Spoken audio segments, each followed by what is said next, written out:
Hey, scooch on over. Scooch on over. We are here.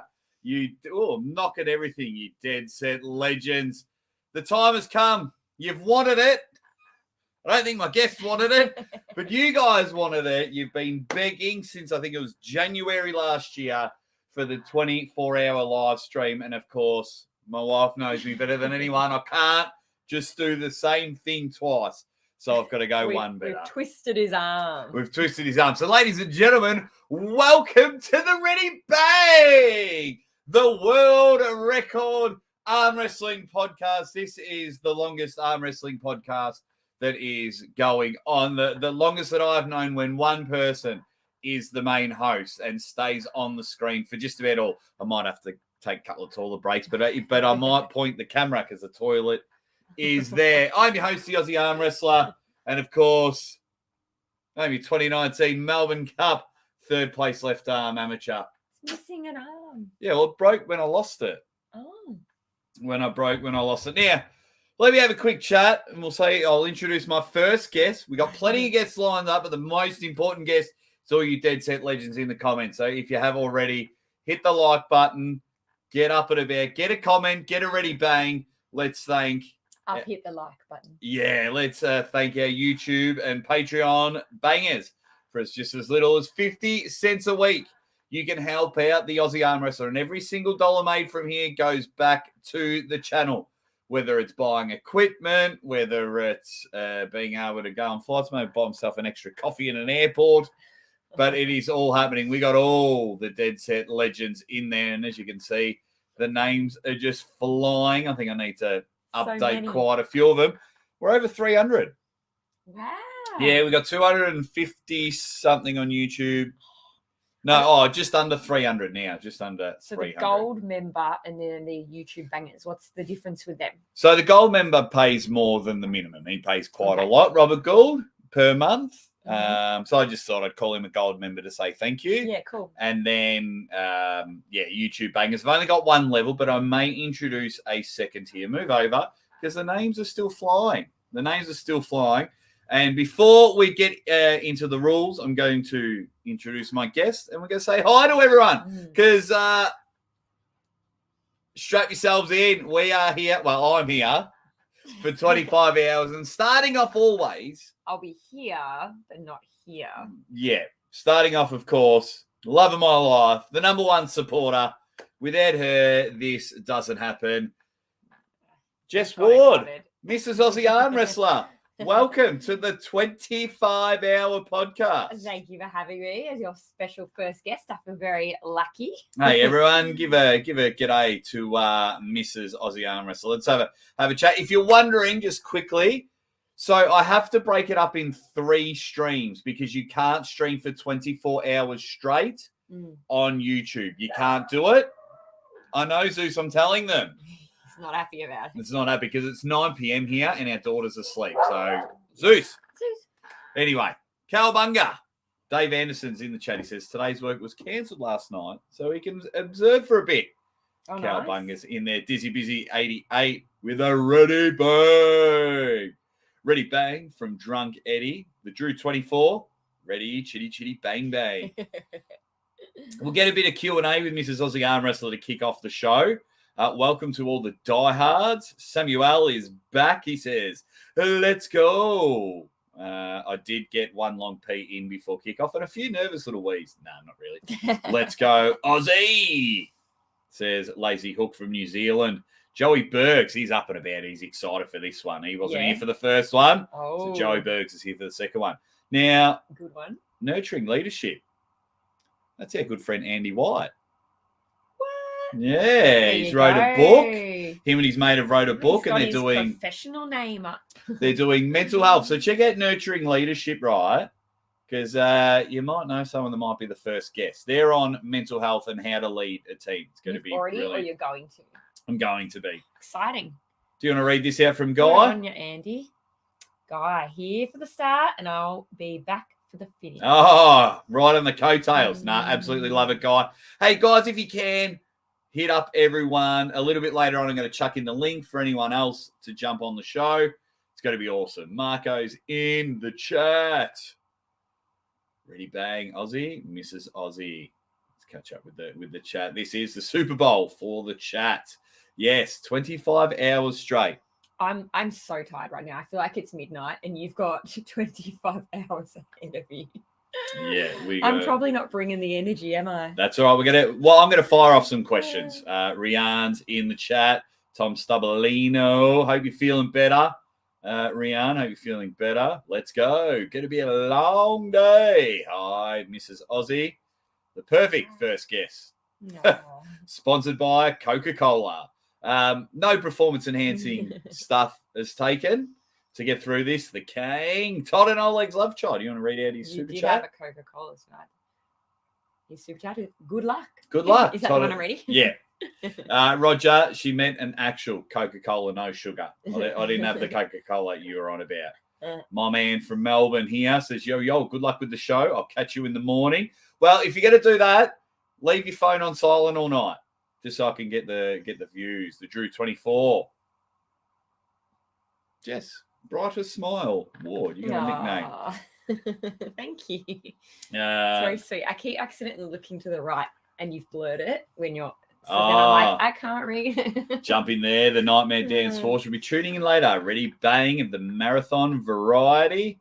Steve Pettis, you'll probably join a little bit later on. You joined last time, mate. He's got a big event happening. Michigan State, that we'll talk about a little bit later on. 4 days deep in a fast. Bloody hell. Here we go. Let's go. Where do I begin? How much time have you got? Have you got any You've sort got about 25 hours, don't you? Well, you can tell about the first. No, I'm going to tell a story. We were in the city on a date, right? I already know where this is happening. I've got like so many stories in my head. And Jake's trying to impress. It was pretty early on, wasn't it? Oh, it was like maybe our 5th or 6th date. Yeah, and we're crossing a really busy intersection. Like imagine, I don't know, the busiest part of Melbourne you could be in. So it's sort of like... What is it a bit like? Well, think of like the movies in New York. Yeah, New York or Tokyo or somewhere like there's a lot of people crossing a lot of ways. The cars are waiting. Jake and I start walking and he just trips out of nowhere. Don't even know what on. Face planted in the middle of it's not even funny. I don't know what. Have everyone. And I lost it. I thought it was so funny. It was brilliant. Face planted the road though. Right in the middle, and it was a massive crossing. And we went on the Green Man. So, like, all the cars have stopped. There's about no word of like 40, 50 people crossing the road at the time, and then hundreds of people because it's the city. Face planted, went and bang. then I don't know why I laughed because another time you tripped. Jake laughed. We're a bit clumsy. We're at the shops and your thong broke, which is for all you Americans playing at home. Oh, yeah. That's your, what's it called? Flip-flop. Okay, yeah, a flip-flop, not his thong. So his flip-flop broke. And I started crying. Yeah, it was a big, I felt long... sad for you. Yeah, it was a big, long day. But the other time I laughed at you, so I don't know. There's so many funny stories, though. I'll get some more in my head. Oh, yeah. I'll spit them out whenever you just go into that stare where you're reading things, like you are now. Yeah. Aussie, any chance you can let me know if any of the cause is foreplay? So it's not a fundraiser or anything. What had happened was last year I did a 24-hour podcast to launch off to let everyone know it was the real deal in the arm wrestling world. I was on another 24-hour podcast and I got to launch myself and then reasserted myself the next one. But this one, you know, there's people out there that are just not, you know, they're down in the dumps. These live shows, they take their mind off things. So if I'm, you know, give them something to look forward to, I'm going to try and do the whole 24 hours with Aussie. I'm going to invite heaps of people on the show, including yourself. Anyone in the chat is welcome on the show. I'm going to open up the lines a little bit later on. Also, I can give a chance when my special guest comes on. If you're on at that time, you can meet some of your favorites. Yeah, I just love doing it. It's like my big event. At the moment, I'm not organizing any super matches or tournaments. You know, I want to do an Aussie Classic this year. So this is my big event for you guys. So you are a pro at fundraising, though. So, like, I'm sure you could utilize this sort of platform one day, that's a great idea. Oh, because you're probably all over it in your head, but yeah. I'll do it. I did a fundraiser for an arm wrestler not that long ago. Oh yeah, true. Keithy, what's happening? Evening, midday here. Just want to make sure I say hi to everyone. Do you know this person? Ducky. Hey guys, nice to see you. Good luck, Jake. Keep up the sugar. That is my mum, Jake's mother-in-law. Correct. Min is awesome. Swedish Armwrestling TV in the chat. I'm sure he'll jump on a little bit later on. It's going to be awesome. Richard Jennings was pretty happy about it. He was pretty happy about the story. And who was happy about what story? Richard. I'm not helping. Yeah, keep popping in and out. Tell everyone. It'll be awesome. No, Richard was the one that laughing. asked a funny story. Yeah, no, he just thought it was funny. Liked it. The story. Yeah. So I'm gonna start some questions. If anyone's got some questions for Mrs. Aussie Armwrestler, my first guest, drop them in the comments. Hey, I got 7 caption games ready to go. 7 caption games. So what a treat.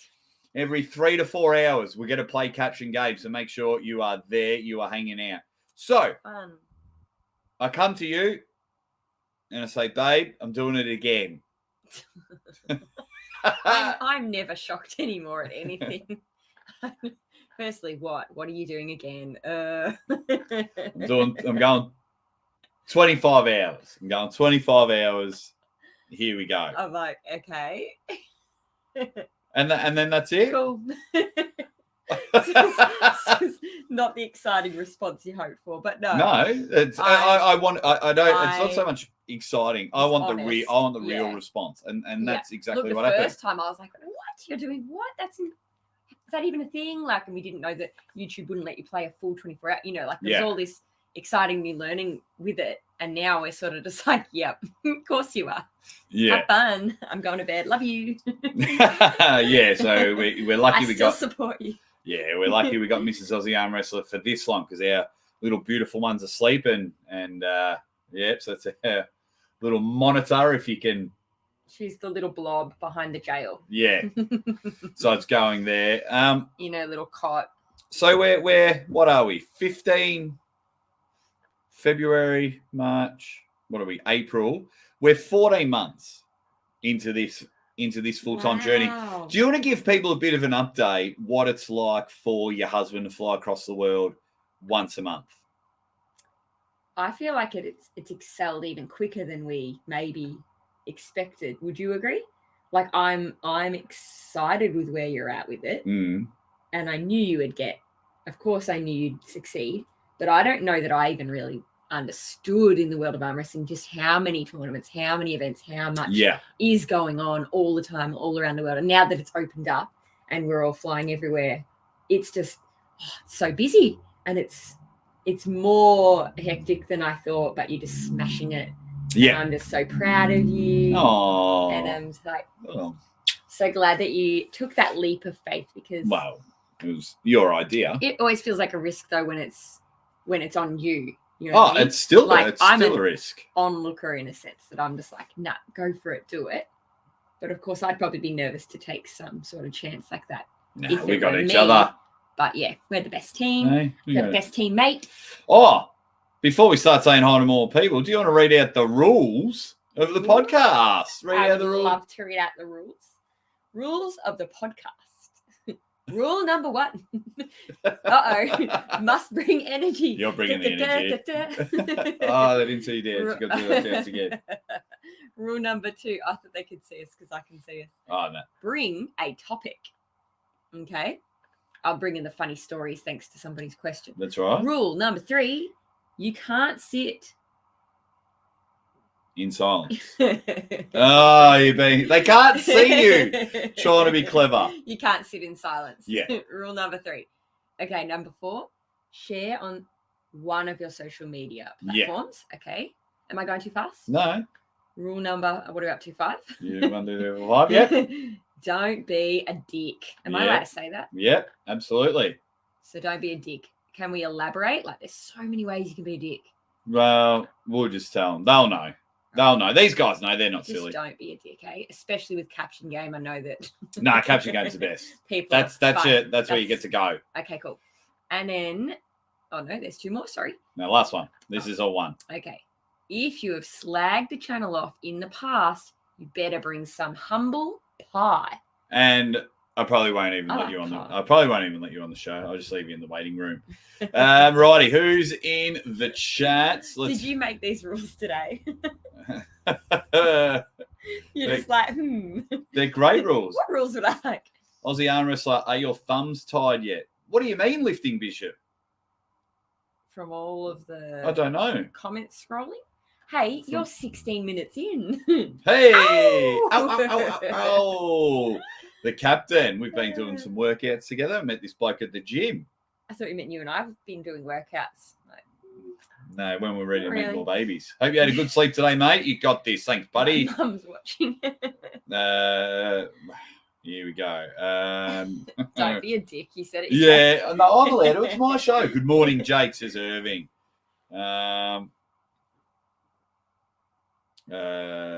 Shocked. The guy has run from Service Paradise to Melbourne. If he says he's doing well, let's face it, he is doing it. That is true. That and is he's true. on it. That's it. Yeah, Jack we're not Hall, surprised by anything you suggest anymore, are we? Ready, bang. Good luck, Aussie. Question for you, Mrs. Aussie. Did you know Jake when he was a pro wrestler? No, I didn't know him when he was one, but he definitely told me about it and showed me some DVDs, some photos. DVDs and photos of him wrestling. I'd love you to showed do. me one of you losing. I don't know why you did that. That was a good show. I wanted to see a performance. You winning. And yeah, photos. Oh, and we've been to the wrestling together where you used to work for them. Local wrestling, yep. Mm-hmm. So no, I've met some of your wrestling family. And we went to WrestleMania for our We did. I support his wrestling passion. It's a bit. But I didn't know you when you were wrestling.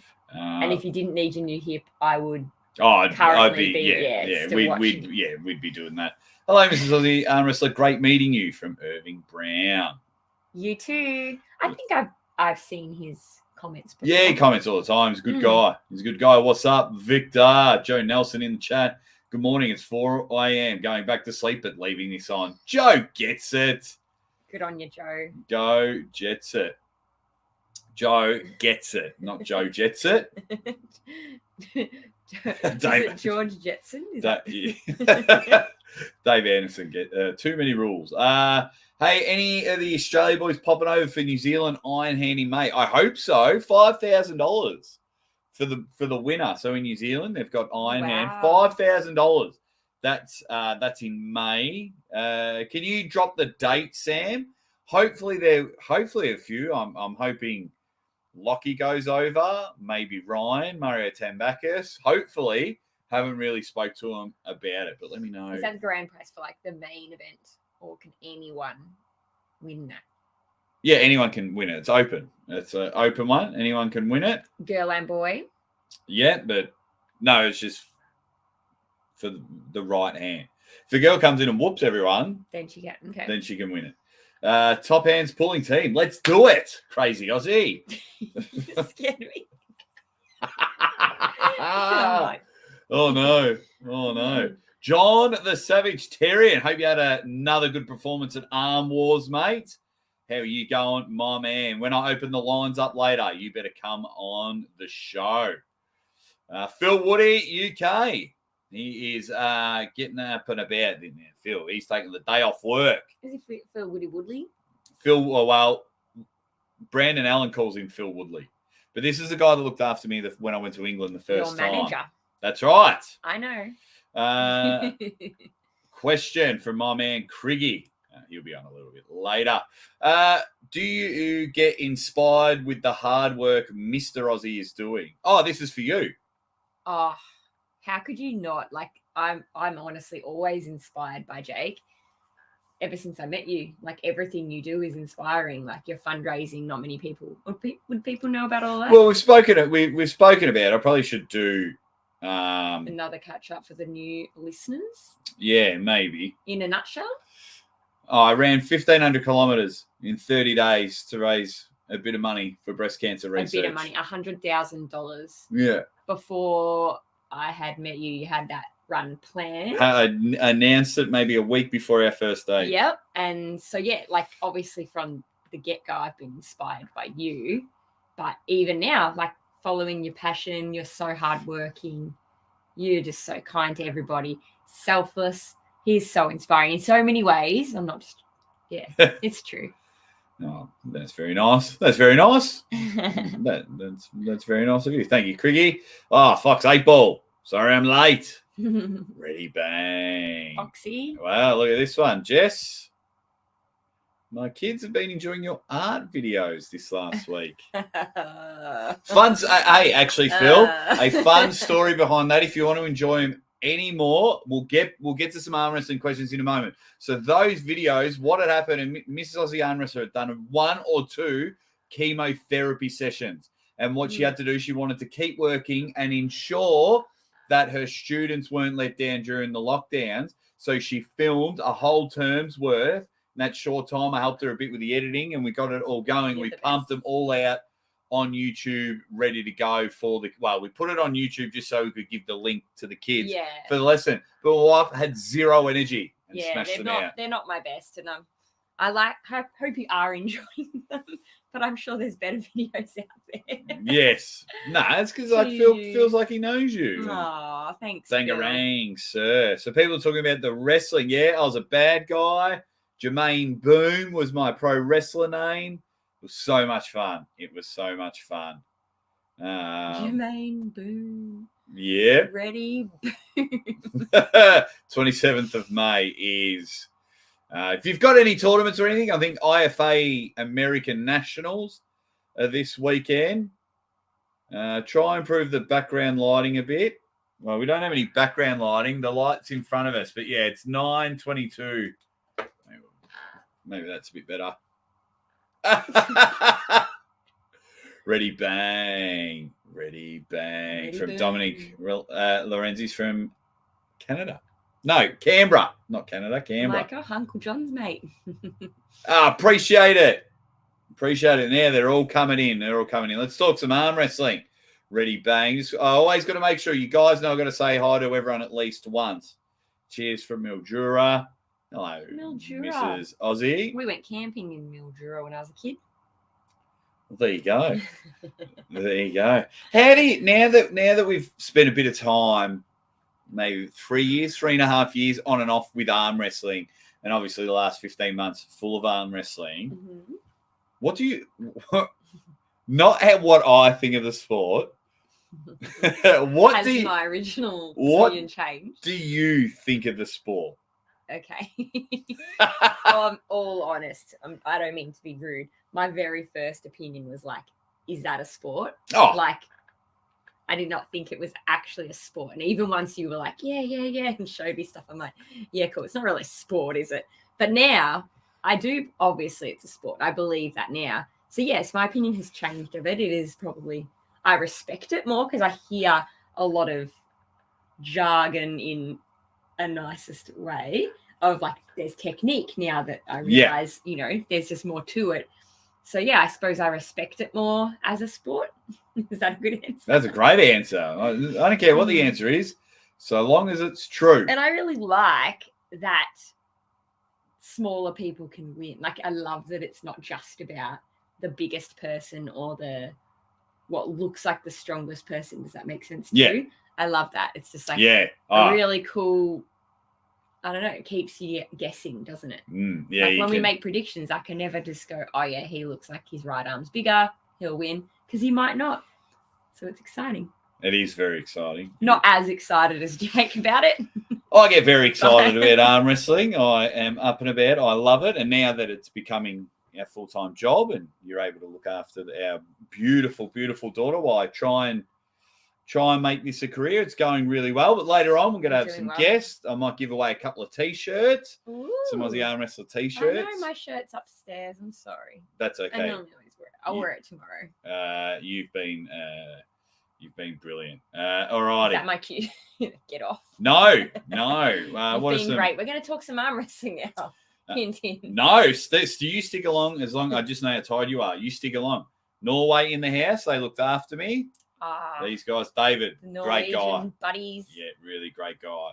Yes, it is. It's 9:25 p.m. for me, Irving, as everyone says hi to each other. Do you guys in Norway realise that tonight was the first time Jake's eaten seafood since going to Norway? I couldn't cook him salmon. That's Swedish fish. I couldn't eat it. I couldn't eat it. That Swedish fish they brought over. It's the first time you've eaten it in how long's that been? 2 weeks. 2 weeks since Norway. 2-3 weeks. What? It's been 5. No. Really? No, March 19th. Oh, maybe 3-4 weeks. There you go. Far North Queensland in the house are spewing. I got invited to the Far North Queensland state titles, but can't make it because it clashes with a date of something else. Me too, Queenslander. Ready, bang. Oh, yeah, everyone does. The first time you ever went to training was with your brother, and you come back saying you pulled your brother. I lost it. It was so funny. It has to be the worst terms in all of sport. You've done ballet and things like no. Get your arm in there. Get your arm in there. She was so happy that Aussie was quitting wrestling until he said he was getting into arm wrestling. He just finished footy because his hip was busted. I was used to watch you play basketball, watch you play footy, and then this came along. I'm actually grateful. I get to sit in a chair for a long time. You're not happy. You're not you without sport in your life, so this is good. Yeah. Aussie is punching with Jess. 100%. No. I'm punching above my weight with this beauty. Look at you, sparkling eyes, fresh haircut. Oh, yeah. Got weight energy, and I'm all like...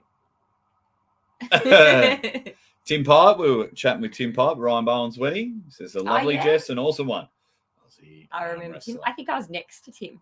You might have been sitting there. Everyone's giving their times, which is good. Which is really good. Dave Stockbridge, my man. Yes. I like J.R. Williams. He's a good dude. We don't agree on anything J.R. Williams, but he's a great guy. Dave Stockbridge, he owns AWE. Go support AWE. We're going to talk about that a bit later. They got 3 awesome matches for their second ever pay-per-view.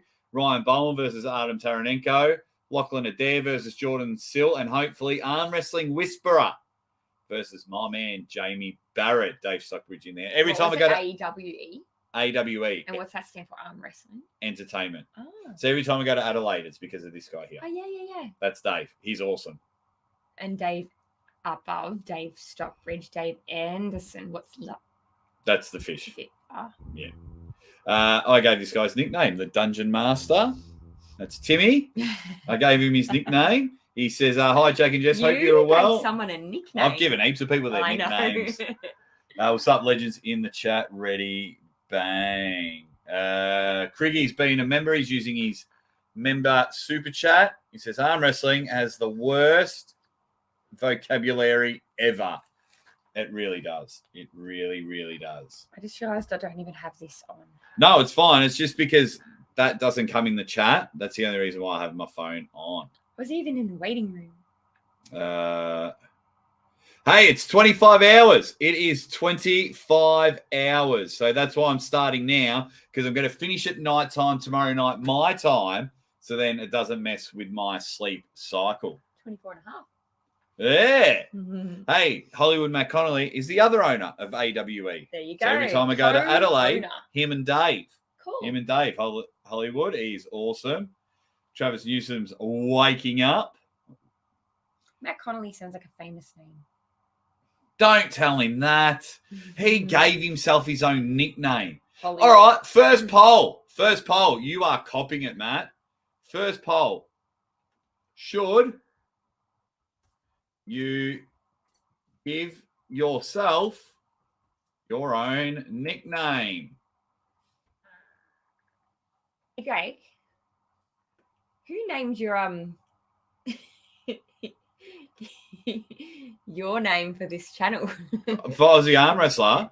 So I was in a chat with Ryan Bowen and Neil Pickup. Oh, And I caught you. and we were throwing out some names. Aussie Man arm wrestler, they thought, which was probably wrong, but I was very new. And they were like, yeah, Jake Ward arm wrestler is probably not marketable, which, yeah. I've gotten a lot better with Aussie arm wrestler. I think people have really got on. So, no, I didn't give myself a nickname. And, Matt, the stupid thing is, one of the most famous arm wrestlers on the planet is Hollywood Don Underwood. So you can't give yourself the same nickname as someone else. Okay. Sorry. Matt, you know you always strike a nerve with that name. Matt's a really cool dude. Why do I think it sounds like something else though? Matt. I don't know. Thank you very much. Conroy? Matt McConaughey. Yeah. Who's he? He's an actor. There you go. There you go. Talk to the 98%, Irving. Talk to the 98%. They'll be on later on. They are on. Ultrasound's in the chat. Are you going to do live commentary at the next East versus West? At this stage, yes. We're going to talk about live commentary a little bit later on. Yeah.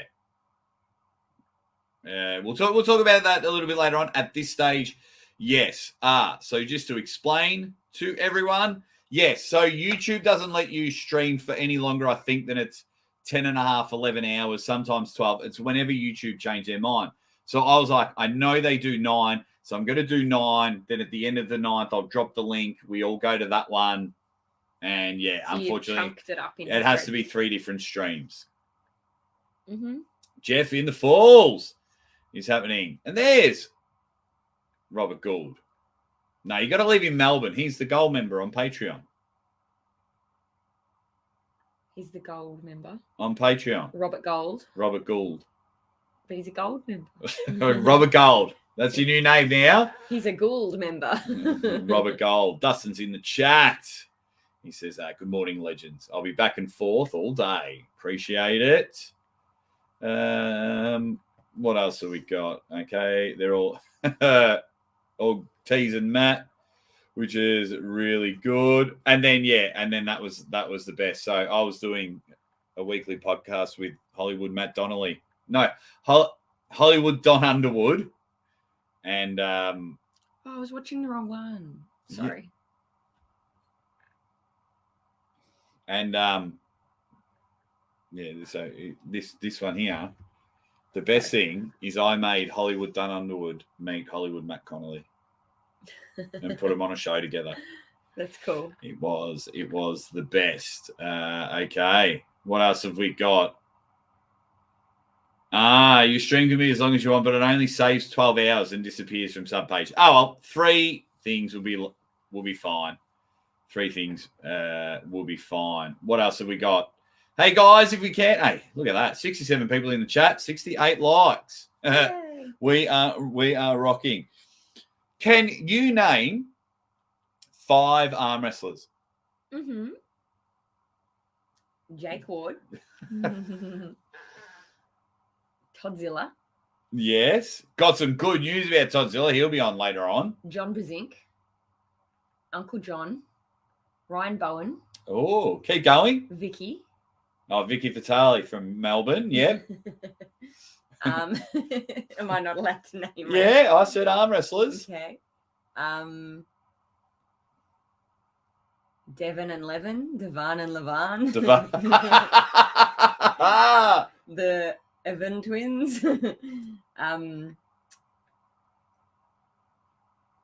Matt Mask. Matt Mask. He'll be on the show later. Lockie Adair. Yeah. Lachlan Adair, sorry. There you go. I just named 10. You did very well. Let's give her a congratulations with $1,000 super chats. That'd be brilliant. No. Throw another shrimp on the Barbie. We always throw snags on the Barbie. We don't really. Or prawns. Yeah. But they do say shrimp. Why? Because of Dumb and Dumber. I never Because knew of why. Dumb and Dumber. So that's why they always say throw another shrimp on the Barbie. Jim Carrey's just he's good. Dunked on us. Ohio, Cleveland, Ohio in the house. Adam, that one guy. 25 hours of ready bang. Let's go.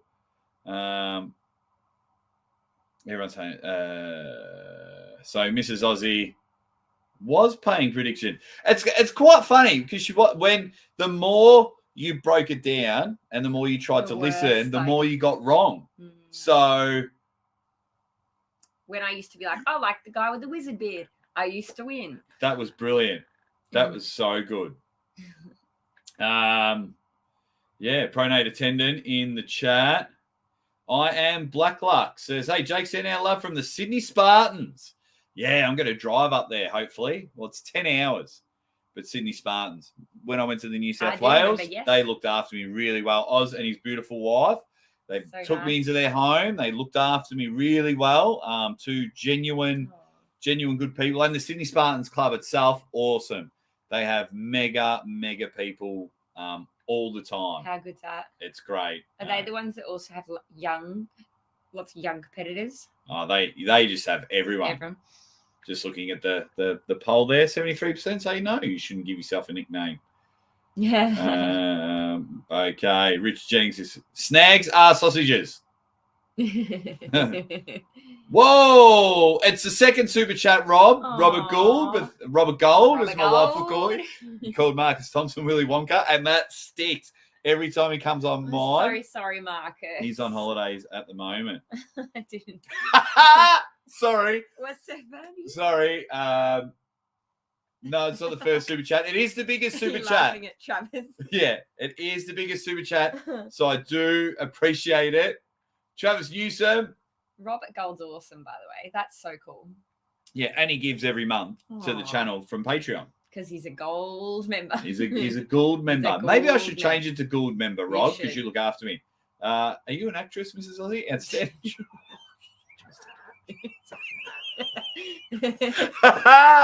That is brilliant. That is brilliant, Travis. But thank you very much. I've perfected my art form. Let's say that. That is brilliant. Thank you so much, Robert. Thank you so much, everyone. We've got 73 people here kicking off the 25-hour live stream. That's right. If you're just joining us, we are here for 25 hours straight over 3 separate streams. But I'll be dropping the link at the end of the stream, and we're all going to go over to the next stream. A bit of messing about, but we are rocking it. If you don't know who this beautiful lady is, it's the love of my life. It is tattooed on my chest. It is the reason the Aussie Armwrestler is doing this full time. One of the reasons, because you guys are ensured the Aussie Armwrestler does this full time. It is brilliant. The Drew's in Las Vegas. Can't wait to get over there. 25 hours, Jake, you're nuts, but I wish you well. You'll need a good long rest when you're done. Yeah, you guys will look after me. What else have we got? Have we ever barbecued shrimp? Nope. I've not. Look at this. It's me little brother, Adam Dawson, in the chat. Ready, bang. Good luck, brother. Thank you very much. This is my little brother, Adam. Yeah, so I got 2 older brothers, 2 younger brothers, and a sister that's older. She's only by a few months. We're both 84. Melissa's younger. Yeah, no, we're both 84. But no, that's so cool that Adam's watching. Yeah, Adam's awesome. He's a great guy because he's my brother. That's why. Jim the Madman says, in regards, should you give yourself your own nickname? No way. You could name yourself Big One, but you'd only have one. Oh, like the opposite, like calling yourself Tiny when you're really big. Yeah. Hey, Canada in the house. The Gateway Arms from Canada. If I stay 25 hours, it'll be 8 a.m. tomorrow morning. Yeah, it'll be 10 p.m. our time. 10 p.m. our time. No lunch breaks. Nope. 25 hours straight. 25 hours straight. That's what we're doing. Do I have an arm wrestling joke? I can share. I don't know. Surely you have. Not arm wrestling. No. Like a knock. Like yeah. No. I can tell you a joke my nephew told me the other day, which I think is hilarious. No. No. Wait, how did it go? It's not an arm wrestling joke. I know. All right. I might save it for when you go to bed. It's not a rude joke or anything. I just found it Not rude. way too funny. I think it is. Why did the chicken cross the road? Sorry, I was thinking another joke. So why did the chicken cross the road? I don't know. Why did the chicken cross the road? To see the idiot. Knock, knock. Who's there? The chicken. I I think that's great. It is. It is funny. I think that's great. Spermies, ass is creamy. Says, best soup chat I can do. The wife is in strike. Love you both. I'll be with you till the end. Good luck. Hey, man, your support has always been good. You're also a Patreon member as well, Spermy. So you really help out. So with the nickname thing, who gave Spermy his nickname? Or that? Nah, that's because there's an arm wrestler called Hermes Gasparini. Gotcha. And everyone calls him Hermes. So that's a play on Hermes Gasparini's word. Spermy's ass is creamy. It's funny now. I used to see it and be like, there you go. Yeah, Mrs. Aussie Armwrestler will be back in the morning to give me some brekkie. Yeah, I'll bring you some breakfast and a baby. Yeah, Zadie will come on the show. What's up next for you? For me, Steve, I'm flying off to mid-New South Wales in the middle of nowhere. Lachlan Adair versus Matarangi Heta Morris for number 1 in Oceania. Number 1 in New Zealand versus number 1 in Australia. Ryan Bowen will be there. He's not competing, but we'll do a lot of commentary. We'll have it on both of our channels. It's going to be brilliant. Got a big announcement straight after East versus West. Then there's Arm Gods in Canada. Hopefully the Worlds in Kazakhstan. WAF Worlds. Heaps going on. If I'm allowed in the country, hopefully next year for Michigan States. Hollywood Matt Connolly, yes, you can. Yes, you can. Yes, you can. If you change your nickname, you can jump on with me in the morning. How long have I been awake already? I tried to have a little nap. You've had more sleep than me. Yeah. But I'm going to get to go to bed. You don't. So what did you have? No, I've been probably awake 5 hours already. It'll be about 30 hours in total by the time this show finishes. But yeah, I'm December, mate. I am December. Yeah, I got plenty of water. Thank you very much. Oh, yeah. Do you? You do. Okay. What else we got? So there we go. Get the ultimate pick. So Mrs. Aussie Armwrestler will do her official East versus West predictions. But Devin Larratt, Gennady, Vic Vinya. Who's going to win? Are you asking me? Yep. Because my man says, does anyone else think Gennady is going to get destroyed? He is not that strong and got flashed. Who is the 2 again? By Dave Chaffee. I think I voted on it. Oh, yeah, Dave Chaffee. I know that name. Yeah, Devin Larratt or Gennady Vic Vinya. I think I picked Devin Larratt to win. Devin will win. There you go. Mike, did I not say it right? Yeah, absolutely. Make me donuts. I just read this question that you might like it. Do you want to read it out for Dynamite Jude 91? Do you think farting at the table chewing a too much music, 10% increase in strength. What is the science behind it? Oh, look, I think it gives you a 10% advantage because the other person becomes grossed out. What about the octopus joke, though, too? I really want to know the answer. Go back. What octopus joke? How many tickles does it take to tickle an octopus? Was it a joke? Well, to answer your question, Dynamite Jude, no. I think farting at the table, that's just extra strain on your body that's not needed. I think it's still an Bluetooth, advantage. can you answer this for Mrs. Aussie Armwrestler, please? Sorry. Just a couple of other quick questions. Yes. I'd hopefully, man, if we can work something out, absolutely. I'd love to be there. Jess always looks better. Yes, she does. Thanks, Fox. Ooh. I'm pretty tired. I'm the 20th. I shouldn't keep saying that. You're bad. No, I'm the 20th. Joey, so we're December buddies. Is he the 29th? Yeah. There you go. What's up, David? He's from Western Australia. We've got everyone around the world. Hey, everyone in the chat, let me know where you are from around the world. let me know as our daughter starts crying. Let me know from where you are around the world. Drop it in the comments. We're just double checking because that could be Mrs. Aussie Armwrestler's calling. That might be it for me for the night too. Yes. I feel so bad. I'll be up a few times. Do you want me to pop my head in or no? Oh, you can jump in the comments. Okay. Jump in the comments. Okay. Don't come back down. It'll be I feel bad leaving you. I Don't want to leave you. It's such a long time. No, we'll be fine. You will be. We will be fine. There you go. Quickly. 10 tickles. Because the first two were testicles. Oh, I thought it was just because of... I liked it just because tentacles, 10. Travis banging out the comments. He goes, you can tell she really loves him this whole time. I was certain he was just rich. You guys are brilliant.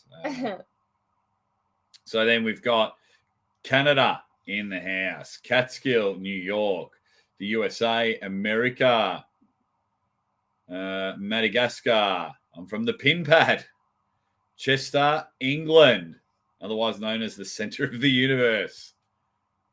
Cincinnati tri-state area, Jess. Look at all these people in the chat. Cootamundra, New South Wales. England in the house. New Zealand, December 5th from Mildura. What's England GB? Sorry, Great Britain. Oh, yeah. Southern California in the house. North Senator Island from my brother. There we go. David Mars in the chat. Sweden in the house. We got currently living in Dry Ridge, Kentucky from Michigan. Unlucky. South Africa in the house. Yeah, we have a joke here. I stole it from my brother. It's like, do you know what they say in Kentucky? Unfucking lucky. That's how it is. And that is my cue. That is your cue. So if we go all say bye to Mrs. Aussie Armwrestler, we'll get stuck into some arm wrestling questions and we might even open up the line. We'll see her a little bit later on. Mwah. Good luck. Have fun. We'll have way. Hey, I got all these legends in the chat. I'm going to have heaps of fun. Say bye, Mrs. Aussie Armwrestler. See you in the morning. I might just move that chair over a bit and I'll get smack bang in the middle. Don't drink anything. Got my water. We're fine. Okay. And in case I get a little bit tired, I've got a separate drink there. Love you. Love you. All righty. North Dakota in the house. Let's have a quick chat and then let's talk some arm wrestling. Antarctica is in the house. 2 from Antarctica. You guys should catch up, hit the tables, and go from there. New York City. So everyone's saying bye to Mrs. Aussie Armwrestler. Just probably close it because so you guys can't hear me. There we go. Everyone's saying bye to Jess. Ciao, Devon's thumb. Hey guys, so I've got another guest coming on soon, and then once that guest comes on, then we'll start opening up the lines. And we might even start playing our first caption game. I've got so many topics I want to talk about throughout the 25 hours. I want to talk about if the WAL is coming back. I want to talk about where our next superstar is coming from. I want to talk about the disappointment. What are the biggest disappointments in arm wrestling? Because a lot of the time, put me a little thing there. Because a lot of times, I'm going to move this chair. It's really wrecking my focus. And then, that chair. There we go. Okay. So, yeah, I want to talk about so much. Of course, I want to go through the East versus West card. I want to go through the Monster Factory card. I want to start predicting the King of the Table card. Hopefully, we get an announcement of date, time, and location after East versus West because King of the Table just like to wait. Until East versus West is done because that is around the corner. Arm Wars has just happened. IFA Nationals in the US this weekend. I want to talk about what is going on with the channel and, of course, anything else in between that you guys want to talk about. Let's have a chat from you guys as everyone's Jerry versus Godzilla. Jerry Cataract wins that one. Easy. Jerry wins that one easy. Ready? Bangers and beans from the Bionic one, which is good. All right, get safe. See you all in 15 minutes. Get in there. The fact that Gary Roberts is hiding all that good footage. Has his channel gone dark, has it? Has ArmTV gone dark? Has he taken it down? All right, see you, Lazy Hook. We'll see you in the morning. Thanks heaps, mate. We'll see you when you jump back in. Let's go to our first poll. Should you give yourself your own nickname? And the answer is no. 71% say no. A big interest. Let's just start the poll here. Which do you prefer? Oh, that's not a question mark. I'm very curious to know. Now, I might know where the voting goes, only because of the recent times, but let's have a look. Let's go that one. What's the next one? That one. Got another poll for you guys, and I want to talk about it. And when you answer, let me know why. And the last option is that one. Let's chuck that in the comments. See what all the Dead Set Legends are doing. Hopefully Gary Roberts will come on. Will come on. So, actually, let's see. Let me just check. I messaged Gary about 12 hours ago. Let's have a look. Let's see if he's at least ready. He came on last time and dominated. Where are you? Nope, he hasn't read the message, but it's pretty early where you guys are. So it's going to be awesome. It's going to be awesome. All righty. So okay. Wow, I didn't put Arm Gods on because I knew we were going to dominate. We knew Arm Gods was going to dominate. Do you have any set times? No, unfortunately, because everyone's like, I will jump on, but I'm not sure when I'll jump on. So, yeah, I wish I could. The best I can give you is like someone messaging me and say, yeah, I'll be on soon. That's probably the best I can give. So you can see the poll. Phil Woody's answered one of my questions that we'll talk to about a bit later. He says, my biggest disappointment has been the sheer volume of negative channels purposely trying to create drama just because it's a quiet news week or Cowboys using hate for channel growth. Yeah, and that's fine. They'll get found out, but that's cool. They can all sit over there and not come to my channel. Phil, I'm with you. And that's why they don't get invited anywhere or taken seriously. Because if you just constantly angry, negative, and think you're keeping it real, it just doesn't work for me. That's cool. They're making their money, but soon people grow up and people are like, man, like you've been whinging for 2 months, for 2 years, for 20 years. You know, even like some of the world's great, when they continue to whinge, a lot of people turn off them. They're like, you know what? I'm going to stop supporting you.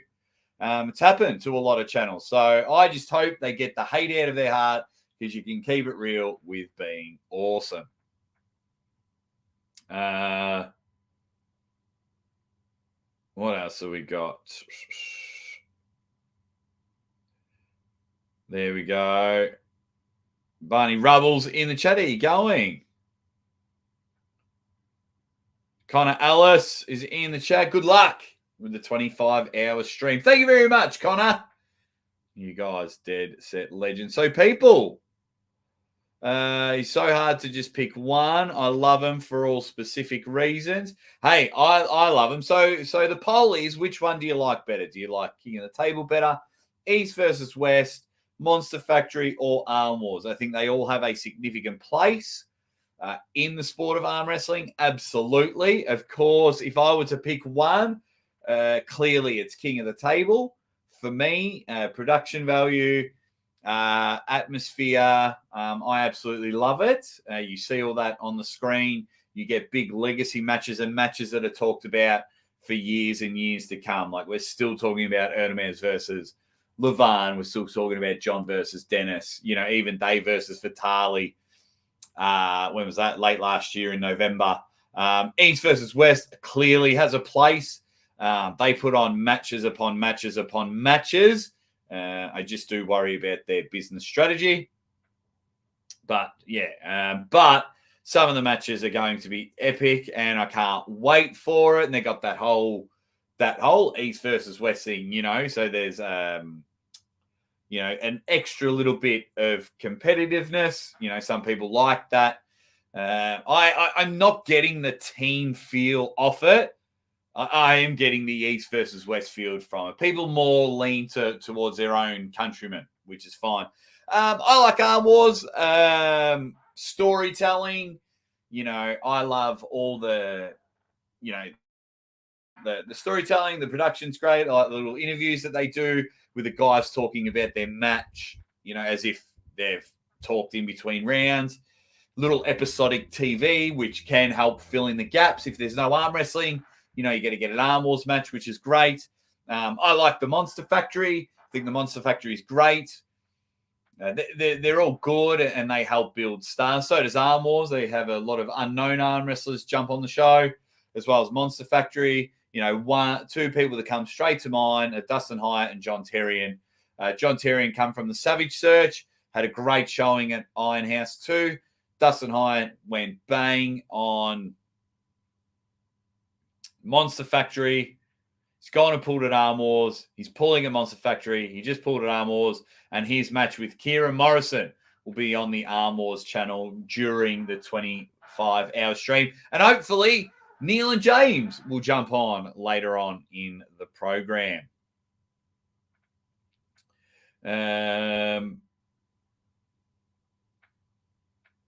Yeah. What else have we got? Brendan Sharp has multiple channels dedicated to hating him. Yeah, I like a lot of new channels, Irving. There's some that have come out, like Arm Wrestling Insider.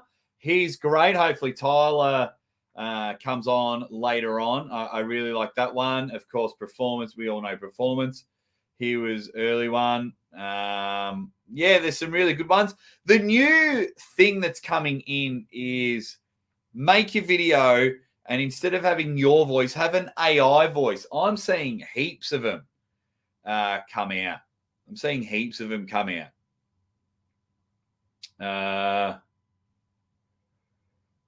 So yeah, so if you here we go. Yeah, all great. East versus West edges it with so many great matchups in a few hours of indulgence. Can go long, but that is okay. But I totally get it. Totally get it.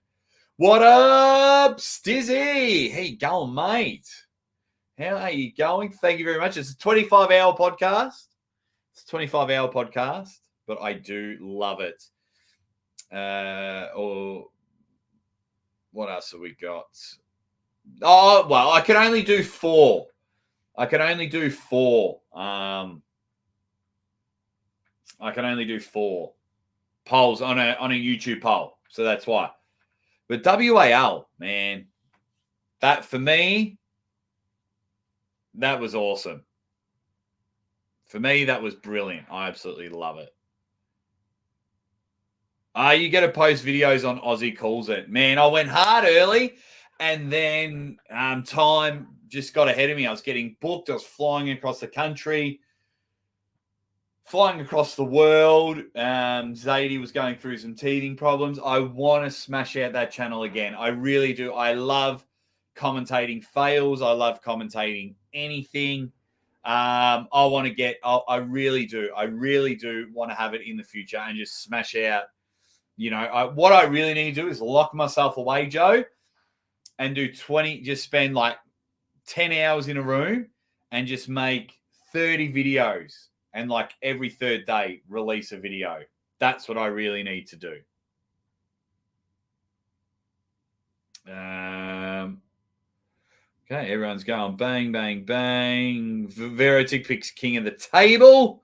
I feel his most potential entertainment factor, a la WWE, and that's important. All different and all great. That's the main thing. I'm with you there, Verotic. That's the main thing. They are all great. Hey, guess what, guys? Guess what? We've ticked over our very first hour. Thank you all for joining me. We have ticked over our very first hour. We have one whole day to go. Hey, give yourselves a pat on the back as I have myself a little bit of water. 1 hour down. 1 hour down. Let's get in there. Good to know, Bionic. You didn't give yourself the nickname. Good to know. What's up, Andy Beckett? How are you going? Nah, I left Arm Gods off, mate. Left Arm Gods off because I knew that would win by a landslide. That and King of the Table would win by a landslide. I wanted to make the poll fair because I love Arm Gods. I seriously love anyone that's really putting on a promotion. I absolutely love it, and I take my hat off to you. It's such hard work. It is such hard work. Hey, speaking of Arm Gods, I want to show you guys something. If you are looking to start a YouTube channel, that's the button I want. If you're looking to start a YouTube channel, let me just show you something. Share screen. I'll be sharing the screen a bloody lot in this one. Hey? I've given my top 5 tips. Now, you do have to rent it, but if you click on it, my top 5 tips of starting your own YouTube channel. King of the Table and Arm Gods MC commentator. One of the rare people to make arm wrestling his full-time job, the innovator of Ready Bang. So, goes for 6 minutes and 8 seconds. What are Arm Gods charging? So, when you do hire it, I do get a cut of it. Mate, £3. Cheap as chips. Cheap as chips. Head over there. It's going to be great. Armgods.com. Yeah, I love WAL as well. Yeah, 100%, Andy. Guys, if you're big on mental health, if you're looking to be a leader in the workplace or feel you need to know how your boss should be treating you, can you go check out Nurturing Leadership? If one of my guys could put the link in the comment here, one of my moderators can put the link in the comment here. Nurturing Leadership. If anyone's into it, when they start doing they're about to release a book, and once they do their first podcast, I will be their first guest. I wish they were all full hours. It makes a great afternoon on the barbecue and lots of frosty adult beverages, says Drew Bailey. Yeah, but it's like 3 a.m. when it starts my time, so I can't have that. Hence why I do live commentary. So for people like that. Contemplating staying up with you, Jake, down here in Sydney, but I got a PR tomorrow. Oh, that's all right. I forgive you. Just leave your phone on silent. Leave your phone on silent. G'day, Pete. How are you going?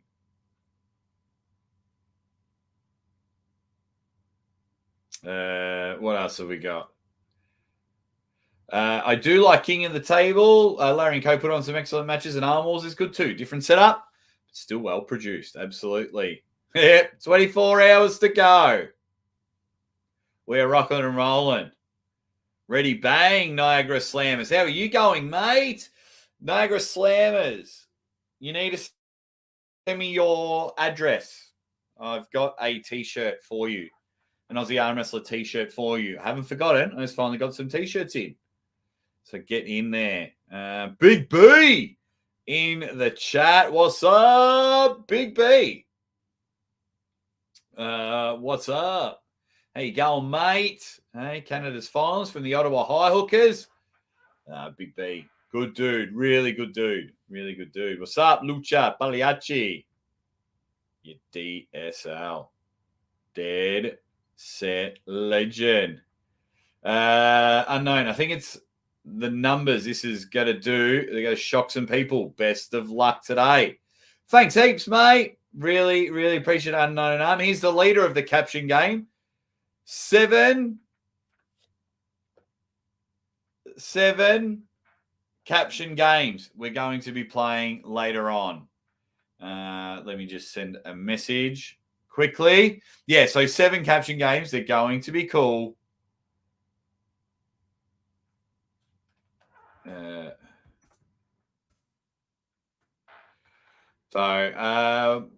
a little bit later on, I'm going to open up the line for everyone else to jump in, have a bit of a laugh, hang out, have a bit of a chat. Remember, let's quickly go through the rules. The main ones are the first 2. Must bring energy, bring a topic to talk about, and the rest will come with it. Hey, you know the rules. It's going to be awesome. Get in there. All righty, let me catch up on the bloody chat. What's up, OG Baller? Hugh, my man, what is happening? Joe Rogan, except way funnier, of Aussie media. What a man. Thanks very much, Hugh. Dead Set Legend. If you are you playing footy tomorrow, Hugh? Let me know. Won a premiership last year. So, just to answer this one, David, what if WAL and KOT collaborated now? Well, they did collaborate for the first one or two. I'm sure there's something. I'm sure there is something in the works. I don't know if Larry would leave King of the Table to do WAL. If he does, I just can't see Larry leaving King of the Table. So, but if, like, when WAL come back, which I think they will, I think it will be in, I think King of the Table will have a hand in it. Okay. Yeah, get in there, mate. Hey, make sure you bring an arm wrestling topic. Oh yeah, Big B. So what happened last time? What happened last time was people were coming on and then they were just sitting there, and like I was supposed to interview them. It's like, dude, I've been going for like 10 hours. Help me out. Give me a chop out. And I'm talking a small proportion of the people. Like everyone, heaps of people were awesome coming on. But yeah. Speaking of doing very well, Florida Armwrestling League, which Garage Grinders is all about. Florida Armwrestling League, you guys are putting on events all the time. You guys are putting events on all the time. It is brilliant. So keep up the good work over there at Florida and get your money together and bring the Aussie Armwrestler over. I'd love to visit Florida. What's your topic, Fox? What's your topic? Stevie Diamond, how you going, mate? You jumped on the show last year. Got to open up the lines a little bit later. I'm just waiting for my next guest, just slowly waking up. So that's going to be good. So what's my poll saying? After 81 votes, 47% from East versus West, 31% King of the Table, 7% Monster Factory, and 15% Arm Wars. Not bad at all. So, everyone's invited. Guys. Thanks very much, Joey. Shared the stream on Facebook. Everyone's invited, man, to come on the show, Big B. You know about I can't send an invite to every single person in the world. Big B, you're my guy. I hope you come on a little bit later. But Big B, this is my channel, so all of your narcotics have to come off screen. This is my job. But We'll get you on a little later. Oh, so here we go. So Fox's this bollocks about fake matches. So it was very interesting. So obviously we're starting with the Vitali-Dimitri match. And then once again, it spread like wildfire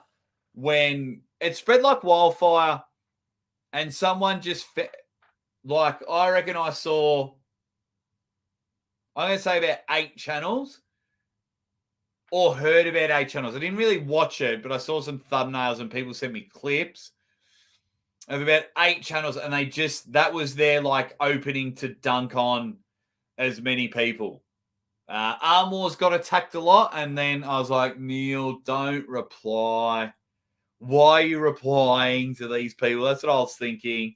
And when he comes on a bit later, I'm going to ask him, why did you put a post out and reply? They're going to come after you even harder. If you react, people come a lot harder. But, yeah. For me, that Vitali and Dimitri were 2 blokes looking after their mates to try and get match of the night, which, you put up money, it changes everyone. The whole arm wrestling world's changed now that money's involved. So, yeah, that's just that. It's like Tupac says, that's just the way it is. Diddle-in, diddle-in, diddle-in. Things will never be the same. So that's just the way it is. So, yeah, I know of a few fake matches. And when I mean by fake matches, I know because they've told me personally that they've lost on purpose. So, but then you've got to do I believe them or are they just saying it because they lost? Mate, so many weird things. But does everyone agree with Fox? Does everyone does everyone agree with Fox? Does everyone think it's just rubbish? I'm with you, Fox, for 95% of it. For 95% of it. Lexi Vivoda. Yeah, it was real. That was like his photo today with Bubkin and David Dadakan. Like in his training videos, he's like with his exercise bands and he thinks he's like, oh, what's going on? And then I'm like, oh, he doesn't look that good to take on John. And then he turns and like flexes and it just expanded. And I was like, oh, Alexi Vivoda, you are looking sharp. Hope Beer Man is recovering well. He's good, lads. What's wrong with him, B? What's wrong with him?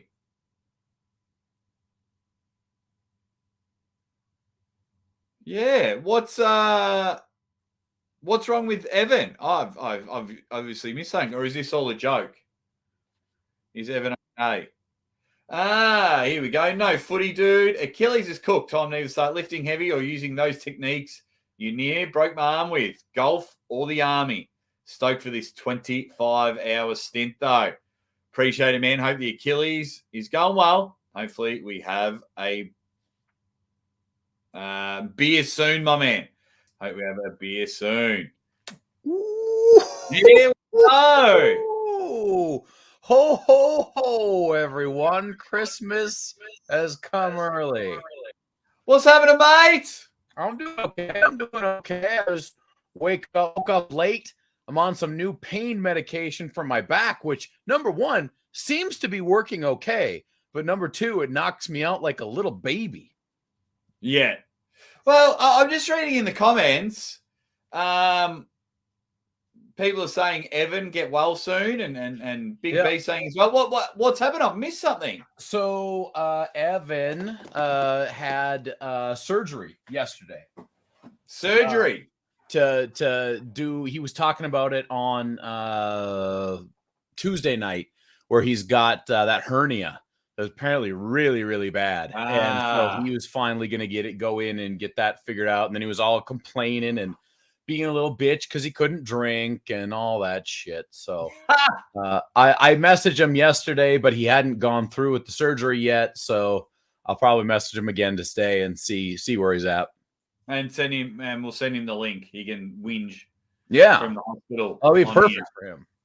It's going well. We're just talking about, at the moment, we're talking a little bit about fake matches and how money is changing the sports. And ironically, NBK's in the chat and he goes, money will be the downfall of it all. Bet the farm on it. So NBK, I agree. He's betting on it. I don't know if it will be the downfall of it all, but it will be the downfall of a lot of arm wrestling related things. It's for sure.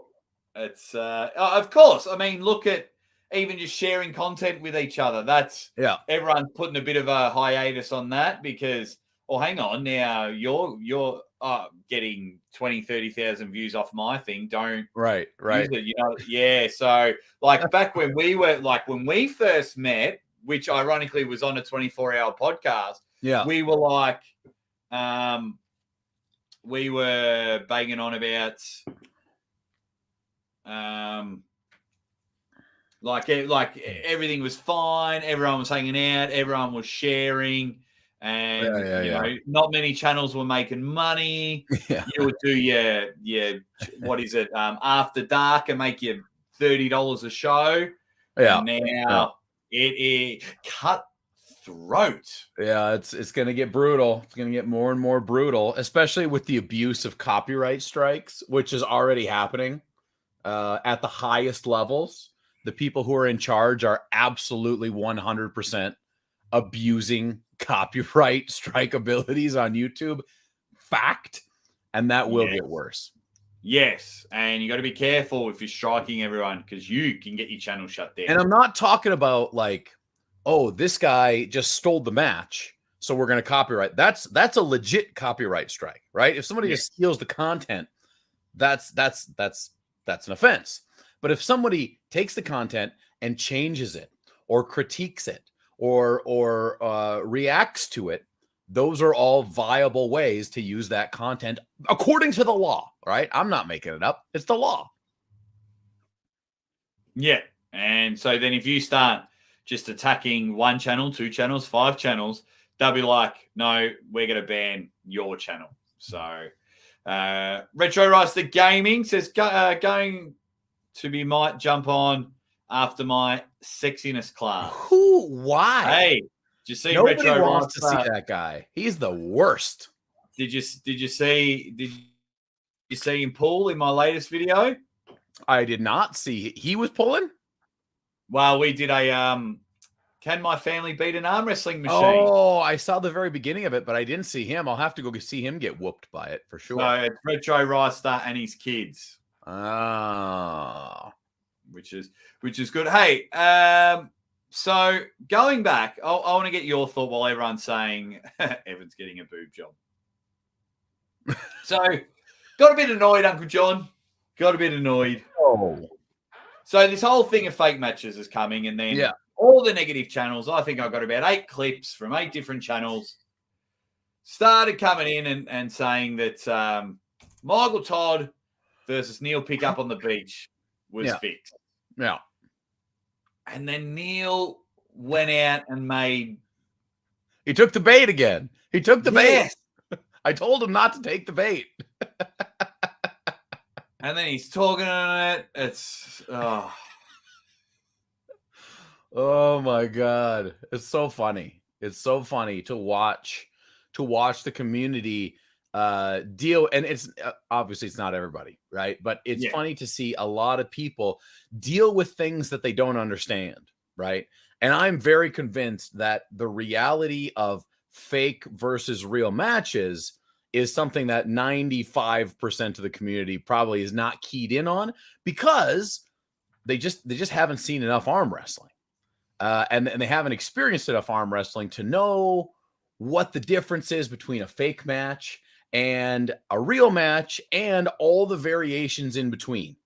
Now, do I call Michael versus Neil a fake match? No, I do not. No. Were there elements of showmanship that blurred the lines in that match? Yes, there was. Am I okay with it? You're damn right, because it's one of the best matches of all time. Yeah, absolutely. Jordan Davis, the reach around. How are you, mate? Hopefully you can go live from Meat Stock tomorrow. What is Meat Stock? Meat Stock. It's where all guys get together at he's running an arm wrestling tournament at like a meat event. Awesome. Yeah. Awesome. What a better place. What a better place than a meat festival. So yeah, Jordan's God. Everyone's saying hello to Uncle John because I'm so far behind in the comments. What's up, everybody? Hope everyone is doing well. And a note from the front lines, everyone. Don't take things so seriously. You know what? A lot of things happen in arm wrestling, but for the next 23 hours and 39 minutes, it is nothing but happiness and glory and watching this guy right here go further and further closer to insanity. And it's going to be a glorious time. It's going to be brilliant. I got 7 caption games ready. 7 of them? Yeah. So one every 3-4 hours, we can go. I'm going to set a golf ball up, John. Yeah. And I'm going to allow you to tee off on your mate, the Welsh Wolverine. Oh. He says, wow, what a pair of wankers. I mean, despite the fact that he is correct, that is the sum total of all the humor that the Welsh Wolverine has to offer. That is the epitome of Welsh Wolverine jokes right there. That is, it ends and begins with wanker. So I appreciate it. Welsh Wolverine. Victor's jumped in. He says, Jake, how about doing 48 hours when you hit 25,000 subscribers? Oof. No. Look, if this is another successful thing, this could be my event every year. It could be, but I'm not going to go higher and higher every time because shit's a long time. Like 25 hours. It's going to be a long time. It gets bad. It's going to be ridiculous. Okay. So can anyone join? So yeah, later on, I'm not sure how long, but yeah, I'm going to put the link to the call, Pulsio. You can join in, and here are the rules, my man. When I open the lines up, it's just Uncle John's coming on, so I thought we'd have a bit of a chat first. We might even play one caption game, just Uncle John and I. But here are the rules, Pulsio. Got to bring the energy. Got to bring a topic. Don't just sit there in silence. If you can, share on one of your socials that you're coming on the show. Don't be a dick. And if you've someone that's ragged out my channel in the past, don't even bother coming on. Or bring some massive humble pie. Yeah. So people can join, and then I'll drop a link soon. Make sure to give a thumbs up, guys. I was just thumbs up number 109. Oh man, each should try to get more thumbs up each session. Yes, that would be cool. Hopefully everyone goes. John the Savage. Hey, John Darian. He's going well. Everyone's saying hi. Veritic says, you're doing it right, Oz, which is why things are working out. Don't ever chase money. Do chase what you love. Toucan Sam it. Follow your nose. Trust yourself. And most importantly, bangarang. Toucan Sam from Fruit Loops. 98%, you guys better join me later on as well, you dead set legends. Yeah. Okay. I was just reading some questions. It's 98%. I love it. Oh, man, I am so behind in the comments. I'm going to have to quickly just speed up a little bit, which is good. So Steve Pettis is in the chat. Hey, Steve, what's up? He's going to come on a little bit later. Nice. Want to have a chat with you, John. If you're booking Dan Severin, yeah, who are you going to put him against? In an arm wrestling match? Yeah. Oh, I heard about this, actually. I heard about it. And I actually kind of like it. I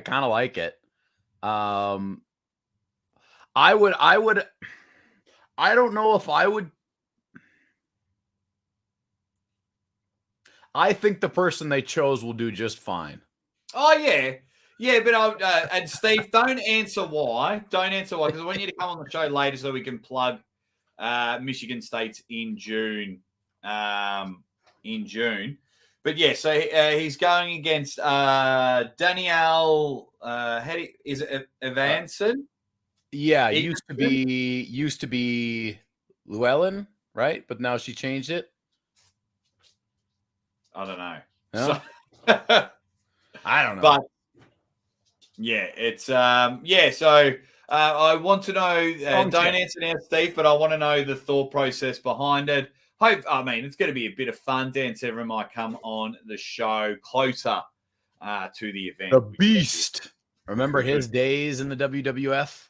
Absolutely loved it. And I loved his days in the UFC. Mm-hmm. Hey, when are the other guests coming? I don't know. Toddzilla's agreed. Monster. Everyone says they're going to try and come on. Toddzilla, Michael Todd, Giannis, Coach Ray, Neil Pickup, James Statham, Sandras, Ryan Bowen, but they haven't given Ron Barth, Angie Rose, Gabby Vasconcelos, but they've all said they haven't given me a time. The 24, 25 hour thing, it always is interesting because you go in waves, right? And there will be times of real crazy highness and then some real lows as you go through the different hours of time. But I think you've done it smart this time for yourself, starting at night in order to, keep yourself awake with the timeline of everyone else. Well, I started at night last time because my thought process was when I finish, it's not going to interrupt my sleep pattern. Right. Because I'm going to go to bed at 10 p.m., which is a normal night. So that's why. And it just gives everyone a chance. Some people will be on now, some people will be on later. Yeah. It'll go in waves, but fingers crossed it's a big successful thing. Oh, Harvey! Look at this puppy. There he is, talking about Dead Set Legends. Hot off his 14th birthday. Yes, his 14th birthday was last Tuesday. Yeah. Because it was you brought him on the show. We all said happy birthday. Yeah.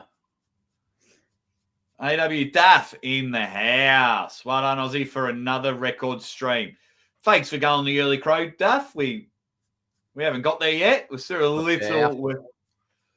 little while away, but Mrs. Aussie Armwrestler joined the show a bit earlier, which is happening. John, my man. Yeah. Politics aside, mm-hmm. Are you excited for East versus West coming up in a few weeks? Oh, of course. I mean, I'm excited for particular matches, right? So there was my next question. Yeah. We're getting nothing from the athlete. Devin and Gennady are the only ones who have said anything about any of the matches. Am I wrong? Like what are the other top matches? Exactly. So that was going to be my next question. Can you tell me 5 matches on the card? The only other one I can think of on the top of my head is Irakli versus Angrabayev. Yep. And that's because I'm super excited for that match. I think that one could steal the show. But it's Devin versus Gennady. It's John doesn't have a match at this one, does he? Nope. Jerry, is it Jerry versus Jerry's not. No Dave Chafee. Don't look at the comments. Wrong again. There is Dave Chafee. Who else was it? RVJ's got a match. See, this is my point. This is my point. Yeah. You're not getting much from many of the athletes. Yeah. Yeah. So, like, because I'm studying it, I know all just about all the matches. I'll probably forget some, but RVJ's pulling Zurab, Dave's pulling Rivas. You've got Vitaly, Paul Lynn and Sasha, which is going to be cool. But that's the thing. We just need a little bit. We just need a little bit more. And we'll quickly say hi to Christopher John. Says, good morning, my favorite YouTube duo. What's up, buddy? Got the coffee on. Is this the first time we've been called a duo? Maybe. I enjoy it. It tickles me. We always call each other a tag team. Tag team, duo. I like it. I like it. John, can you just remind everyone that you should never give yourself a nickname? Hollywood Matt Connolly was in the comments before. Look. You should strive for others to mark you, right? Self-marking. Was I given the name Uncle John? No, I gave myself the name Uncle John, but that's not a nickname really. It's more of a character name, right? So, yeah, probably not. Did you know this? Bam Bam Big Up 19 finished second to Cleve Dean.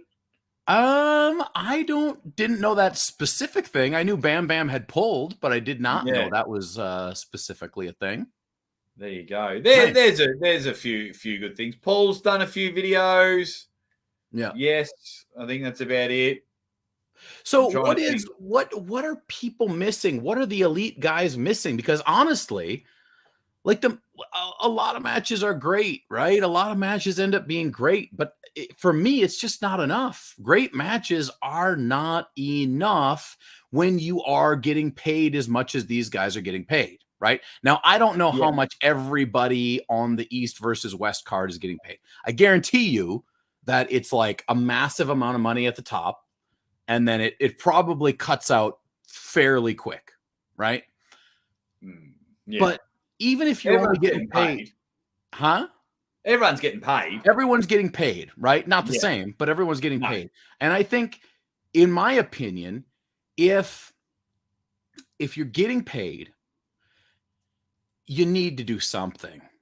You need to do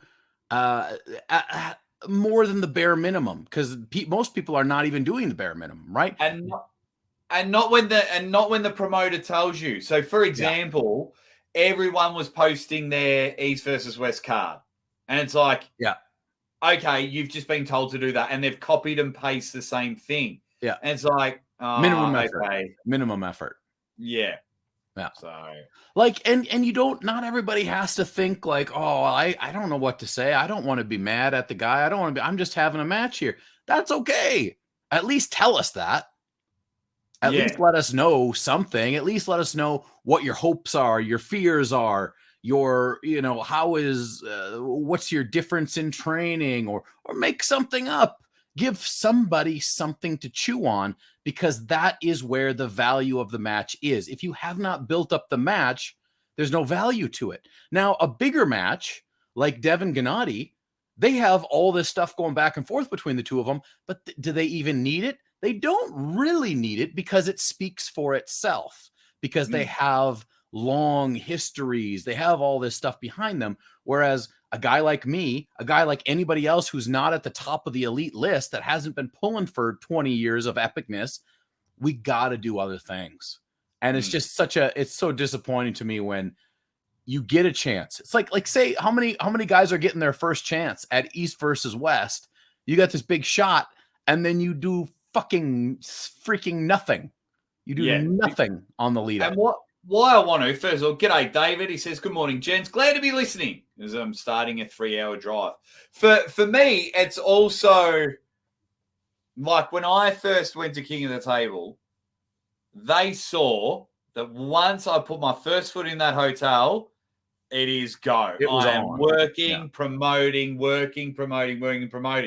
So then when it came to the next king of the table, they were like, not only is he handsome, modest as well, but no, but it was like, well, not only do we get an announcer and a commentator, but all this guy does is try to ensure we sell pay-per-views. So, and that's what I think. There's some people that get away with it, but I would be whipping it in my contract. I would be putting it in my contract. Hey, Uncle John, this is what I need from you promotional wise for your match at the Aussie Classic. This is what I need. So, well, and look, it's not just about appeasing the promoter. I mean, that's a big part of it. That's where your money's coming from.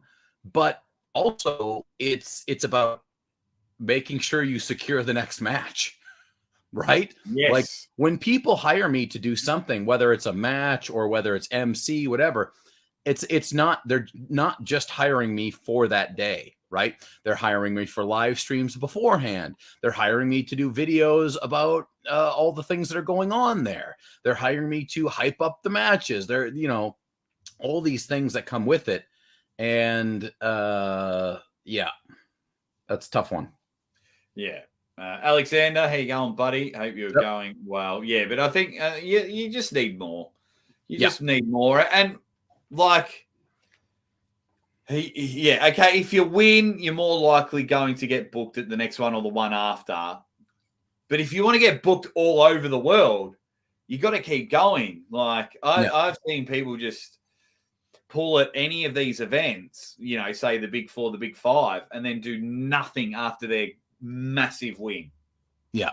So, what's up, school lady boy? I tell you what, guys, in 24 minutes at the 2-hour mark, we'll open up the lines. We'll open up the lines. And if you want to come on and join the show, please share it. Say, hey, I'm about to jump on this 25-hour live stream. Bring the energy, bring the topic, and say happy birthday to Harvey. New rule. Woo! Harvey's there. You got to say happy birthday to him. He's already sleeping. Yeah, I'll wake him up. All righty, let's have a quick revenue share. I know some people have in their contracts pay-per-view buys. I know some do, not everyone. But you've got to understand, if you are promoting Heaps Jar, it should be an incentive straight away, because if I'm on a card that makes heaps of money and they're like, well, that's because Aussie Armwrestler promoted it heaps and he brings us pay-per-views, I'm automatically getting booked. There's how many do you reckon? 5? What do you mean? So 5 arm wrestlers that would instantly sell pay-per-views? Okay, so Devin. Everyone list them in the chat. I'm going Devin as well. Devin Levon, because he's number 1. Correct. John. Dennis. Yep. Maybe Alexi. No. No? I reckon you could throw in Erdemez at this stage after that thing with Levon. Yeah, after that match, everybody wants to see the next one. And he's so active on socials. Yeah. So I'm throwing in Ryan Bowen. Yeah. Because I think people want to see him move. I think guys like Bowen can sell. I would argue that Bowen might sell better than Hermes. I think Hermes is more dependent on his opponent. Yeah. And then I could almost no.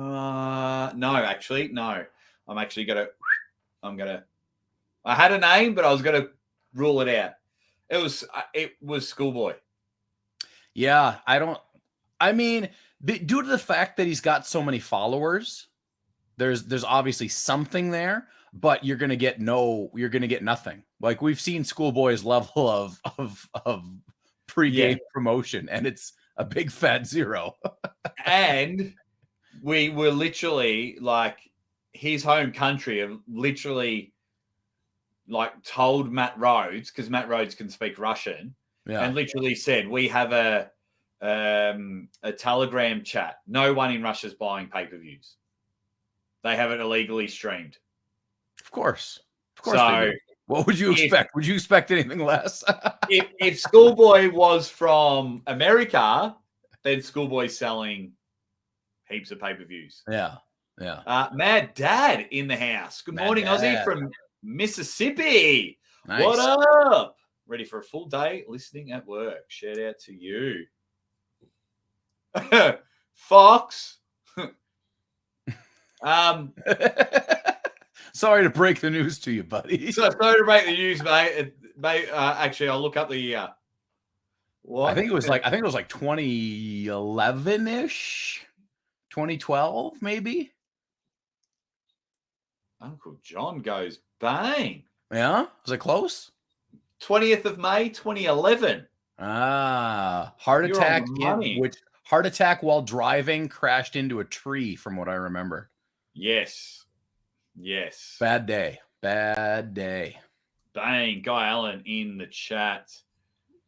So the first issue, says Mr. Peanut, is the lack of statistics in arm sports. Commentators have nothing but personal opinions to present the fans. We know exactly how many minutes Michael Jordan played in the NBA. Well, if you go back and listen to mine, I'll tell you about maybe matches in that year, how many wins and losses. The problem, Mr. Peanut, and this for me, John, you can agree or disagree, there's the NBA and all the stats in the NBA. I can give you the king of the table stats. Right. As a commentator and a promoter, I'm not mentioning other promotions' names. Yeah, obviously. So I can tell you, like, I give you stats on their last match, who they pulled, and I give you stats during it. But yes, I don't think there's enough things to do in arm wrestling to have the kind of stats basketball players does. Yeah, it's like, well, the NBA has been going for so long, and it's all a central unit, right? So they can have people that's their only job, right? That's their only job, is to collect those statistics. And yeah, I would love it if that was the case, but it is not. But yeah, I definitely enjoy work, Adam, that one guy. See you later, buddy. See you later. Big B, you can smoke, but do it off camera. I don't want to see anything on camera. Hey, Big B announced who his opponent is at Arm Gods later this year. Oh, first of all, I want to know it, but if it is September 30th, my heart is breaking. Oh no, what's on September 30th? So my favorite day of the year here in Australia, besides like Christmas and birthdays, is the Australian Rules Football Grand Final. It is, we get a public holiday for it. It's a massive spectacle, and it is September 30th. So you'll need to help me find a bar in Canada that I can turn up at 1 a.m. to watch it. Doesn't exist. Damn it.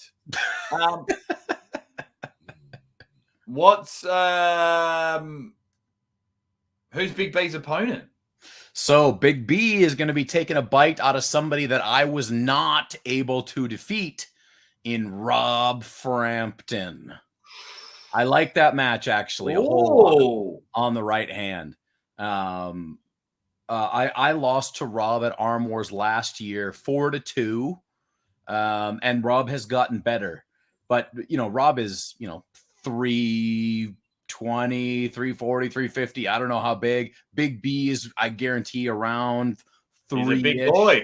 They're both big dudes. So I'm really looking forward to seeing what Big B can do with Mr. Frampton. I like both of the guys a lot. And I've pulled both of them. So I honestly think it's going to be a pretty damn good match. Yeah. I like it. Just quickly going, Mr. Peanut. I'll tell you what. If I go back to King of the Table, I'll get some more and more research. I like it. I'm a stats guy. So I'll get more and more research for you. So King of the Table, if you're watching, hire me. You'll get better commentary. So I've got it. Hey, get ready. Mega Slice is in there. Hello, gentlemen's all. Woo-hoo. Mega Slice. That's a cool name. Good new people I'm seeing. Yeah. It's good. Yeah, I've had the last 36 hours has been a nice little growth for the channel. Nice. Good. And that one video. Steve Pettis is talking our language. Would a dark side of the ring type show help arm wrestling? Ooh. I can think of a few I would like to see. Dude, there are short documentaries would be great. More short ones. Look, I know that there are secrets in arm wrestling that would ruin people. And I don't want them to be ruined. So, yes. Depending on what the topics were, I think it could be great. I think especially now, if somebody had the means to follow the big leagues, like if somebody followed King of the Table and East versus West, and like these are the two guys that are they're clearly in competition, but also they're kind of connected, sort of. And to see the ups and downs and pitfalls and mistakes. I mean, Engen would never allow that type of access because he could never have himself seen in a negative light, but it would be awesome. I've already got the first episode. Yeah? Dark Side of the Table, episode 1. Aussie Armwrestlers first 24 hours in Carlingford. And we can interview you. We can interview Big B. We can probably get Cobra Rhodes in there. White Wolf.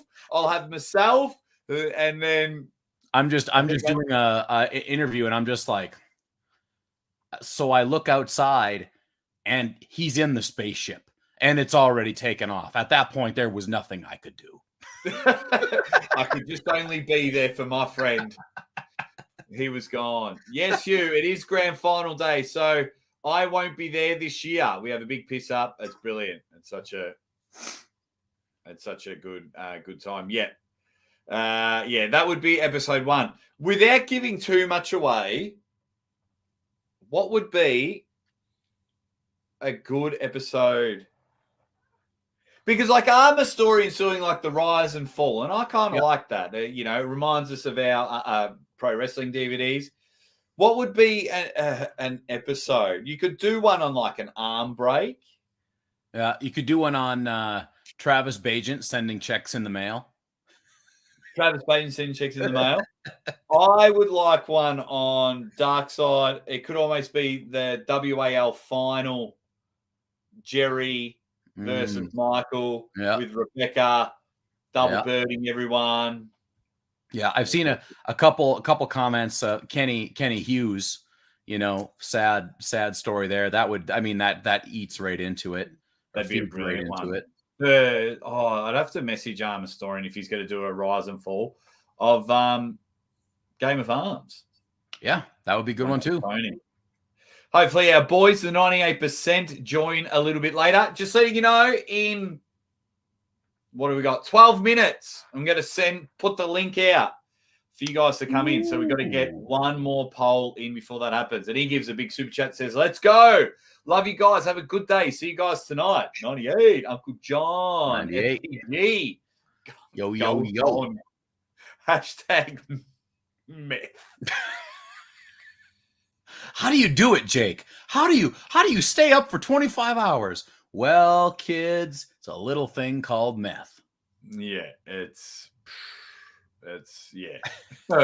everyone's laughing at it. No, I have a pre-workout, but it's old, so I don't know if it's actually working. You need some NatFit Canada product, I think, my friend. I do. I've got this. Do you have this in Canada? C4? I don't know if we have those cans, but we do have like the C4 brand. Yeah, there you go.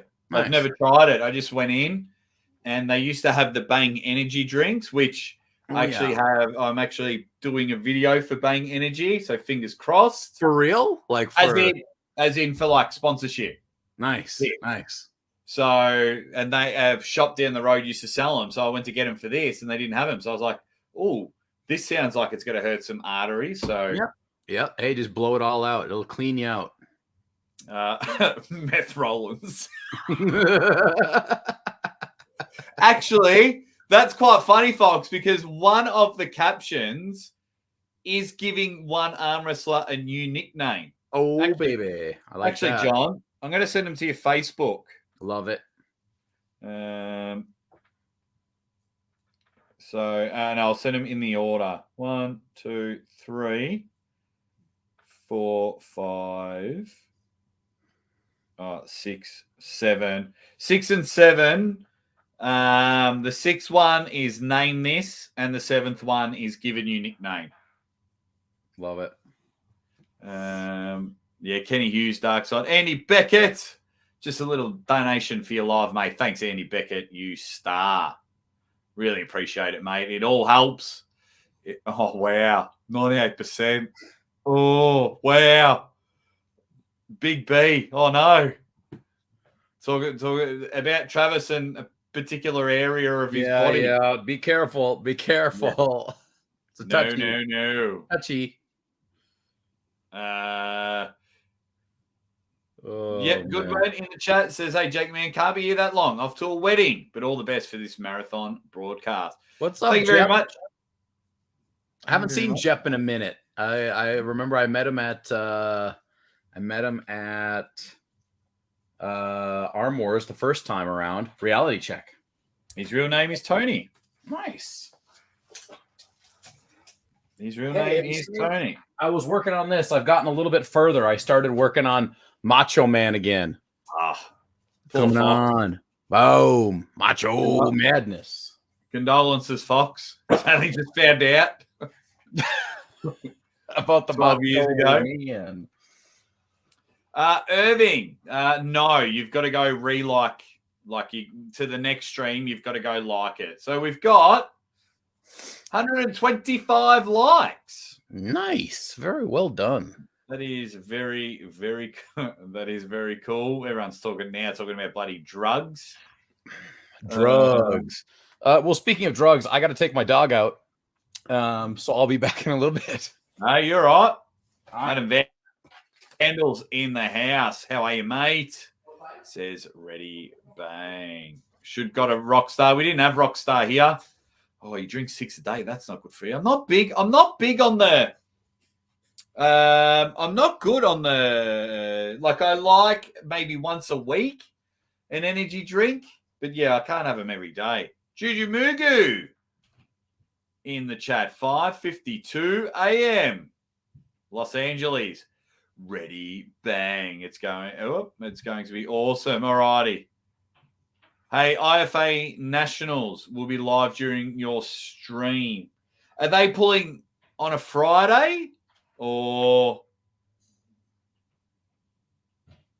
Yeah, I don't know. Wait, what's a good poll topic before we open up the line? Someone give me a really good poll topic. If you're just joining us, 25-hour arm wrestling podcast stream. We're going to open the lines up soon for you guys to join in. Make sure you bring a topic. Make sure you bring the energy. Please share it on your YouTubes, your Instagrams, or whatever. We're going to have some other guests later on. Uncle John's hanging and banging, slinging and slanging at the moment. Awesome. Swedish Arm Wrestling TV. He'll come on. He's writing some topics down. He says, my shift ended earlier, so I'm coming in earlier than expected. We will see you very, very soon. Very, very soon. Currently interviewing John Cena. Well played. Well played, Jack Corbin. Finland in the house. You're having IFA Europeans in Finland. Yeah. There you go. So what color are his nipples? Poll topic, who cares to hear more news on WAF? Hey, so long as they hire me for Worlds, I'm happy. How many people will appear from inside the car streams on Total? I know at least Ron Barth will. He's driving.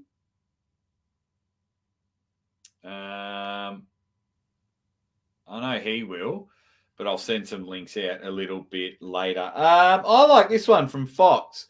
Let's try and figure out who is number 2 in the world. Let's start a poll. Who is number 2 in the world? I like this one. And let's have a bit of a chat about it. And I'll So Erdemes, Gasparini. I'm going to go Devon Larratt. I'm going to go at an option. I'm going to go,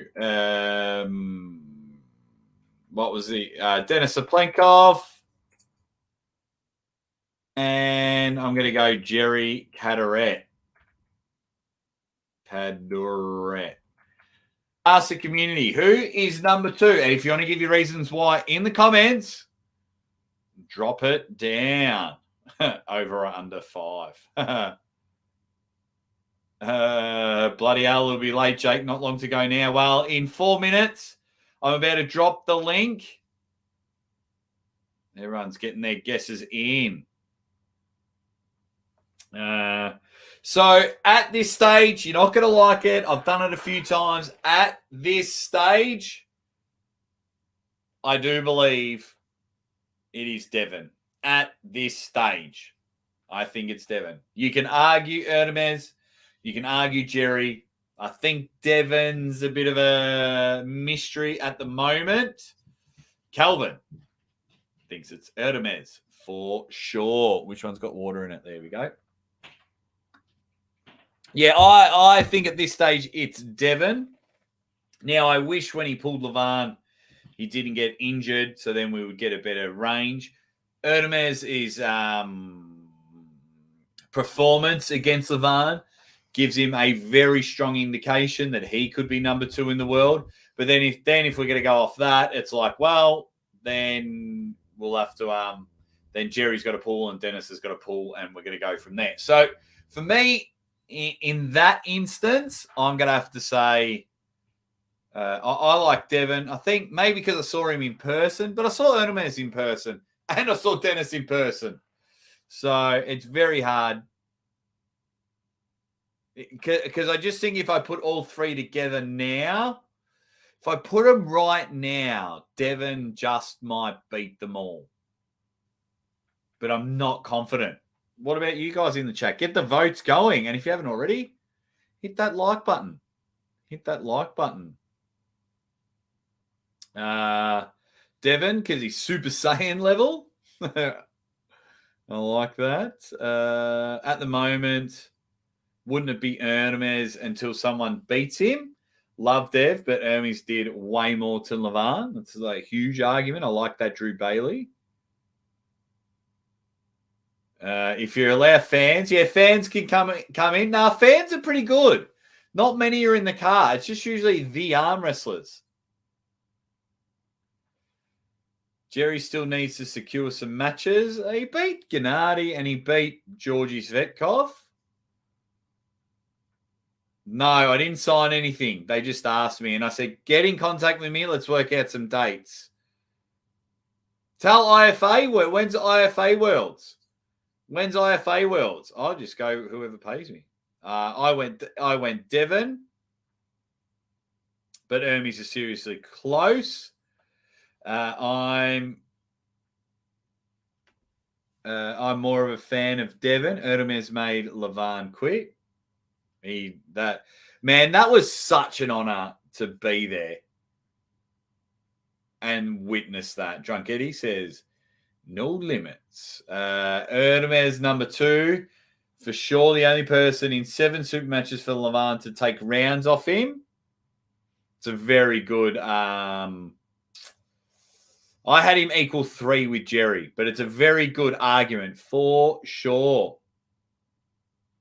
GT channel says Jerry misses 1-0. Zoel is a dark horse. But he hasn't... But Zoel hasn't pulled anyone significant. When I say that, he won in a tournament, which is amazing, but they weren't at the level that we were wanting. I think he almost creeps into the top 10, and his arm is looking better. Malaysia. Yeah, Morozov looks stupid. How you going, Edward? At the moment. What else have we got? Devon's the mad scientist of armwrestling. How bad did his thumb look?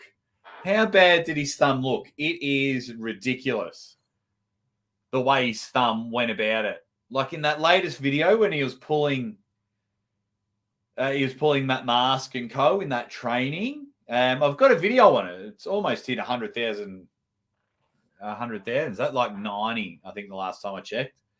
So that's pretty cool. I like when I have big videos. It helps the channel. It just exploded. I literally watched the video on a treadmill at the gym. I was just finishing up. No, I was just doing a walk in between before I went to hit another set. And then I was like, I've got to go make a video because this is awesome. Just quickly, want to just go through all the awesome people. Todd and Oleg's love child, thank you very much. Also, Robert Gould, my brother Adam Dawson. Thank you very much to Spermies, my brother Retro Reister, the 98%, and also thank you to Andy Beckett and everyone else that is in the chat. Hey, Malaysia, 25th of September. I don't think I will be there. I will be at Arm Gods. You know, when you have one of those dumps that just reminds you of what it is to be a man. Ha! You just felt good. You know, you've had a decent meal, and we're going from there. Hey, John. Yo.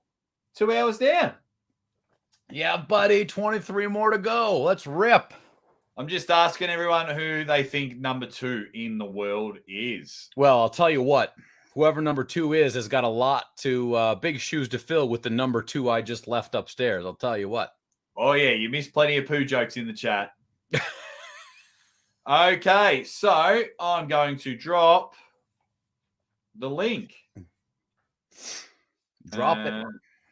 So there's the link. You just need internet. I'll pin it at the top. So hopefully, yep. So that, and then I'll end the poll. Everyone reckons it's Hermes. 61% Hermes, 30% Devon, 7% Dennis, and 1% Jerry Cataret. Let's say you, Uncle John. I don't know. I just got distracted because Drew Bailey said, sounds like Uncle John just dropped off a damn rake handle. Yes, I heard that about Brian Pillman. Oh, God. So now. All right. So now I got to get back to the poll. Oh, I just ended it. Oh, you ended it. What was the Hermes dominant. Armies? Yeah. I just got to do another banner. Link to call in pinned at the top of the, would you call it the comment section? The chat? Top of the chat. Top of the chat. Let's just change that now. Hey, did I hear you messaged Gary? Yes. Nice. So you messaged him as well? I'll send him a message too, yeah. I'll send him a text. Yeah, I sent him something on Facebook. Question, Jake, what will you reckon your hardest hour on this 25? It will be around like hours probably 11 to 17, around there. Because like this first bit, it's all exciting. And then like getting to double figures is pretty exciting. And then 11 to 17 is like, still got a long way to go and things like that. So if it was easy, everyone would be doing it. And I hope no one breaks my record anytime soon because I will literally do it the next day. Have you ever seen that guy that holds or held at one point the world record for planking? He's like this. Yes. Yeah. And like he got beat and then he just like went and got it back. He's crazy. He's a crazy person. Yeah. And that's what I would be. And that's what I would be doing. Cobra Rhodes has been a member for 3 months. Cobra. Oh. Thank you very much, Cobra Rhodes. Huge supporter of what we're doing. And he says, I'm on me bloody. There we go. And he says, Uncle John rocks. I got to talk to him today. I got to talk to my man today. You got to talk to him. Yeah, he called me last night, but I already took my medicine and I took multiple levels of medicine, you see. And I was on the couch and I couldn't move too well. So I said we'd talk today. Unfortunately, I'm still on the same amount of drugs. So There you go. No. That's just the Cobra way it is. understands. Cobra understands.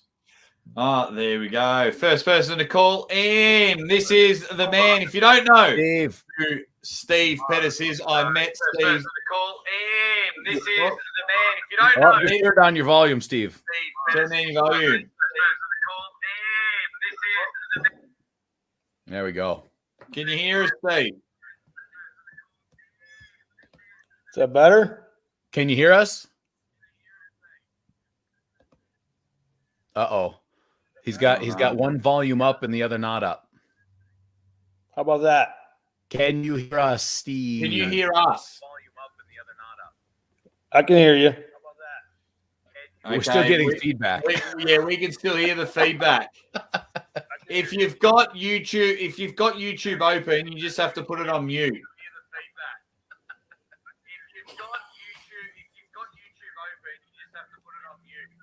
Yeah, I just said that. Yeah.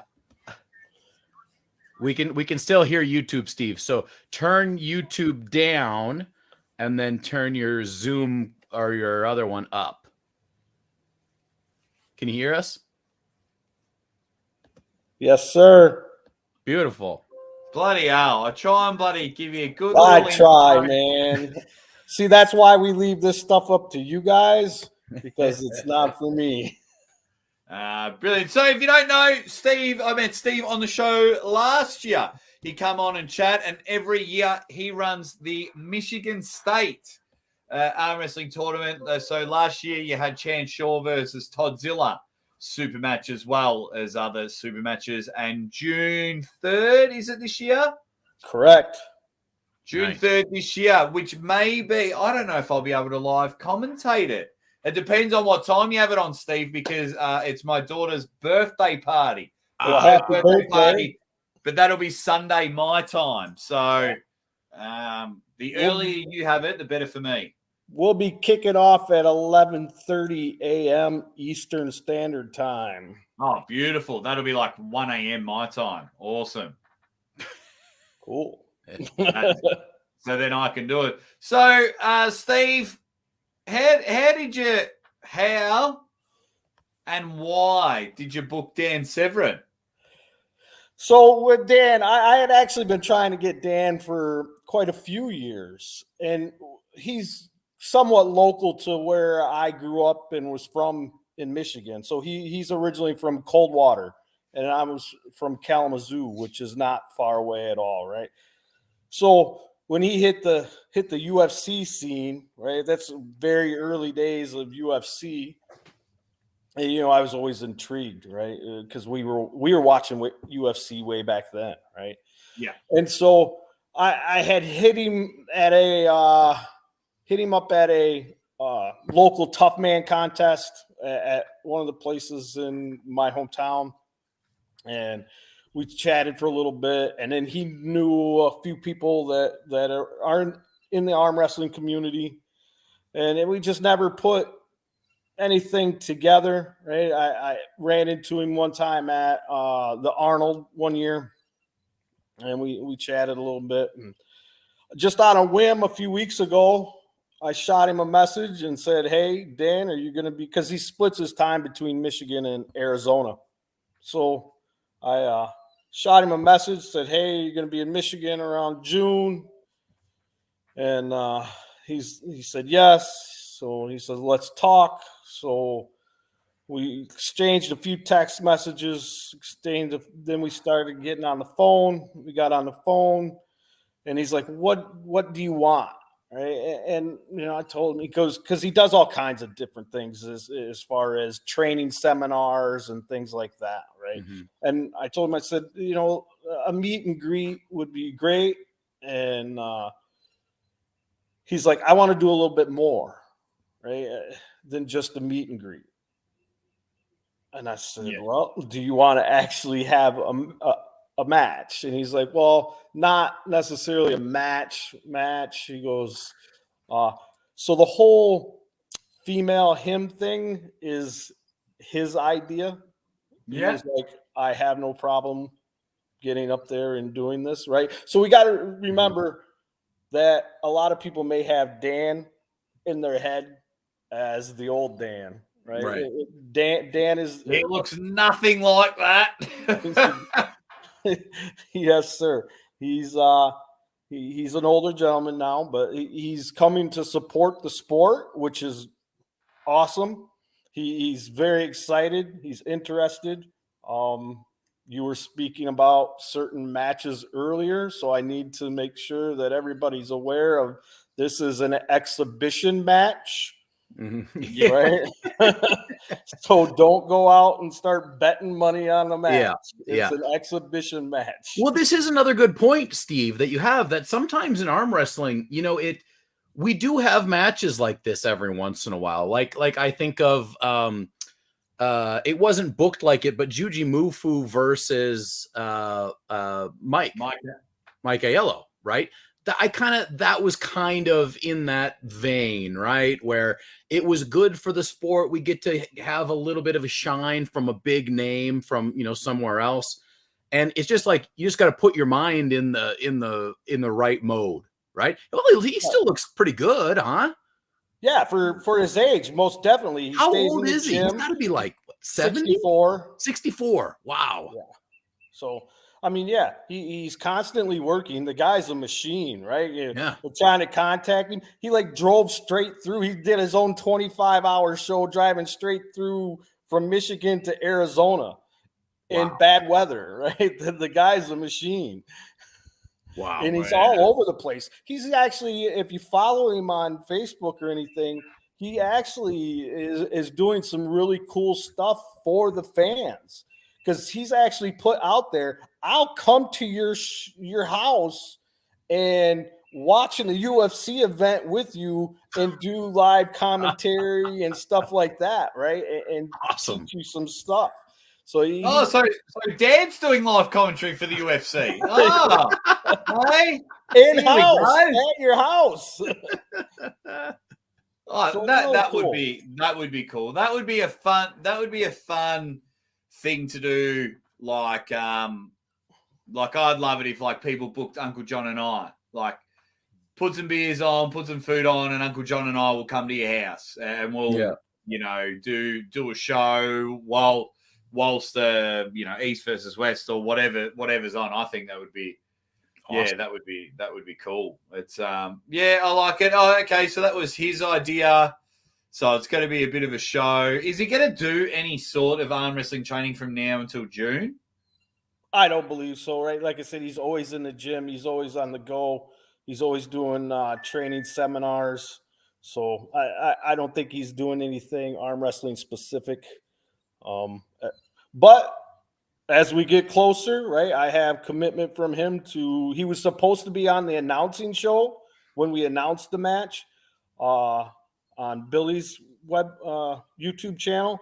However, that was the day he got caught in weather driving back to Arizona and crashed out when he got back to Arizona and completely missed the show. But he is committed to me to come back on. So I'll hit him up for 2 shows to get him back on Billy's show, because that's where we were originally supposed to be.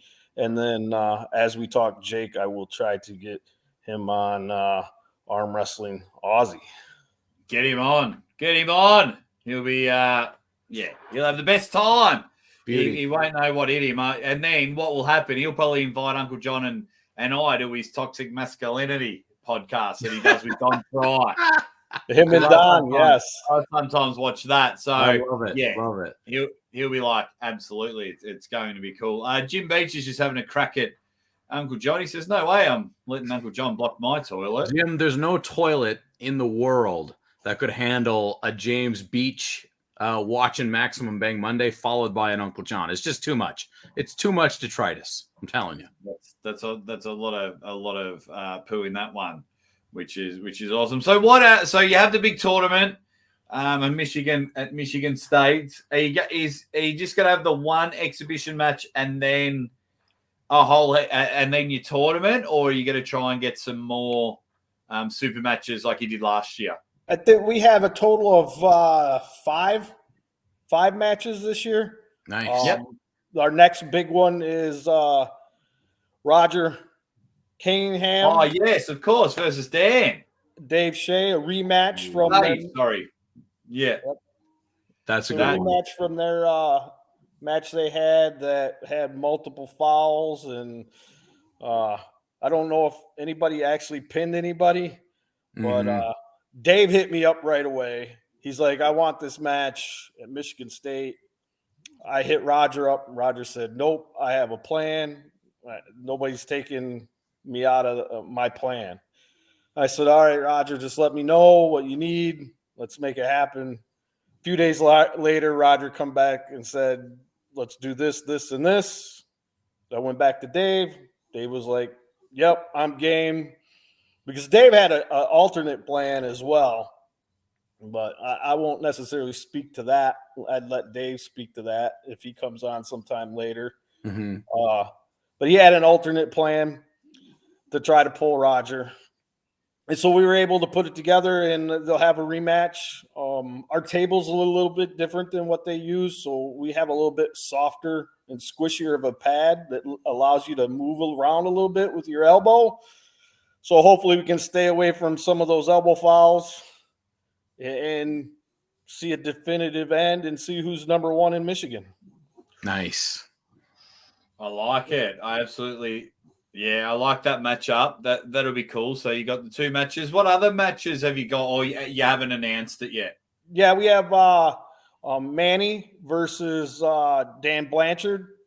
They're pulling for. There's a couple different belts in Michigan. So there's Too Strong for You belts, and then OGP belts. So they're pulling each other, both right and left-handed, for each other's belts. And then What's we also OPG? have, I'm sorry. What's OPG? Overgrown Productions. Oh, okay. From Dan Bennett. He runs that organization. Yeah. Do you know who Manny is, John? What's the last name? He always gets me on that one, right? And that's why he just says Manny. Okay. I can't pronounce it. Somebody in the chat probably knows. Throw it out there, chat. What's Manny's last name? And give me a who has he pulled lately? Robert Gould says, would love to go to Michigan State one day. So far away. Where do you live, Robert? I know you've told me. I just keep forgetting. We've got who is number one in Michigan right now from Kazi? Roger's number one. Yep. Nice. Yep. He took it over when Robert Bishop used to be number one, which is a large man. Yeah. Is he kind of done arm wrestling now, or? Yeah, he hasn't been around a whole lot.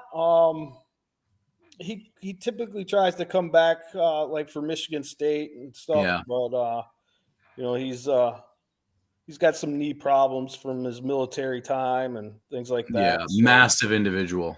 Yeah, so he called me a little while ago, and he was talking about moving to Virginia or something. Okay. Asking how far away that it was from me in Kentucky. So I don't know if that's still in his plans or not. And then he's talked about coming back, right? So yeah, it'd be great to have him back in the sport, and then him and whoever wins between Roger and Dave go at it. Yeah. Right? So There you go. And then we got. I want to grab this one last match because I missed it last time. I also have Tim Lewis and Cole Casper, which there's quite a bit of weight difference there. Right, Cole's on the smaller side, but he's going after Tim. So Tim pulls like a million super matches a year, doesn't he? Yeah, he's a Superman of super matches. Like last year, he had a million. Dean, I'm just muting you for a minute, mate, because all you're doing is heavy breathing. So I'll get to you in a moment, buddy. Tim just pulls every single week. So yep, he's probably had 30 matches this year already. Yeah, he did just have a surgery on one arm, so hopefully he's doing all right and is ready for June 3rd. We're 50 days away now, so it's going to be an exciting tournament again. Last year we hit 519 entries. We're in a Wow. massive stadium, not a massive stadium, but we're in an arena. Yeah, they looked cool last year. Yeah. So it's The stream went smooth.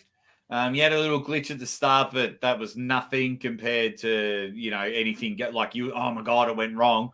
So a little glitch at the start, but it went very smooth. Yeah, and we think that was a camera versus like our internet or anything, because they had very good internet there, because they had actually had President Trump there, so they had upgraded their internet, and so we were able to get through any internet issues. We did a test and we had zero internet issues. So that glitch that we had at the beginning, we believe came from one of the cameras. There you go. There you go. Quick super chat from Cobra Rhodes. Says, I'm proud of Michigan arm wrestling. It has come a long, long way from way back then. If anyone's going to know about that, it is arm wrestling's only pimp. That is the man, Cobra Rhodes. He is a superstar. Right, let's see if we can get Dean's heavy breathing. Dean, why don't you have a screen? Hello. Dean, what's happening? I can't see myself. I just want to be on your show. Yeah, we can't see you either. Have you turned the camera off or something? No, I think it's on. I'm just shit at technology. Yeah, you're just a black screen. You're not batting very good there, Aussie. It's probably a better view if it's a blank screen. So it's I haven't got a clue what to do. I'll leave you to it. Yeah, just keep trying to come back, Dino. You got the link. I've got this link for 7 hours, so keep coming back. Okay. Bye, guys. Great show. Good luck. Thanks, Dino. Appreciate it. If you don't know who that is, the Welsh Wolverine. He commentated with me at the first Arm Gods. Grip and Rip Arm Wrestling with a super chat. Thank you very much. It's time to do a 37-hour podcast and own the world record podcast. Is 30 on talking about arm wrestling, the world record for arm wrestling podcast? I don't know anyone else that's done more, but you're pretty good with stats, mate. Let me know who the arm wrestling world record podcast is. Let me know. You dead set, Ledge. Hope all is well. Thank you very much for your super chat. We'll see. Let's just get to 25 and we'll see how we go from there. If I did 37, that's another 12 hours. So that would take me to 10 a.m. Sunday morning. Shit, that's massive. All righty, let's go. So there we go, Dean. We've got your ugly face in there. We can see you now. Sound is shag now. What's that? Sound is shit now. I can't. I'm disrupting everything. I do apologise. No, you're all right. Where are you driving to? I'm driving home from work. You don't work. I can't hear you. I'm chaotic with this. Well, how far away are you from work? From home from work? I'm about 15 minutes. Yeah, we'll call back when you get home. Okay. Good luck, guys. All right. I'll see you in about 15 minutes. Beauty. As we go from there, let me just quickly check pseudonym in the chat. How you going, buddy? Hope you are doing well as Sup Dog. Appreciate everyone in the chat coming in. I'll just quickly go from there. He is an IFA world champion, Fox. Absolutely. So hopefully Dean can get all of his technology sorted out a little bit later. I wanted you to be the king of all podcasts. You definitely own the arm wrestling record already. Okay, beautiful. That's always a good one. The world record, I'm sure someone on Switch went for like 11 days or something. I'm sure, like, he just slept in his bed. He didn't leave his bed, but I could be wrong. But you might know better than me. But thank you very much, my man, for another super chat. And then we've got Swedish Armwrestling TV in the chat. Everyone say a big g'day to Criggy. What's happening, my man? Hejsan, hejsan, Aussie Armwrestler. That is like saying hi in Swedish. It is really, really fun event that you are having, and I'm basically trying to get into this every single year, so it is a real banger. That's all about it now. When you say get into it every single year, you jumped on the show last year, but look, it's it is tiring. It is taxing on the body. So will it happen every year? I don't know. I'd like to do it every year, but of course, with getting older and hopefully having a new child every year, Mrs. Aussie Armwrestler and I want to have a kid every year for the next few years. It may get a little bit harder, but they are fun. And at the moment, you know, like Steve, you do the Michigan States, and Criggy, you do a lot of filming and competing. So this is kind of like my Michigan States, my king of the table, my once a year where the arm wrestling world can get together, hopefully break some bread. Criggy, what's been happening in your world, mate? Well, lately we have been on the Swedish Nationals, which was like 3 weeks ago. And it was happening at the same time during the Hardanger Open. So when I was hearing that, I was just like ripping my hair off like that, because finally when I have a opportunity to finally meet you in person, because we have been talking like 2-3 years. Yeah, maybe about 3 years for sure.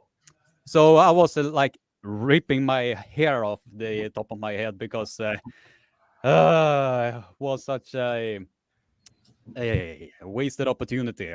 But hopefully, are you planning to come back to Hardanger? And hopefully we might meet if they don't decide to take the same date again. I don't know. Yeah, well, they did offer me, so they did offer to come on, like yeah, they said, we want you to come back next year. We want you to come back every year. And I'm like, hell yeah. I loved it there. I absolutely loved it. It was so much fun. Got to meet a lot of people. I was there. You know, finally met Marlon and Fia, Victoria Carlson in public, in person. Met Carolina Peterson. We haven't chatted much, but after hanging out with her in the weekend, she was cool. Patrick Berg, it was really cool meeting him. I've met Giannis in person before, but I wasn't the Aussie arm wrestler, so it was good to sit and have some time with him. Casper's, I mean, Ray and I catch up all the time. We're very lucky. So yeah, it was an absolute belter of a trip, and the people over there in Norway are incredible. I cannot speak highly enough of the people there in Norway. Just quickly, Arm Wrestling Insider Tyler, change this word. Hey guys, I'll try and hop on in like 12 hours. Tyler, you will hop on. I am your first subscriber to your awesome channel. And you're going to tell me you're going to try and hop on? You better bloody hop on, my man. That's Arm Wrestling Insider. He's a really good dude. Tall Paul Hutchings Jr. in the chat. Your name looked different there, buddy. He says, ready, bang. I'm already tired for Jake, and I just woke up. Thanks, buddy. It is, it's going to be a long day, but it's going to be worth it. If you're just joining, we're here with Criggy from Swedish Armwrestling TV and Steve Pettis, who is running Michigan State. So give them both some love. I'll get back to you in a moment, Criggy. Just quickly, Steve, Michigan State's. Will that be on a pay-per-view again? Will that be on a YouTube channel? What's the crack this year? We're trying to go to our YouTube channel this year. I need a few more subscribers. And it's actually not even my channel. It's my partner's channel, who actually started Michigan Arms back in like 1988. So he does video and stuff for us as well. What's the YouTube channel? Michigan Arms. One word. Hang on. Let me just have a squeeze. You missed it, John, while you were gone. We had Dean Bolt tried a few times to jump on. Yeah, why? What happened to him? Technology, mate. You know what it's like. The Welshman couldn't figure it out. Shocking. So he's going to come a bit later. Steve, let me just have a look. If I go to share screen, is this your channel? Share screen. I hope it is, or I'm sharing someone else's screen. Oh, yeah. These are you guys here. So Yes, there sir, we go. That's it. So they're almost at 1,000 subs. And, of course, with this video right here, that'll get them the 4,000 hours watch time. But, Steve, mate, I've got to let you know, if you want us all to subscribe, we need more videos than 8 months ago.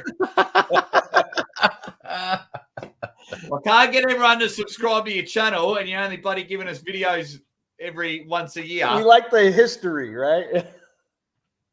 But there it is, guys. So if you want to see Dan Severin versus Danielle, you want to see who's number one in Michigan, and you want to check out the tournament and everything, head over Michigan Arms. One word right there. 892 subscribers. Thank you, sir. Appreciate that. No, that's all right. Just so everyone knows where to go and what the picture looks like. What's happening over on Swedish Arm Wrestling TV, Criggy? Not much lately. I've been releasing. No, you're right, mate. You've been busy competing. Yeah, I was competing at the Swedish Nationals with a busted up shoulder because I had some really grinding death wars with a teammate of mine that is named Alexander Rådbring at Northern Arms in a lesser competition. I mean, the funny story about that one is we were competing, and right about when we were reaching to the semifinals, they restarted the entire class because one did not get in time during the check-ins. But after that, we were just like, let's just restart the entire class. And then we had more battles after more battles after more battles. So afterwards, it felt like somebody stuck a knife in my rotator cuff and just twisted it and twisted it. It was it was really painful. So I was hoping that it will get healed up during the Swedish Nationals. But after round number one, when I was competing, I felt that something was really off because I had no side pressure, no internal rotation, nothing. So for me to get the 7th place, it was really mind-boggling, since a lot of the arm wrestlers that were in that class, almost all of them have side pressure. So I was really amazed that my right arm was able to perform as well as it did. So the plan is now is that to rehabilitate my shoulder so it can go with a ready bang. See what I did there? So what I wanted to get is I wanted my right arm to get as healed up as much as possible before I'm doing anything else. So that is what has been going on in the Sweden arm wrestling as of lately. And speaking of Sweden arm wrestling, how was it when you were watching Carolina Peterson pull against Victoria Ilishina? Oh, it was boring. It was boring. It was boring. So, for those that don't know, Carolina Peterson and Victoria Ilishina were having like 15-minute rounds, like literally 15-minute rounds, but they weren't moving in the center of the table. They didn't move, and I'm there trying to call the action. I was there like on stage, and yeah, Carolina might come on later on, so I can tease her even more about that match. But once again, it was awesome to showcase what I was able to do. They literally did nothing. Go back on my channel and check it out. It was it was quite funny. Yeah, Carolina had a similar match with Victoria Karlsson. I was filming that entire match, and I was filming steadily like this. My arm did not even move at all for like 5 minutes straight. I could feel the electric acid going through my arm, and I was smacking myself at the back of my head, and I was thinking like, you just man up. Whatever you are going through is like a fart in space compared to what these ladies are going through. Yeah, and then the next day, Victoria Carlson had like a 9-minute match in the tournament with Victoria Alushina. It was really weird. So going back to what you were saying earlier, Craigie, I want to ask the other two gentlemen. John, you were at East versus West qualifier, killed it. Yeah. On the microphone. If someone turned up late and forgot to check in, what's happening to that bum? Get the boot. Das Boot. Das Boot. And what about you, Steve? So I turn up. I've turned up late. I've missed registration. What's the crack? At Michigan State, it's clear. It is, if you're not there when weigh-ins shut off. Now, if it's a bracket issue, like a scorekeeper issue, and they forgot to put that person in, yeah, then you got to put the person in. Yeah, that's different. But if they just show up after weigh-ins are over and they want, oh, hey, I didn't know this tournament was going on today, and I just decided to come, sorry. Yeah. Weigh-ins Was are this over. person like mega important, Craigie? Was this person like, were they like high up? Were they going to win? Or was it just someone that just went, hey, I missed. Can I join in? Well, it was basically like he had weight in, but was only competing on the right arm. So he was basically doing something else. And right after me and Råbring had a career-ending death war, if I'm gonna be borrowing the phrase from Neil Pickup, it was after that he decided to turn up, and he did not even hear that the class was going on. So even though that was the case, all of us was just like, okay, you did not hear it, so whatever. We just restart the whole. You guys are too nice over there. Way too nice. Yeah, they really are. It's a Swedish They really thing. are too Deal with nice. it. They're nicer than me. And poor Carolina found out the dark side of Coach Ray and Aussie Armwrestler, because the next morning at breakfast, Carolina, I reckon purposely was late to breakfast because we were all sitting there, and then I think she was expecting us to go, oh, hey, beautiful, what a match you had, incredible. Instead, we stuck the knife in and said, that was boring. And then we started comparing of things, what we could have done in between, like during those rounds there. John, did you hear? Oh, Warren Raver's in the chat. How you going, buddy? Phil Woody's back in the chat. We'll quickly say hi to some people, which is awesome. Everyone's just being. What's up, Phil? Everyone's been so cool. Hopefully, heaps of people have subscribed to all of your channels. Robert Gould's going nuts in the chat. Ryan Raver with a super chat. My man, the Iron Giant. It's coming in from the 98%. Gone. I got to look up. Warren sent me, or he tagged me in something the other day, but I can't remember what it was. Warren, you tagged me in something, and it was really hilarious, but now I can't remember what it was, which makes it sound terrible. But hit it up, Warren. Tell us what that was. Was that on Instagram?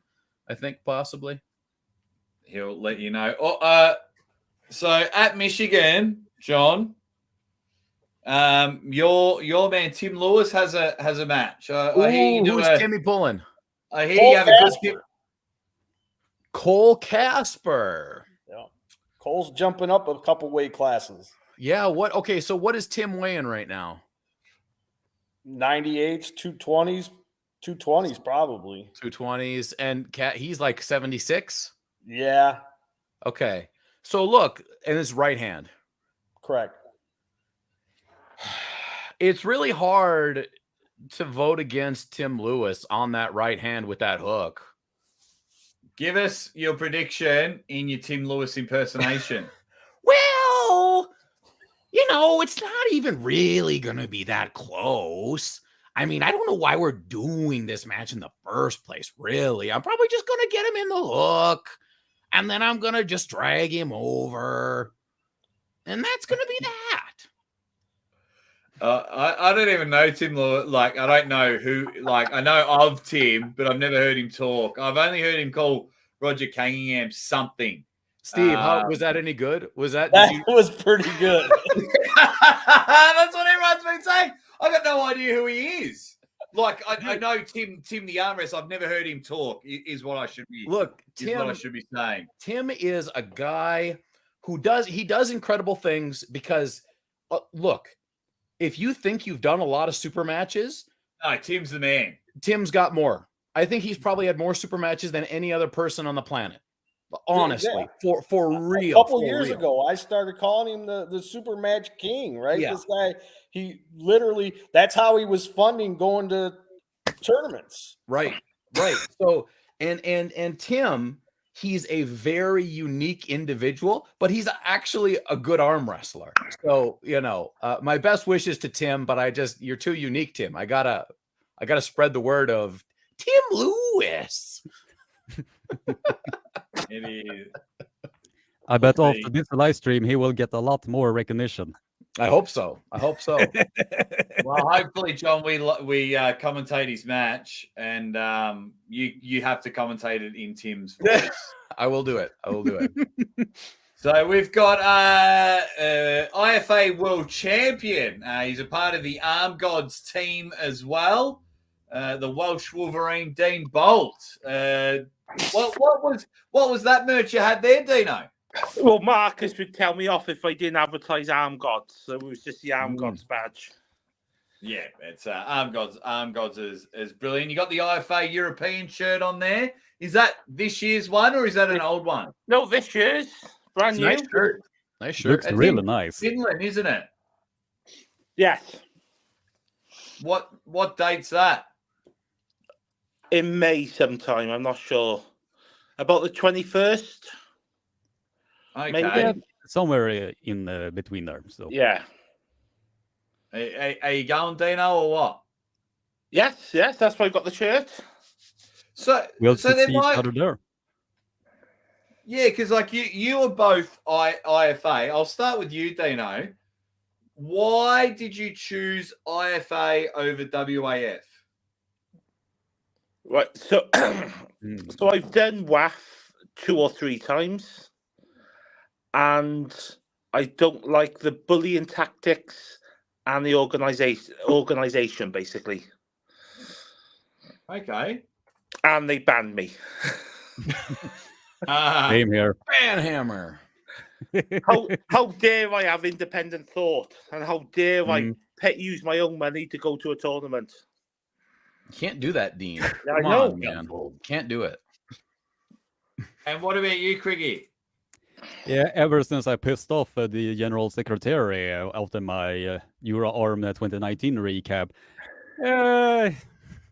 I'm pretty much banned. There you go. Okay. I do have a funny story that I don't think I've told many people. Well, if you want to share it. So I don't care. I'm never going to pull for them. So I flew out. I did the Zloty tour, and we all got warned if we pulled in Zloty because of the ERPA ratings, we were going to get banned from WAF. And years back, I was banned from the Strongman for the same reason. So I don't like people trying to bully. So go and take a running jump. I'll do what I want. So we all got on the banned list. Fast forward 12 months later, I was out in Saudi Arabia at the Armwrestling World Championships. And at that tournament, they also had a WAF arm wrestling tournament, which they basically made more money for more pullers from different countries. The general secretary couldn't sprint over to me fast enough, shaking my hand, thinking I'd flown out there to do the arm wrestling, not the Maz wrestling. Oh. Totally forgot I was banned because it served their purpose for me to be out there to make them look better. So that's the people you're dealing with. If you're going to ban someone, stand on your, ban them. Don't go running around because you might make a few extra euros. Wow. It's all about the money. Yeah. It's all about the money. Yeah, well, John and I was talking about how money is ruining. Well, yeah. Well, we had Joseph in the chat earlier. He was like, it'll be the doom of everything. It's certainly raising a lot of issues. Steve, when like Michigan States have their tournaments, are you under a banner at all, or are you just running a Michigan State's tournament? So we've always been affiliated with the American Armed Sport Association, which used to be the original, right? One of the originals that started WAF and was with the original WAF until the split in '98 when Canada had the World Championships and it was pulled away from them, and so then they started, some factions happened and the WAF split at that time. So then at that time there was no name change. There was just two WAFs, so a World Arm Wrestling Federation and a World Arm Sport Federation. John, it reminds me of WWF and the animal company WWF. Yeah. So back then, so before that split, American Armed Sport Association was the nationals here in the U.S. Right there were a couple other nationals, but they weren't near as big.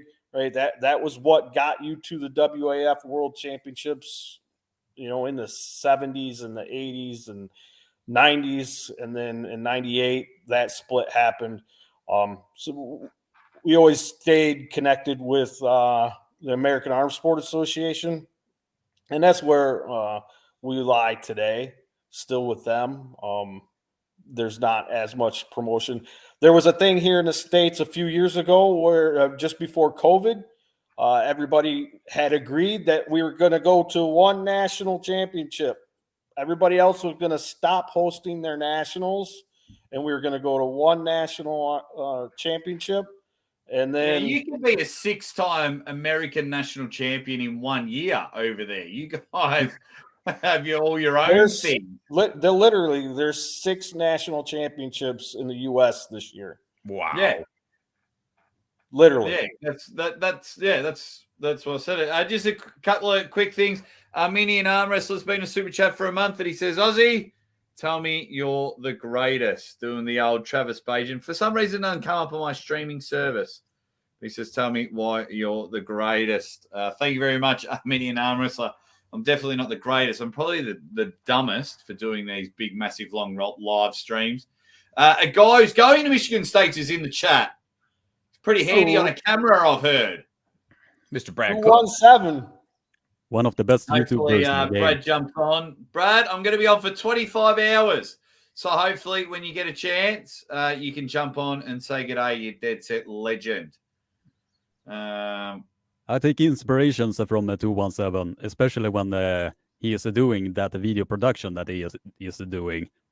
Truly He does some great production. magnificent. Oh, Great production.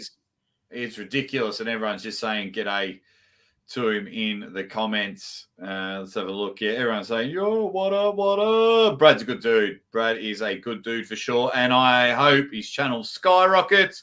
And I hope he just gets to do his filming full time and doesn't have to work, because he came to there you go. He's even coming in with stats. Brent Rakers is the only 2-time Triple Crown winner.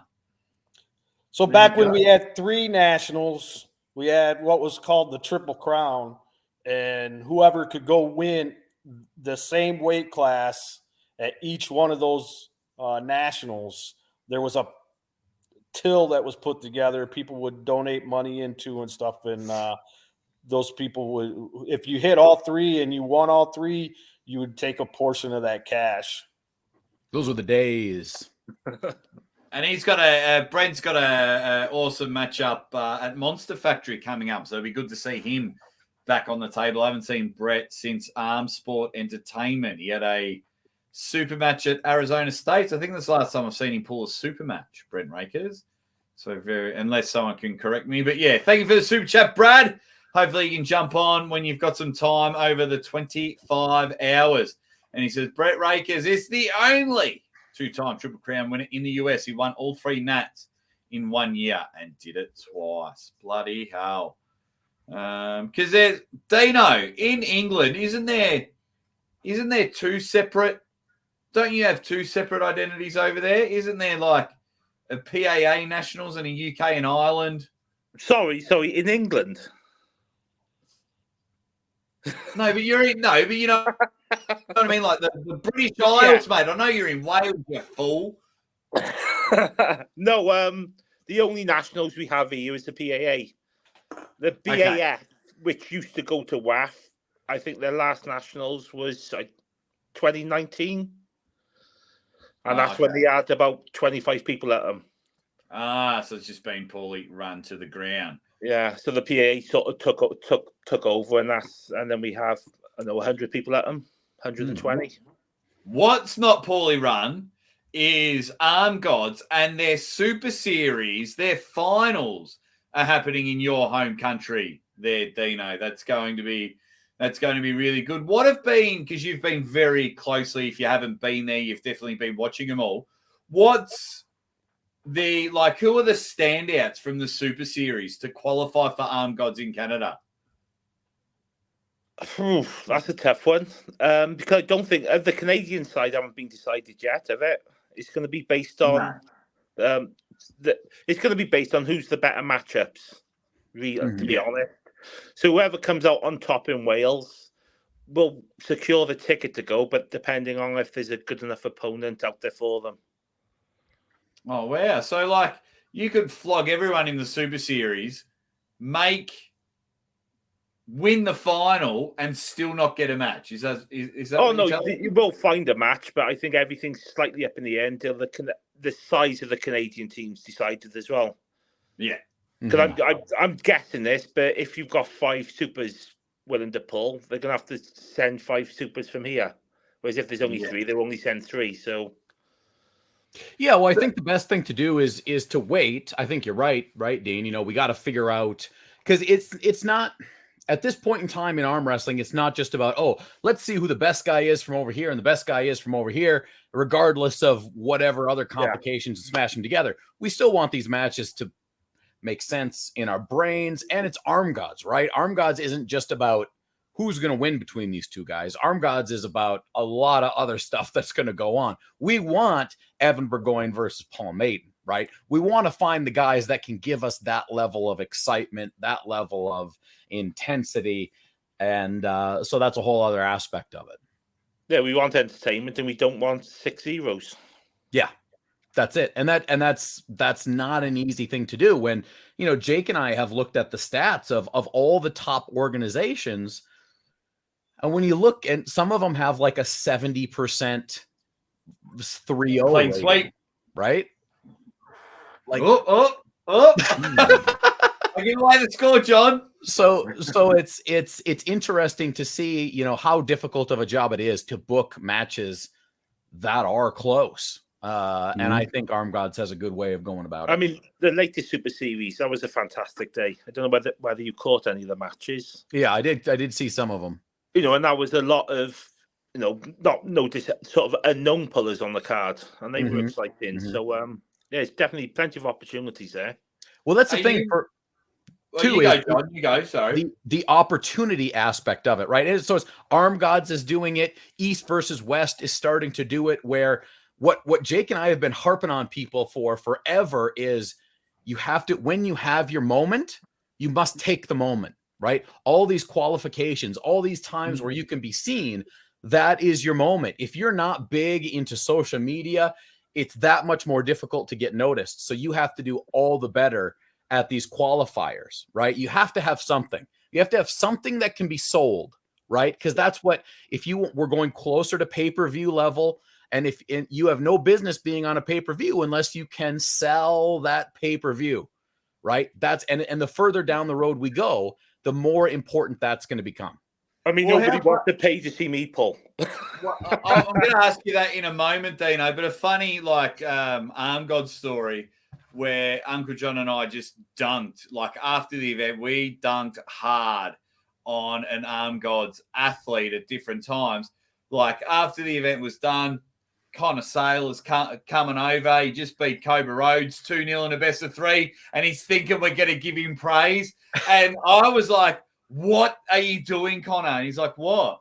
I just beat Cobra Rhodes. And I was like, no, you smashed Cobra Rhodes. No one knows who you are. So you've just beaten Cobra Rhodes. What you should have done is dragged it out in a war, and you've got Captain Breakarm position getting there, and you bust them. Do Vitali versus Vitali versus Dmitry Salayev.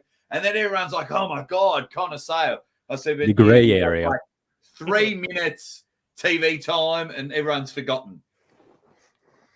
It's a game. You must play it. Which is good. The chat's flying, everyone. Ready, bang. All the best, pal. Thank you very much, OG. Everyone's having a good chat there, which is good. Do you know about the East versus West fiasco, Jake? Which part? Which one?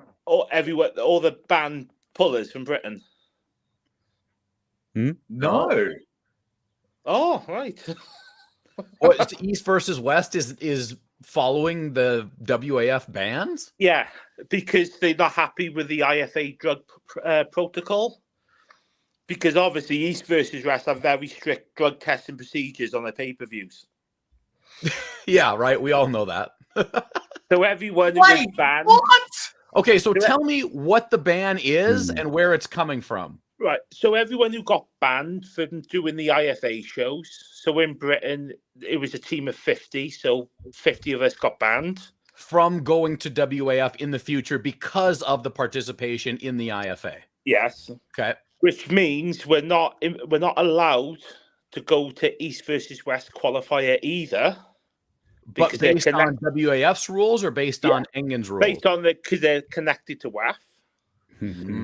So you've got to either write a letter or sign a letter to say you're really, really, really sorry. Right. You'll never do it again. And please, if you let me go to East versus West, I'll never mention IFA again. Right. You can imagine what most of us are saying. Right. Wait, but who's the promoter of the East versus West qualifier in that area? There's not one because there's not enough of us to do a tournament because we're all banned. So Neil was meant to be running a qualifier, but he's just I think he's just selected the national winners who aren't banned to go.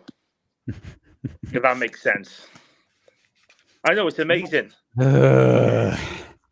You know, Dubai had an East versus West qualifier, right? Yeah. Dude, they just pick and choose. Whoever bows are the people they let do shit, and whoever doesn't bow, they just screw you. It's so blatantly obvious to me. But it's the hypocrisy of this over the drug testing. Oh, yeah. I mean, I'm not suggesting anyone as East versus West would ever take a drug, but I don't want to be that guy. But in July, isn't Morozov taking on Levan in the main event? Yeah. I think so. Yeah. Okay. I don't know what you're suggesting. Just talking about drug testing and things like that. It's got me baffled. No, Jake, he's not banned by WAF, so he's fine. Yeah, it's fine then. It's all fine. It's all fine. It's all good. You know. Even though Mircea said, go on, Jake. Sorry, I think Ryan Bowen was banned from WAF. Ryan and Lockie. Oh, they've obviously they went to Zloty. They went to Zloty, so they got banned. Yeah, they're with me. So they must be writing letters saying, I'm really, really sorry. Yeah, that is what you need to do. That is exactly what you needed to do. They wrote letters. Okay. Yeah. And I know some toes, maybe. I don't know. So the question is, what is the true ban reasoning? So like if you pull because I've heard different things and different documents have said different things, where at one point they were like, if you pull at an event that is in, competition with a WAF event. Originally it was when is it ERPA, when Igor started the rating system? Yeah. Is if you were pulled at an event that was ERPA certified, they would ban you. Right. And Okay. that was the start of it back in 2019. Yeah. Yeah.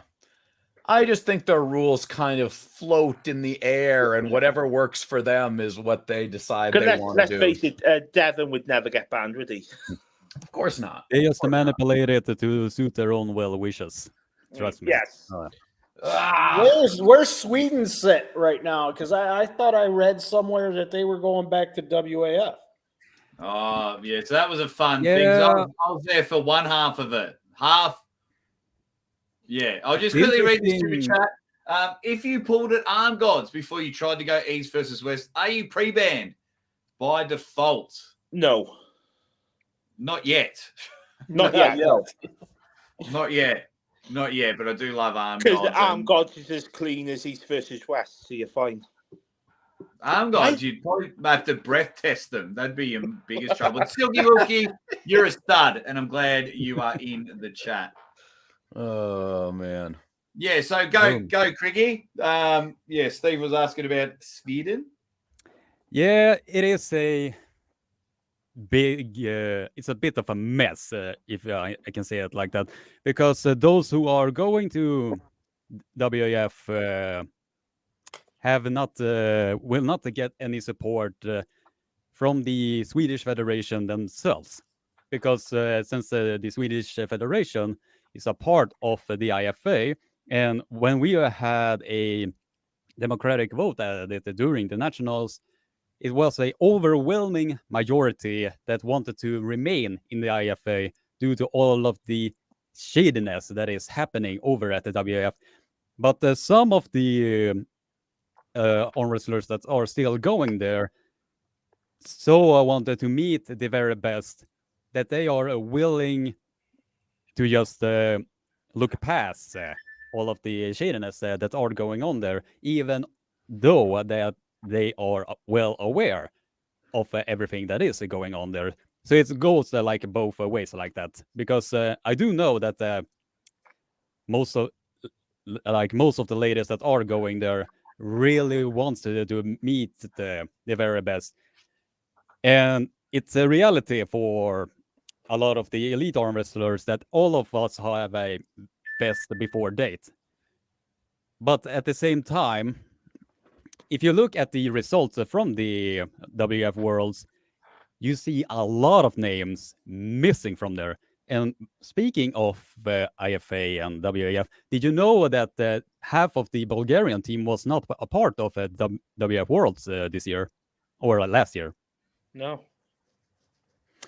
Like, for instance, the full list of all of them. I tuned in, like I watch any sort of arm wrestling. I tune in whenever I can, but there's like 8 different channels, and I was like, The only good thing I did like about Swedish Nationals was you guys ran 4 tables, but you had all 4 screens on the one channel, so it looked pretty cool. It looked, that is all thanks to Madison and the gang. So yeah, that was really good there. Thank you very much, OG. He's sent me a super sticker. It's of looks like an avocado flying, but for some reason I can't get the sticker on the screen. He's got a question, OG. Drop it in. Guys, if you're wanting to join in, the link is pinned to the top of the chat. So if anyone wants to come in and say g'day, we all know Uncle John. Sorry, Craigie, have you ever been to a Congress meeting at WAF? No, but I have gotten inside information. What an experience. Huh? What an experience. I've heard there's lots of shenanigans that go on. Well, no, you just turn up with the most people, shout, rant, and rave, and get your way. Wow. So, John, isn't Canada up in? Yeah, so there was just a big issue in Canada where there was almost a big flip-flop, because we had been going more towards IFA, and then there was a big vote that happened apparently, and we were going to go and try to reconcile with WAF. So, I wasn't sure what was going to happen, but then the WAF came in and they tried to force the Canadian Arm Wrestling Federation to institute one of their guys into the upper echelon of the voting peoples without a democratic vote. They're like, this guy has to be in there because he's our guy. That's the only. And then it was like, whoa. I think I know Canada who you are talking backtracked on about. it all.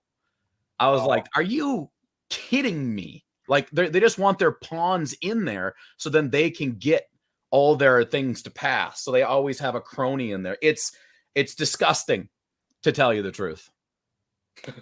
And now that Uncle John is Canadian, he knows all, says Sup Dog. Yeah, right. Look, it's weird. It's weird times. So then, Well, where John's originally from might as well be Canada, anyways, right? Well, Minnesota, they're kindred spirits, right? are they? Or they're just? I don't think it is. They're just both cold, really. Yeah. My dad's up that way now. He's about an hour east of Minneapolis. And, okay. On April 1st, he sent me a picture of the entire yard still full of snow. Oh yeah. I believe it. See, Drew, see when you wake up. Niagara Slammers, are you sending me your email address? You've just put an email address in the comments. Is that for me? Let me know, Niagara Slammers. I'll start writing it down if that's sent for me. Let me have a. And he's just gifted 5 memberships as well, Niagara Slammers. He's a bloody good guy, Niagara Slammers. Indeed. I think he's gifted over 200 in the time. Look, for me, at the end of the day, to kind of bring this conversation around is I just can't. I have a very difficult time getting on board with any organization where their part of their business plan is to limit the amount of arm wrestling that can go on.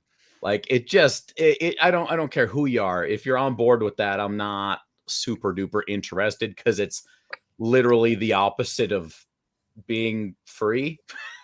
So I'm not super cool with that. Almost like the cancel culture in Hollywood.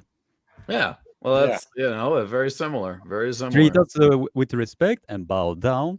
We will treat you very gently. One step out of line, and you get cut down on your knees like that. Almost like when I was doing my Euro Arm 2019 recap. Oh my God, that hate campaign that was thrown on my way. Craigie, the most dangerous man in arm wrestling. The checking game wild. Guys, just want to quickly celebrate. We've hit 3 hours. Woo! 3 hours done. 3 hours. 22 more to go. Easy day. Hey, if they all go as quick as this 3 hours, Armwrestler for this. It'll be done quickly. Hey, Dino, you're involved in Arm Gods. You know, John and I are at Arm Gods. We love Arm Gods. But for those that don't know, one, do you have a role in it? Because you usually pop on the weekly show, the weekly Arm Gods podcast. And also, are you going to have a match in September? Well, my role is getting bullied by Paul on a weekly, and just abused on a weekly basis. It is quite funny. Well, no, I suppose my role in Arm Gods is just doing a bit of commentating, not because I'm any good, it's because no one else wanted to do it. So I didn't step forward, everyone else stepped back. And I haven't got a match in September, I've got a match July the 1st. And the winner of that match will have a match in September. So say that again. Sorry, it's my accent, and I speak really quickly, don't I? I can see everyone staring. No, I was reading something in the chat. I've got a match in July, and the winner of that match will have a match in September in Canada. Okay, so you've still got to qualify. You're only one of the owner's best mates, and he's still like, nah, buggy ya. You still got to qualify for everybody. Yeah, and like WAF. And it's a bad match I got in July. Will this be like a because I like the qualifying system. King of the Table kicked it off. East versus West have done a lot for it. But with Arm Gods, obviously it's the early days of Arm Gods. But will we have a qualification system, in like other countries? Because I know heaps of countries are like, I want to pull at Arm Guys. It looks like a fun weekend. I want to get there. Now, if it's, I can only suggest so many matches. I can't get everyone on the card.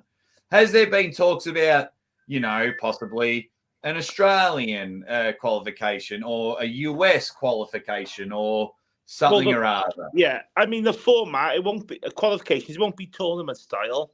It's going to be sticking with the super matches, and then it's going to be introducing more and more belts. So, I mean, you have a tournament UK against Australia, which would be the Ashes. When against the American team, it can be like, Independence Day 3. There'd be stuff like that picking from each side. So it won't be actual tournaments, but it will. But to get on the cards, you don't have to wait to be asked. You can just email Paul and ask, I want to have a super match on Arm Gods. And 7 days a week, you can turn up at Club Torture and have a super match and get filmed. You don't have to wait for a tournament to happen. You can turn up anytime, 2 of you with a beef, and have a match under the smoke and lights. Yeah. So there it is. It's like a free shot, free opportunity to prove that you've got something, got a spark. I think once you've had a couple of matches and you get a shot of the belt, once you're a belt holder, that's when you get the opportunities to pay, to take on the Americans, take on the Australians. So that's the sort of format they're looking for. Yeah, they're doing something different, and different is what I can get them up. They're trying something. I mean, if I don't get destroyed in July, I want a match with Wagner. Bortolado? Yes, that's my dream match. If I don't get destroyed in July, that's what I want. Who are you pulling in July? Kyle Hutchinson. Of course, yes, of course. Well, I wonder if the I do wonder if I go, because I've got to. Let's just go. Who wins? Who wins? I can vote on that, Kyle, but and that's on left arm. Oh, left arm. It's left on my arm, not on my baby arm. It's on my left arm, my good arm. And are you 100% back? Because I know you had that spider bite, right? Back at the early part of the year? Yeah, I still got it. It's been there now 11 months. And it's not going away? It's not going away, but my arm's feeling good. Okay, good. So I'll be the strongest I've ever been for Kyle. Whether that's enough, probably not, but be interesting. Beauty. Alrighty. Boys, I gotta do a few things. I gotta do a couple voiceovers, but I'll be back for action later on in this stream. See you, John. See ya. All right. Just reading a message actually from my man Erling Midton, who's the guy that brought me to Norway. He said, "Yo, best regards from Team Hardanger. Good luck. Hardanger Open is back in week 11 next year. Bigger, stronger, faster tournament." Boom. I'm going to write. Absolutely love it, my man. Can we get some early details from potential super matches that are going to be happening at Hardanger? Oh, that's in a year's time. Oh, and he's just popped it there. There you go. So go check out my man Erling. He's such a cool dude, a mate of mine. He brought me over. It was so cool. I can't speak highly enough of Norway. Oh, all my stuff's gone. I had it all here, but it's all put away, all hung up nicely. You got loaded up with presents and everything. Norway, they were just brilliant. And speaking of Norway, how was the surströmmingen? That was disgusting. That rotten fish was horrible. I don't like it. It was terrible. I still haven't released the video. I've got it. I need to put it on the channel. It goes through about 5 minutes, and it was gross. I could smell it from ages away. The smell was worse than what I thought, and I was trying to hype myself up and go, no, it's fine. Everyone carries on YouTube videos, everyone. But that is disgusting. Why do you guys have it in Sweden? It's like a Swedish traditional food. I don't know. Yeah, but sometimes traditions have got to end. We have some weird traditions, though. You might have some weird traditions in Australia, as in the States, and in Wales. Oh, There are yes. some. There can be some weird traditions. It So, is but bloody. I think that it will never go away. That is just my honest opinion about that. Weird traditions, right? So part of my work team is in Mexico, right? And Cinco de Mayo, which is May 5th here, is supposed to be a Mexican holiday. I go down there, and I was actually down there for May 5th, and it's nothing. It's a U.S. thing. There you go. Yeah, it's so weird. It is so weird. I'm just going to knock over a couple of chats. Warren Raber, you dead set legend. He goes, just want to keep supporting this, and let's go, Paul Lynn at East versus West. Lethal Arms, LA all day. Yeah, we'll go through the East versus West card, I'm sure, sometime. Oh, that's a cool cup. Good on ya. Craigie, that's awesome. They're my guys in Norway, the Hardanger Humbug. One of the best training facilities I've seen for arm wrestlers. And I'll go through it in a moment. We will talk about East versus West a little bit later on, I am sure, Warren.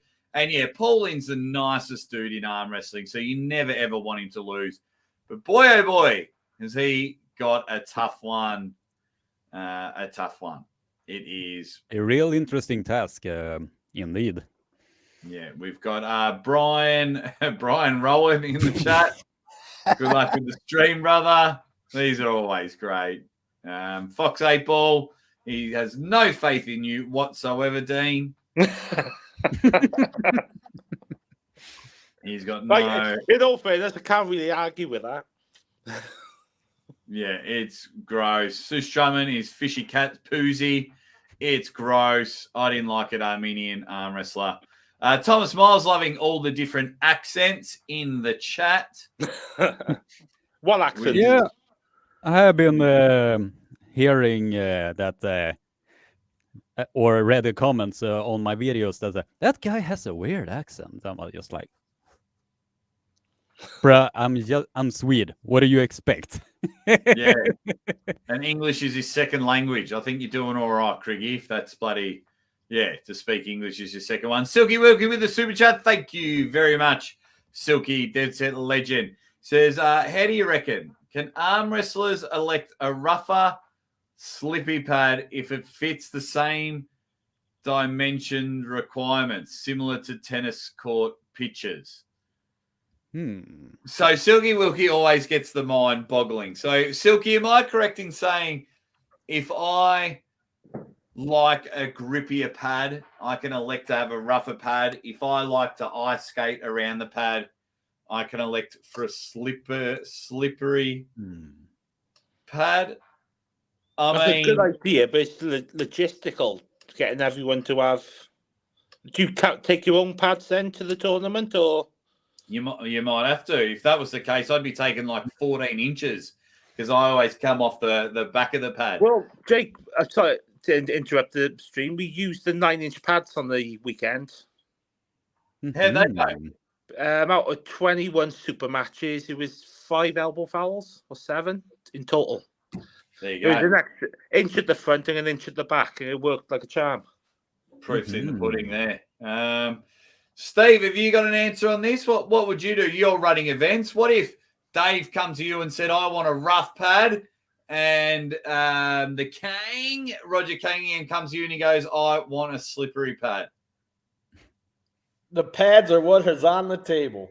It is what it is. We're not changing pads in the middle of a tournament. Nah. Oh, man, I hope everyone in the chat can answer Silky. He's a great guy. Comes up. Would it work though for a super match as an agreement, maybe? Yeah, it maybe. Yeah, in that aspect, yeah. Yeah, tournament would be a nightmare, but maybe a super match it could work. Yeah. No, I don't see the point. Just leave it. Focus on dead time. Focus on killing the dead time, and you'll save the sport. That's for me. Like, if someone slips, don't let him then have another 3 or 4 minutes to get back to the table. Set grips every time. And that's what WAL did well, right? With their production, is they edited all that dead air out. And I think that's why they were successful on ESPN, right? But it's hard to sustain that, as we all know. Hopefully the WAL come back very soon. So hopefully we might get to that in a moment. Kazzy says Criggy sounds like Concrete Elbow. I think Concrete Elbows. I think he's one of those channels that use AI to do his videos. If maybe not, I can just talk in a monotone tone like this. And you can be do one. Tall Paul Hutchins, my man. What's next for Jake? What event are you commentating next? So May 5th, I will be flying to New South Wales. I've got Lachlan Adair versus Matarangi Hedda Morris. That's the same weekend as East versus West. I've got a big announcement. I don't know if I'm allowed to announce it, but a big announcement after, I think, I can't remember when they said they were going to announce it or when I was allowed to announce it. Hopefully, Worlds in Kazakhstan, not these IFA guys, but the other kind. They've talked to me about it. Gods in September. What else is there? There's an event in New Zealand in October, and then hopefully everything's all kosher for all the American tournaments and things like that. Hopefully by next month I'm allowed into America, and then I'll be hitting up all of them. Speaking of Australia, it's been in the news lately that we are done with COVID, right? So yeah, but are you letting pure bloods in? Are you letting? I have part of my team comes in from Mexico. I mean, it's still North America, but I believe all our COVID restrictions are gone. It's over. Okay, I'll just keep an eye on it. Yeah, beautiful, because that's just what's stopping me. Like, I got booked for Monster Factory, Winter Blast. They wanted to bring me over, and So this has been in just the last couple weeks is when it's hit the news. So okay, that makes me. Oh, here we go. This makes me excited. So does this guy here. I'm commentating him, Matarangi, the Beast, Hedda Morris. He is the man. Hopefully he can come on tomorrow, Big Mate. Please come on. I want to talk to you about your match with Lockie coming up. So please come on. That match is going to be a war. Yeah, that's going to be great. And if anyone else, awesome shirts as well you're selling. His shirts are fantastic. Yes. They're really good. And they do adult sizes. Well done. Well, because he's one of the biggest adults I've ever met. So if anyone, I might even put it in the description. I've just ended the poll, and let me just put the link in the description as well. Let me see. Yep. So I'll save that. So if anyone wants to come on and join us, guys, the line is open. Big Mate, join on whenever you want, mate. The link's pinned to the top of the comments. Okay, I'm a little bit behind the comments. Let's catch up. Yep, sup dog. God's production value was great.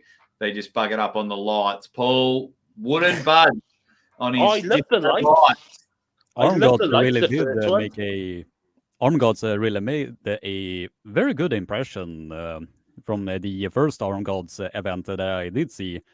It was really, really amazing to watch. That was really, really fun. So really did intrigue me to just go there myself and make as much filming material as humanly possible. So. Yeah, it's I absolutely loved it there. And I'm not just saying that because I'm good friends with Marcus and the guys there. I loved it. It felt like a home away from home. It was brilliant. Alex, best of luck today. Jake, so happy for all your recent success. Looking forward to see where you go from here. Thank you very much, Alex. It's been great. Even just now, I find it pretty cool that I'm doing a podcast and a guy from America, a guy from Sweden, and a guy from Wales has called in. So for me, I think it's cool, man. I think I absolutely love it. I always pinch myself about what is going on and what I've been able to do in the arm wrestling world, and I'll pinch myself every time. I think it's great. Warren, just letting you know, basically it's flights, accommodation, travel, food, and you got to pay me. That's how you get me to an event. And of course, it's got to fit in with the dates. And June 24th does not fit in. I can't make June 24th, but maybe next year. Maybe next year. Good. Matarangi will join later on. So everyone says him. I would love to do a tour of the States, Thomas Miles. Thank you very much. Big B's of Pure Blood. Love you too, buddy. Pure Blood over here. Warren as well. Awesome. Everyone's all talking to each other. Let me just double check. Also, guys, not just questions for me, questions for these guys in the chat as well. Big Marte says, hey, Dean, hopefully we can catch up again soon. Yeah, that'd be fantastic. I'm sorry I missed you when you were at Big Club Torture. Yeah, that was heaps of fun. He's back in Turkey in 2018, I think I met him.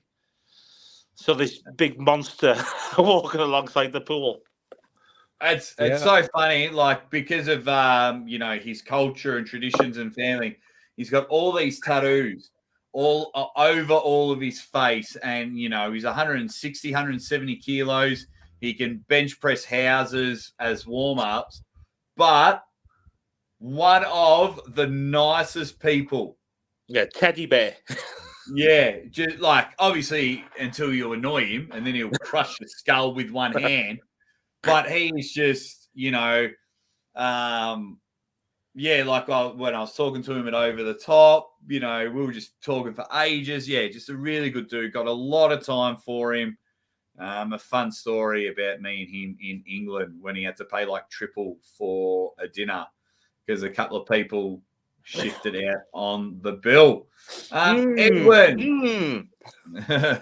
Edwin says, is anyone allowed to come on the stream? If so, I can get on in about 10 minutes. Yeah, man, if you want to come on, have a bit of a chat. But let me just remind everyone of the rules. Got to bring some energy. Got to bring a topic. Can't sit in silence. Got to at least share it on one of your socials. Help me out. Don't be a dick. And if you've slagged off my channel in the past, bring some humble pie. Edwin really did some amazing matches during the Swedish Nationals. Edwin did? Mm-hmm. Beautiful. I was there filming that match. What a heap of energy that one had. I got to go. I'll be back later. Yeah, come back later, Bye, Steve. Nice talking to you guys. See you, my man, Steve Pettis, Michigan Arms. They're gonna have an awesome. They're gonna have an awesome tournament. Dan Severin is going to be there. The pinned address isn't working on my phone. Spermies, you might have to copy and paste. Copy and paste into your browser. Try that one. Copy and paste into your browser. Darren Williams says, ready, bang. Good luck, Jake. Going to be a long one. Get them coffees in you. It is currently 12:28 a.m. here in Australia. It's going to be good. Whereabouts in Wales are you from, Dino? And Cardiff, South Wales. Cardiff, South Wales. I'm just trying. What's that town called? I watched the. Did you ever watch Gavin and Stacey? Oh, you're thinking of Barry. Barry. Yeah. What are you doing living in Barry? Barry's about 30 minutes away. There you go. Well, I think everything is 30 minutes away in Wales. So. Yeah, more or less. It's pretty small. Karaoke Vic in the chat. Carrie, did anyone else see Prudnick's video that was removed? No, I did not see that.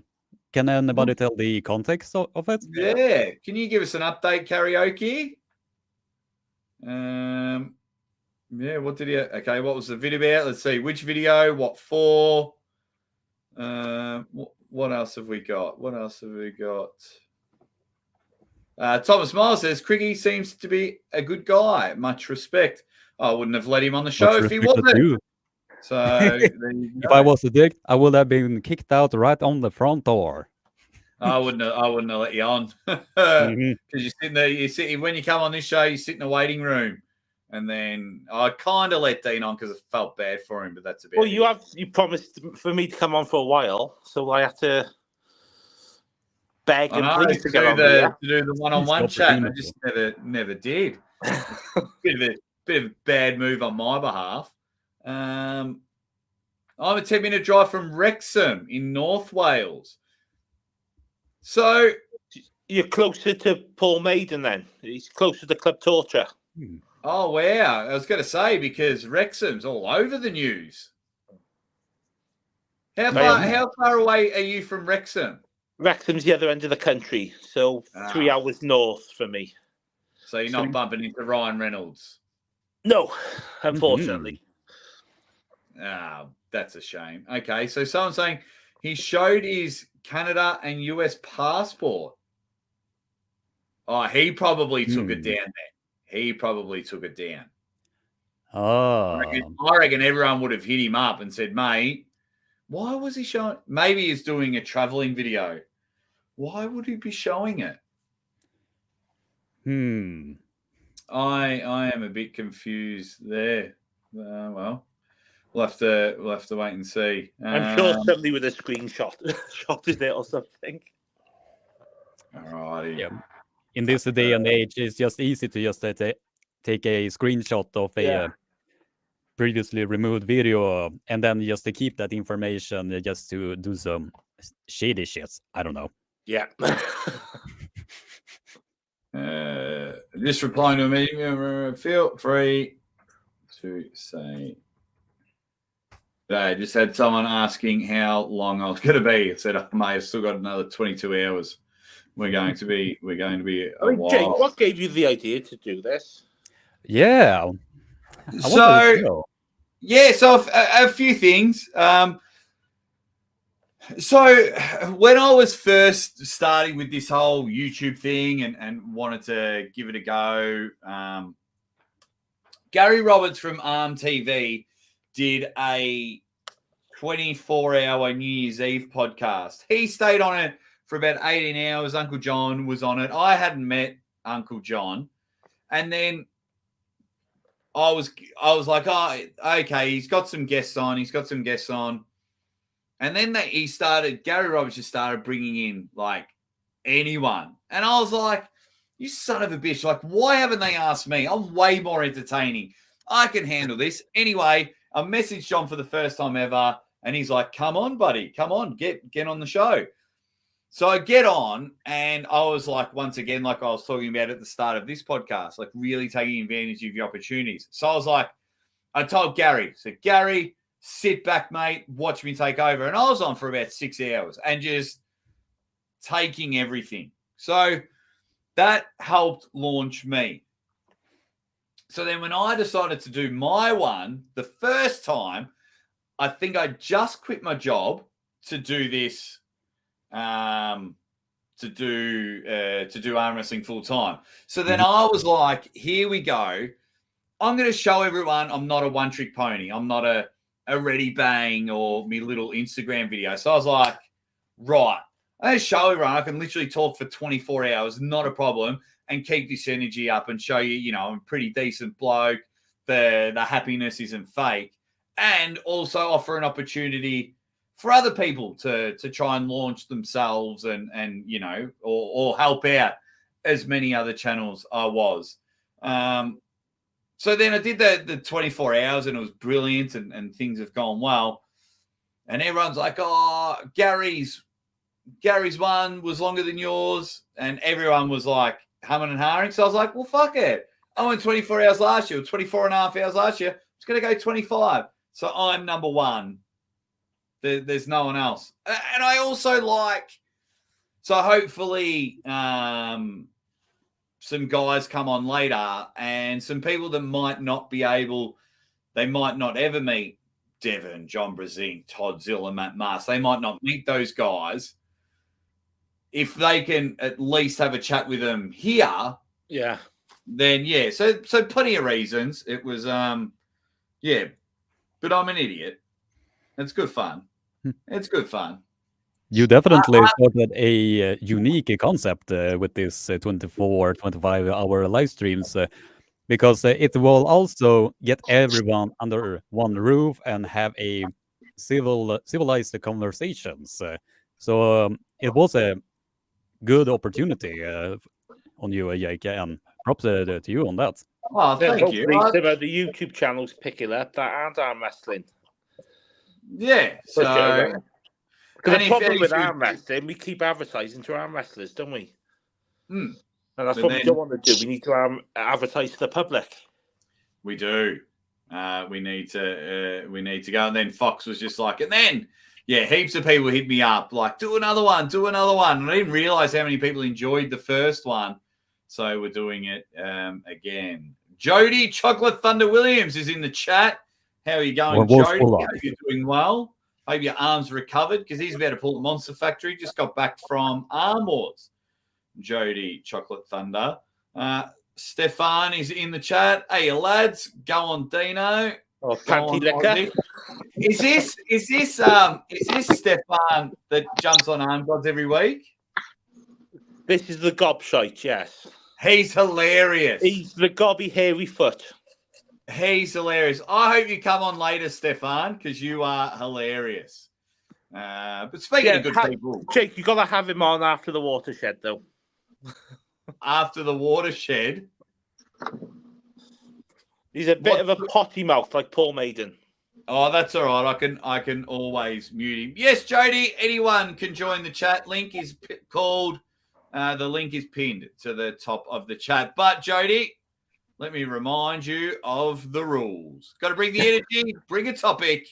Can't sit in silence. You got to try and share it on your social medias. And don't be a dick. Speaking of not being a dick, my man, Big B. What's up, boys? Hey, Big B.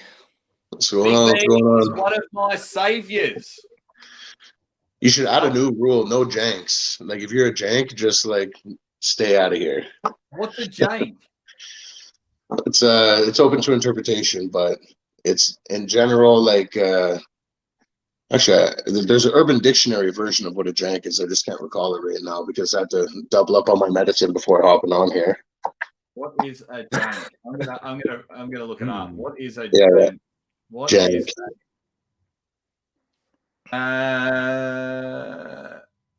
a word to describe anything of poor quality, broken, or just rubbish. There you go. Jank means you can be totally screwed or to receive a raw deal of a bad situation. Horrible and disgusting. There you go. Yeah. That's jank. Sums it up there. No janks. But I'm going to look up. Nothing of poor quality on here. Only's the best. Only's the best. Yeah, and that's what it is on Urban Dictionary. As Edward and Dunn, just give me 5 minutes, guys. I'll get you on in the chat. I just want to quickly have a chat to Big B, and I'll get you guys on in the chat. I got 2 guys in the waiting room, and we'll say hi to them. Just give me a couple of minutes, guys. I do see you there in the waiting room. Big B, gods. Hey, yes, let's go. It's definitely jumping off. It's in my backyard. I'm legit. I'm back in the gym now. There's from the second heard I was pulling this tank fucking Frampton. I'm like, okay. I'm like, I guess I have to do my table time and get back in the gym. So it's only just gonna motivate me to bring me in stronger. Like I said, it's in my backyard, my hometown. I'm gonna fuck shit up. It's gonna be a fucking show. So how did the Rob Frampton match come about? they're looking for a match for him, and it flew across my table. And me, win or lose, I hit the booze. You know, I'm gonna go in, but like I don't say no to a fight. You know, unless it's like, here, let's pull maybe Dean, the Welsh Wolverine. I might have to say, whoa, no, you know, maybe another year or two, but you know what I mean. I don't say no. Yeah. Okay. So Evan or Marcus or someone just went, what about Rob Frampton? And you just went, hell yeah. Yeah. So let's go. I see where he's making big improvements, but I definitely see some areas in his game where I could capitalize for sure. Well, tell us. The hand and wrist, boy. That's gonna get gobbled up like fucking dinner. You know what I mean? And I'm just my high post, top roll. I don't know if he'll be able to contain it. You know? Yeah, I love it. Yeah. I love the way. Hang on. Oh, okay. Done. Oh, where'd my check go? Oh no, hang on. I just got to. Oh, I thought I bloody lost everything. All righty, so everyone's now climbing. Big B, I want to hear more about that in a moment, Big B. But let me say hi to these two guys. Oh, hey. Let me turn up YouTube. Is the audio all right? Your audio is all right, and your background is even better. Yeah. There you go, mate. Introduce yourself. Give everyone an update. Who are you and where you're from? My name is Edwin. I'm from Sweden, and I'm the Swedish national champion. Under 15, 78 kilo. Wow. Yeah. And, my name is Dong Tai. I'm from New York City, and I'm going to Istanbul, baby, as a VIP. So I'm happy with that. The equals is what, 7. There we go. I love it. I absolutely love it. So I see you, Edwin and Dung. You guys are always in my chat. I knew who you guys were. So, Edwin, tell us a little bit about your national championship. Oh man, that was a tough war. In the qualifiers, I lost to the guy on fouls. I was so cocky before the slip in the first round. I felt like I had control, and I was like, yeah, I got this. And then I tried to press, and I lifted my elbow, and then in the straps I dragged my elbow off. But yeah, then in the finals I lost the wrist, but I managed to still drag him with me, and then I just went up and pressed him to the pad. And what's that feeling like when I'll make sure Big B, make sure you come back. I'll just write a comment. Big B just jumped out. Make sure you come back, Big B. Oh, is that him coming back in? Oh yeah, that's all right. Yeah, nice. So what's it like, Edwin? You know, not too many people can become a national champion. So what's it like when they announce it and they call your name up and you get your medal? What's it like? It was incredible. It was my first place in an arm wrestling tournament. My best before was second place.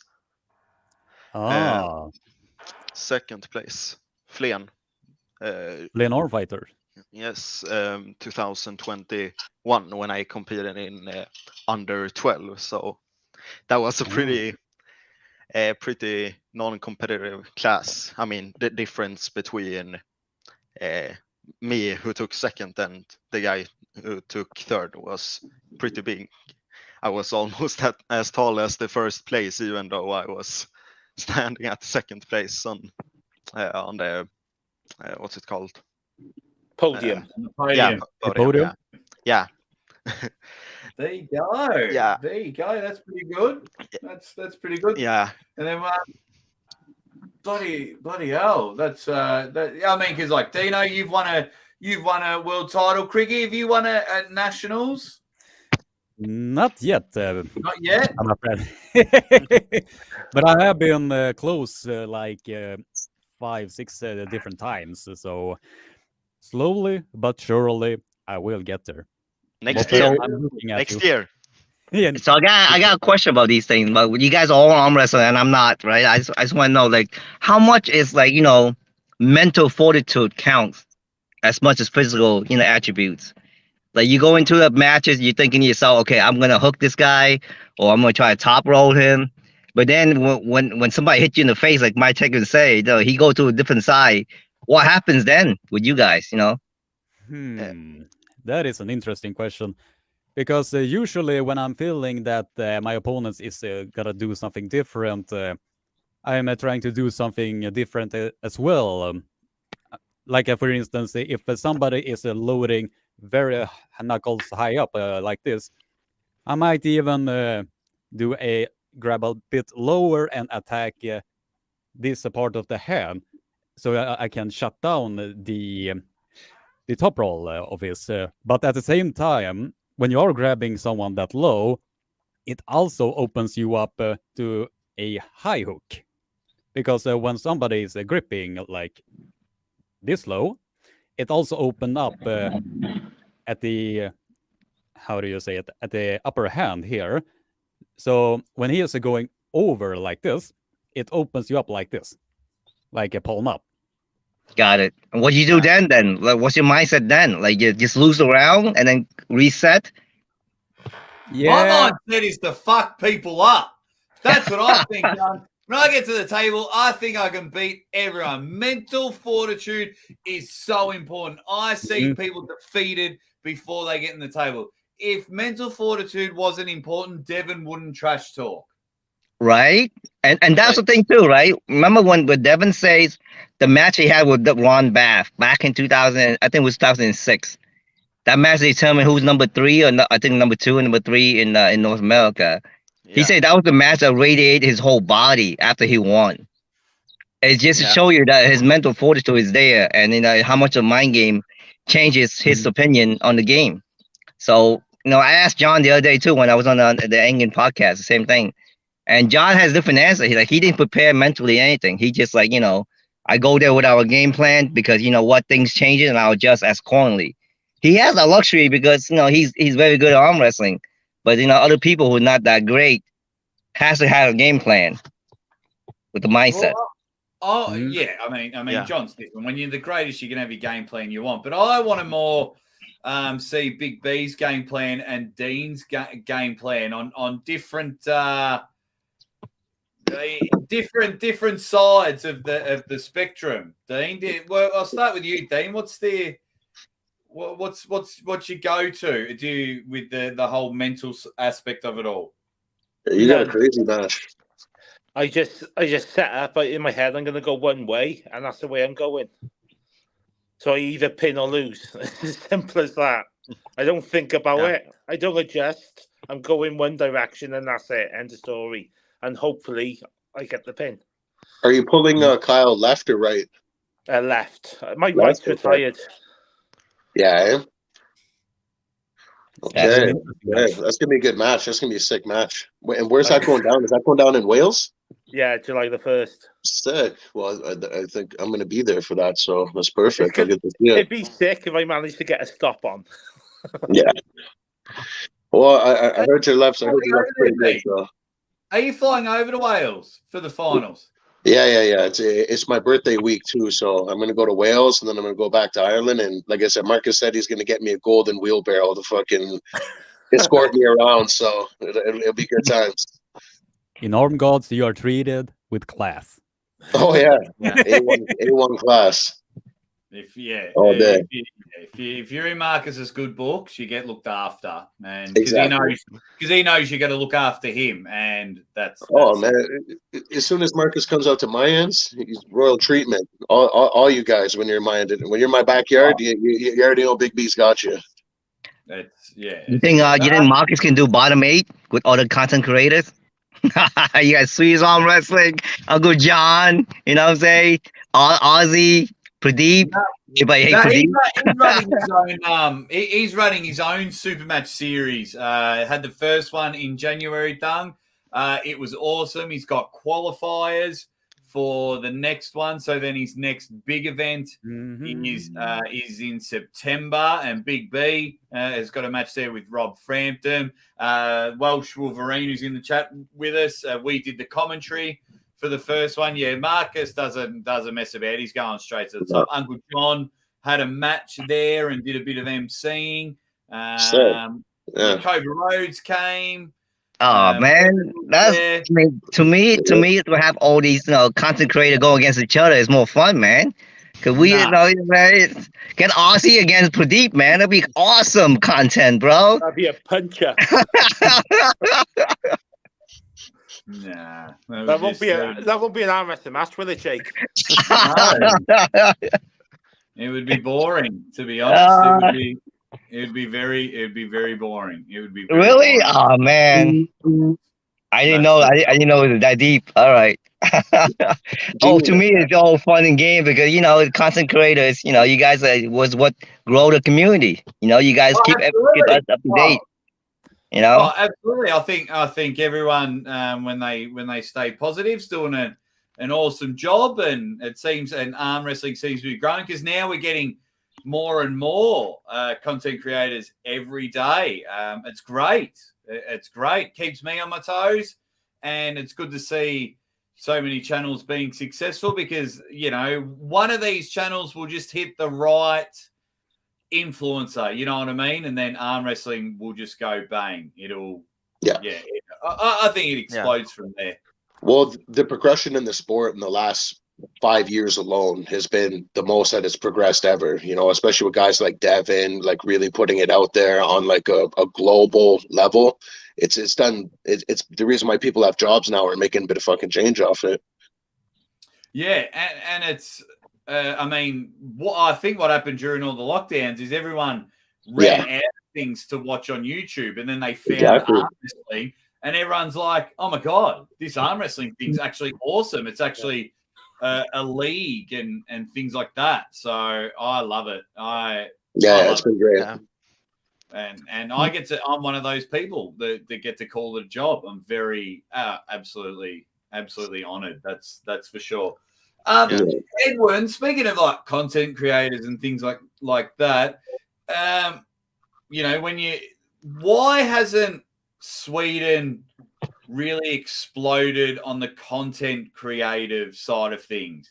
We've got Craigie here. We have Craigie and we have me. I'm super popular. No, but you guys, I noticed it in Norway. Like I was watching 14-year-old girls arm wrestle. Like in your part of Europe, you guys have it in schools. You guys have so many successful clubs at such a young age. Yeah. Why isn't it big globally? I don't know. Come on now. I want you to answer all of them. You guys just need to put a camera around Pascal Gerard and just follow that crazy motherfucker around all the time, and he'll be your number one guy. I think it's probably just that they're not what do you call that? They're more introverted, I guess, because they're the camera shy. They don't want to be known. Let somebody show them the way. I mean, a lot of people have to be learned to be a public speaker. Me myself too. You know what I'm saying? You gotta expose yourself more, and they don't see the guidance of like other people, like YouTubers from Sweden are out there showing everybody how they're done. So if somebody take the initiative, maybe then the rest will follow. Yeah, it might. It is an interesting thing about that when you are talking about popularity and all of that. The one who made it really, really popular, besides me, is Heidi Anderson when she was going to these different schools, pretty much all over the country, just showing arm wrestling to little kids. That it is this is a sport that you don't need a whole lot of money in terms of money, all of that. Yeah. But what she showed is that she can make arm wrestling a lot more popular without the YouTube side of things. Although I do believe that if the Swedish arm wrestlers are adapting to the YouTube side of things, it will explode a whole lot more to begin with. Right now, from my understanding, is that it's only me, Edwin, and Fia and Malin that occasionally are doing content, but they shall do a lot more. Oh yeah, another guy who is doing content lately is a guy who is named Brassan. He is doing a lot more Swedish exclusive content. So whenever he is doing interviews, he usually does them in Swedish. So the Swedish arm wrestlers who are not so familiar with the English language can just tune in to his channel and just listen to whatever the Swedish arm wrestlers are saying from there. Yeah. Yeah, brilliant. Hey, isn't Sarah Backman also from Sweden? Yeah, she is originally from Sweden, but lives right now in Florida. So yeah, she moved there when she got married, Yeah. right? Yeah, Back then, I remember watching Japanese show about her, arm wrestling Japanese guy, and all over the world. She was promoting arm wrestling back then too. So maybe that's another way, because listen, let's admit it, man. The women arm wrestling look a lot more attractive than us guys, bro. Seriously. Speak for yourself. Big B versus Welsh Wolverine. I think that would sell out better than that's a lot of big calendars. I do have Big B in the poll at the moment. I did a poll. Who wins? Big see B that. or Rampton at Arm Gods. Make sure you get your votes in. Dung, just a quick question, mate. While I've got you, I watched some of the podcast. You jumped on with Engen. You jumped on with John. I was noticed that, like, did you feel you were getting cut off a lot and you didn't really get to ask your questions or have your answers questioned by John? I know Engen. I can see that he is, there's certain thing he wants to keep it the way it is. So I'm just like, listen, I asked the question. He dictate what it is. It's his show. You know what I'm saying? I got my question answered. John went through all of this, and I was happy. Look, at the end of the day, it's his show. I'm just part of it. And yeah. I was gonna say ready bang at the end, bro. Do that when you go there. I'll tell you what. Oh yeah. Listen, when I get there, man, it's over. Me and Devin, I'm gonna be. Look at my nickname, Devin's cameraman. I'm gonna be there with holding his camera and be his cameraman all day, bro. You know what I'm saying? If I'm lucky, yeah. If he lets me, yeah. But I'm gonna make all the jokes. I'm gonna crack everything, man. You and Uncle John is what's entertaining and arm wrestling to me, man. You guys, make it so funny, man. I love it. I love your podcast. I love your live show. And those what do you call those things you did with the picture, the caption? That's hilarious, man. Yeah, I got 7 of them lined up. So we're going to be playing the caption game throughout this. I got 7 captions all lined up, ready to go. Looking forward to those. Just, mate, I'm just trying to think. Maybe you could send me some behind the scenes footage. Yeah. And I'll put it on my channel. If you film some cool behind the scenes footage. Dude, listen, just let me know what you need me to film, bro. I'll be there, man. You know what I'm saying? I'm all in for it, man. Yeah, what's the best way to get in contact with you? I'll give you my Instagram, I'll give you my phone number. I'll put it in there for you. The best way to reach me is my phone number. On WhatsApp. I use WhatsApp a lot. Yeah, message me on Instagram and we'll talk from there. There you go. I'll do that. I'll do that, man. It'll be my first time in Istanbul too, so it's a killing 2 birds with 1 stone. I like to travel. So it's awesome. What does I can't? You'll have to remind me. What does the VIP? Because I think the VIP thing. I think that's a great idea. Yeah, I think that's brilliant. Engen's pimping it. What do you get? What do you get for your VIP? You got 5-star hotel rooms, food, right? Access to the athletes, and the dinner, pre-show, even live show, and you basically around your athlete the whole time. That's what Engen is saying. You gotta not be shy. Yeah. You know what I'm saying? He says some of the past VIP members, they were too shy because they worry, they don't want to disturb the athlete. Guess what I'm gonna be doing, bro? Oh, man. Absolutely, yeah. Because like I'm just trying to think of some of the athletes there. Like Dave Chafee, very quiet dude. Just likes to sit with his wife and hang out. But if you go talk to him, he's awesome. Yep. Listen, this is like me hanging out in the NBA, you know, backstage, man. It's just comparing that with an athlete. You know what I'm saying? Mm-hmm. When they finish halftime, they'll be in the back, and I'll be in the locker room. You know what I'm saying? Yeah. All the mental preparation, whatever it is. I mean, right now the sport's not exploding, but later on, this $1,000 seems nothing. Maybe 5 years from now, it's gonna be like freaking $10,000 to get access to all these athletes. You know, especially Devin. Especially Devin, he's gonna be just gonna keep on going up and up and up. You know, he's gonna be hard to access later on. You know. Yeah. Also, the East versus West cards. You know, when Armwrestling. Yeah, East versus West too. Yeah, John Bresenk and Devin Larratt cards. They will be worth more than the entire package is now. Mm-hmm. I agree. Love the sport, man. I think it's great, and it gives a chance for people. You know, like you were saying, Doug, it gives people a chance. You know, they to meet all of these guys. So, and you've got some. I mean, who's going to be there? There's going to be Devin, Dave Chafee, Rivas, Gennady, Paul Lynn, Sasho. Morozov and Levon's going to be there too. Are they just there as guests? As guests, yeah. There's going to be trash talking. There's going to be trash talking between Morozov and Levon.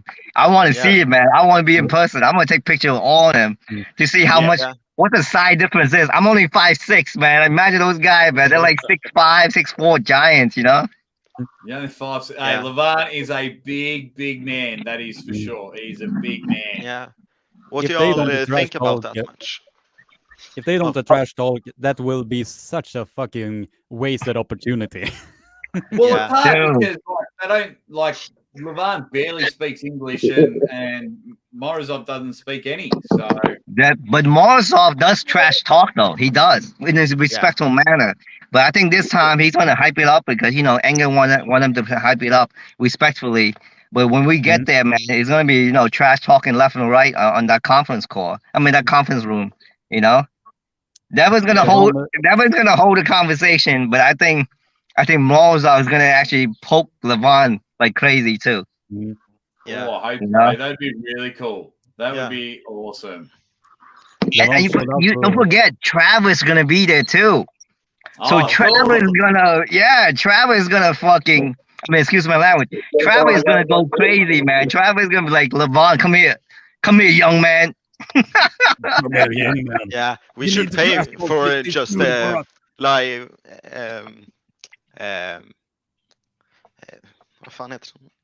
What's its name?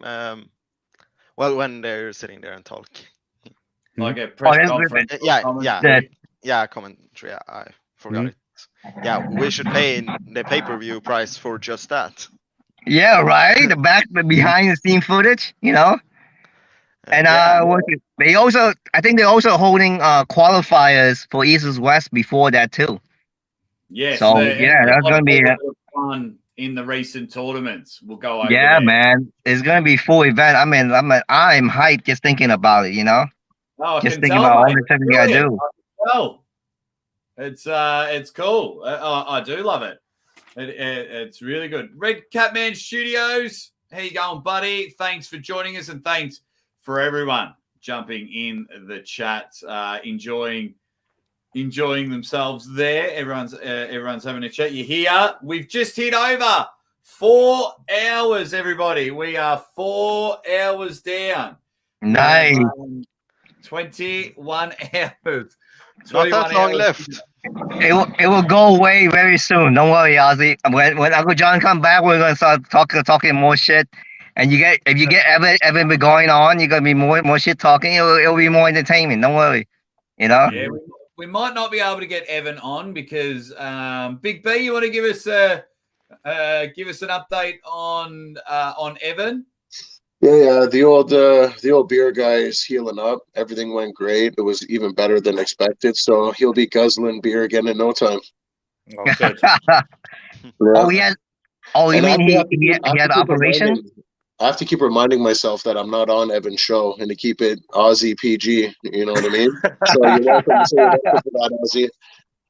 I do appreciate it, Big B, because anyone that watches Evan's show, you should know who Big B is, and he loves lighting it up and everything like that. But the difference between Evan's show and my show, this is my full-time job, so I will not take risks on getting banned from YouTube because this is my job, and I've got to have it a bit professional because when King of the Table are calling, because those guys, they watch everything. They make sure not that I'm behaving, but they're like, keep tabs on you. Yeah. You're definitely under the watchful thumb. You don't slap the hand or feed you, right? Big B, Donna Dries would fit perfectly at Arm Gods. Okay. You should get. Hopefully, Donna Dries might come on later on. He's gonna try. I'll keep sending him the links, but he's a pretty busy man. But Donna Dries is one like. I'm so glad that he's one of the guys that decide if I come to King of the Table or not. So it's brilliant. So what do you guys think about that? I mean, Alexa Vivoda coming back against John Bazing. I mean, Dino hasn't spoken in a while. Let's get Dino. Anybody but Doug for like 5 seconds. My opinion on that, yawn. Not interested. Dean, have you ever gripped up with Kyle before? Like, have you guys ever gripped up previously, you and Kyle? No, never. No, I don't think we have. Okay, so you guys, so it's pretty virtually unknown. Your guy, where you're at with him. Yeah, he's not going to touch my left hand until the first round, till they're ready to go. Yeah. Okay. Cool. Have you guys had because I know you guys are close to each other, right? Have you guys had like similar opponents that you like win losses kind of thing? Like no data at all. Okay, so that'd be a cool match then. Yeah. Nice. Might as well do a Demolara to Kyle. Is Kyle pulling right on that card as well, or is he just pulling you left? No, I just think it's left for the belt. Okay, cool. Nice. And then the winner gets to go to visit you in Canada. Oh, sweet. So Kyle will be visiting you in Canada. That'll be quite the prize. Yeah. There you go. What about you, Edwin? What do you think about Vivoda coming back? I mean, Brzezinski is obviously the favorite, but Vivoda looked massive next to David Darikian. I mean, his arm looked twice as big as David, and David is still like 115 kilos. Has he started eating meat again and stuff, or is he still a vegan? He's vegetarian. He's not vegan. Vegetarian, yeah. He was vegan for a very short time. When he had his match against Bresnan, he was just vegetarian. Okay. Interesting. That's the one thing that tell me that John's gonna win.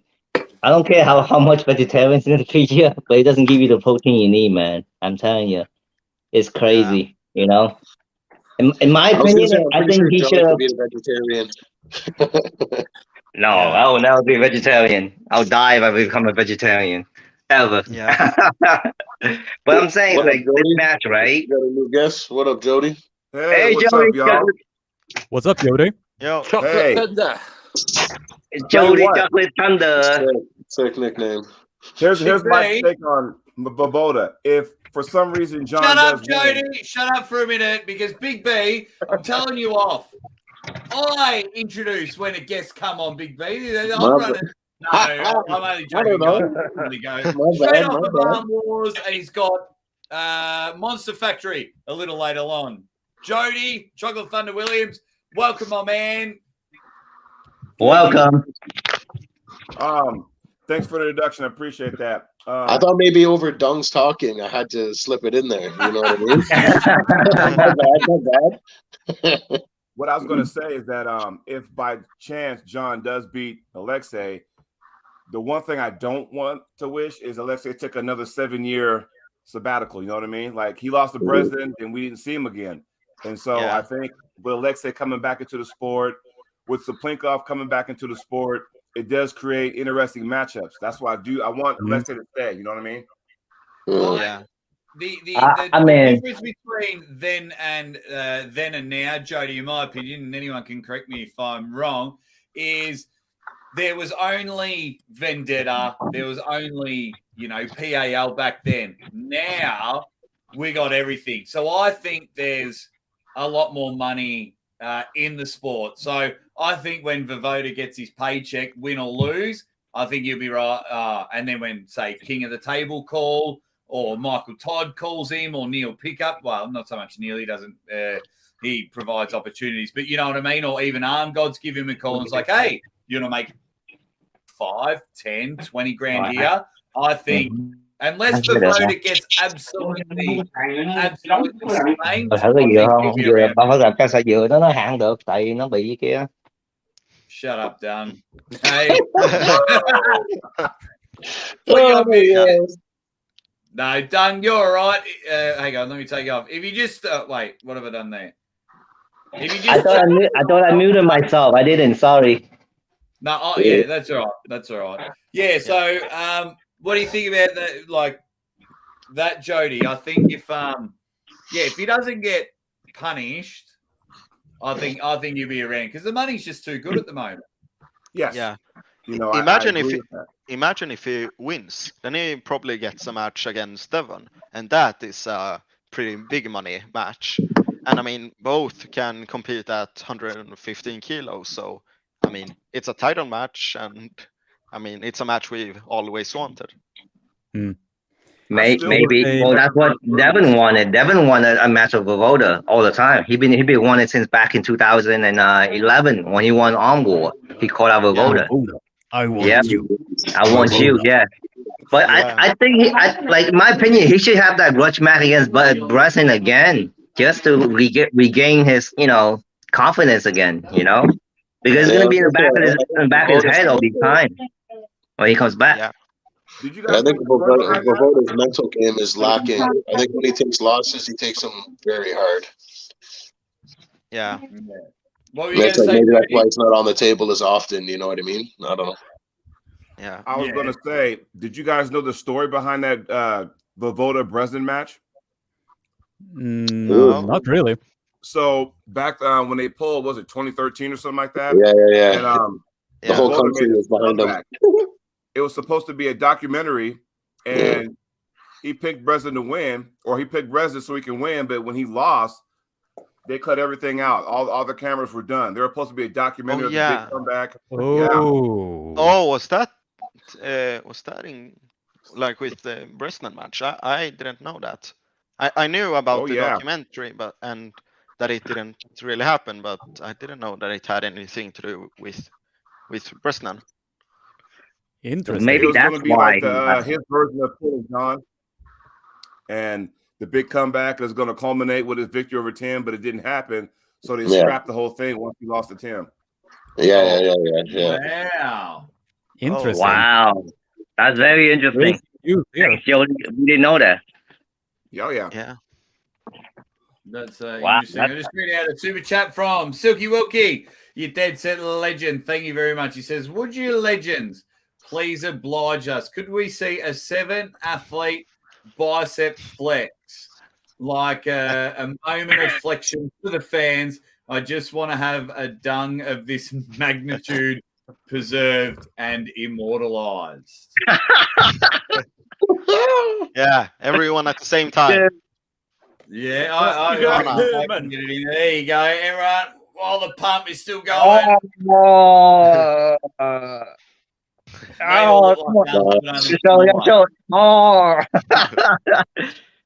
There you go. I really appreciate that, Silky Wilkie. You did like the way he says dung of the magnitude.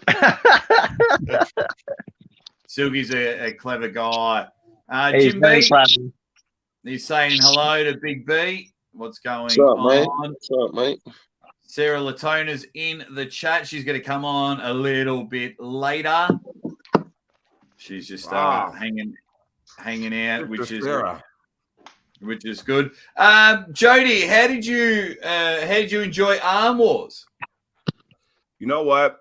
I enjoyed it so much. I want to go back, but I tell you what, For me to get ready for that is more about conditioning, and when you go across the pond and compete, and we're talking international elite athletes, right? In my mind, I thought I was doing something until I got over there. It's a whole new world over there, and I wasn't sore because of injuries. I was sore because of the amount of matches I had. And there are some matches that will never see the light of day, but they did. They still happen. And I'm glad they did. I can't wait till they start, putting out the footage or the edited footage. I do believe they're going to start doing that sometime in May, I believe. Okay. How many matches did you have? Because we all saw one of your matches on the members only. They put a few matches on there, and one of them was yours, which was a fun match. But how many did you have? Because everyone says you have heaps of matches. You have heaps of matches. I was there for Ironhouse 1, like when they just finished and talking to them all. They were like, "Yeah, you just go nuts." But how many did you have? 5. 5. Yeah, I don't want any answer. I don't want any results. No. I like watching. Yeah, I like watching them. Yeah, but 5. So, but 5 matches. That's it. Do you enjoy it? Do you enjoy all the matches? Do you like the experience, the atmosphere? What was like being up there? I like the experience. I like the atmosphere. There were times where I had somebody from a different country that was my corner man, and that was pretty cool, because I get to, take some advice from that person, and it was awesome. Hopefully, fingers crossed, they get to do it again. But where I came home, I was like, okay, I got exactly 4 weeks to get ready for the Monster Factory. So I had to figure out how to take a week off to heal, then train, then take next week off to get ready for the Monster Factory. So I got little training to get ready for that. But does that when you arm wrestle, I'm not an arm wrestler, I don't understand. So when you arm wrestle people with that many matches, does that increase your strength also, like endurance and strength overall?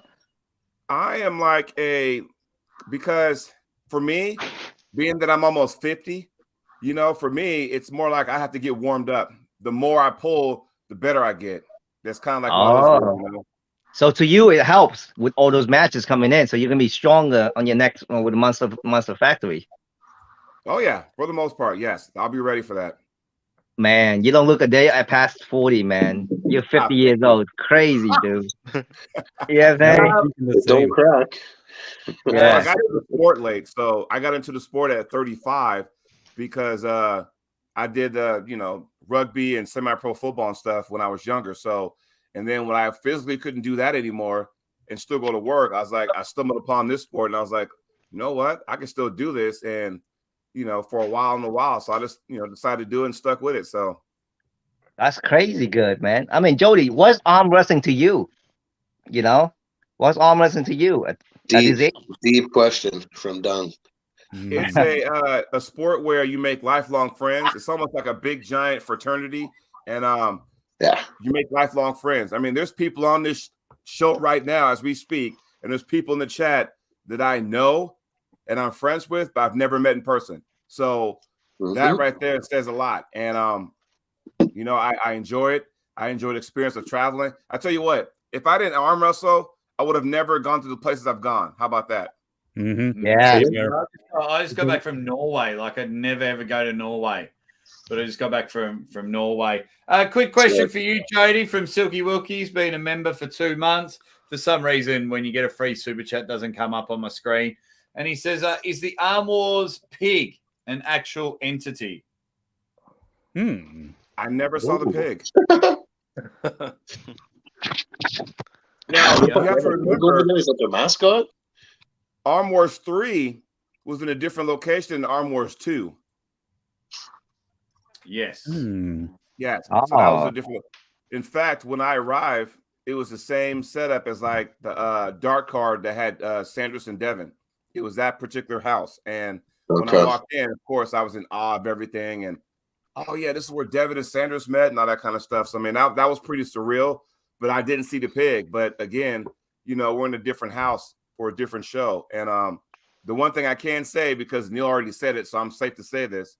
The next Arm Wars will be in London, England. Nice. Wow. It's a London thing. Okay. Yeah. You gotta give it to Neil, man. Like he look at the arm wrestler, how you arm wrestler. He know what matchup to put you in there to be a war. It's crazy, man. He has that sixth sense. You know what I'm saying? I mean, if somebody has, you know, like one day it's gonna be Team Neil against Team Engen. Super class. Cool. You know what I'm saying? You know what's funny? It's Team Engen against the world. Yeah. Here's something funny. What if we saw down the road? What if we saw a Team Arm Wars versus Team Arm Gods?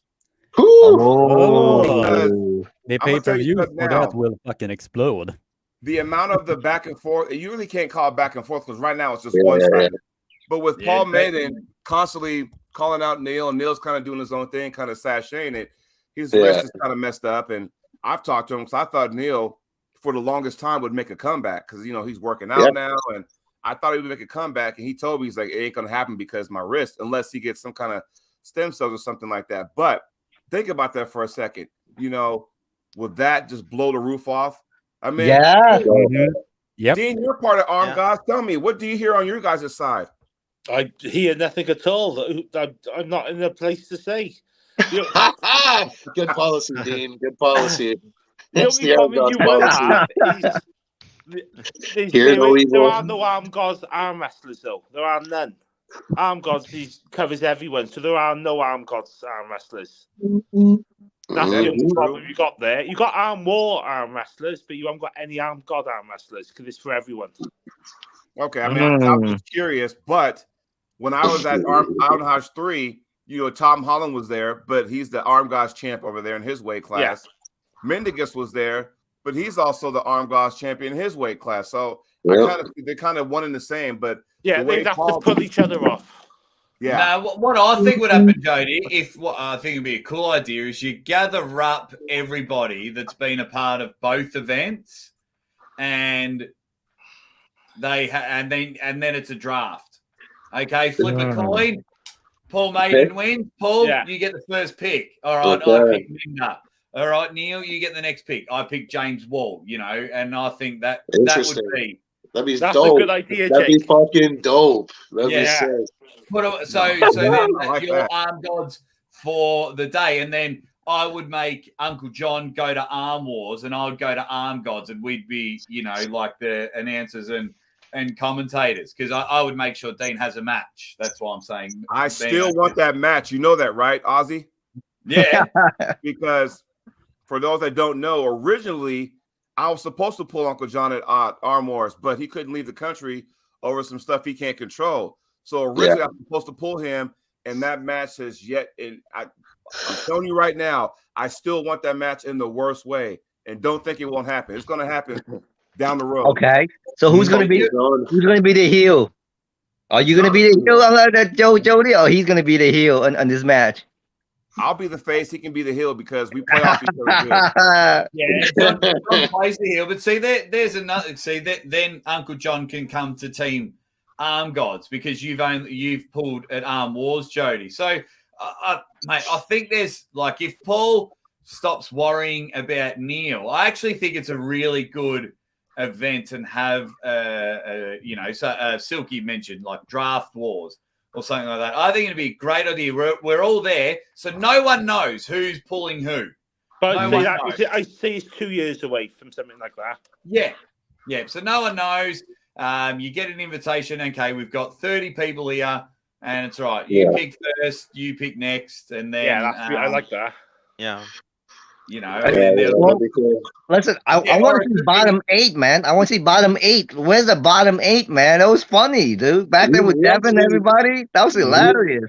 We actually talked about doing it last year, and then COVID got everything fucking complicated. But like we were legit gonna do it, and then everything just kind of got too complicated and it fell apart. But you never know. You might see one sooner than later. You never know. I only have one request, Big B. If you're working with Devin and the crew, Chris Gobby.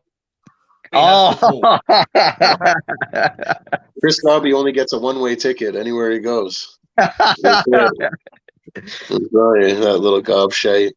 Hey, listen, I like in my opinion, after hearing about Chris Garvey and listening to him talk, he's too toxic, man. He's not even a heel. He's not even promoting arm wrestling. He's just straight up toxic, man. And that's just my opinion. You know what I'm saying? Every time I hear him talk, it's all about negativity.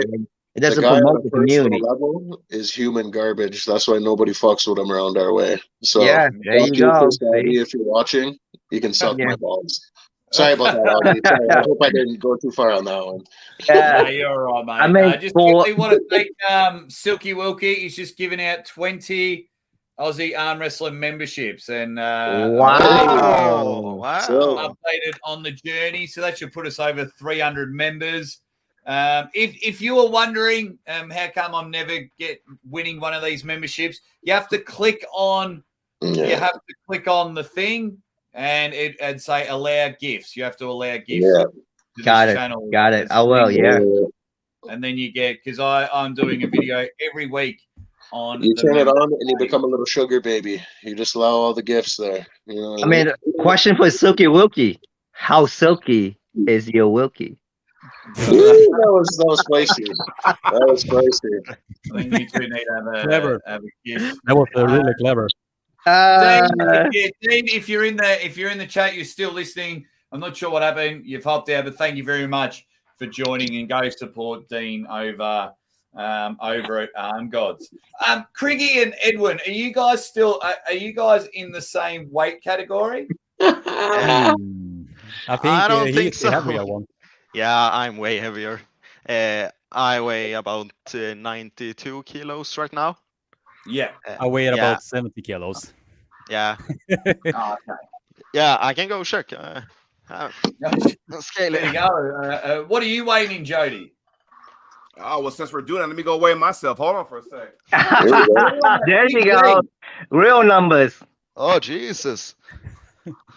What are you, Big B? It's only going up for me. A respectable 330. Mm-hmm. Yeah. I'm 94 kilos right now. I think that's about 210 pounds. Kgs, I meant 330 kgs. Yeah, okay. Yes, You got to see Big B in person. There's a reason we called him Big B.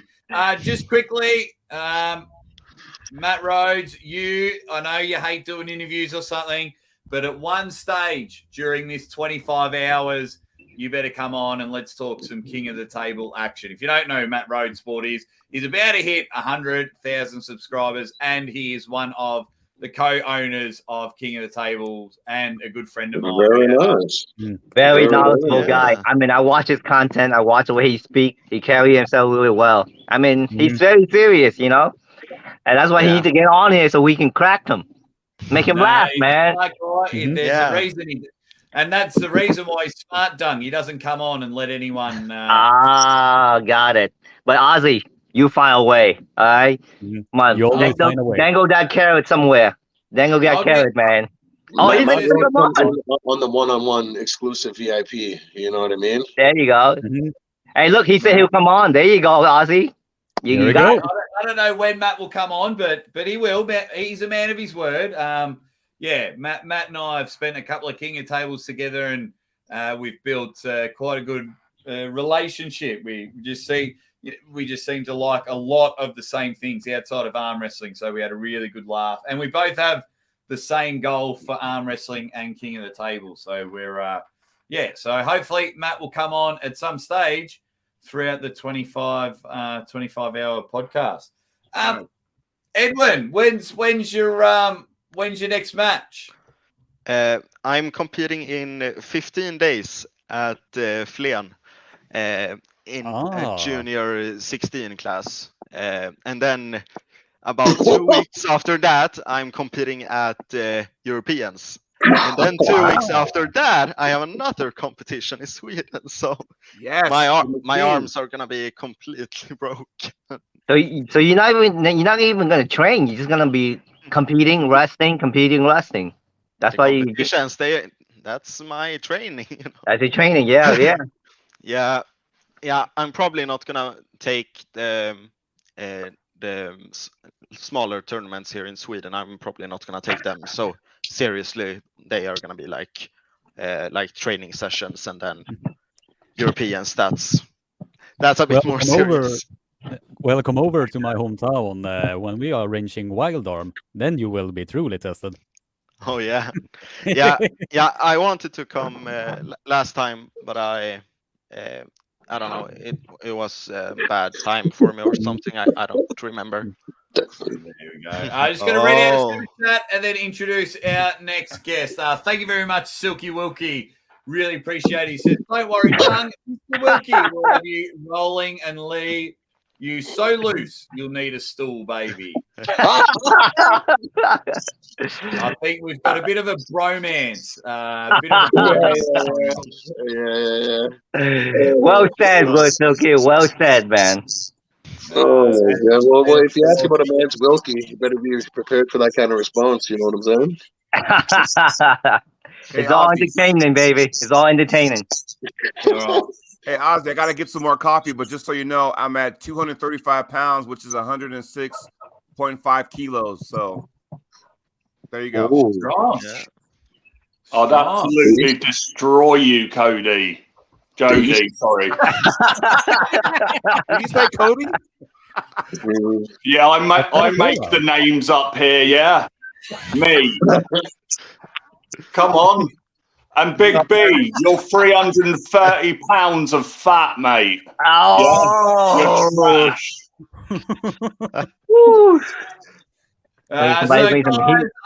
If you watch the Arm Gods weekly show every week, this man jumps on and he just loves talking a bit of trash but having a bit of laugh in the meantime. Stefan, mate, welcome to the 25-hour podcast. Thanks, mate. All right, guys. Welcome. Nice to be here. Jake, you look like a burnt-out clubber, mate. Look at the state of you. Dude, you literally look like Shrek's Down syndrome half cousin. Shut the fuck up. You know what? Listen, why don't we start talking about the East versus West matches? Like let's start with Angabayev against Rockley. What do you guys think about that? That's a great match. Great match. Yeah, that's cool, but this is the Aussie Armwrestler show. I'm trying to introduce Stefan. Sorry. I'm only joking, mate. I'm only joking. I love the energy, Doug. I love the we will talk about some East versus West matches a little later, but it is while Stefan's quickly jumped in. I just want to see what is going on with Stefan. Nothing much, mate. Just training hard. Big B's lucky that I don't come there and tear his arm off and use it as a spoon. When you're living on mom's couch, you can't afford a plane ticket, buddy. Sorry. Yeah. Go and hold Evan's pocket a little bit more, yeah. I'll save that for you. I'll see you in Wales, mate. We can have a little poll. Yeah, we can do that. I'll be scumbagging around. Yeah. Have you got a Stefan? Have you got a match at all? At Wales. At Wales, or did you pull at the Super Series? I did on one of them, yeah. I've got a match in Manchester in May against some Scottish guy. But yeah, just people are avoiding me like the plague at the moment. So because of the scent? It's it's hard to get a match at the moment, but yeah. How much do you weigh? I'm about 120 at the moment. I was 120 kilo. I was about 130, but I'm stronger now. I think I've lost a bit of the bra weight, as to say. Right. So yeah, it's all good. But yeah, Jake, I see you're seeking even more attention now, mate. 25 hours, you scumbag. Yeah, just want to break my own record. I had nothing to do this weekend, so I was like, you know what, let's just go for it. Yeah. That's why I do a live show every day. I can't help it. I'm just an attention slut. Yeah. Man. He's feeding energy from us. You know what I'm saying? And Dean, the Welsh Wolverine, he got scared, Stefan, that you joined on. He's claiming he got cut off. Says, yeah. Think so, yeah. He does it all the time. Yeah. Dean, I'm Yeah. just saying, Dean's a way cooler guest than the Jamoke, so maybe we need to get back to Dean. Oh. I think we have a match brewing right now, Jake. I mean, I'm like, it's gonna be left hand with Jody and right hand with Big D for Stefan. Let's go. Let's do it. Oh, there you go. See? Nice. Let's go, man. Let's go. 10,000 on the table. The loser wins it all. It's good odds. It's good odds. But always odds I'm not control the old Tony Harding. So I have to pull that in there. Yeah. You heard it right here. Oh wow! Oh wow! Yeah. What does this dream come to? What does this dream come It's to? getting a little dodgy. How long have you been pulling for, Stefan? Just over 4 years now. But naturally, that's what I want to say. Naturally pulling. What I'm sick of, right, is everyone putting people like Devon and Bazank on a pedestal when they're performance enhancers. I'm sick of it. Listen, they're not the greatest. They're the greatest steroid takers of all time. Let's get that straight. Okay? The only reason people watch Devon, is because his wife's a MILF. Oh, here we go. Stefan, did you drink water yet, man? Did you drink any water yet? I haven't. Maybe that's why I've gone a bit. Sorry, everyone. Yeah, because you're salty as F, man. You're too salty that you need a gallon of water right now, man. Seriously, bro. I don't know where this salt coming from, man. Listen, you're getting told off by Dung, you're in big trouble. I'm sorry, Dung. I'm so sorry. I'm not salty. I'm bitter as hell.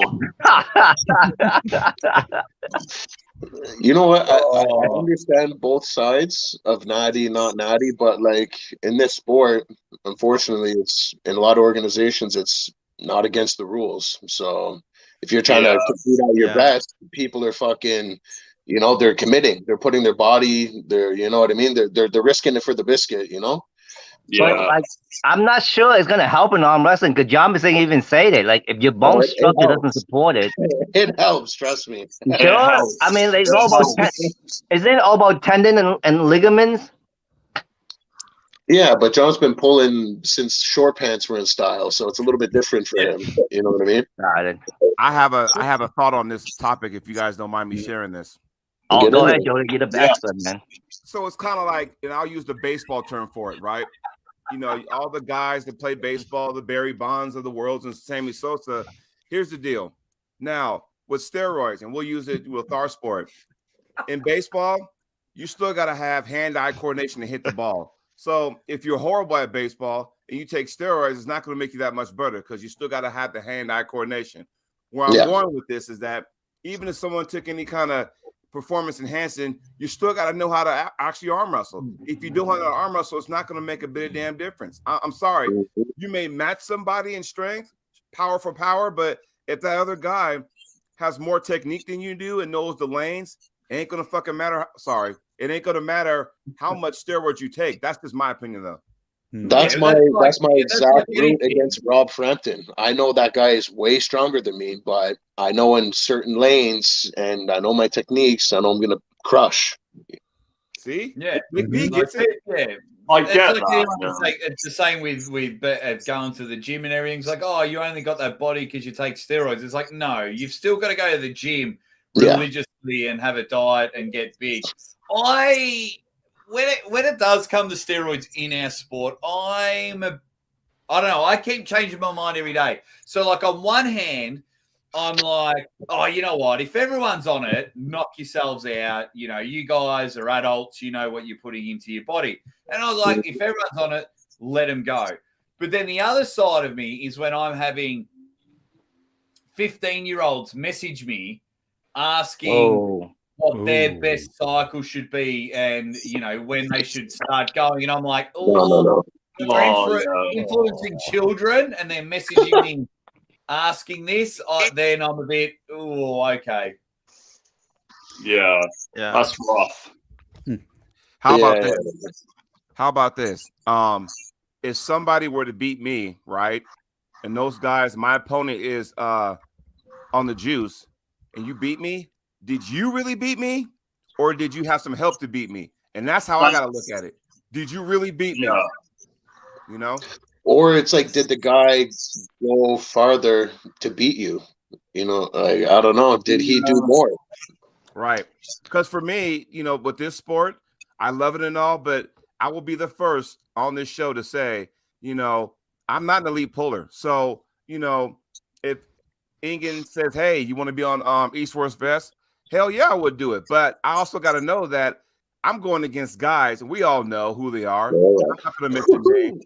Not everybody's natural when they go to at the elite because there's a lot more money involved. So you're going to do whatever possible to secure that money.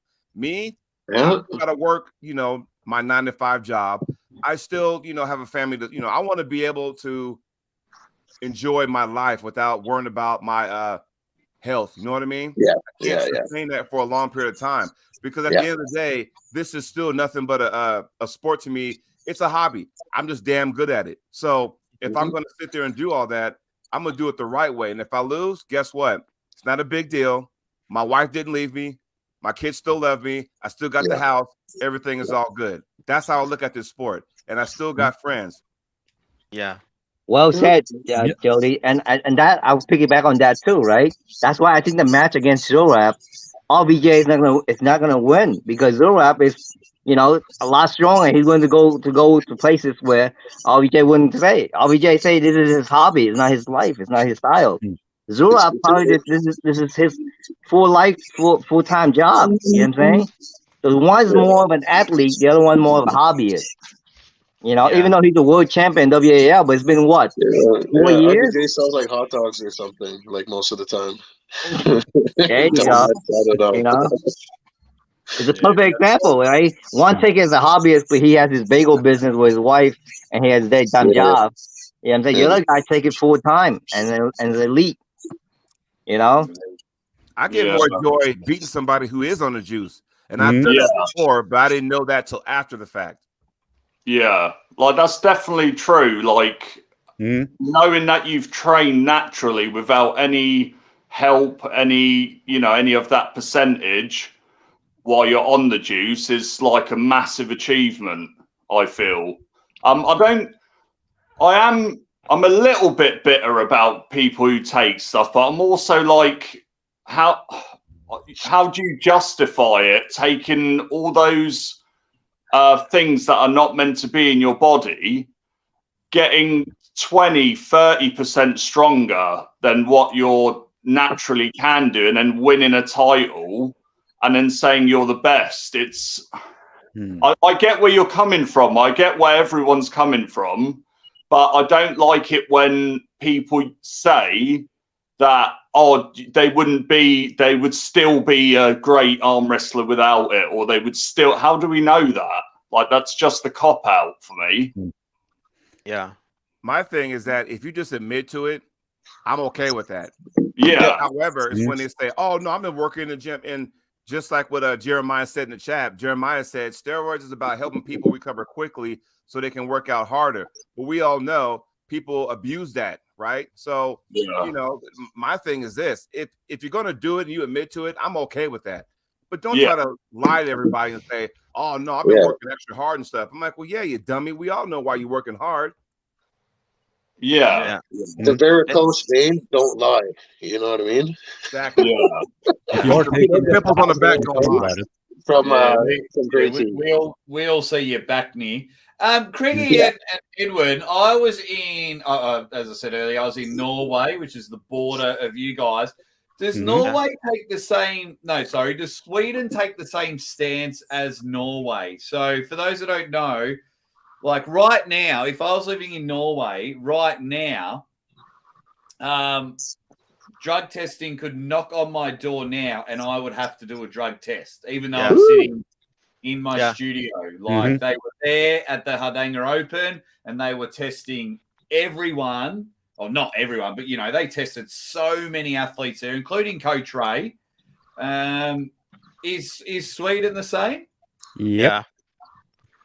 Lord have mercy, I'd be in jail. And with the thing you have to take into consideration about this whole steroids topic, you can still beat guys who is on the use. I mean, for example, like was at the Europeans at Druskinica 2013 when Sara Nieberg was polling against somebody that was on the use, and she was still able to beat her. And another instance, like Heidi Anderson was constantly hunting down a lot of strong Russians. And at that same year, she was hunting someone specifically. I don't remember the exact name, but she was going hunting her and was pinning her down. Thank you very much. And she was still able to beat her. In another instance, when let's see, Jesper Andersson, who was competing at Slaughter, was competing at minus 70, was the first man to ever get the podium on both left and the right arm, while there were guys who were taking steroids in that class, and he was still able to beat a lot of guys there. Yeah. So even though when somebody is taking steroids, at least in my home club, we are taking that as motivations to just train even harder and beat them. Yeah. In my opinion, the most important thing is that the people that use it go up against other people who use it, so they don't have to go up against people who don't use it. I agree, Edwin, to the point where we should have two divisions. You got the people who are natural, you guys hammer it out to see who's the best, and then the people who are actually on performing enhancing, let those guys have their own division. And then hey, knock yourselves out. Because it gets kind of aggravating for people like me and everybody else who compete. We put our blood, sweat, and tears in training, right? To sit there and have somebody come out through the back door and win because they didn't put enough effort into it because they don't have to. So in my sport with arm wrestling, I live by two rules. One, do your best and forget the rest. And the second is hard work beats talent when talent doesn't work hard. And sometimes it annoys the hell out of me when I'm up here on the podium. I could have took first, or second, but I might take third because somebody above me would, far and beyond. It's like going, are you proud of yourself? Can you actually look in the mirror and go, yeah, I did it. Well, yeah, you did it against people who weren't on the same playing field as you. Put yourself on the same playing field and then see what happens. I think you're right, Jody, but I think it's the money that's the problem, right? Yeah. The money is not there for people to be natural. The money is not there for people to be, to train the right way, because the prize is only one prize, right? Yeah. So if there's a prize tournament that tests people, less people will be there because there's less money, and people is not entertaining enough for them to to make it worthwhile. Like this country doesn't have a sponsor, arm wrestling, community, because it's not their main thing. We don't get paid by our government to do this shit. Yeah, exactly. So like the Kazakhstan, right? Like I said, the Kazakhstan arm wrestling is a national sports. They sponsor all that stuff. So it incentivizes the athlete to be natural because they have a goal and a prize and a fame to go there. And that's how Angabayev get well known, and other Kazakhstan athletes. He's fucking incredible, Angabayev. What a fucking great arm wrestler that guy is. Yeah, I love that boy. Yeah. He's sick. He's got fun to watch. a house and a car for beating John. Yeah, I remember that. I thought he got like an apartment or something like that. Yeah, he got an apartment. Yeah. He got an apartment. Yep. He got an apartment for beating John. Yeah, I remember So, when he was if I were to beat Evan Burgoyne, does that mean I get does somebody buy me a snowblower? Is that how that works? You might get like a couple beers at best. You're gonna get a Tic Tac, bro. All right, for his bad breath. Yeah. You get a crate of liver damage. We got Ricky. Ricky's in the chat. He says, if there was a natural and a juice, Separate categories, Jody was suggesting before. Everybody knows that the juice category would get all the attention, and then that would leave the natural still complaining about something. I mean, even if that's not true, the problem could be someone who is competing at the non-natural, but you know, in their country it's illegal. I mean, yeah. I mean, we have nobody, it here in Australia. Nobody would enter. Yeah, all of our competitions in Australia are supposed to be natural, and but we can't afford testing, so people just turn up, and you can just tell. You can just tell. So I think whatever rules we have with that, people will find a way to cheat. Like the Olympics are supposed to be natural, and we see what is happening there. So that leads me to a question, right? Is arm wrestling about entertainment or arm wrestling about sports? Well, which one is it? It's definitely about entertainment. That man brings the show. Okay. Yeah, you need both. You need both, because if it was just about the sport, WAF tournament would be on TV. Yeah. True.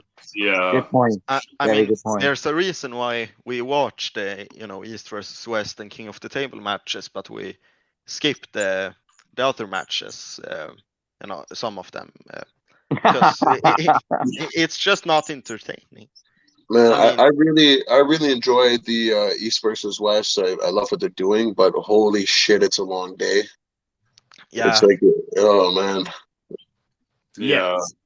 It's a lot. It's like, especially to sit down and watch the whole thing. It's like you said, it's a whole day of arm wrestling. Yeah. So you think maybe they should have something like what Aussie doing in between rounds, like hey, interview the athlete or get opinions on the expert around the area, or get the crowd involved. He'll come after him. He'll come after him instantly. I think you're not allowed talking about anything to do with East versus West is like Fight Club. Yeah. I think what they need to do, in my opinion, and this is, you guys feel free to chime in on that, and everybody in the chat feel free. I think if East versus West was a 2-day event instead of 1 day, it would be all right, because you'll have a main event for the Friday night show and then the main event for the Saturday afternoon show. And I say that because, there were times where East versus West had like freaking 12, 15 matches. I'm like going, dude, that's half my day. And sometimes I had to just, watch it later. But, I'm a fan, so I'm going to watch it anyway. King of the Table, the last one they had was only 3 matches, and I almost took half the afternoon. Yeah. I think that went for 3 hours, but it's they can be very long shows, that's for sure. I just think I'll preach it all the time. Get rid of the dead time. You get rid of the dead time, and we are rocking and rolling, because arm wrestling is a highlight sport. If you are showing them, hey, come check out this new sport that we're doing, then it's you got to show them highlights. You can't show them East versus West or King of the Table live, because there's just too much. Aussie, are you saying in between rounds or in between matches? All of it. So, like, you and I, Jody, we go to the table and we take forever to fight for a grip. Right. Then we get put in a ref's grip. We both know we're going to slip, and then we slip. Then we both walk off. We both chalk up.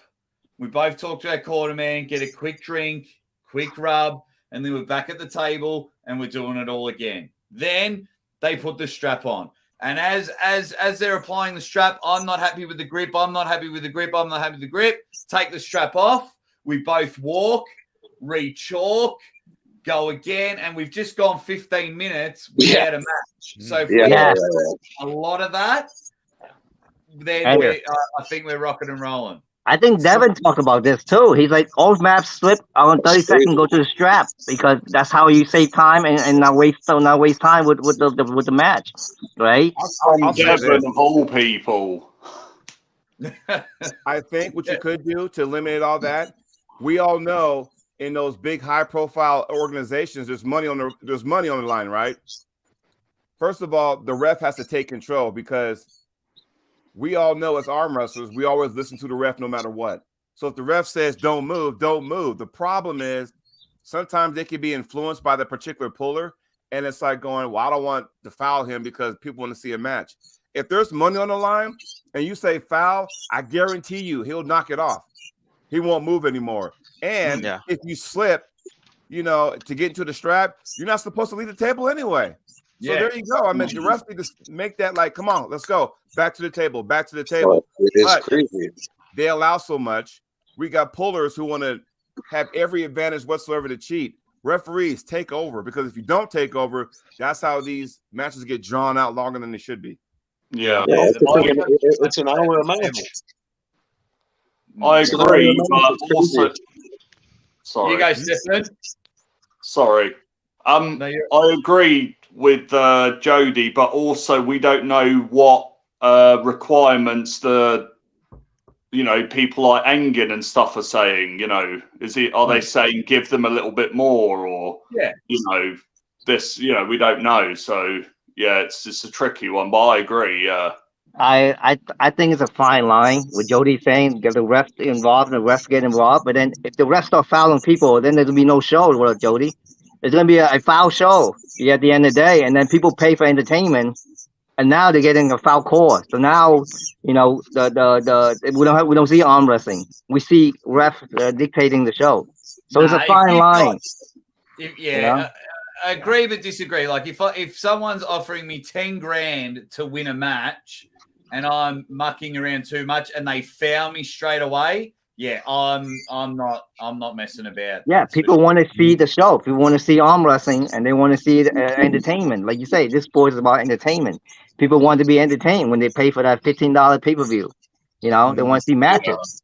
Well, not only that, when you're a puller, and it doesn't matter what tournament you go to, what organization you pull at, the first match, the referees will tell you how they're going to call the match, right? They're going to let you know, are they going to be strict? Are they going to let things go a little bit? They will let you know on how they call stuff, right? So that way you kind of have it in your head, okay, they're going to call this real tight. I better tighten up and make sure, because sometimes if they're real strict, then my brain tells me when I get to the table, for me, I already have one elbow foul on me because they're going to be that strict, which means I got to really tighten up and be precise to where I want to go with. Because if we get sloppy, then they're going to let stuff go. And it gets to a point where matches that get too sloppy. And that's what you don't want either, though, when you're an audience member, Yeah. And it's also the athlete, too. They're supposed to have a responsibility, too, when they go to these high-level matches to understand that, hey, we got to show entertainment. You know what I'm saying? We got to show the organizer that we have character and that we want to promote the show. And arm wrestling is all we want to do, and not trying to win because on fouls.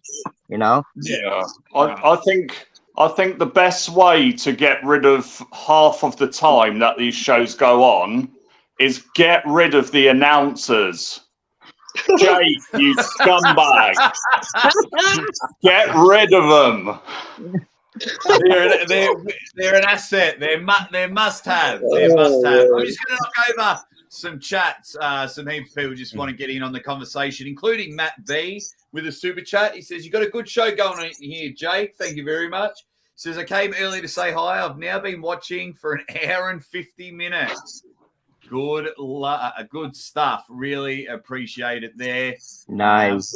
Whereabouts are you from, Matt B? That looks like Australian currency there. Deeps reckons we should just have less matches. I agree with that as well. Still working at work. Andy Beckett's been here for 4.5 hours, but he's got to go to the pub. Have a beer. Have a beer, my man. All right. What else is happening? When Matt slams the table and walks away, that's a good part. But Deeps, you can slap the table and just stay there. That's fine. I got a question. Why is it that King of the Table doesn't do a lot more advertising for their events? Well, hopefully Matt Rhodes comes on the show. It's really weird. So King of the Table is owned by 3 people.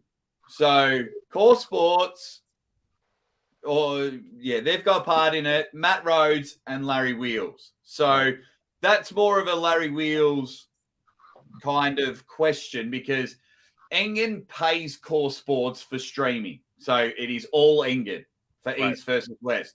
Core Sports have more fingers in the pie, so things can be a bit difficult. But yes, I've told this all the time. You guys need to do a lot more promoting. I'd love it if Larry shared it. I mean, 2.5 million followers or however many he's got. He could really sell some pay-per-views there. Yeah. Right now, it is like we YouTubers are doing the promotions for them. Right. Yeah. And you guys are doing a good job at it. It's just, all you see nowadays, if you look on social media, whether it be Facebook or Instagram, it's, hey, they got the East versus West card you autograph. Hey, it's Devin versus Gennady, everything coming up. And so it's the return of Cody Merritt, and the return of, Morozov and guys like that. They're constantly putting it out there to where, oh, yeah, I forgot he's pulling. Oh, yeah, the return of RVJ, things like that. Oh, my God, this is going to be awesome. Where King of the Table is just like, here's the matches, and then let it brew for a little bit. And, like, okay. So that I can answer because King of the Table and Engen do talk a lot, and they agree on, okay, well, if you have these matches, then we'll have these matches. So they kind of work together at times. But King of the Table, like whoever's event's coming up, the other one should do and usually go radio silent. So King of the Table aren't promoting their matches because, we're in this window where East versus West. Now, the day after, hey, we'll celebrate that in a minute. 20 hours left. You watch the next day or the day after, it'll be all King of the Table, straight after East versus West. If Matt Rhodes comes on later, he'll tell you, we just wait till East versus West is finished. So, so we all work together and we all sell 1 million pay-per-views together. I just think it's funny how King of the Table has like three matches, and then East versus West will have 30. So there's a behind-the-scenes thing we can't. It's very difficult behind the scenes. Why that's happening. Big B, when we catch up, I'll lay it all down on you. You got it. Yeah. I mean, another thing that you do too is between rounds, right? Like between things, it's like show the highlight of the athlete, like how they the match they won, who they beat, to hype it up. You know what I'm saying? Like the next match coming up, show like a 30 second of each athlete of who they are, and just that could kill the downtime while you're setting up the match in between rounds. Yeah, but a lot of us just don't have 7 hours.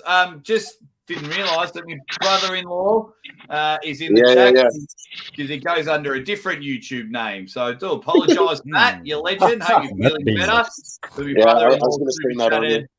Matt, is nothing to be. It just dawned on me, Aussie. So you were saying get rid of dead time, and I'm listening to everybody, and I was kind of going, okay, that makes a good point. And it just dawned on me. I came from Arm Wars, right? Now, when it went live on the members channel, there was no dead time because they edited everything out.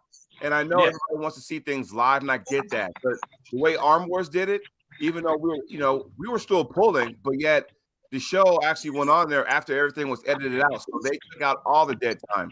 Now, that was like match after match, even though, hey, the matches are over, you get your post interviews, bam, on to the next one. That took away all the dead time.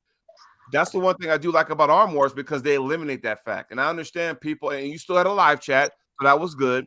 That was perfect, in my opinion. Yeah, so they did very well. And I've always said I've enjoyed the episodic thing. And then I was in and out watching when you were pulling and like that whole event. But even like trying to take him, because I think it went for about 2.5 hours. And we got 5 matches because I mean at times, like I was saying earlier, arm wrestling's a highlight sport. It's a highlight sport for me. So if we want to really send it out to the masses, I mean, that was a good way. That was a good way of doing it because it was still the same day. So I didn't mind it. I absolutely didn't mind it. Oh, there you go. Neil's in the chat right now. He's saying, I mean, Neil, pick up in the house. somebody's gonna figure it out eventually. Like all the marketer or television people at Guru, one day gonna figure it out how to deal with this dead time, because people like live, like the UFC, right? They love watching UFC live. You know what I'm saying? Maybe they don't incorporate some of the elements in UFC into this too. Somebody's gonna figure it out eventually as the sports grow. There's 1 minute between Jerry Cataratt's breaths in the friggin' event. You know what I mean? Yeah. There's just times where it just goes. Yeah, sometimes that in between just goes far too long. Long story. That's why I say straight to the strap, baby. Straight to the strap. Don't waste time. You know what I'm saying? Before they put the strap on, they go sit WL down, get a massage. Hang on. There we go. Neil says I come in and see the legendary Stefan Zeus. Well, to answer your comment about the getting to the straps, it's almost to a point now where the straps is an actual style now, because I'll get to a table and my opponent want to go in the strap. I'm like, no, you got to earn that. But then I can go the opposite way and go, if I say no, I don't want to go into the strap, there's a 95.7% chance he's going to purposely slip to get into the straps anyway. There you go. On the flip side, I can be like, do you want to go in the rest grip? And then that'll eliminate that too. So it's almost like a style, you know what I mean? Yeah. Whatever it is, as long as you keep the match moving and more entertainment instead of the two guys, grab each other hand, like for like 30, 40 seconds, 50 seconds or a minute. And then the ref's going to be like, okay, rest grip. Right. Yeah, and it's going to be intentional anyways. And most of the time, people are not going to be comfortable. You know what I'm saying? Yeah. The hardcore fans will understand the technicalities, but when you are showing it to a guy or a girl who has never seen arm wrestling, they will just think like, "What the fuck is this shit?" And then Yeah.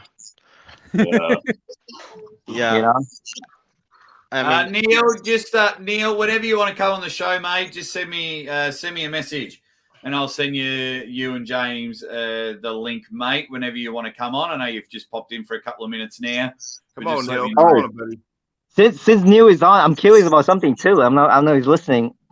Hey, is he teaching Pauline how to beat Sasho? Because I know Neil after Rob lost to Sasho, Neil got on the table and felt Sasho. And he understands how Sasho pull.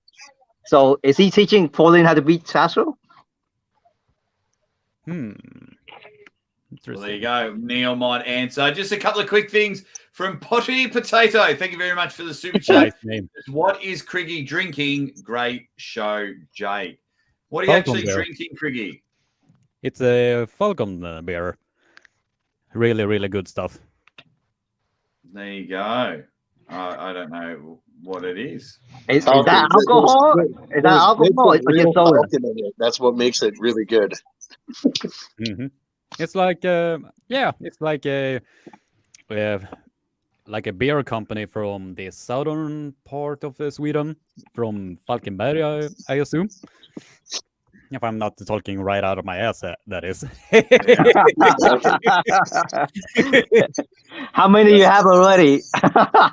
This is just my first one. Me and my girlfriend are gonna go out to dinner after I've been chatting with you guys for a while. So, gotcha. Enjoy. I got another half an hour till I'm out. Get carry on my business. There you go. Take care. What is your business, Dung? Oh, I'm a real estate investor. I buy and sell houses. Yeah, beautiful.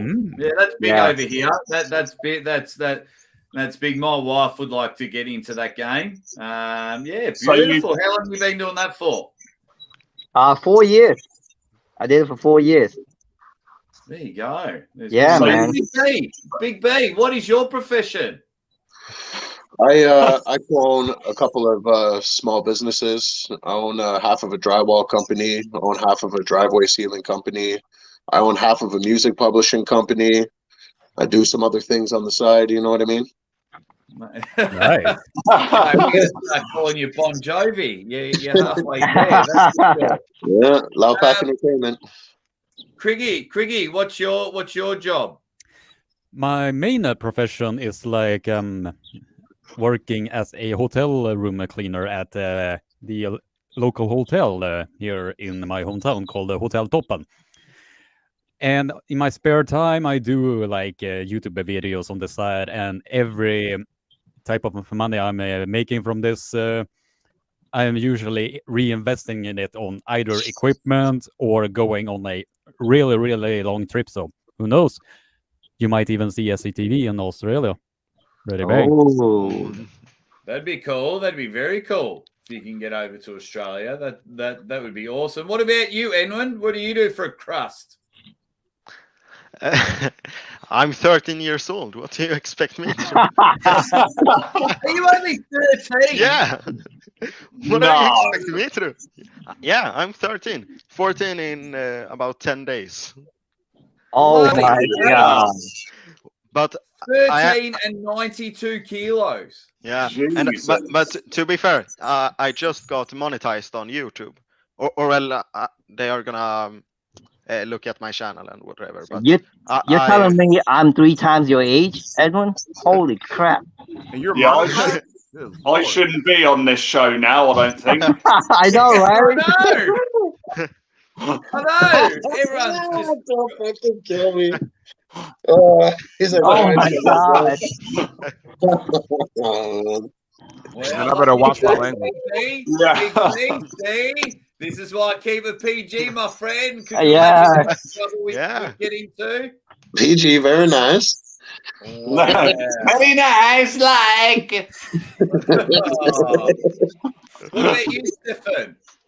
That's none of your goddamn business, Jake.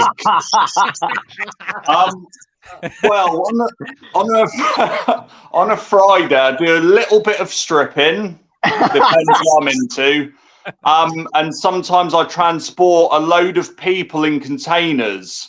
Yeah. Not against their own will, though. No, but I'm a builder. So yeah, builder of all trades. You know, like bit of everything, whatever that means to anyone. I would have guessed like fry cook or something like that. No, I'm a builder. Look at these hands. Those are womanly. They look womanly. Hey. That's crazy, man. You're hilarious, bro. Brian was saying I was 110 kilos at 12 That's years old. so Sure, What? Bloody hell. What about you, Jody? Puberty hit him fast. What do you do, Jody? I work in the criminal justice field, so I'm a shift supervisor at the juvenile detention center. Yeah, beautiful. I'm sorry. He's a CO. He's a CO for the little ones. You really got to have a thick skin and a lot of patience, because these youngsters think they know everything about the world, where they forget that we all were teenagers once upon a time. So all the crap I see now, I saw years ago. So you ain't fooling nobody, which keeps me a step ahead of those guys. Yeah. I used to teach expelled high school kids. So I think I was teaching them before then they go see you, Jody. Like before they were ready to go to jail, they'd get a couple of years with me first. That was a lot of fun. That was definitely brilliant. Guys, we've got 11 matches at East versus West. Is that too many matches? Is that enough matches? Or... I think it's a record low, isn't it? It's low for East versus West. But as whether you're a fan or someone that studies the sport, what would be your perfect either number of matches? I'll go around the room. Either a number of matches or time limit of matches. And Dung, I know you're itching to fire off, so I'll let you go first. Actually, no, I don't have no opinion. I would say 7 to 8 is just, in my opinion, 7 to 8 is good enough. You know, but in between rounds, like in between matches, show highlights, entertaining people like you did with the pre-show and the post-show, whatever it is, Jake. Get people entertained, right? Get people hooked into it, and the matches will come as a hype because you build up the hype, right? And then the match come in, it's just like climax of the hype. And then you do the same thing for the next match. You build up the hype, you show the background, the backstory, everything of why this match has to happen and what's the next match could be. And you build up that hype because it's all about entertainment at the end of the day. People want to be entertained. So less matches, but more storytelling, you know? Yeah. Big fan of that. What about you, B? So, I mean, for East versus West, if you do the math, 11 matches would mean about 11 hours of watching time. So I'd have to cut that in like half. So like 5.5, 6 matches. Yeah, that's a good number. Some people are in there. 7 to 8 is good from Captain Marge. James Clark, 5 to 8, more frequent events. I mean, we're in an absolute golden era of arm wrestling with the events that we're getting. Criggy, what about you, mate? Yeah, I did make a video giving some feedback that Ingen, although he has a huge passion when it comes to arm wrestling, the way that it might turn people off is that it is too many matches like this. So it's good of him to shave it down just a little bit. Like, for example, the previous one had like 16, 17 maybe. And when he is dropping down like to 11, I think it's a good move to do that. And then he can do first 5 matches, a commercial break, have some little storytelling, 3 matches, commercial break, and the next ones. So I think it's a lot better number, in my opinion, when he's cutting down like a lot of matches. I know he has a huge passion when it comes to arm wrestling, but sometimes you just have to slice down that darling of yours. Yeah, I love it. I love it. Stefan, I'd ask you, but I don't want you to talk, so you can shut up. Jody, Yes, what sir. about you, mate? This is a 2-answer thing. And honestly, for one, we should have like 7 matches. I mean, like Big B say, one match. If you actually look on the YouTube matches of all the East versus West, they're like 40 minutes a piece. So there, easy. I see what you're saying. However, how many of you guys are WWE fans out there? Oh, I'm a massive one. Have you noticed? I have seen a few of them. Have you noticed that WrestleMania is now 2 days? Yeah. Really? So, yeah, that annoys me. What I'm saying is that what you could do, you could go, like I said earlier in the show, have a 2-day event. So night 1, the main event will be Tobias versus Vitali. That can, be the main event of that card for Friday. And then Saturday, the main event will be, Devin and Gennady. So that way, it keeps everybody glued. So that way, it's like, ooh, I want to see what Vitali does after his loss versus Dave Chafee. Ooh, night 2, I want to see what Devin does versus Gennady, because the build up to that is going to make everybody glued to the set. So if you do it in 2 days, but take your best 2 matchup and split them in half and go, hey, main event night 1, main event night 2. I mean, I could be off, but that's just me though.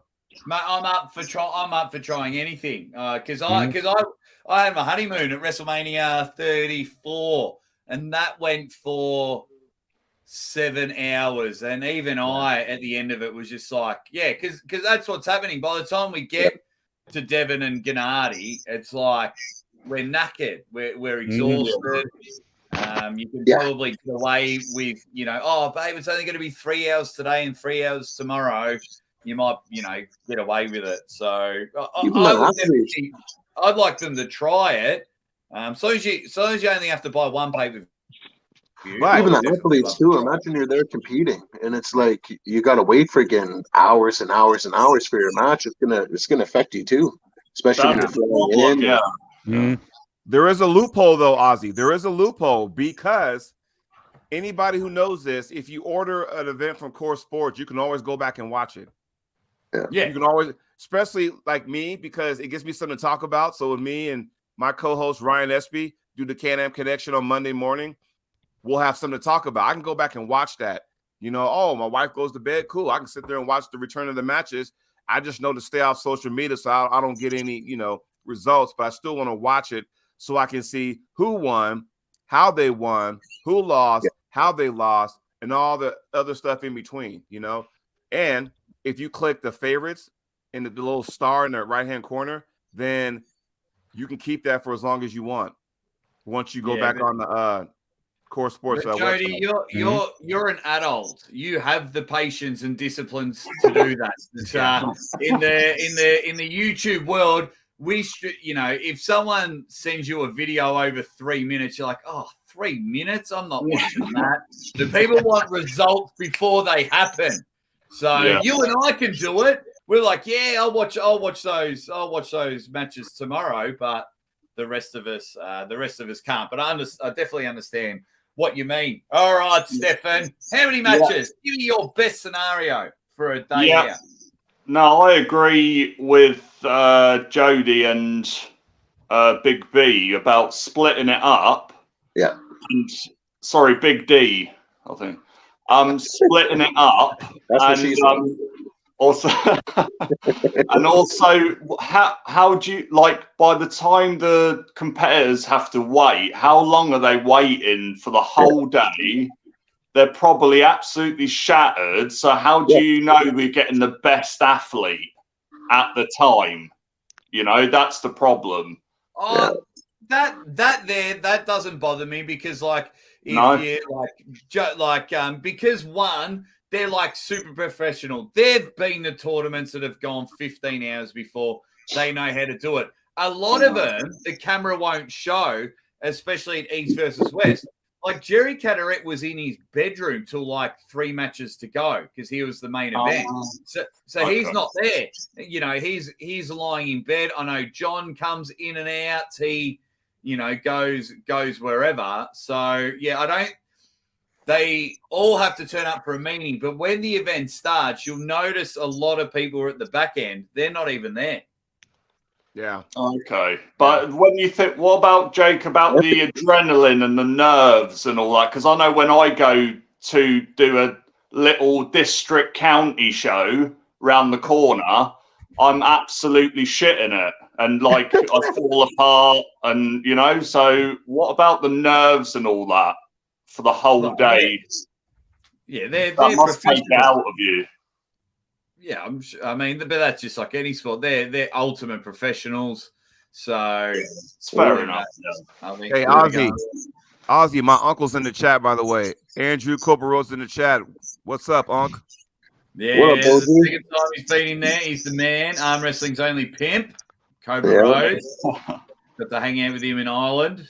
Really good dude there. Really good. What about you, Edward? You're all of 13 years old, so drop some life wisdom on us. It's very easy for me to say. You've got a mustache. You're not 13 years old. I shaved 2 weeks ago. I can't even grow one. What the hell? It's very easy for me to just say as many matches as possible because I don't have school when the event is on. It's a Saturday night. It's super good for me, but I feel like for most people and for East versus West in general, the money and all, it would be better with 8 matches or something like that, or maybe split it up 2 days. Something I would also just to see the concept how it would work would be a subscription, and there's maybe 1 match every week or something. That would be cool. I would definitely watch that. That's that's the same amount of. If we do it 2 days, the money is gonna have to be higher, isn't it? Because they got more expenses, more things to do. Crews coming on, what I'm saying? Camera crew and everything. Yeah, if you promote it the right way, it can work. Because, and I'll give you an example. what Devin and Gennadi's doing is perfect because everyone wants to see that match. You know, if you do it in 2 days, like I said with Tobias and Vitaly, if the producers or if Egan said, hey, you guys are going to be the main event for night 1, let's build this thing up. Because I would tell you right now, Big B, you were there at Arm Gods, right? You had Paul Maiden and Beerman. They're on each other's podcast show talking smack to each other. Oh, yeah. And we knew that everybody wanted to see that. Now, how many more people want to see the match after Evans smacked him upside the head with a beer can? You got even more people that want to see it. So at some point, you got to promote the main event. That's what people want to see. Whether it be John Jones and Daniel Cormier, Roman Reigns, Brock Lesnar, whatever the main event is, you got to promote that. Whether it be Mendigas and Austin Jaggers, whatever the main event is, you got to promote the main event. That's what draws everybody. So would you say that it's the athlete responsibility, whoever's on the main event, to promote the match more than the organizer too? I think Devin just does it because that's what Devin does. Yeah. Devin can have a main event with a freaking tree, and all of a sudden everybody wants to see that. Devin has so many followers right now. That guy can go outside in a bathrobe and mow his lawn, and he would have like 10,000 views just because within like an hour. Yeah. I mean, you guys are all entertaining right now. I mean, you guys take a book out at Devin and how to entertain people. Right. Because even Devon, even in my local gym, nobody knows about arm wrestling, but they know Devon. Correct. They know it on TikTok, something. Yeah. They're like, oh, Devon, I know Devon. And I'm like, how? How do everyone knows him. It's not. It's back in He's the out day. there. No one knew what wrestling was, but they knew who Hulk Hogan was. Yeah. People didn't follow basketball, but they knew who Michael Jordan was. And now that's what Devon is. Oh, arm wrestling, is that what that Devon guy does? Yeah. That Larat guy. Larat. People can't. You know what I mean? Hey, Big B, does everybody know that it's pronounced Larrett, not Larat? It's Larrett. Yeah, no, he doesn't like it, and it's funny when people say it. You know, that's can people like Paul Talia stop calling him Larat? Oh my God, I can't. Yeah. He says it with a lot of rat on it too. You know what I mean? I had Devin on my show a couple years ago, and I said, "Hey, Devin, just so we're all clear, it's Larrett, not Larat." And for some reason, people keep calling him that. I'm like, if you're going to be a fan of the sport, get his name right. Get his name right. Yeah, get it right. I disagree with you, Joe. I think they're doing this for entertainment purposes to create hate like you and piss you off so that you can get more entertained. You get what I'm saying? He's doing it on purpose. I'm telling you, he's doing it on purpose, and I give him credit for it. You know, he got you wild up, see? It is Jake, my friend. Thank you so much for having me on. You're a dead set fucking legend. I'll be tuning in all day. I just got to go get a haircut and do a 1-2 right now. All right, big buddy. All right. See you soon, boy. Bye. Hey, mate. Absolutely love Big B. Looked after me when I greened out in Ireland. He's a really good dude. Well, when I was in Ireland, Jody, I was talking to Devon, and we did that. We were like, man, can you just? What's the worst one? Someone said your last name, and I can't believe people can't get it right. It's guys in the chat, give us your best pronunciation of Devon's last name, and we'll get him up there. Like Captain Marge, he says La Ratatouille. I've got one, Jake. Go on. Devon the Rat. That's a good one. That's a really good one. I'm sorry. The thing about Jody, I've also got a poll going. Hopefully people can get voting and should East versus West be 1 or 2 days? And at the moment, 72% are saying 1 day. The crowd has spoken. People have to agree with me. I'm just saying that's my opinion, but I'd be up for trying it for sure. I'd be up for trying it. If you take the best 2 matches and split those into 2 to make them the main events, like Dan said, you might get more viewers, more money, whatever. You know, I mean, just a thought, you know. But it's just that's my opinion. I'm not saying everybody has to agree with me. that's just something I tossed around in my head, you know. Yeah. Yeah. You're all entitled to your opinion, even though they suck, like me. What makes you think like why is Devon by far the most popular, pro arm wrestler? Why is he so popular? Is it just his charisma, or what is it? He crossed over with other YouTubers, other entertainer too. He attracts other crowds. His main focus to get people to understand arm wrestling is a sport, and it's fun to be an arm wrestler, and it's entertaining. But that's his main focus. His main focus is not to show that I'm the best. That, I'm the best arm wrestler. His main focus is not like, I am the the man of the show like Travis does. He does the opposite of what Travis does, and that's how he get people to understand. Like, this sport is entertaining too. You just gotta give it a chance. So when he crossed over with that guy from Penzu, right, that has like 5 million subscribers on YouTube, you know what I'm saying? With Juji Mofu, with Eddie, with Larry Wheels, it all promote arm wrestling, and all those people. Yeah, there you go. Yep, and that's how he attracted me back in 2019 when I watched WAL. I watched his show, and I saw Games of Arms, and that's how I got hooked. He gets it. He just gets it. He knows how to promote the sport. He's a great dude. He's a very smart businessman. He knows how to make his matches entertaining. You either really love him or you really hate him. He's got the LeBron James feel about him. People speak passionately about him. He's just got the it factor. 2 things. Number one, people outside of our arm wrestling community, if you want our sport to go mainstream, Devin is the guy you want driving the bus, okay? He's going to reach everybody, like Dan said. Now, people inside our arm wrestling circle, Devin has morphed, because back in the day, Devin he was popular. He was a nice guy. He was cool. Everybody wanted to do all the kind of workouts he did. Everybody tuned into his channel. Over the last maybe 8 years or so, Devin has morphed himself into a villain, because now we never seen that version before. So now everybody wants to see Devin get beat sometimes, because it's like, okay, he's a villain. For so many reasons, Travis was that villain. And now Travis kind of faded away, because now his kids are, his kid's about to go in the NFL. So I see that Devin took over that spot where, okay, now I'm the villain.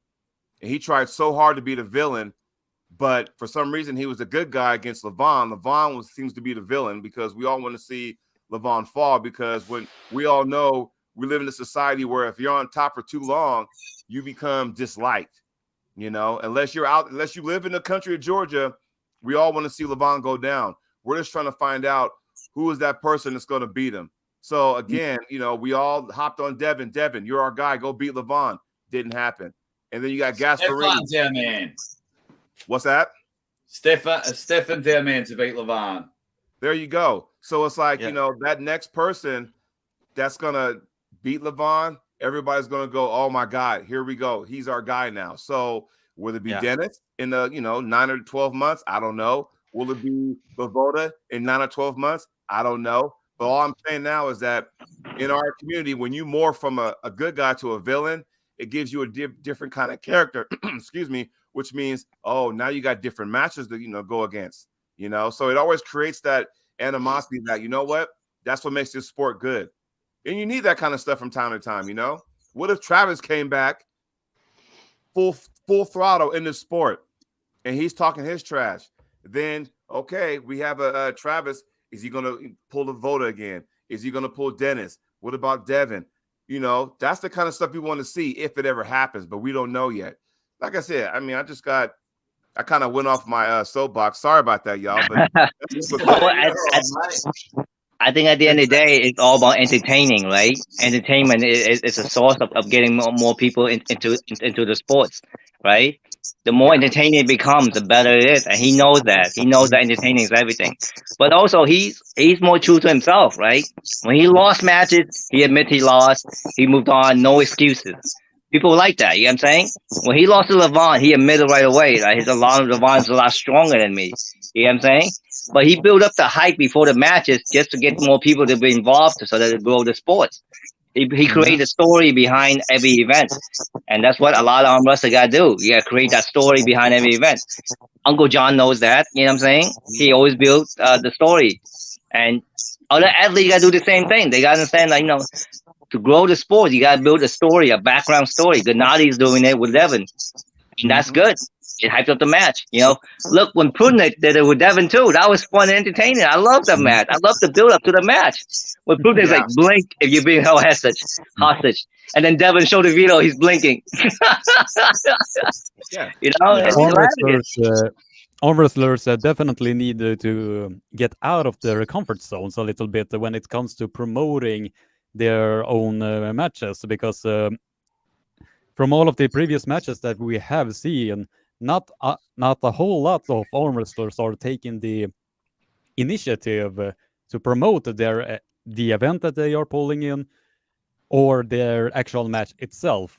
So when they are not promoting it as much, the growth of the sports is not gonna go a whole lot faster.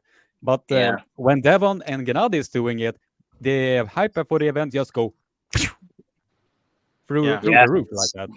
Yeah. So, I mean, all wrestlers can take this as they like, but they really need to get out of their comfort zones and promote their match and the event as much as humanly possible. Yeah. You got to think outside the box. Matter of fact, I'll give you an example right now. Hey, Aussie, I tell you right now, if you and I had a match, it will be third place trophy versus third place trophy right now. I tell you that. Now let everybody know how that's going down. I'm telling you, if you ever show that disgusting, vile piece of pretend gold on my show again, there's going to be trouble. There is only one trophy that is world famous. Okay, Jody, I'll put you to the list of 10,000 people that have challenged me for the miraculous. 2019 Melbourne Cup, third place left arm, 89 5-kilo amateur trophy. The likes of Umbra Zinc, Levan Saganishvili, Michael Todzilla. If you are a name in the sport, this is the trophy you were coming after. And it's nice of you, Jody, to try and think about it. I'm just going to leave that there just to remind you, Jody, that who's boss around here. But that's exactly right, Jody. You're spot on. And everyone's, including Irfan, everyone's the same. We're all in the same. You need hype. You need build up. You need storytelling. I'll tell you what, had Uncle John been able to leave the country, I tell you what, the build up for that match, I'm telling you right now, that because, he has an entertainment background. I have it, but it has to be with the right person. So, for example, and I'll give you an example just so you guys understand that. Everybody in the chat, comment. You guys on the show, comment that. I will guarantee you that a match with me and Frodo Hoagland will not get as much buildup as me and Uncle John, because you got to have two people to make that work. I can make that work on Uncle John, but Frodo, nothing against him. He's an elite athlete. He knows what he's doing on the table, but his personality doesn't really clash with what I like to do. So you also got to have the right person to make that happen. If you don't, then it's not going to be as exciting or as intriguing as you would think. Feel free to. I agree. I agree 100%. We need Zeus in there too, man. Zeus starts creating trouble out there, man. Yeah, I think a freeway with me as well, and you and Uncle John, because you're both trash. Just to say, I've got to go. And now that I'm going, I think Neil will come on, because I don't think Neil will come on with me. Stefan, thank you so much for coming on, man. You always make me laugh. Stefan. It was great, man. Entertaining as always. Love you, Jake. See you later. Love you. Bye. Bye. Take care. Yeah, so Stefan is usually a regular on the Arm Gods show. He's a regular over there. It is brilliant. I might just assist him. There you go. He's hopped Was out. that a challenge to me?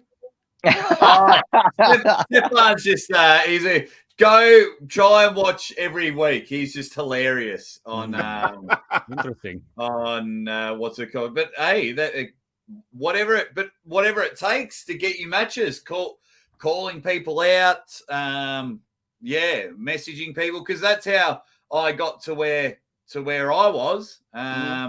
No, that's how. Go ahead, sorry about that. Yeah, no, I was just more just saying, like, I would message all the athletes, and then they say, "Oh, ask me in 2 weeks." And 2 weeks of the day, I'd be like, "Hey, man, want to come on the show?" The same with Don Adrice. I was like, "Don, man, what will it take to get me on King of the Table?" And we spoke, and I was like, "Here we go." Yeah. RMTV. Whoa, is that RMTV? Yeah, me and Gary talk. Hey. Hey. Oh. The OG Nice. camera. I'll be available soon. There you go. Gary on, baby. An absolute OG. The Bionic Dan Plexman says most don't recall what you say, but how you made them feel. Says the Bionic one. The memory. Yeah, going back to Gary, he came on last year for the 24-hour podcast and absolutely teed off for about 45 minutes. I just let him go, and everyone misses. Everyone's just saying, "Yeah, I miss you, Gary. I miss you. Wow. We Gary, miss you, Gary. So this is a good time, everyone in the chat. If you can, tell everyone that Gary Roberts just. I want my might own be coming on. TV. Yes. Yeah. We want RMTV back. Yeah. I want my own TV, back. man.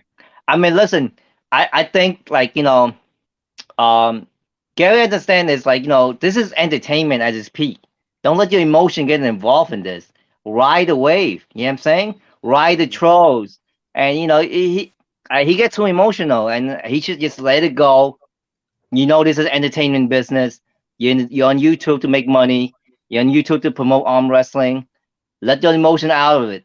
Yeah, at the end of the day, what pays your bill is the people that's watching your video, promoting it, commenting even negatively, whatever it is. Don't let it get to you. You know what I'm saying? I'm gonna give Gary a get out of jail free card, and to make this make sense, just bear with me, everybody. So we are in a sport where how many people that go to tournaments and film the event because they got their own little YouTube stuff? How many? A lot, right? Yeah. Now, how many people are there simultaneously? And it's a race, because if you have Brad Cook from 217, if you have Nano Cruz from Puller TV, or you got Nick Poster from Arm2, and they're at the same event, then it's a race to get home to see who puts their stuff up first. Everyone's going to flock to that. Now, all these organizations that we have, Monster Factory, Arm Wars, Arm Gods, King of Table, East vs. West, they're all doing something a little different. So with Gary Roberts, you got to do something a little different, Gary. In fact, I've been around when Arm Wars was at its peak. I was around then. So he has matches that a lot of people, the new people, haven't seen yet. And he has footage of that. And he was doing that for a while. Then all of a sudden he kind of stopped, because that was getting more. Everybody was getting back to that. Oh, yeah, I remember that match. And for some reason he stopped. Yeah, he had another kid and stuff. So he's focused on his family. Totally get that. But if he wants to come back, start re-releasing some of the old footage, because then all the younger people now in the sport can go back and go, all right. Back when, Todd Hutchins was a part of the South Carolina team, had the handlebar mustache as a regular thing. A lot of people don't remember that, but he was back, a teammate of Chad Childers, things like that. So you got to do something out the box. What's different? East versus West. What makes them different? They got press conferences, right? What does Arm Wars do different? They got the, the face-offs, that kind of stuff. Every organization does something a little different, which makes them separate themselves from the rest. So, Gary Roberts, my friend, what you should do is think outside the box and do something different. Start releasing some of those old school footages, and I guarantee you everybody will flock to that and go, oh, that was awesome, because he has a whole lot of footage from back in the day that nobody has but him. And that's what's going to keep him above everybody else. Yeah, he just hates that we're in the stage of, some of the channels. Neil's just saying he's leaving now. Hopefully he can come on the show a little bit later. Neil, I'm not sure if you're watching this live, or are you a few minutes behind? I think you might have been replying to Stefan Forwards, before baby. he left. Take care of He's the still buddy. Neil's still hurting from that 100 half bench press with his kid. Yeah, which is good. I forgot what I was going to say now. I can't remember. What were you talking about, Jody?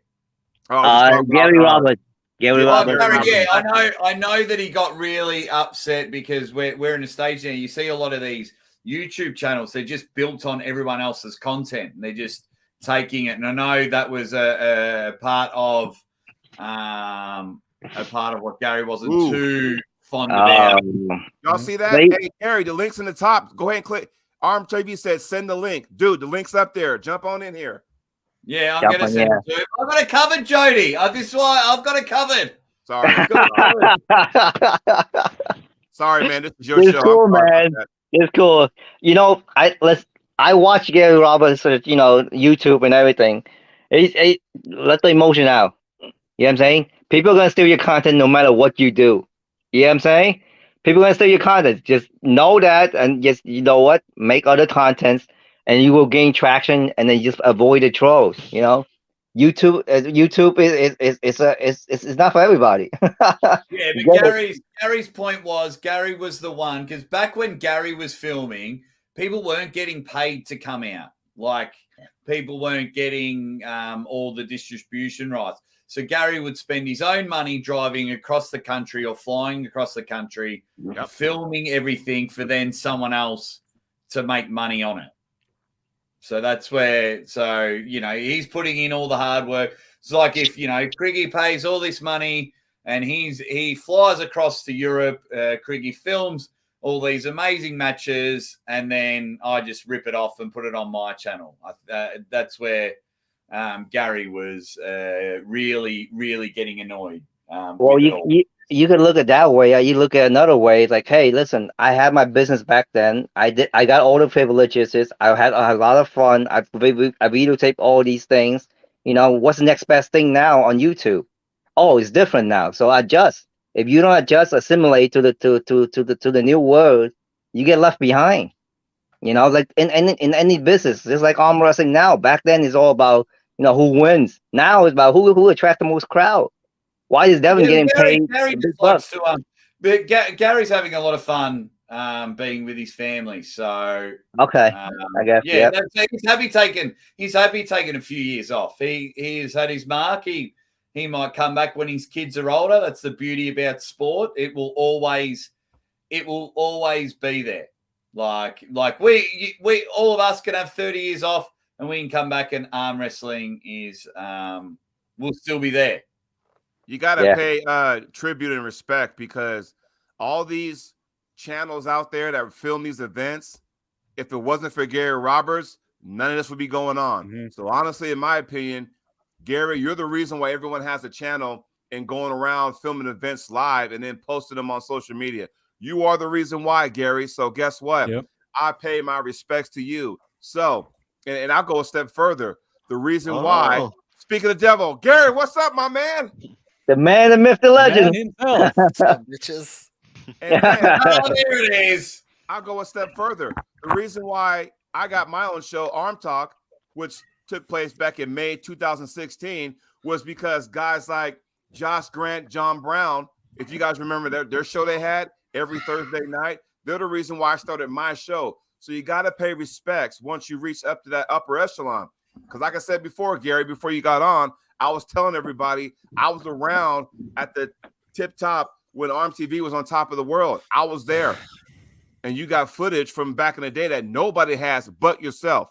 And I said, well, maybe at some point, if you start releasing that bits by bits, all these youngsters in our sport can take some notes and know the history of what's going on in our sport. I got a new plan. You said you got to be different. Yeah. Gary Roberts coming back with a new plan. Yeah. Hey, Gary Roberts, don't get your emotion involved. Put it outside this YouTube thingy, man. You're a great entertainer. Let me take over, Dunn. Gary! Gary, my man. Wait, can I respond to that? Can I respond to that? Yeah, go on. I'm not here to bitch about Ryan Bowen. Okay, go on.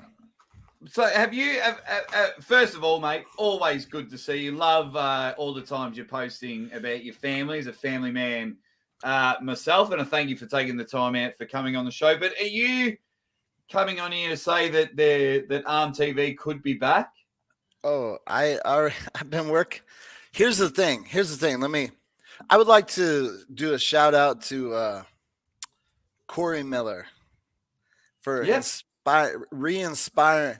Let's say Harold Ryden, Bob Brown, and Corey Miller for re-inspiring one Gary Roberts. Mm-hmm. There you go. Do you guys know they've been working on, like, I can't remember the link to their. They've been working on statistics. Yeah, the ELO system, the ARES. Right. Yeah. Yeah. So, I mean,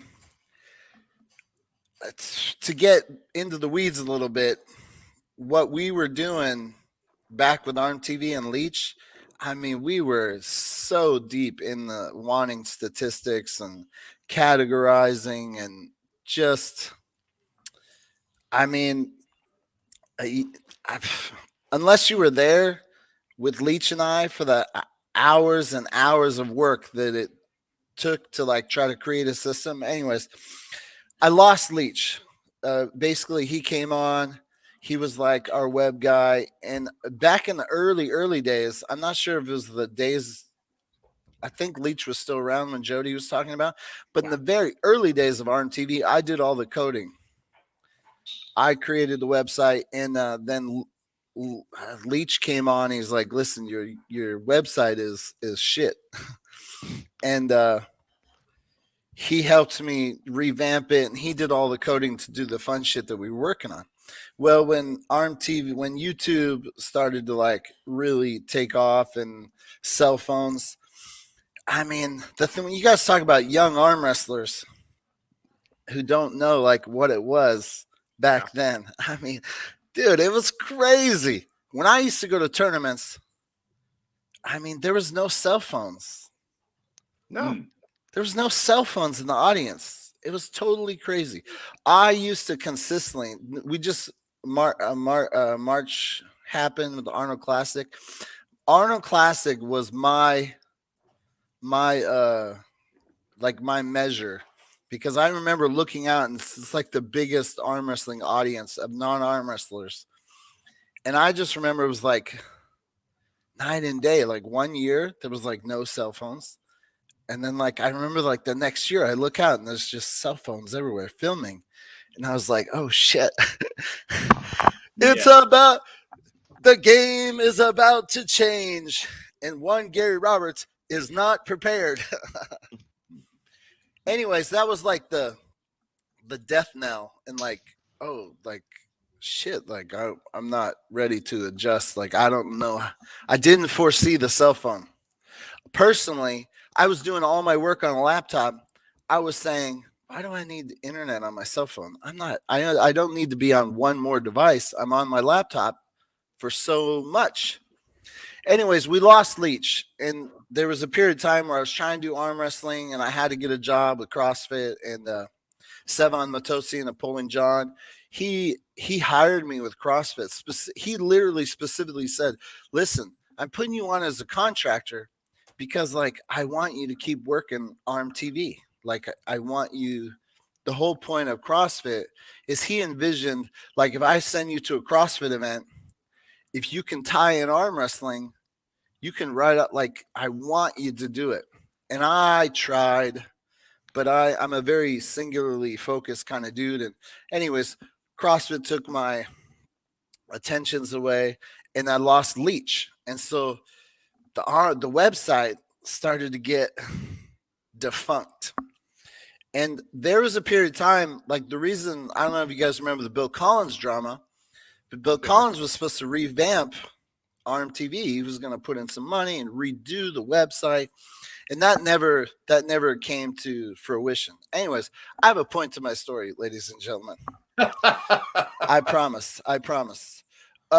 When I came back in the sport a few years ago, as you remember, starting to show the old footage, the whole thing is I was really pissed about YouTube in the early days. I don't know if y'all know, but I was like really mad at YouTube because it was supplanting like what I was the guy people came to for footage. And then once YouTube came along, it was like, I felt like I was being pushed off, and I was angry for a long time. So 2 years ago, I was trying to get full board, build my YouTube channel, one YouTube channel. But, you know, I don't want to get all corporate, like hate it here, but I mean, YouTube as Google, as a company, you know, arm wrestling, you're just another product. You're just one in a billion different ways for them to get eyeballs, right? At the end of the day, they don't care about organizing arm wrestling videos. Like, I feel like there's so much content on YouTube that it is easily to get lost. Like, so unless you're the big guys, you know, unless you're Devin Larratt, Schoolboy, you know, the big channels. Now Aussie coming up being player. Aussie Trying, being a my man. player. I'm trying. You know, it's easy for all that content to get pushed down and lost in the abyss that is the Google machine. So I have been taking care of babies. I dream, I think about arm wrestling. I see posts, I get sad. I see Ryan Bowen, I want to beat his ass.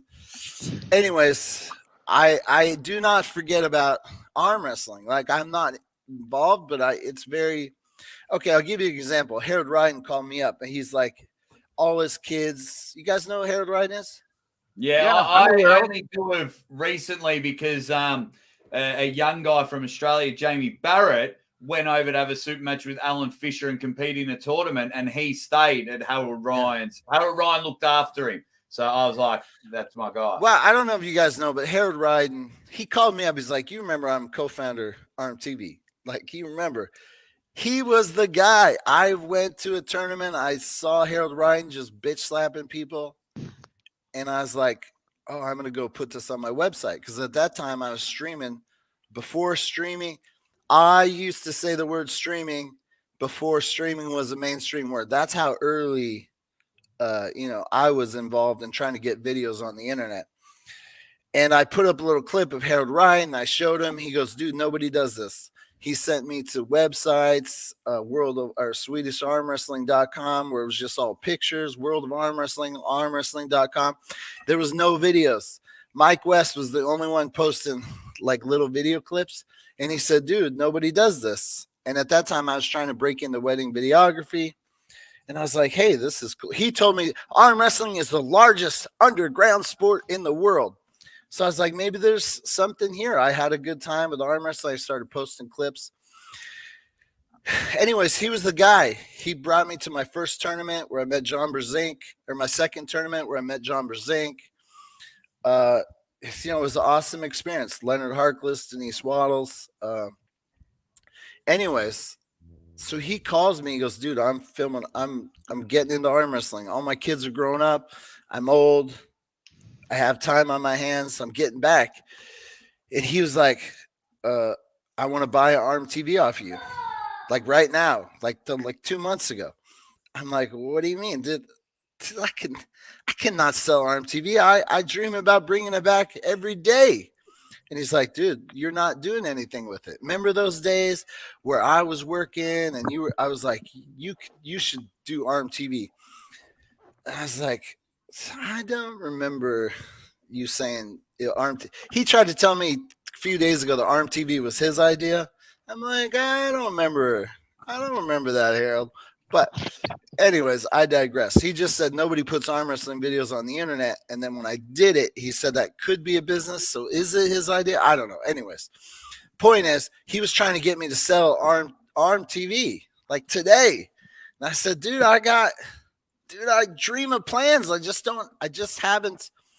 When I start like you're doing this 25 hours right now. Like, I don't get on the internet for 25 hours unless I commit, plan, and I have, like, I'm doing it.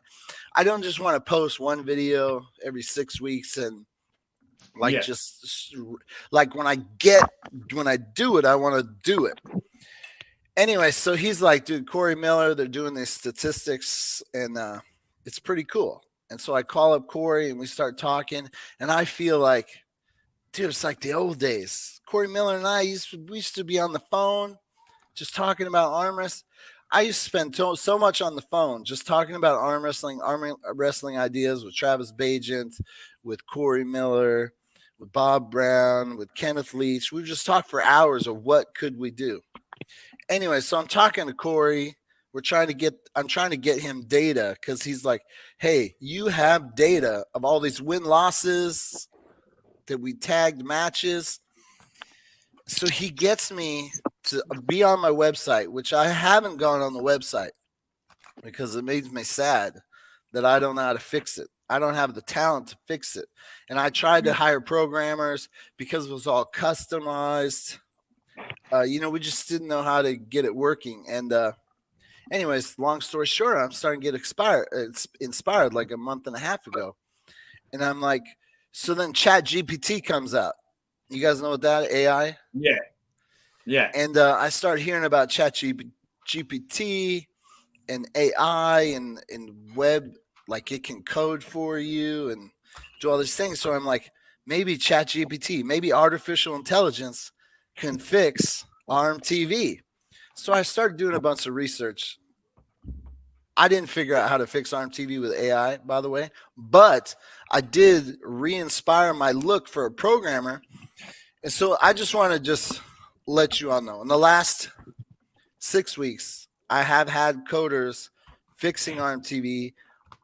The website plays videos at the moment. At the moment, if you go to myarmtv.com, I still haven't got my SSL certificate, so it says it's a dangerous site. It's not. You got to click more. But I'm getting yeah. Do you see this, Gary? Hey, guys, this is for old archives from RMTV. They had the Iron Hand leaderboard from 2012. You all see this? Awesome. Yeah. That was it. So Aussie, you stole my thunder, because what I was going to do is when I had my website, the whole thing is I wanted to get the website reworking again as an archive. Like it cost me $138 a month to keep ARM TV alive. And even though you guys say Gary Roberts has it in the sport, Gary Roberts still pays $138 a month since 15, 20 years ago. We are working on the 20-year reunion coming up. Anyways, that shows I haven't like fully given up. Anyways, moral of the story is I'm getting ARM TV reworking. But then as I'm going through all this cool stuff, so I was going to go live when I got it working. I was going to go live and I was going to tell all the new people, here's what all the cool shit we were working on,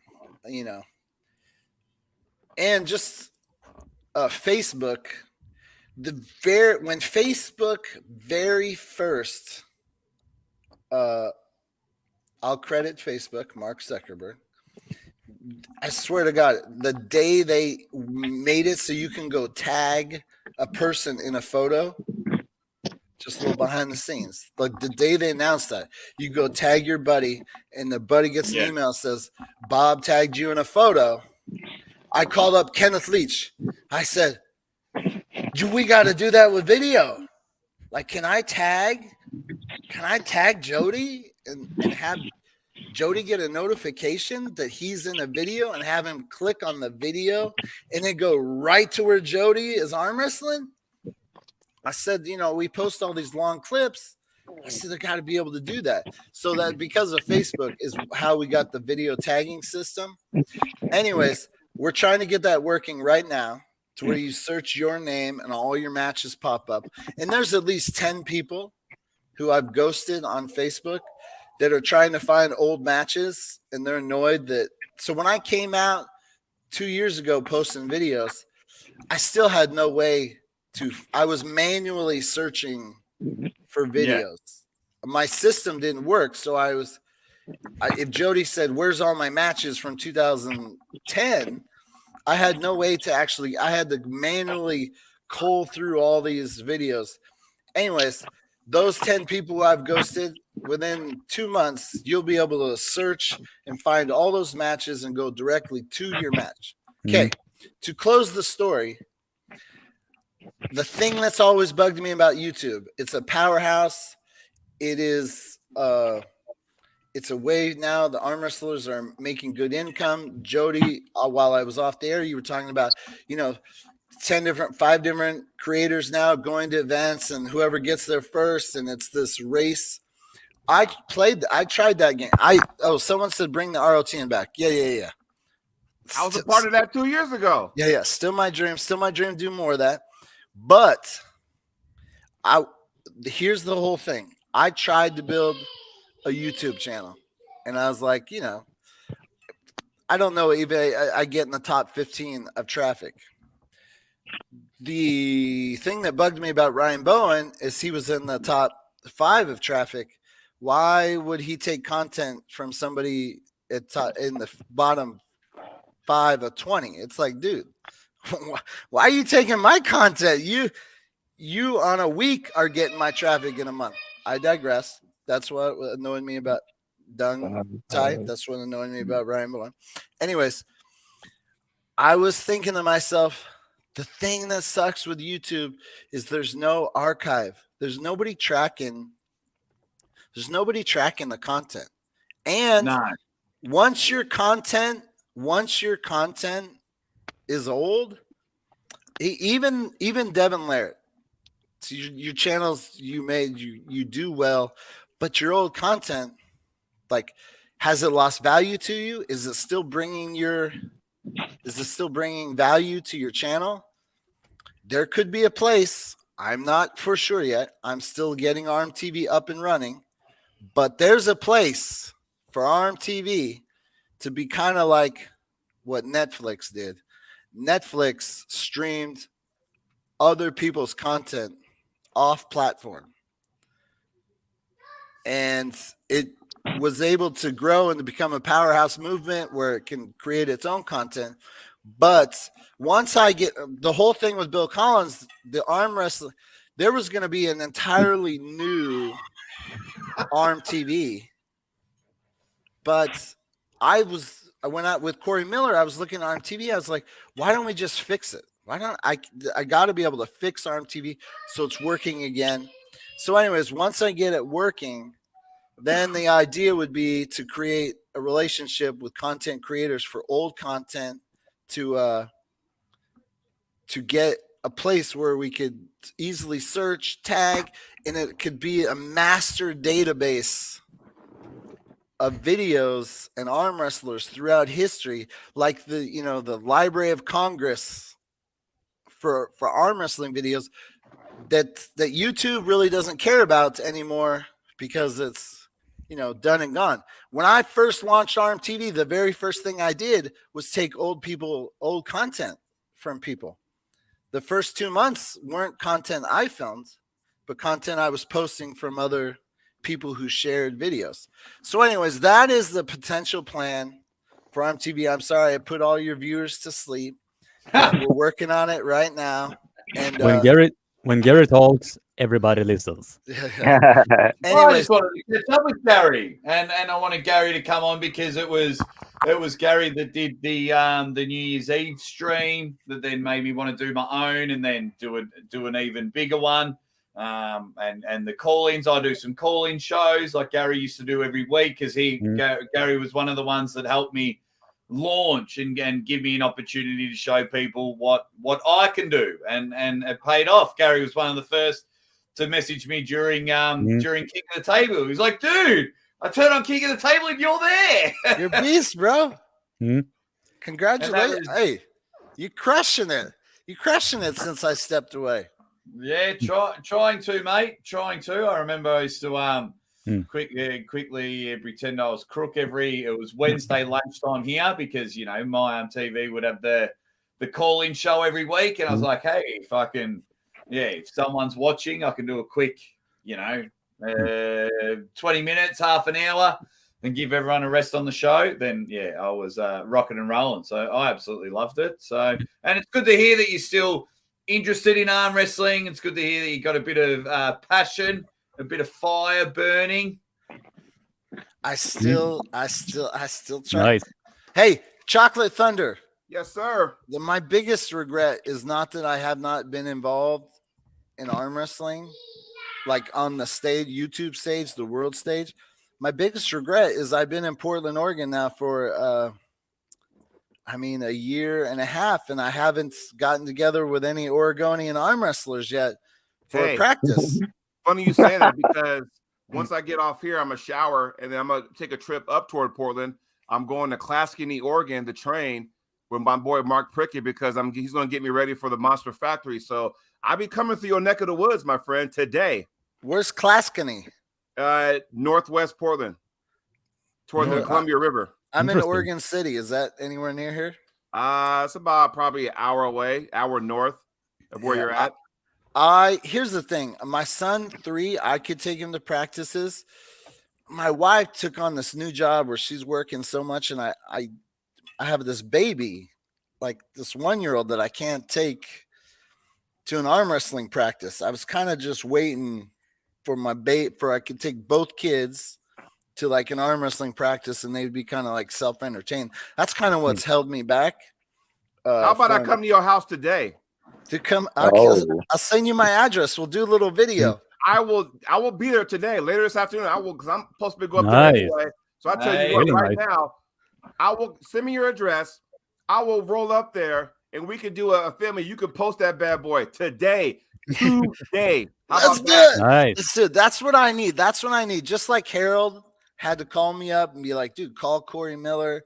And Corey Miller was like, dude, get on your website, bro. Let's look through that shit. That's what I need. I need to be like Aussie sending me a message. I need to be Kickstart. Before I get off here, can I ask a question? Absolutely, Gary. So I can't help that the drama, like on Facebook, so I do see the arm wrestling stuff, and I don't always pay attention. But when it's drama, me and drama, I love drama. I couldn't help but notice there was a bit of a drama like a month ago, and I wanted to ask about it. Forgive me if it's like old news already. Well, which one? Yeah, which there's.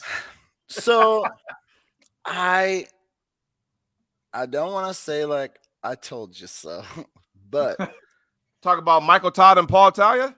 Oh, that I saw that. Okay.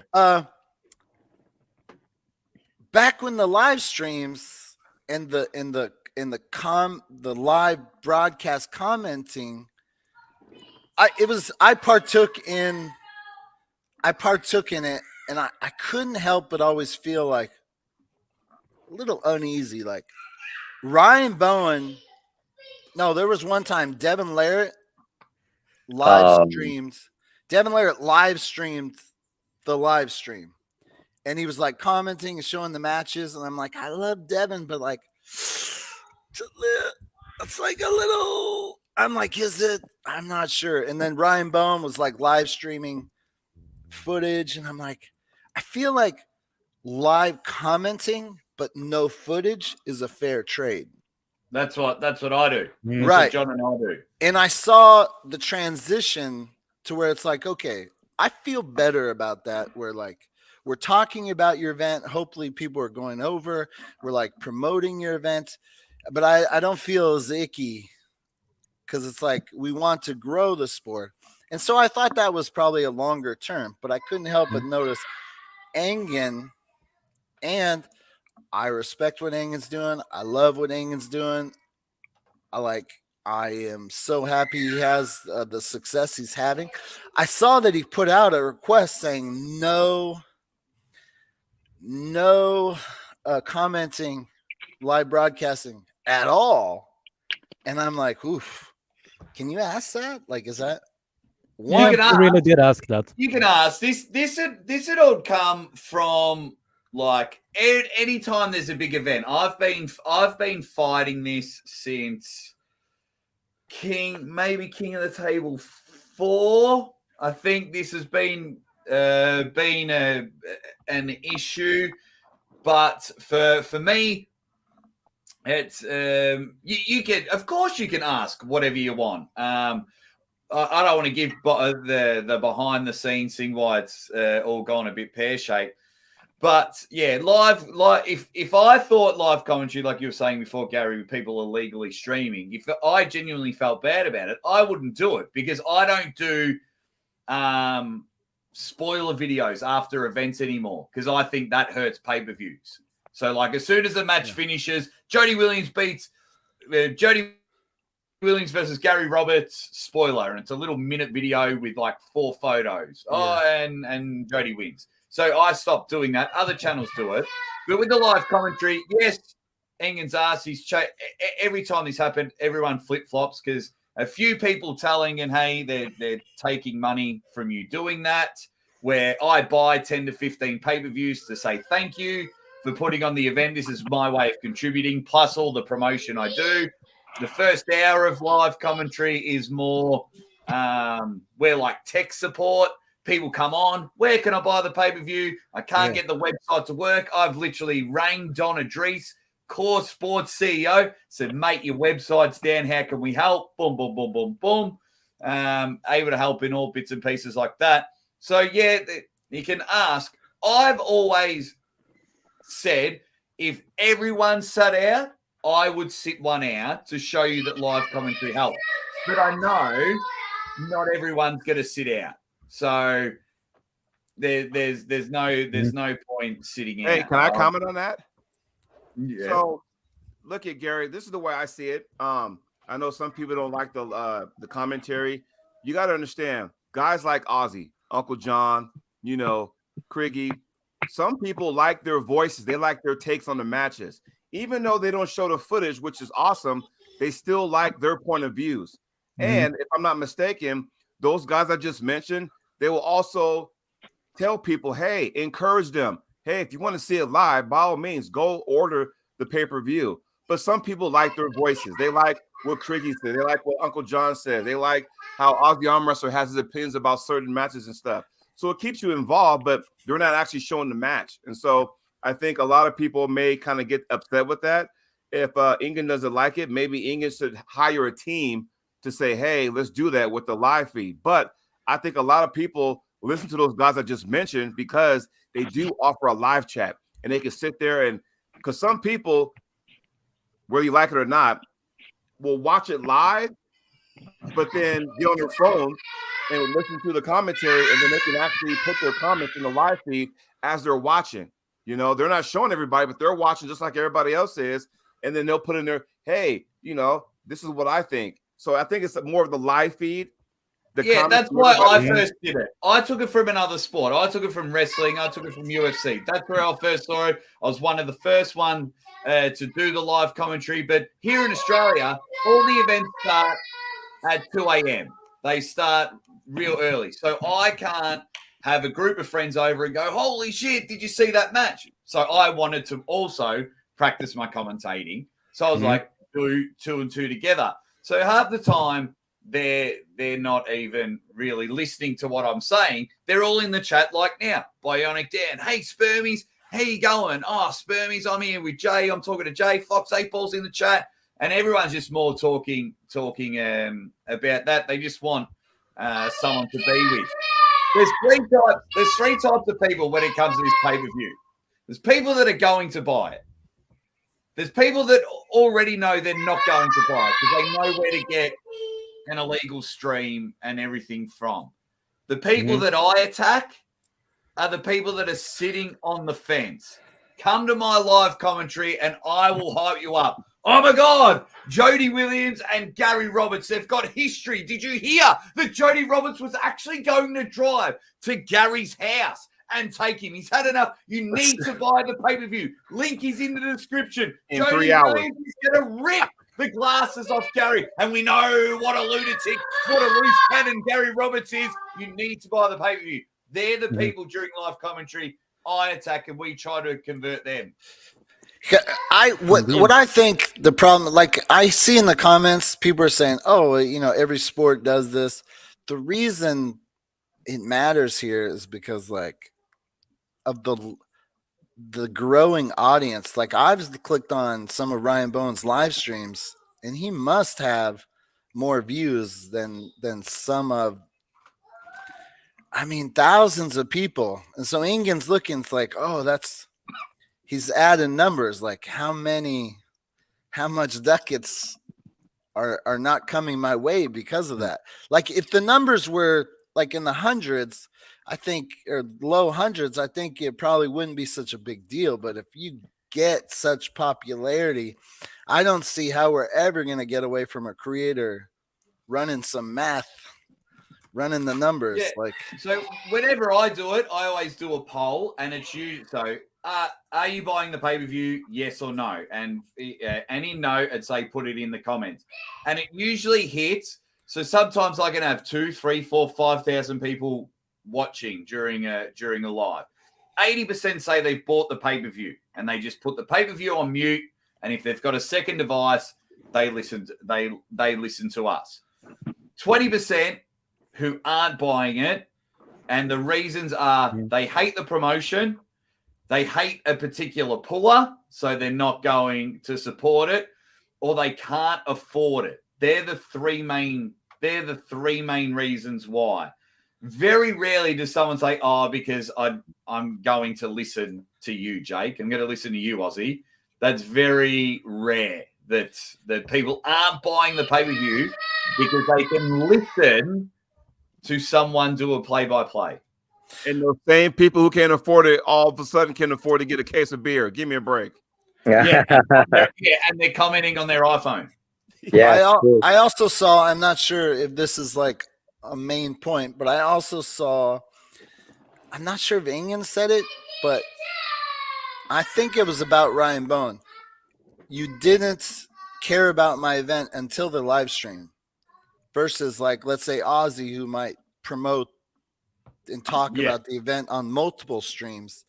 I do think that kind of makes a difference. Like if you have been going live, talking about my event, building it up, hyping it up, going into the event, and then you live stream 2 hours before the event, and you're prognosticating what could happen, encouraging people to go buy my event versus you didn't talk about my event once, and then once the live stream goes up, you come in and capitalize on the viewership. I think that is more like helping someone's event is the answer going forward versus the guy who only goes live when it counts and clearly just yeah, look, I don't think I do believe if Ryan wasn't involved, this would be a non-issue. But because it's Ryan and he's arm wrestling supervillain at the moment, that's what's happened. So yeah, look, at times you got to play the game. You know, if they're putting on an event, but where the miscommunication was with this time, and I understand why Engen got upset. I definitely do. But where the misunderstanding is after Ryan lost his last match, he publicly said like 2 or 3 days later, he went, right, I'm done making videos and everything like that. I'm going to focus on being an athlete. And he only posted training videos and things like that. So then when it comes to East versus West in January, he then was like, oh yeah, I'll get Lachlan over and I'll get my buddies over and we'll all watch it and we'll call it a live commentary. And that's what really I do understand why Engen's got annoyed, but also I think where people get misconstrued is we're not making heaps of money doing a live commentary. You don't make heaps of money. I mean, I ran Ryan Bone's numbers. He's doing all right. He's doing all right. But like the views coming, but like the views are coming in, but it's not by Ryan doing commentary. I don't think, or myself, it's not stopping thousands of people buying the pay-per-view. Here's the thing I got to say about Ryan Bone. As much as I've been upset at him, it is the best thing that he does. Like, I think he's a very good commentator. I think his analysis of arm wrestling, I mean, it is good. Like, he really does know what he's doing. So that's the tough one. Like, asking a guy like that to not do what he's like best at, I could see Like there's got to be a happy medium. I got one more question for. I gotta go. I apologize. Yeah, I'm gonna go also because we are gonna be eating dinner. Just Oh yeah, your nighttime. Hey, me Yeah, too. But guess what? I'm about to hop off. Everybody, Aussie, But thanks for allowing me before to I be on the go, show. but before I go, I would like to say, without Armor TV, there will be no SATV. There you go. Pay homage So to the take guy. care, guys. Take care, Craig. Get over to SATV and subscribe to him. Also, we got Jody Chocolate Thunder Williams Yeah, here. like he's been around. I feel like he's been around as long as me. Craigie, yeah. Hey, Good dude. Wow. Aussie, I need you, Jody, but I know Yes, you sir. got to go. I don't know how to say this, but is it I've seen online some anger towards my man, like the legend, the icon, Neil Pickup. Is that true? Oh, it pisses me off. So and before I get off, Neil kind of dropped the ball and then doubled down. A lot of it unnecessary. It was all just at one event. It was all at one event. Yeah. Things went a bit pear-shaped, and yeah, this one's a real tough one because then instead of going, oh man, yeah, we got it wrong, he doubled down on it, and everyone just started losing it. Like we all love Neil. Absolutely. Right. But yeah, and because Neil takes the bait, then they're gonna double down and go harder. A lot is it my understanding that he promoted an event that already happened, but promoted as if it's happening right now and had a live, right? And everyone thought it was live. Well, yeah, muddy waters, but yeah, kind of. Yeah. Why are people upset about that? So people don't like being lied to. So like they'd have a podcast and Jody, you're trash talking Gary, you're trash talking Jody, but the match happened yesterday. And then tell everyone it hasn't happened. Yeah, and then like I think Devin got on like the day of the match when he was in Kentucky, but said match is on today. I'm here in Manchester or wherever it was. I think people just didn't like that part of it being lied to. The whole live, not live thing. That I knew it wasn't going to be live because that's what Arm Wars do. But I don't know how it was going to be live got out there. That part was a bit confusing, but the main thing was people didn't want to be lied to, and then when everyone was like poking holes, Neil jumped on and called everyone a conspiracy theorist and things like that. It was quite a funny live stream. But yeah, I'm gonna put a bow tie on this before I get ready to go. So here's the thing: you got to realize that how many times have you watched a live event from King of the Table or East vs. West, and you get some kind of messed up? It'll pause. It is loading. You don't get that when everything is edited out, right? So guess what? Arm Wars 3 or Iron House 3, they got it. When it got edited out and they filmed it, and I can't tell you how much work that Statham put in there. I'm gonna tell you what, that guy worked round the clock. He probably had maybe 15 minutes of sleep to make sure he got the product out for all you arm wrestling fans out there. So the fact that everybody jumps on, people like James and Neil is mind blowing because if you notice, for the members, Arm Wars Iron House 3, when it came out, there was match after match. There was no issues with freezing. There was no issues with just dead time. None of that stuff happened. It was the same day. It was just later on. So from that standpoint, it made a better product. And that's what we always do because we live in a society where we always complain about something. We always, bellyache about something. So the way they did it, they got it right. And like Ozzy was saying earlier in the show, we need to get rid of the dead time. Cool. The way Arm Wars did it, I liked how they did it. And they were doing it their way. Now, maybe King of the Table and East vs. West may find something different, but I like the way Arm Wars does it now to make sure they give you the top-notch best products. So when they go ahead and release it to everybody, look at the live chat. That's all you got to do. That tells you right there how good it was. And for me, I watch it over and over again. I was there, but I rewatch it again because now I want to see the live feed. I want to see everyone's reaction. And that tells you right there how much they love and adore of the hard work those guys put in. So for everybody to jump on their backs and kind of sit there and badmouth them pisses me off. But that's just my personal opinion. But anyway, guys, I'm going to get off because I'm going to go ahead and shower, and I'm going to drive 3 hours north to Gary Roberts' house. And we're going to do a little impromptu video. So, Gary, my friend, go ahead and send me your address. Aussie, Dan, everybody in the chat, thank you for having me on. I appreciate that. Maybe I can get on there soon enough. We can talk some more shop. Everybody in the chat, I love you guys. Jody, Yes.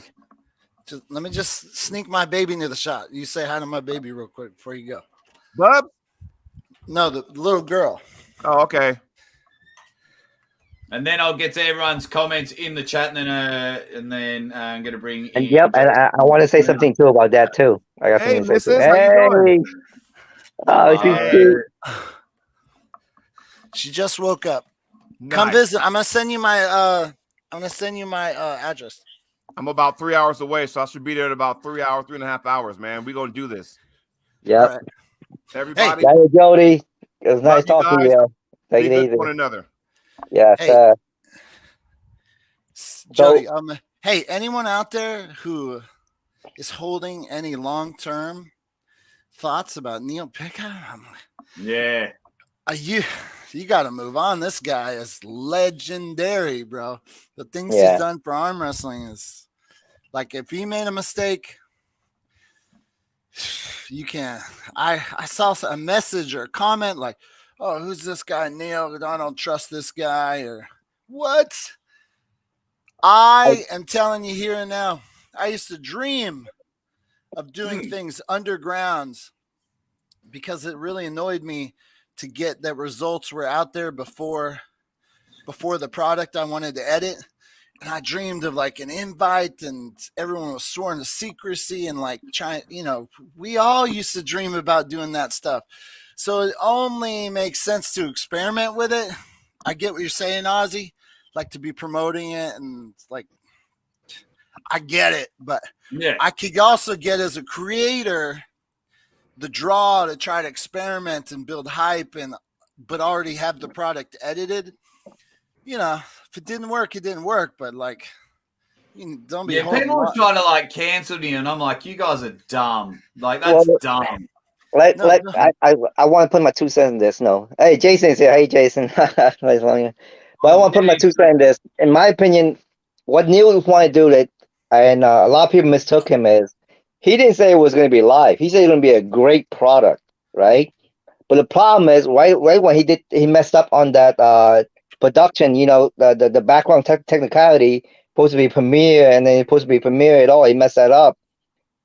The arm wrestling community, content creators, supposed to back him up. They're supposed to be together. It just shows you how broken this content creator arm wrestling community is. Because the first thing they do is create chaos to get views. They create drama to create views, and then they follow with more drama. Instead of just reaching out to Neil himself early on, hey, technicality, hey, what happened, Neil? Everybody reach out to Neil before they post video. And, here's what I hit the line with. He just posted a video right there and then saying that, this is supposed to be live. Neil, what did you do? You lied. Like it created animosity right there. And people love bad news. People love drama. And they just ride that drama all the way, even though it's something out of nothing. You get what I'm saying? And that's how it came out. And then everybody just jumped on that negativity board. People pitchfork Timmy, cyberbully, all these people behind screen, they're great at that. They love that. But they're like, it hurts. It hurts the content creator at the end of the day. It hurts the community. No, I better. The comment section is flying. I'll introduce my new guest in just a moment. Midian Armwrestler's in there. Said I would pay separately for Devon and OHH live stream reactions to Levan versus Hermes, for example. I'd watch live regular, then watch full video from Devon. I've lost all. The chat is flying. because fucking hell, you guys can really talk. Hey, Aussie, ready bang. Everyone's being cool. Deep says, what's the poll numbers? I think I get about 2,500 votes. So 80% have bought the pay-per-view.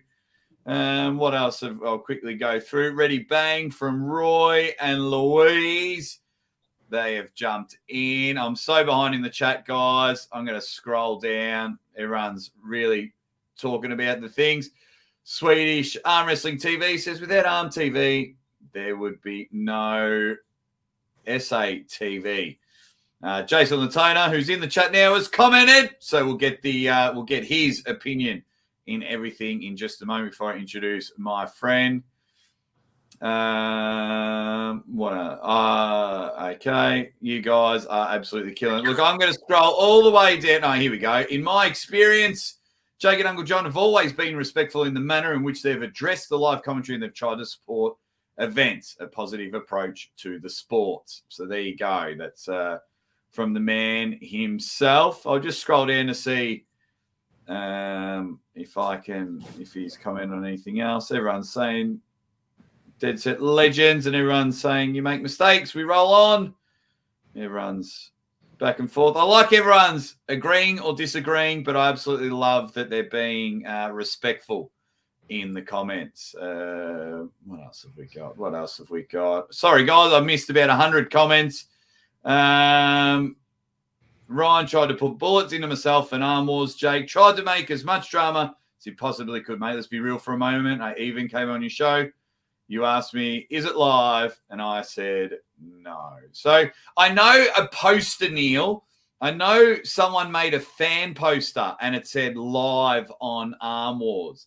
I know that's where it started. A guy made a fun poster and that's where it stuffs up. Like I said earlier, I knew it wasn't live, but even in my poll, 70% thought it was going to be live. I just don't know where. I think it came from that poster that made the rounds. That would be my guess, Neil. That would be my guess. But as we go in, you're on mute, Gary. Your Gary. mic is muted.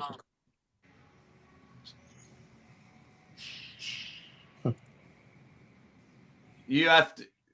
It says your mic isn't connected, Gary. Well, Gary, while you work out your microphone, let me introduce my man. Beautiful, handsome man. And he is the commentator of the Monster Factory again. And he's absolutely a good, awesome puller as well. And he is co-host of Your Morning BJ. And he goes, bang. And I'm talking about my man, Jason Latona. Jason, what is happening? How are you, sir? Can you hear me? I'm good. I can hear you, mate. You Because are I have my always headphones in, but I can still only hear it from my speaker. So I'm making sure there's no weird reverb or echo or nothing. Nah, it's okay, all, cool. fine. Funny enough, I come on and you're doing the thing. I was like, oh, I'll get it if I get a second to come on and say hi because I actually get heading to work pretty soon. And then I look at what shirt I'm wearing and I'm like, isn't it typical? Sarah's here too. Hello. And I'm at work, so yeah. I'm gonna head to work. But hi, I'll come on later.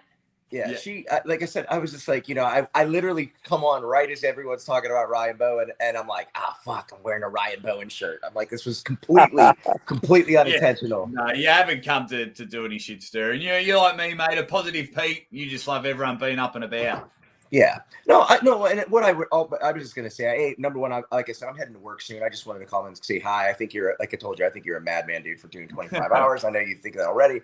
I could probably do Brandon and I, we've been doing Your Morning BJ, and it's been getting shorter and shorter and shorter. So I'm like, I'm talking less and less if possible. So again, congrats to you. Hope you're gonna get, this whole day plus an hour will give you exactly what you're looking for from it. But no, my whole thing is it's so funny to me. And I think anyone with a small business, obviously I'm a small business with good pullers. And to me, the whole arm wrestling world is kind of like a small business. You know what I mean? If you're involved in the sport in any capacity, you're like in the freaking little loop. It's like I used to talk about like arm wrestling, like Fight Club. If you show up to someone's house and there's a table there and I'm like, look, it's your first night arm wrestling, you have to arm wrestle. But you know what I said was, it's interesting to me how I'll have people hit me up and, you know, ask me for shirts or whatever as a discount. And, you know, people that I'm not necessarily friends, but, you know, acquaintances and stuff like that. The thing is, if I'm your friend, I'm going to send you a shirt. Jake, you know what I'm talking about. Yeah. Jody Williams is here. You know what I'm talking about. But it's one of those things, though, it's interesting to me where, you know, finances and money can make enemies of anybody, you know, and your best friend can turn on you if you don't pay rent or he doesn't pay the rent, you know, your roommate or whatever. But what's interesting to me is, like I said, these people that I don't think it's, as I wrote in the comment, it's a blame game. It's Ryan's fault for doing this. It's Engin's fault for doing this. It's Dada's fault for doing this. But the reality is, the person who should take responsibility is, if you want the sport to grow, you or me or anybody, and you're unwilling to invest in it, you can't go back and complain then, like the state that you've created, you know, or the situation that you created. And, you know, I see these arm wrestlers that are like, oh, dude, they're complaining about tournaments. Like, dude, there's like no cash payout. Screw that tournament. But I'm like, but you won't pay $15 or an entry fee. They're asking too much for the entry fee. Well, where do you think the pay comes from? Like, they're going to give you the cash bonus or whatever it is, or these medals suck. Well, look at the, you know, and that's my whole thing about it, because again, and the other, you know, just to play devil's advocate, I feel like our sport still is so in that infantile state, you know, with the just where it is, you know, a $15, you know, comment or pay-per-view for a 3-hour event like what Engin's putting on, or is compared to the next weekend coming up. There's a boxing, you know, Ryan Garcia, and I don't know if you're a boxing fan, but Ryan Garcia and Gervonta Davis are fighting. That pay-per-view is $85 US, and it's 4 fights. And you know how many pay-per-views they're going to get? A lot.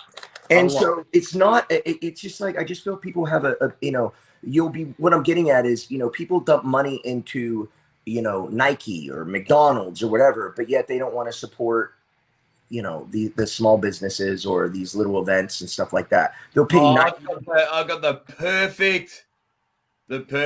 Yes, I know you didn't make the poster near. I said it was a fan poster made that made the rounds. I know you didn't make the poster, mate, because you wouldn't have put it there. But yeah, perfect example of that one, Jason, was when I was doing my 1,500 kilometer run across the country to raise money for breast cancer research. I asked everyone, hey, can you just share this on Facebook? Oh, I'm running across the country. Yeah, I'm not sure. Oh, yeah, when I can, I'll try and donate $1 or $2. At the same time, like 2 weeks later, after I was asking everyone to watch it, share my donation page, everyone was doing the ice bucket challenge and tagging me in, and not even putting any, you know, cancer research things that they're raising money for. And I was just like, you can't even help your mate that's running across the country. And yeah, it's the same. It's the same with with arm wrestling. Things just really, there's a lot of people putting on some amazing events, and I've always been, well, I think I've been kosher with everyone, whether they like me or not, to try and make it work. Like, I haven't said I'm always doing live commentary. Like, I don't do live commentary for Arm Wars. I've worked out something with Neil, so I'm always up to working something out. I'm on team arm wrestling. That's what I try and tell people. So there's just a little bit too much hate creeping in. Can I chime in? I think anyone who's done any level of success, you know, I was talking to, you know, Luke Polcher, obviously, you know. So, you know, Luke and I we always were like online buddies, and, you know, we got to get to know each other a little bit more last time we were at Monster Factory and talked about training and stuff. And we were just talking about stuff, and it's so interesting to me is because, like, for instance, I know Sarah shared her little thing with you, you know, with the fitness thing and all that stuff. And it's really interesting. You got people like you who live on the other side of the freaking world, you know, and, you know, got people like Luke that are acquaintances, and these people that are like very, they're not, you know, like what I'm saying, we're not like close. Like, you and I aren't close. Hey, Neil and Pickup and I are close, but you and I aren't close. But you know what I'm saying? But it's interesting to me that the closer your circle is, or the people, the further away from the separation, it's like those people, it's easier for them to support you. And then the people that are right around you, it's like you don't get the support from. It's weird, you know what I mean? Yeah, it is. It's quite funny how all this works. Hey, Go, can Gary. I just chime something real quick? To Jason's point when he was talking about supporting an armor. One of the biggest reasons I had a beef kind of with Ryan Bowen is because when I was promoting YouTube, I took it upon me as like Aussie was saying, I 100% wanted to use my platform to help other channels for rising tides raise all ships. I wanted all arm wrestling channels to succeed, and some of the behavior I saw Ryan towards the end was no promoting of other people's stuff, just himself. Like when he took my footage without permission, he didn't mention my channel. When I said please don't do that, he doubled down and then again took more footage, didn't mention my channel. I might have had a different attitude if he was a lot more, hey, like if I'm successful, I want, Arm TV to be successful, and here's his channel. Like I feel like he could have done more of that and less selfish stuff. Anyways, just to that point. Yeah, that's it, guys. Neil, if you can work out your video and audio, that would be great. But joining us at the moment is Crazy Uncle Jim. Crazy Uncle Jim, give us a bit of an introduction, mate. Tell us about yourself. Well, can you hear me? Yeah, we can hear you. Okay, cool. I'm just a huge supporter of this of your channel. I find it very entertaining. I like to respond to my comments and stuff, and just really enjoy your channel. And I think it sucks that Ingen's doing this thing about the live commentary, because one of the main reasons I buy the live commentary is because I like interacting with you and your fans, and it's a lot of fun. And I just really like this channel. I wanted to come on here. Thanks, Crazy Uncle Jim. Yeah, no, thank you. I appreciate it. Look, it'll all work itself out. It really will. I know the last thing Engen said was like, fine, everyone just do your own thing. I know Donna Dries, because Donna Dries and I speak a lot, and I explained to him, like, this is how I believe I'm really benefiting the pay-per-views and whatnot. So, like I said earlier, if everyone was like willing to sit out, then that wouldn't be a problem for me, because I would like to gather data. I would like to get a real response and go, hey, this event, we all sat out, and here were the pay-per-view sales. So, yeah, I mean, it's going to be hard, because if I sit out, then someone else is going to, jump on and do their own thing. And yeah, so it's a really weird world at the moment, Crazy Uncle Jim. The live pay-per-views have yet to offer the live chat that's as engaging as the YouTube platform. But I still also think, Gary, that people want to listen to their favorite YouTubers. Right, but I go to your channel just for your commenters. Not you! Yeah. But that's also another reason as well, because like if I go into, say, the East versus West live chat, say they do one, which I think they are this time. I go in the East versus West live chat, and the chat is flying, and then there's no one that I really recognize in there. Then I'm like, oh, well, I'm going to go back to Aussie's channel, because I know Dung's in there. I know Jason. I know Crazy Uncle Jim's in there. I know once in a while my comment's going to get heard. I think, yeah. I mean, this is going to be something that we're going to argue. I just wish the focus was on all the pirated streams and the spoilers 30 seconds after every match. But that's my opinion. Yeah, I think, and Jake, I think something like, people like you, Gary, or probably anyone who's in the chat or not everybody, but you weren't doing this right now, and there was East versus West, but you love the sport as much as you do. You would still be investing as much, probably financially, into other people's events as you would be investing as much already, stuff like that. But you'd probably still be buying King of the Tape or East versus West or whatever these pay-per-views are. The problem is, again, like kind of what I'm saying, if you give someone something for free, or the option to have a cheaper version of it, a lot of people will take that option. And it's like having the 99-cent meal at your favorite fast food restaurant. If your goal is to eat well, that's different. But if your goal is just to get as cheap as possible, well, I get that too.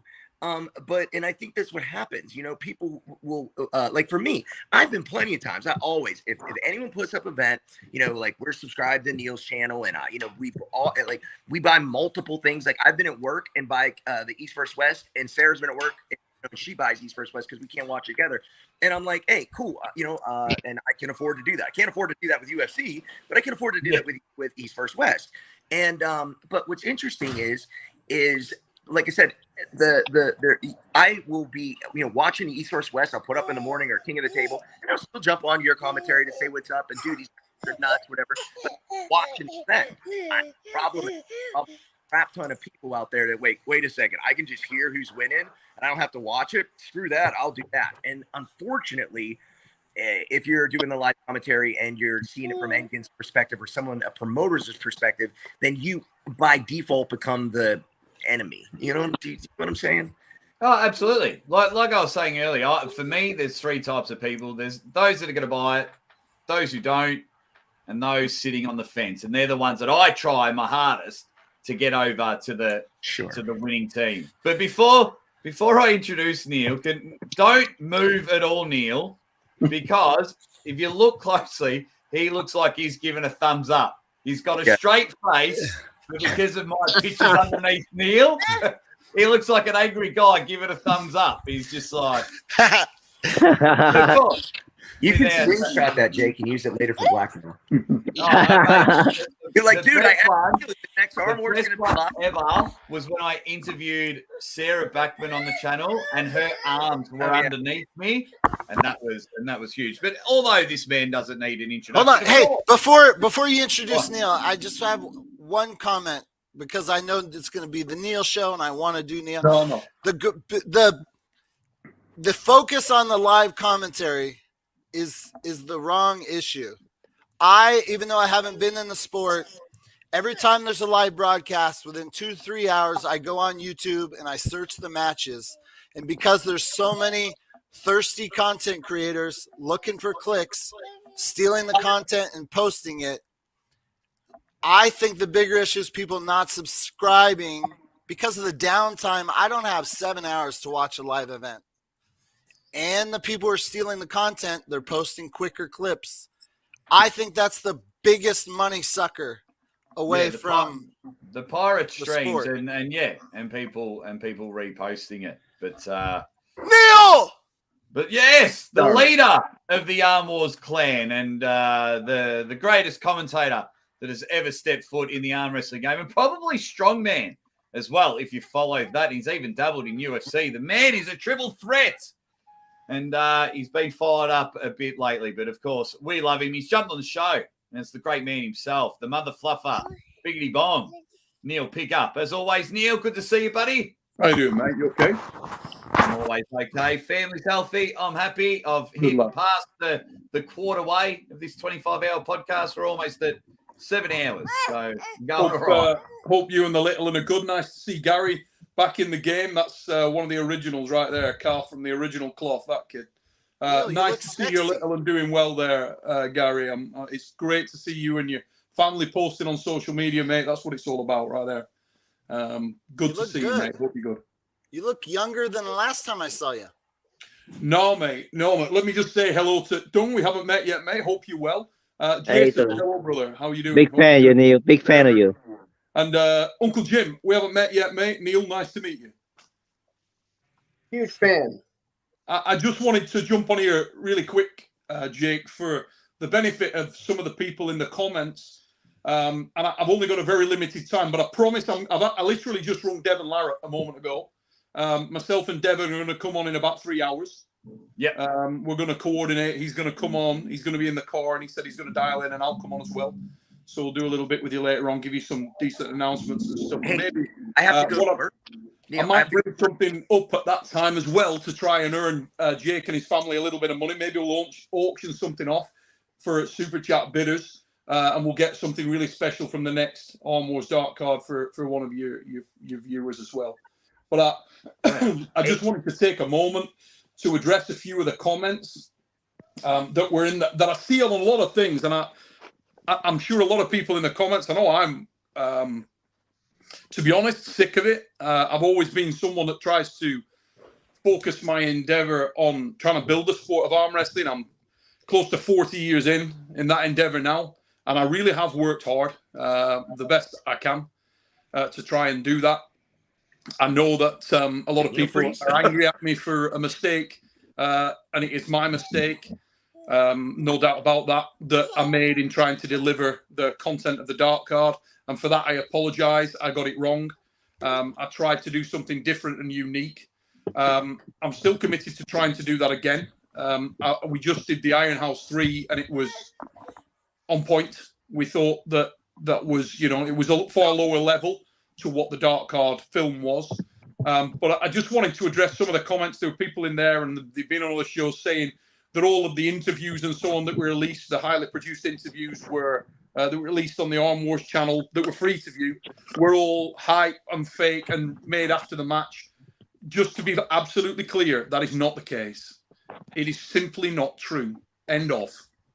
I don't care who tells you anything. High-profile ones, yeah. It simply is not the case. Those interviews were filmed the day before the match. The emotion in those interviews is absolutely real. 100% real. Fact. End of. No discussion.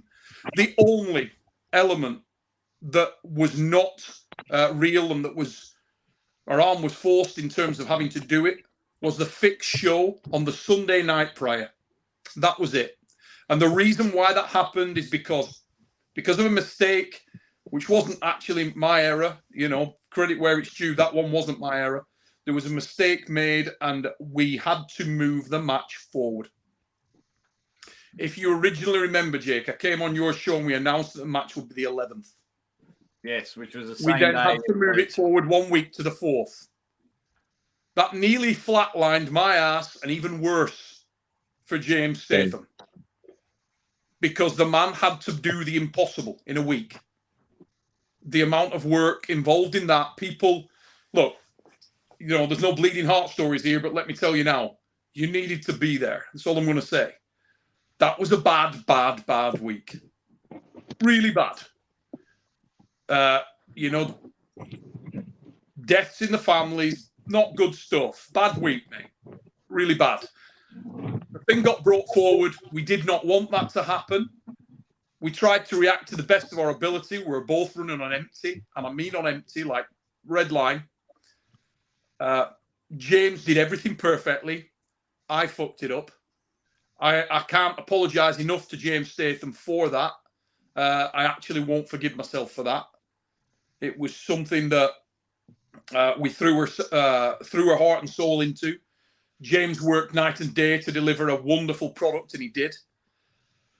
And because of my lack of technical expertise and because of my lack of knowledge, it fell over at the very last hurdle. That's on me, not James Statham. I'm sorry, James, genuinely. And I'm sorry to all the arm wrestlers that I let down and all the fans of arm wrestling that I let down. It was not my intention to do that. I don't know what else to say, really. There's nothing else to say. Neil. Hold up, Doug. Hold up for a moment. My big thing, Neil, is do not react to the comment section anymore. Do not react. It's also for the people that have come out to bat for me and to, like Gary a moment ago and Jody and the people who do know me, who know me personally. I want to say a massive thank you to all of those people that have stood up. In fact, it was very heartwarming, actually, that those people have taken the time to do that. People who are otherwise sometimes quiet came out of the woodwork and defended me, and I can't thank them enough. But ultimately, the delivery of the product was flawed from my perspective. I really don't. There was no scamming. There was nothing dodgy. We said we would deliver exclusively to channel members the Devon Larratt Sandra Shedis match, and we did that. And I believe it was delivered in extraordinarily high quality. The best I've ever seen in my 40 years in the game. I'm going to be honest with you. I love that venue.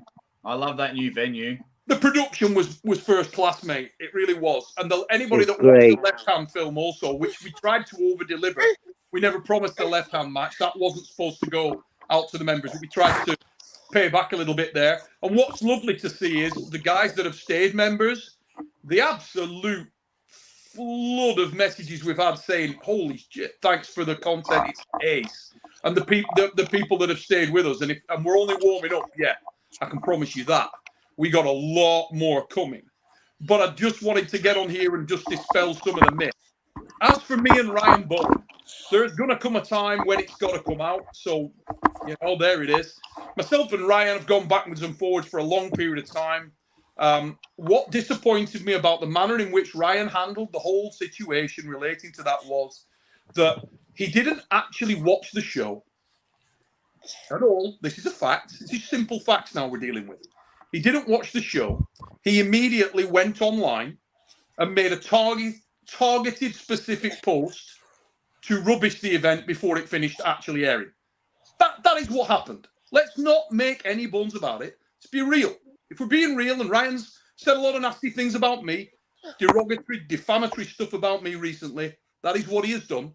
He's called me a liar. He's questioned a lot of nasty things. Okay, that is what's happened. Now, at some point, I do have to stand up to that. Okay?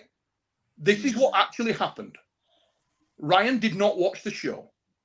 Prior to the show actually having aired, the man made a targeted post trying to rubbish what we had done, which also put the results of the match out there.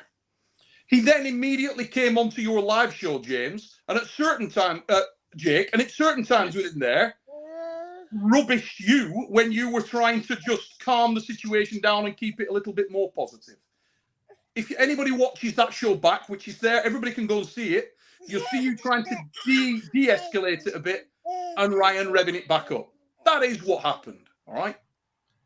During that live, I was trying to take some bullets for you guys. I know you were, mate. I know you were. And the fact that Ryan went in there, who was on the inside of the fix, who was on the inside of Arm Wars, the fact that he went on there and tried to smash the promotion, all the hard work that James had put in, when he'd had a death in the family that week and other stuff go down, was I infuriated? Was I angry? Was I disappointed? Absolutely, Jake Ward. I was red line pissed. And I can tell you this.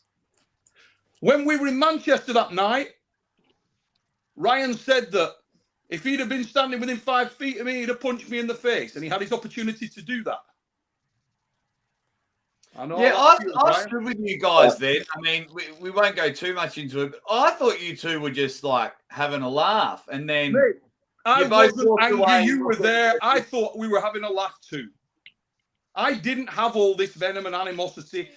People that know me in the sport, Jesus Christ, I came from a fight sport background. I'm not going around blowing piss and thunder. I'm 50 years old, for Christ's sake. I'm past that schoolyard garbage. Yeah. But on the other hand, you also need to be in a situation where at least have a modicum of respect and appreciate the fact from a content producer like Ryan. I'm not a content producer on YouTube, but I do believe that we've tried very hard with the Arm Wars promotion to make a high quality product. That's what I believe. And I believe we've got a pedigree in doing that. And I believe we've done it for a very long period of time. And it was highly disappointing that Ryan did what he did at that time. That's it. And that's why myself and Ryan had a fallout. All my career, as you will see back, I'd actually backed Ryan. I'd given Ryan opportunities within Arm Wars. I liked Ryan Bowen.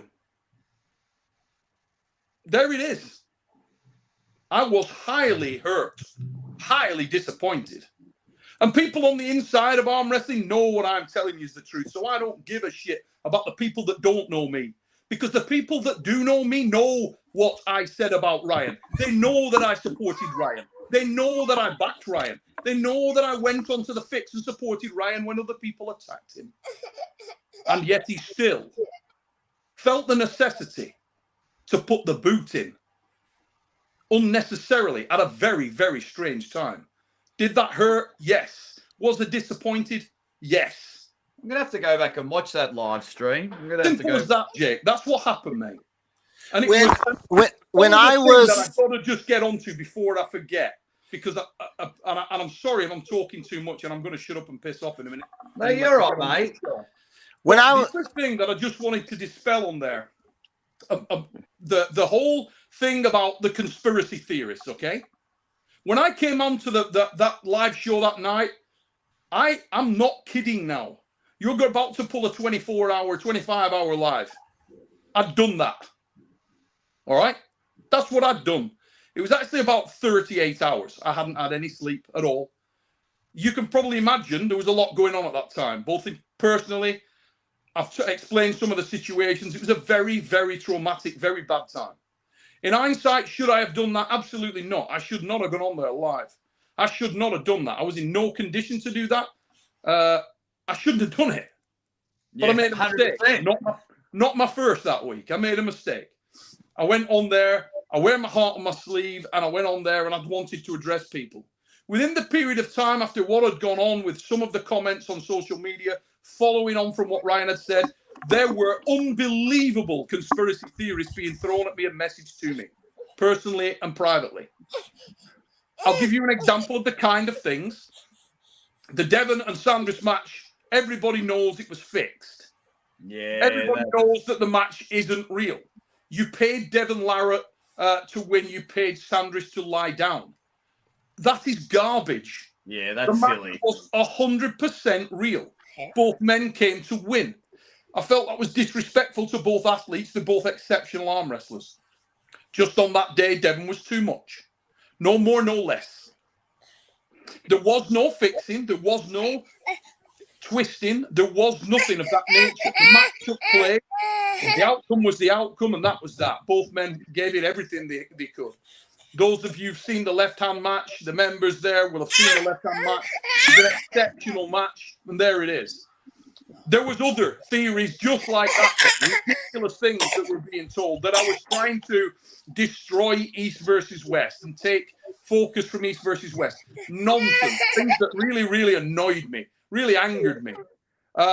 Because we're 110% supportive of East versus West and the truly magnificent event that is. Yeah, I think people just try and throw shit at the wall at you, mate, until you react, and you know, you're getting a very passionate response here. And this is when those people just constantly go and go and go and go. We're there to be. We are, you know, people are there to be answerable. I like criticism when it's levied in an accurate manner. But the people I was addressing when I said conspiracy theorists were those people. It's not the normal person. Those, you know, anybody that's in the chat, if you took it that I was speaking to you, that wasn't the case. I was speaking to the people that were conspiracy theorists, and that's what they were. Now, I was cooked, and I was in a bad place, and I shouldn't have gone on there live, and I did. And as I say, it wasn't the first cock-up and mistake I'd made that week. I made a few. I'm very sorry for that. But I just wanted to address those comments. Look, I'm very sorry also to come on here and take time from you guys that deserve it more. I get opportunities to come on and speak a few times, and I'm thank you for this again, Jake. I'll go away and I'll come back later on. I want to just say thanks. I hope you're all enjoying your Fridays. All the best to you and your families, and thanks for giving me a few minutes just to answer that. No, you're right, mate. You're a bit shorter than Gary. Gary last year, I reckon, went 45 minutes straight teeing off on my friend Ryan Bowen. And then so when Gary come on this time, the first thing he said was, "I'm not going to say anything. I'm not going to say anything." But my brother's messaged Neil, and he goes, "He's just waiting for the glass to break and the stone cold music to come out." And Ryan Bowen comes on the show. Mate, I have no problem with Ryan coming on any show. Ryan said the other day, people send me clips, you know, they send me clips, and I didn't actually catch the show, but Ryan was on a show and he was asked, "Oh, would you work with Engen again?" "Yes, I'd work with Engen." "Would you work with Neil again?" "No, I don't see myself ever working with Neil again." Fine, dude. What? Am I supposed to give a shit? Really? I mean, shut the fuck up. Like I care. Enough rope's been fed. If you don't want to work with me again, that is fine, mate. Crack on. There's enough room for everyone in this arm wrestling world. That's like when channels come after me, Neil. It's like I just do not respond to them at all. I don't give them the time of day, and they can go off and do their thing. And it's a shame because I thought you and Ryan worked well together. But tomorrow's a new day, so we don't know what will happen. But at this stage, it doesn't look like you're getting mate, I thought me and Ryan were friends for a lot of years. I think everybody, if they look back at the manner in which I dealt with Ryan, you would have to say, if you look at that fair, that there was a reasonable crack of the whip on my behalf. I mean, my God, there was a reasonable crack of the whip. Look, maybe it's just me and I'm old-fashioned and I'm out. I have really no clue. But honestly, mate, if a situation like that, if you knew that things had gone south in the manner they had with us that night at Arm Wars, would I have gone out and made a live to try and smash one of my friends to pieces? No, what the fuck? No. That's what I said too, Neil, right? Like I said, the community is not like they don't even contact you, see what's going on. Like the content creator that making the negativity. The first thing you should have done is, hey, contact Neil. What happened? You know what I'm saying? It's like I say, rising tide lift all boats, right? And correct. You're on this rising tide. All the boats are together. Why do stuff like that? But Neil, just move on, man. I think that the event is behind you. Situation. Have I gone out there and said many times, no, I'll never work with Ryan Bourne again? No, I did not say that. Yeah, like Jake said a moment ago, another day is another day. We're in a tiny sport here. Arm wrestling's a small fledgling sport. Do I think Ryan's the devil? Do I think Ryan's this terrible guy? Do I fuckers like? No, I don't think that at all. I like I say, I was hurt by the situation with Ryan. Genuinely hurt. I was gutted. I was sickened by it. Really pissed off. I lost massive trust for the guy, massive respect for the guy. Simple as that. I don't hold grudges. I consider myself a pretty fair and reasonable lad. I think that most people who've dealt with me would have to agree that. What can I tell you? Anyway, look, getting drawn into this negative stuff, I don't really want to do it. You know what I mean? I can't. I'm sort of over it to the point where I just want to do what I'm doing and try and continue to do arm wrestling events and give my best to the arm wrestling events that we support. I think all the focus right now should go on to what's coming down the tracks with East versus West. I think that's an unbelievable card. I had the privilege of going on to Engin's show yesterday and spending some time with Engin talking about that, and it was magnificent. I love looking at some of those matches. I think this is a ridiculously good time for arm wrestling. You've got podcasts left, right, and centre. We've got Gary potentially coming back. The morning BJ that Jason does and so on is cracking as well. What you've done is brilliant, Jake. You've carved out an area for yourself. More power to yourself, and all the guys that are killing it out there. Should be about positivity, not about negativity. I just wanted to say why I was upset with the Ryan situation, and as far as I'm concerned, it's done, it's parked, it's over. Moving on. We can nip this under the butt right now, Neil. It's done. Thanks for nipping me in the butt on my show, Dan. Hey.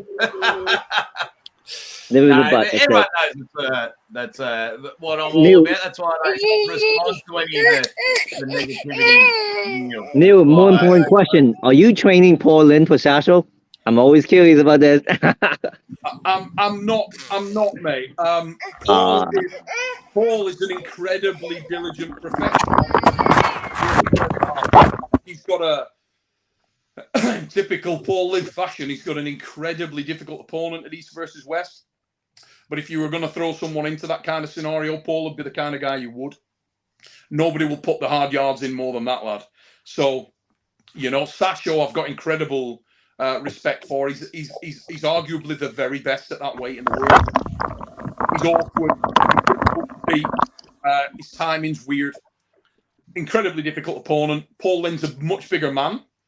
Huge at the weight, actually. I mean, at the last event, he looked colossal, So it'll be interesting to see how Paul deals with Sasho.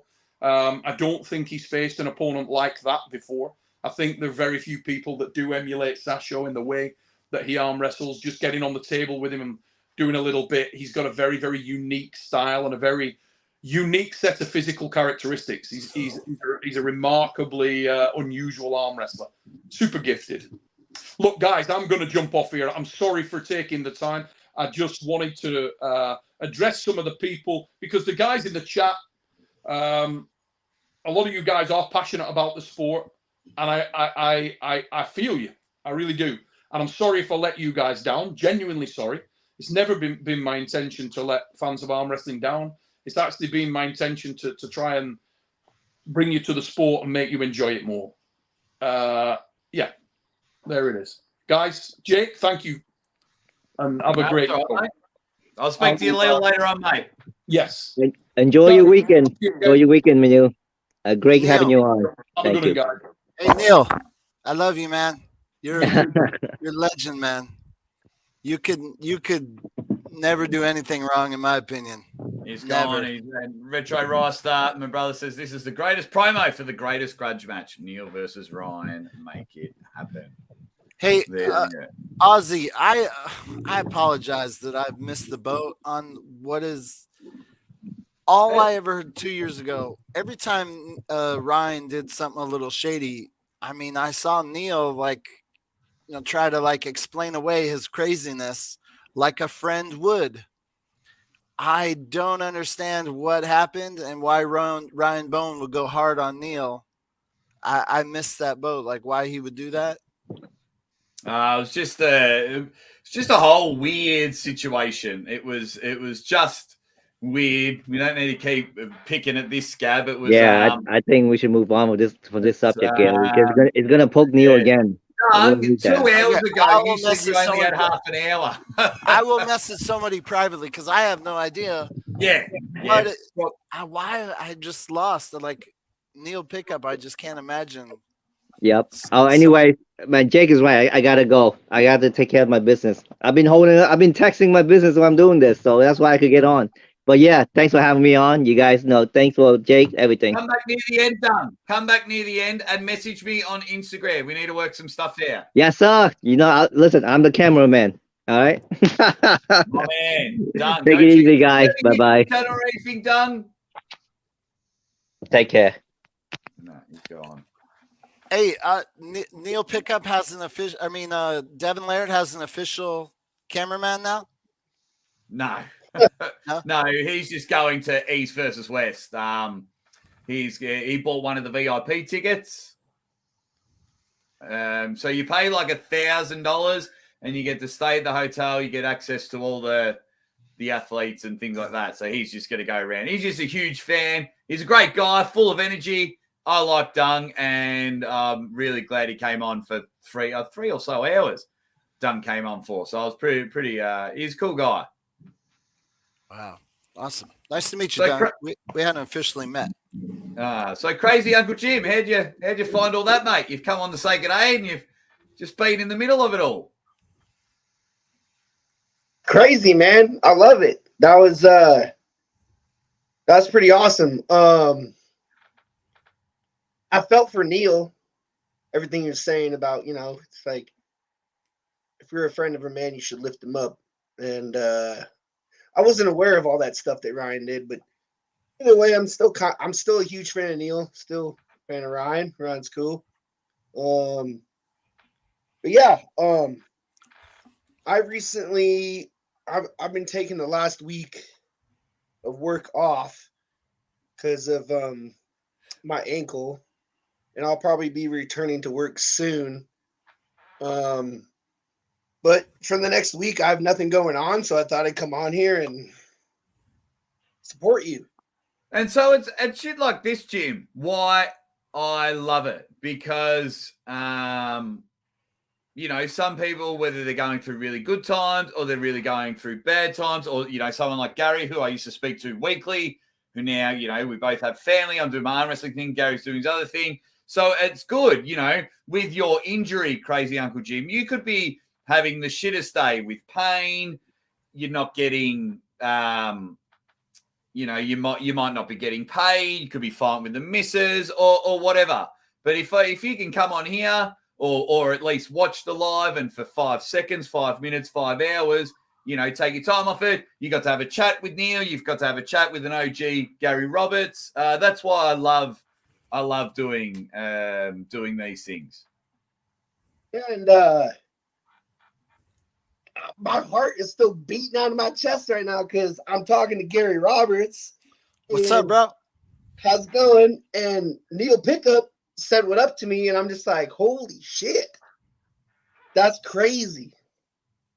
Yeah, that's talking to you people right now. That's crazy. Okay, wait, and Uncle Jim, what level arm wrestler are you? Well, in 2000, at the end of 2019, I walked into a bar that was doing an arm wrestling event, and I could beat your ass then. Probably. No, most definitely. But I competed in that and got completely smoked. But Jacob Abbott, who was reffing the event, was like, you don't know what you're doing. You're like, you've never done this before. And even though I lost, walking into that event, entering in the heavyweight division, not knowing what I was doing, I put the brakes on some of these motherfuckers. Like, I put the brakes on them. You're in Washington? Yeah, at JD Slicks. Joe Slicker is the owner of the bar that put on the event. And so, you're not far from Portland, bro. Yeah. I live in Waterville, Washington now, but basically what happened was my first year, I just didn't stop. I just did it way too fucking hard. It was like 2 times a week, 1 time a week minimum. I was like going to arm wrestling. Jacob does a 1 week arm wrestling thing, but then I was like going to other people's houses and arm wrestling, and for like 6 months straight when I first started, I just went way too hard and I injured myself quite badly. And by the end of the year, I just had a lot of issues. And so I had to cool it. So I took like 6 months off, but I was still kind of training a little bit here and there. And then I started pulling real hard again. But like, yeah, the first year and a half, I went way too hard and I hurt myself too much. And so then I'd dial it back. And then about 8 months ago, I moved to Waterville, and there's just no arm wrestling teams around here. And the last time I arm wrestled was at Devin Larrett's seminar in August 25th, like last year. And then I work a lot and like stuff like that. But I want to make it a point this year to buy a table and start a team here somewhere, because Waterville, it's a farming town. There's a lot of big corn-fed rednecks around here that are just strong as fuck.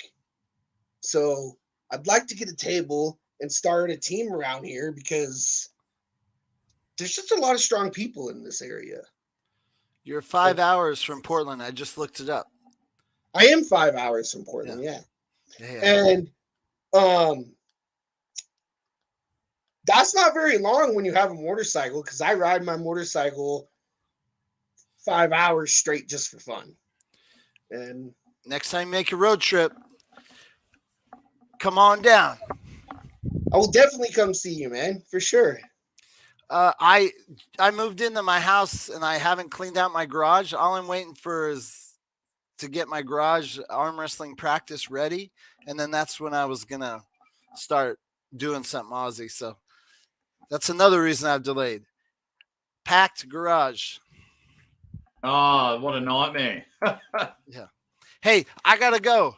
I gotta go be a dad. The kids, I've ignored them a little bit. I will try to sneak back on here, Aussie. Yeah, too easy. Too easy, mate. Where did Uncle Jim go? I will Hillbilly Jim. I'll catch you in a couple hours. All right, I'll see you soon. Okay, bye. There we go. As we go from Gary, and we're heading over. Where did I was sending a message? Where did anyone know where Crazy Uncle Jim went?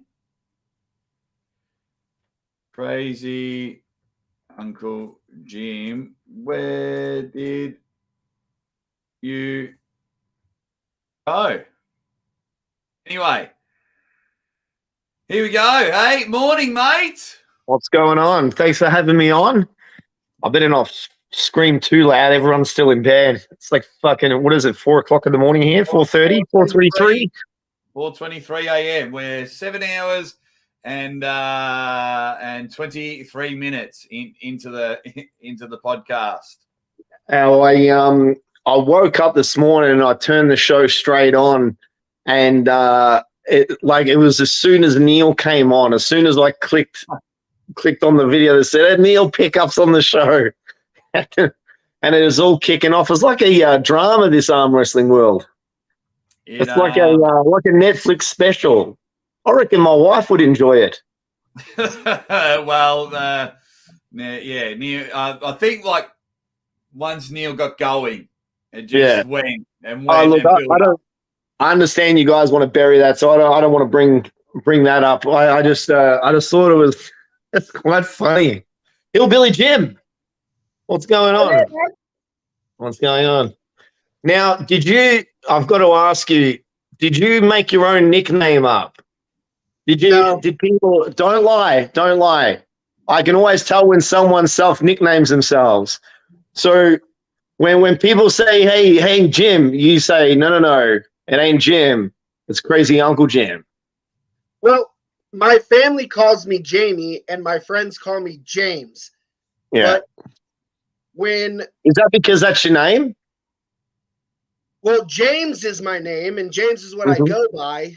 But here's the thing.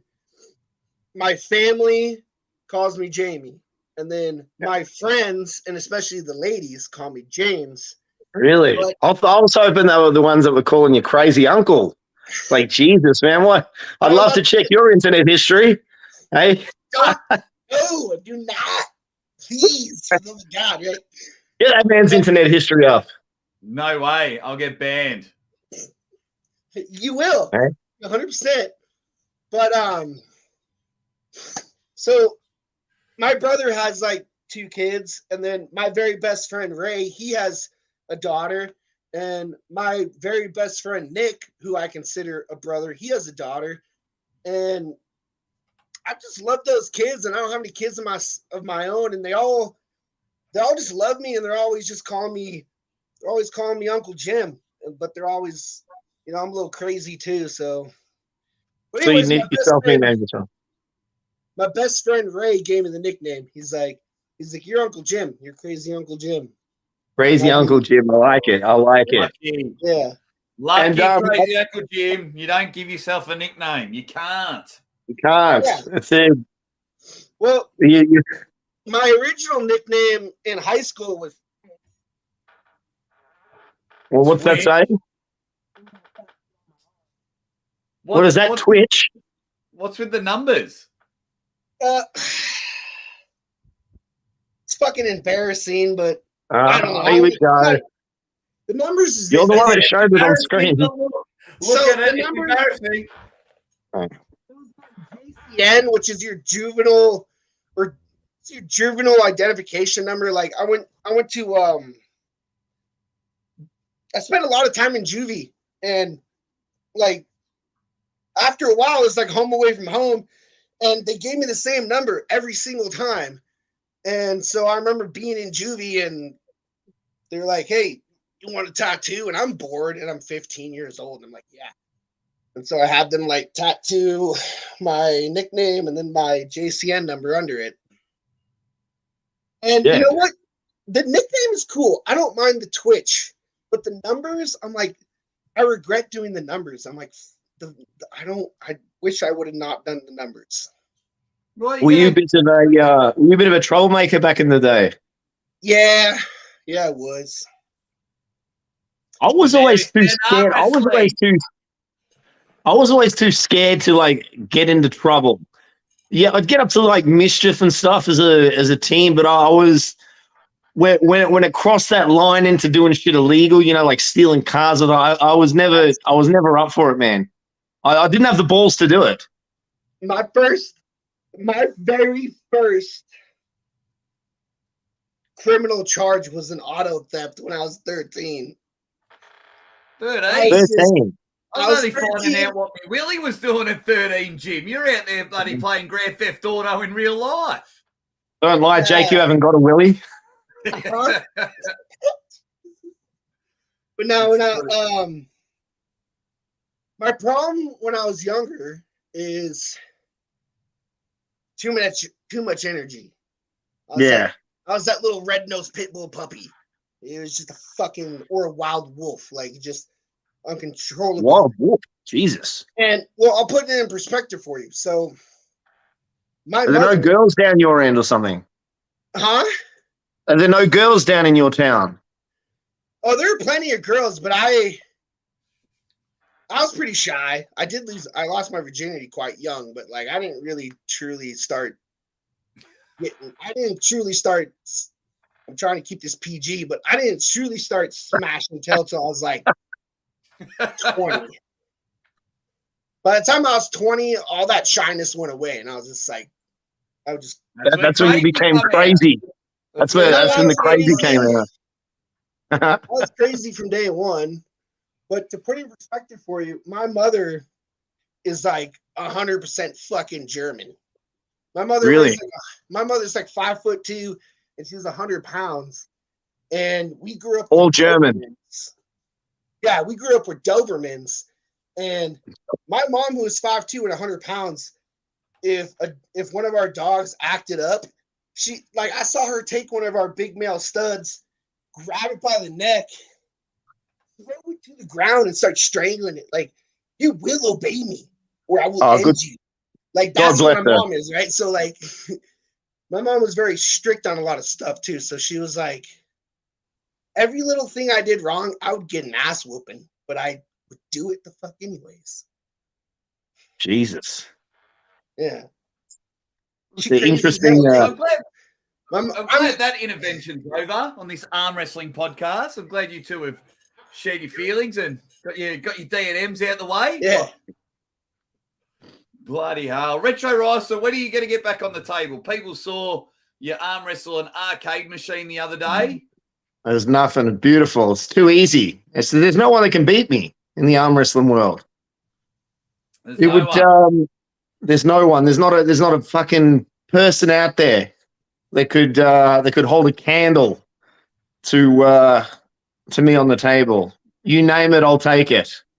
Oh, there we go. I reckon it's Levon, Gasparini, anyone. Hermes, they all know, mate. They all know not to mess. You haven't heard any of them call me out, have you? What have I? When have you heard Levon call me out? Never. You know why? I think we all know why, don't we? It's because Levon doesn't like to arm wrestle. My friend, he would have shit his pants if he'd seen me pull that what do you call it? The arm wrestling machine. Dennis Saplenko, he would have seen it too. He would have shit himself. All right. They all know not to mess. Well, now I was crazy Uncle Jim. I saw you flex, mate. Give us your stats. What tall? How tall are you? Okay, so I guess you can call me 5'8", but I'm 5'7" 3/4. So I'm a little shorter than 5'8", and I'm currently 320 pounds. Wow, 320. Yeah. I'm 5'9". 5'9", 190 pounds of steel and sex appeal, my friend. That's right. Good weight and height. That's a good weight and height to be. I wish I was 200 pounds. What's the have you ever measured those arms, crazy Uncle Jim?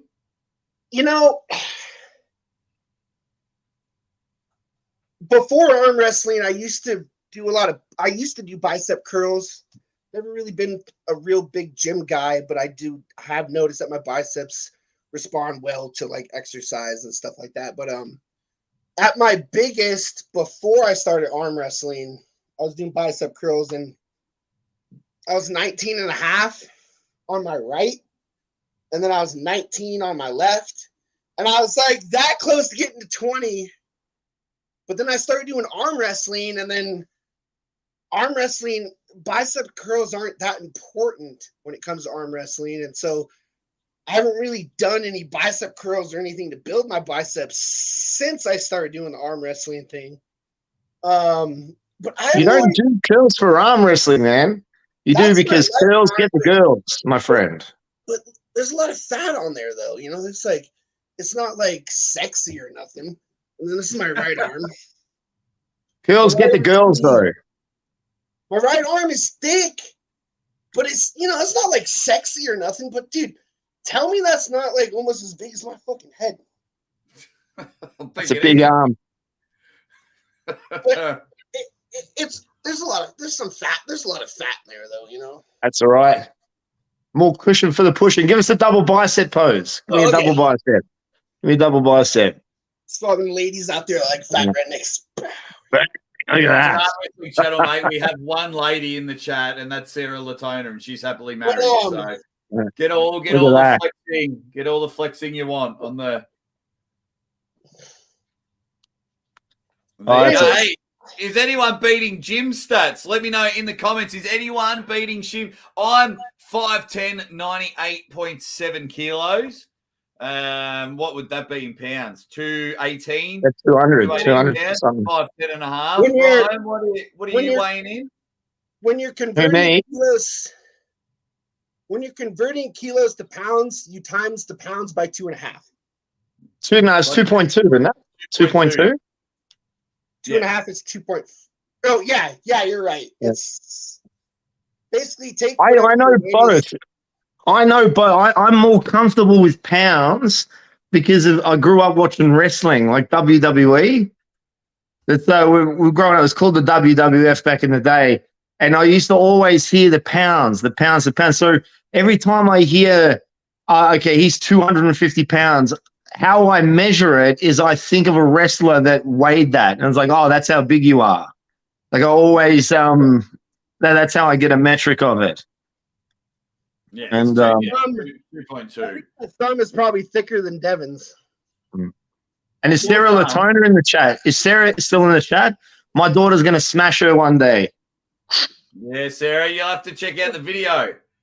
Oh, no, I have a pretty thick hand too, but Yeah. I've got pretty thick glasses. Funny I can't enough, see. my brother's got pretty thick glasses as well. What's that? I said, that's funny you mentioned that because my brother's got pretty thick glasses as well. Yeah, that's me. Yeah. Oh, God, it is. Here we go. What's everyone saying? So here we go. David Mars says, I got Jimbo beat. 5'8", 130, and that's in American units. Not communist units. 130 pounds? I reckon. Sure, 130 kilos? What are you, David Marr? Sarah, you always love a challenge. What would be Isla's weight? She's about, at the moment, she's about, hang on, Sarah, how old do you think I am? My daughter's only 8 years old at the moment. Yeah. Yeah. She's only 8. She's 8 years old, but she's coming up. She's coming up. She beat the first 3 levels on the arm wrestling machine, so she's undefeated there. So go check. And she's got my genetics, which is, it's just impossible to beat. Wow, that goes without saying. That goes without saying. Crazy Uncle Jim, are you going to buy the East versus West pay per view and all that? Do you watch them all and go nuts? I have bought every single one since it started, and I've bought every single King of the Table too as well. But are you going to be doing the live commentary on it? Yeah, I know that, Sarah. I know you're joking. Wait, are you? Yeah. Then yeah, I'll buy it because it's like, man, I recently moved and I don't have a lot of friends where I'm at, and it's just like I'm halfway there buying it and watching it by myself, right? But I'm fully committed to buying it and watching it with you like I always have. You know, so like if you're gonna do the live commentary, then yeah, I'm gonna fucking buy it and I'm gonna watch it. Yeah. Which is why I think Engen's being a little not very smart in the marketing department, because the live commentary for a lot of people is a very good selling point. Like me, you know, I like to interact with you, and you know, I'm only going to buy it if Engen gets the Aussie Armwrestler on to commentate it. Otherwise, I'm just going to listen to the Aussie Armwrestler.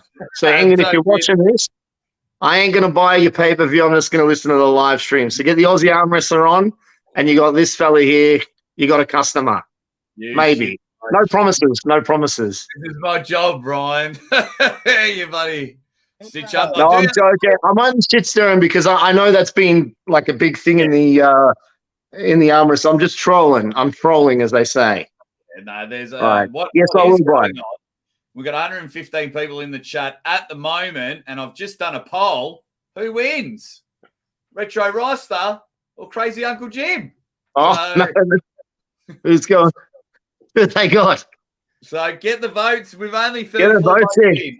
I've got to wait for more votes. I have no idea what Retro Reister's thematics are. Like, oh shit.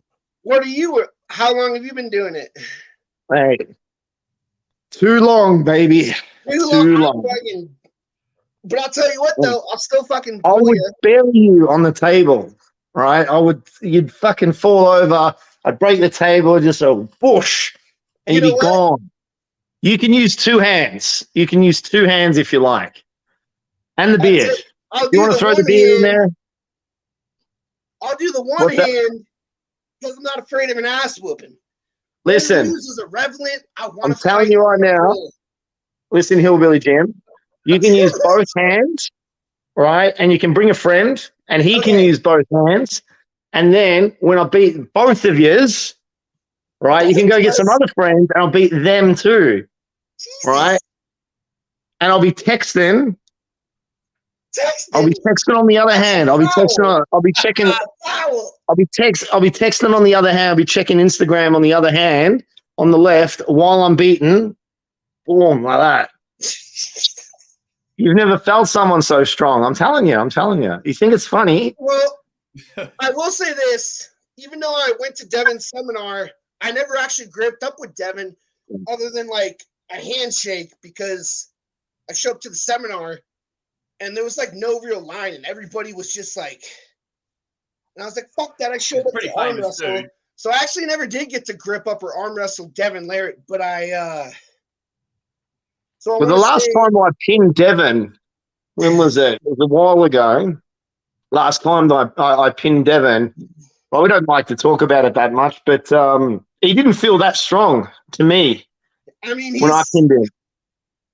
He's only 6'5" and like whatever. He's not that big, but He's a unit. I saw him in January. I was hanging out with him in January. He's a unit. I will say this. I was not ready for what he is in person. You see him on the camera, but it doesn't do justice. When I met that man in person, he had a fucking Christmas ham on his forearm. Yeah, he's His forearm was bigger than my fucking bicep. Yeah, he's a big dude, man. I actually wanted, because he started doing Brazilian Jiu-Jitsu, and I've been training. That's the seminar I saw him at. And that's the sport that I'm passionate about. I've been training for years, and I'd like to have a wrestle with him because the guy's so big and strong. Yeah. And I specialize in wrist locks, and I want to see if I'd be able to like pull his wrist back. You know, Well, if we get the battle big enough, I'll be able to fly him over. And because the guy is so big and strong, you know, and I'd love to wrestle him. Because the guy's so huge, you know, big fucking strong guy. Just to answer some questions in the comments, Justin. Yes, this is my brother. This is my older brother. Wait, that's really your brother? Yeah, that's really my brother. Dude, that's awesome. Yeah, that's the Aussie Armwrestler's brother. We're 20 months apart. So he's about to turn 40 on Thursday. Yeah, Thursday. Shit, 40. Guess how many months me and my little brother are apart? 4. Fucking 0. His birthday is June 10th. My birthday is June 9th. That would make you twins. No, I'm adopted. We're all Oh, adopted. you're adopted. Yeah, we're all adopted. Guess who's the shortest and fattest? Not to mention ugliest. It'd be me. But I am the strongest, so they can suck it.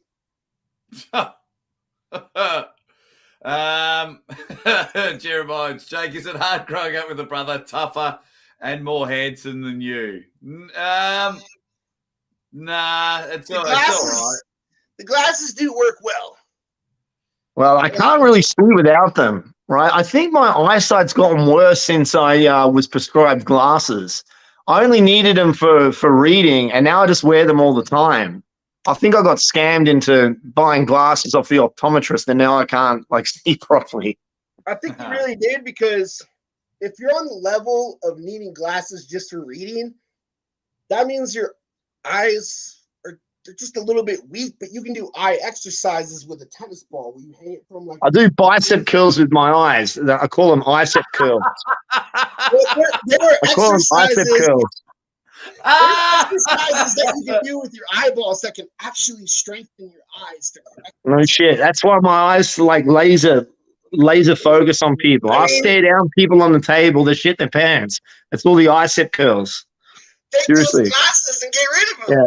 And then do that eye exercises. Maybe something will, I don't know. Worked for my brother, my older brother, the optometrist, whatever that word is. I can't say big words. I apologize. No, my brother prescribed my brother glasses.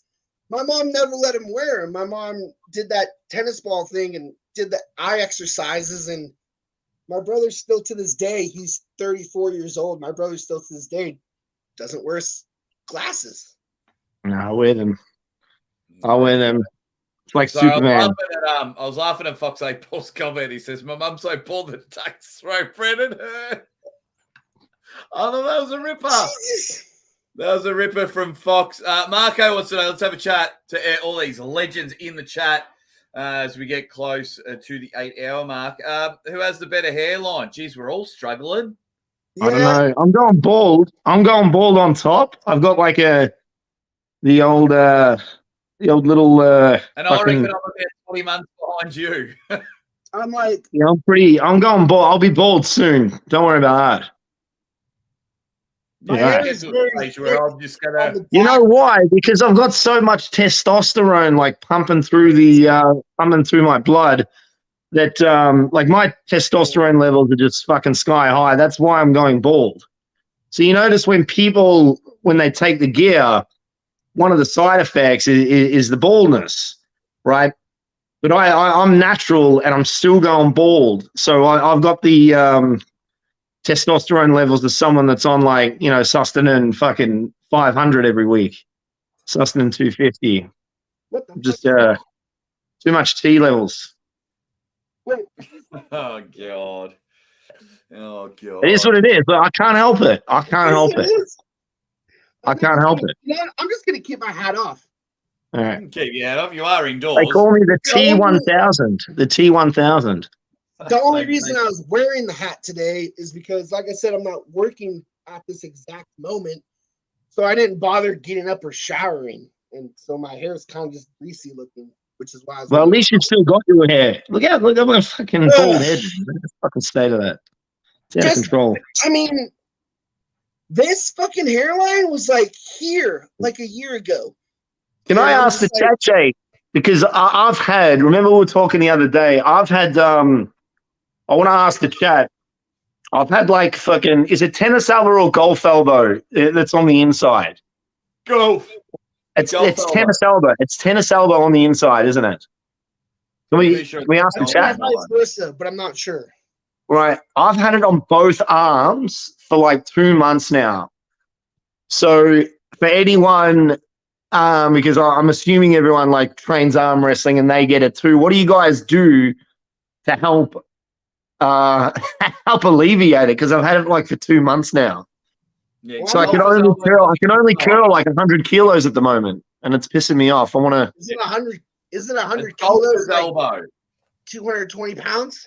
Yeah, I'm only able to curl that at the moment, which is A lot of weight. no, it's about a quarter of what I usually do.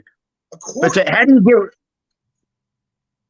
do you get rid of that? Because it's been there for like 2 months now. I haven't done a single chin up or anything. It's fucking killing me. I don't know. But it's constant. It's constant pain. Has anyone got any suggestions? My one and only suggestion would be to just fucking not do it. Like whatever it is that causes pain there, just stop for a bit. I don't know. Right. Yeah, but that's have we got any other suggestions? Man, the fuck up. I don't know. Because I kind of want to do it. I work construction, so it's like I just have to deal with the pain and I work through it because I have to. But here we go. As far as advice to get rid of it, I don't know how to get rid of it. So we'll get to the chat. Tasmanaud says get some resistance bands and do high rep stuff to help heal it. It's painful, man. You can't fix it. Resistance bands. We've got eat lots of Happy fish. Pride Month to you too, man. We've got retro go BFR and ice treatment. BFR. What's BFR? Yeah, what is BFR? Phil Woody, my manager. Everyone's saying the JM presses. If you look up Godzilla JM presses, that's what I would recommend. But I just don't work out, and I hate lifting weights because I'm fucking lazy. But if I was a gym guy and if I did lift weights, that's what I would recommend. Because Todd Hutchins seems like a pretty fucking smart guy. He is a very smart guy. Elbow tip, do blood flow exercises with lightweight, maybe hang from the pull-up bar, decompress the area. Have we got any more masculine suggestions? Like these are all a little, these are all for mortals.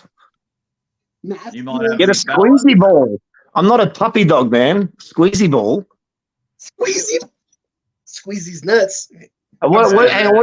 What did Sarah say? What was Sarah's suggestion? Imbalance. A lot of times it's because you have an imbalance. Strengthen your triceps. Oh, okay.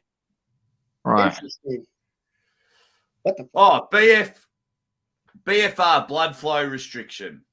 Blood flow restriction. Okay. That's the yeah. So they've been sore for like 2 months now, man. And it doesn't help people like cranking on them at jiu-jitsu either. You know, all the time, like trying to rip my arm off. That doesn't. That's certainly not conducive to it. Hey, let's go to the poll, guys. Don't forget. So, just giving everyone an update. This stream will go for an hour and 10 minutes. So, once we hit 9 hours, we have to then roll over to the second stream, which I will send. We'll drop all the links right before we leave this one because I don't think YouTube allow any more than maybe 10, 11 hours. I'm not risking that. So we'll go at 9. Bang. So we've got an hour and 9 minutes left on this stream, and then we'll all go over there and keep this 25-hour stream absolutely rocking and rolling. You saw the comeback of Gary Robertson on TV. Listen, that 25 hours is no good. You heard Neil, man. He said he done 38. He won up ya when he got on there. Wasn't a live stream. I don't know. He was stealing your thunder a little bit there. No chance. No. Neil was picking up your thunder. Pardon the pun. So after 59 votes, Crazy Uncle Jim wins with 60%. What? Me? There you go. Crazy Uncle Jim. Mate, are your audience drunk? Are your audience drunk? That's ridiculous. I would smash Uncle Jim. Yeah. Thanks, guys. That's awesome. Nah, it's not awesome. It's not. They're lying. They're lying. They're lying. They're lying. I've now asked the chat who's going to win, Paul Lynn or Sasho Andreev. That huge match that is coming up Paul Lynn. I Paul really Lynn. hope Paul I like wins. Paul. I like Paul. When are you gonna have him back on? He was a cool guy. Yeah, You know Paul. Just whenever Paul He wants was to. on he was one of the first guys to come on your show. I remember back in the day. Yeah, I remember watching that. Episode 3 or 4. Episode 3 or 4. Paulie I think it was one after He was- what's his name with the hat, Justin. Is it Justin? He came over to Australia. That guy. Yeah, it went Ryan, Mike ALO, but I forgot to record it, so that doesn't count. Tom Holland, Justin Bishop, Paul Justin Lynn. Bishop. That's what I'm thinking of. Yeah, Justin Bishop's fucking awesome. Love that guy. yeah. But He's, I he's- also used to be a carpenter, so a little biased. Is he still pretty active competing, Justin? he had about 18 months off, and then he competed at the last East versus West. Got beat by a much better competitor, but hopefully he gets back. These guys from the East seem to be beating the Western guys a lot, don't they? It's funny because it's funny you mentioned that because a lot of the Eastern guys are winning like the lower matches, but a lot of the top Western tier. guys, a lot of the Western guys were becoming the champ. Like at one stage, John Brezink, Paul Lynn, Devin Larratt, Jerry Carteret were all the title holders. But Oh, really? in all the lead up matches, the Europeans were smashing everyone. Oh. If And that, does Jerry still hold the title now? Jerry and Erdemir have Jerry has the super heavyweight title at East versus West. Then he got injured, so Ermi's pulled. Ermi's has the interim one, and then in July they'll go head to head. I like Hermes. I reckon he's cool. Hermes. He's a great guy. Yeah, I reckon he's pretty sound, man. That guy. Yeah, I like him. He is awesome. You should have seen him pacing up and down a king of the table. He Yeah? the first thing I said is, Jake, my friend, Jake. Do you think I'm going to be Levan? First thing we jumped in the car, he goes, I am going to shock the world, my friend. Hey, he would have pinned him, man. I reckon he would have pinned him if Levan didn't fall over. He wins. And but then after the press conference, he's pacing up and down the room, almost looking like if this was UFC, he probably would have thrown one. But he's pacing up and down, and he wanted to pull the match the night before. It was, he was up and about. He was ready to go. So it was going to be, and he's a great guy, funny guy. He's got a very contagious laugh.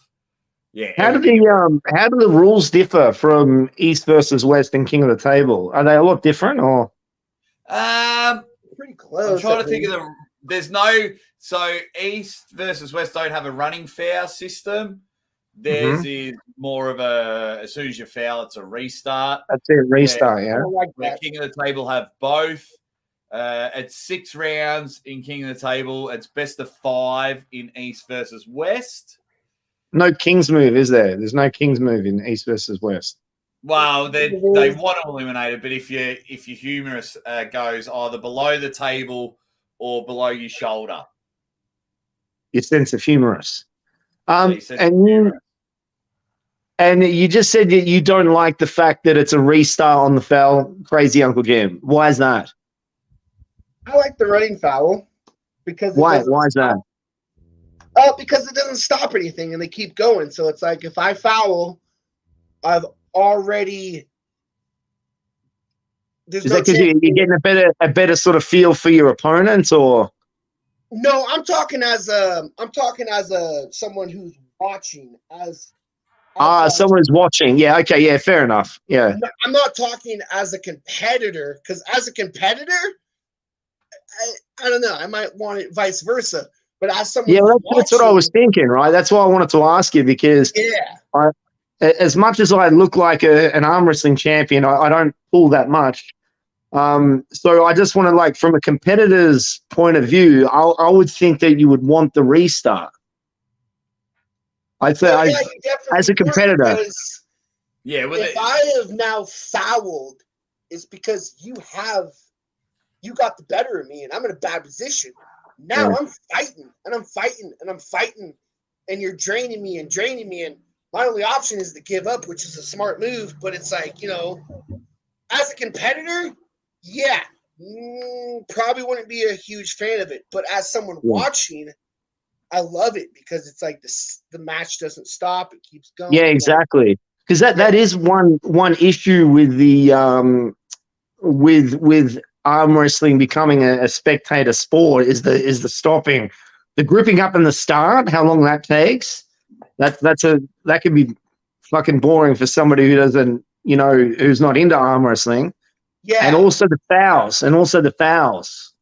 The stopping and the foul, and then awarding. You go 3-0 to a match that somebody's just won on fucking elbow foul. Excuse my language.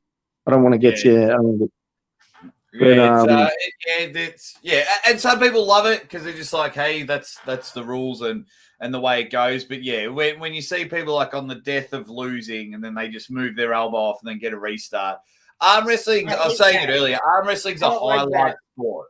It's a highlight sport. Like if you're showing your mates arm wrestling, you're just getting all the highlights. Like don't invite them to a live event because especially a tournament.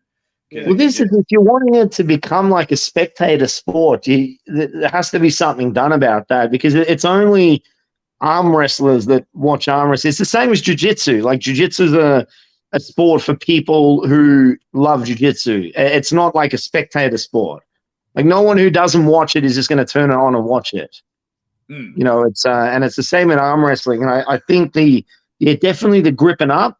I actually like the well starts. Is it the well? Yeah, the close your thumbs, close your hands, fucking bang. I used to like that. I thought that was quite exciting. Yeah, because then if you covered the other person's thumb knuckle, you got the foul. That's what I kind of like there. So it made people close it properly. But it just seems so neutral, It was just so quick. It was what was it? Close your thumbs, close your hands, bang. Yeah, a lot of people. I liked what Jake said about Sarah's on the ball too. Sarah knows. But Jake, what you said is without the running fouls, if I'm about to friggin' lose, and I'm just like, you know what, I'm just gonna pop my elbow off, and then we'll restart. If you're my competitor, if I'm fighting against you, and I'm that close to winning because I got the better of you, I got the better grip, and I'm like that close to winning, and then all of a sudden it's a restart because you purposely fouled, that would very much upset me. And so I can understand that. I like that point. Well, what do they do? What do they do to sort of? What do they do to rectify that then? Don't know. It just takes forever. It can take forever to get started. That's kind of dishonorable as well, right? Like if your arms on near to the pin pad there, and then you're gonna, like you said, Crazy Jim, you're just gonna move your elbow off the table. Yep. To avoid the how can you look at yourself in the mirror if you're doing that sort of thing? Well, you can because that's just fouls the rules. 100% now. Yeah, the rules. It doesn't make it right though, does it? Oh, I don't like it. Like I was watching it like when John was pulling Irakli and John was like in a real good position and he was bleeding out Irakli and he was going to pin him and then, yeah. Yeah, you can't just lift your, like blatantly, obviously just lift your elbow off the table because you're losing. Yep. Yeah. But in good news, we've just ticked over 8 hours. So this stream has less than an hour to go before we roll on to the next stream. I might even drop a link in there now so everyone's... can my moderators put the next one in the chat so then like everyone can save it to their phones and we'll get in there. None of your business has jumped in and says intentional fouls should be counted as a loss. Yeah, but then you've got to... Then the ref's gonna have to be able to like discern whether it's intentional or not, and then you open up a whole. Was it intentional? Was it not? I only lost because the ref called it intentional foul. Yeah, I don't know. It does seem like a dick thing to do. Yeah. Just don't do it. Just don't do it. Yeah, you can see it from a mile away, but unfortunately, that's just the rule set. And some people absolutely love it. They see it as strategic. Thank you, Phil Woody. If everyone can save that link, save it in there, because that's where we're going to head over in 57 minutes. And we'll get into the second part of the YouTube stream. Don't forget the link is at the top of the comment section if you want to jump in and have a chat. I got Retro Rister here and Crazy Uncle Jim, both supporters of the channel. One likes the channel, one has no choice because we're related to support the channel. Question: who's the older brother? We'll have a guess. Is it wait, what is your brother's real name? Like it says Retro Ryan. My name's Ryan. Ryan. Yeah. I would say Ryan only because I don't know, he just looks tanner. Tanner. You do look tanner. I've got a big bright white line You on look me. pale. Jake, you need to get some sun, dog. You look pale as fuck. But the little bit of tanness and dark hair on your arms kind of makes you look a little older.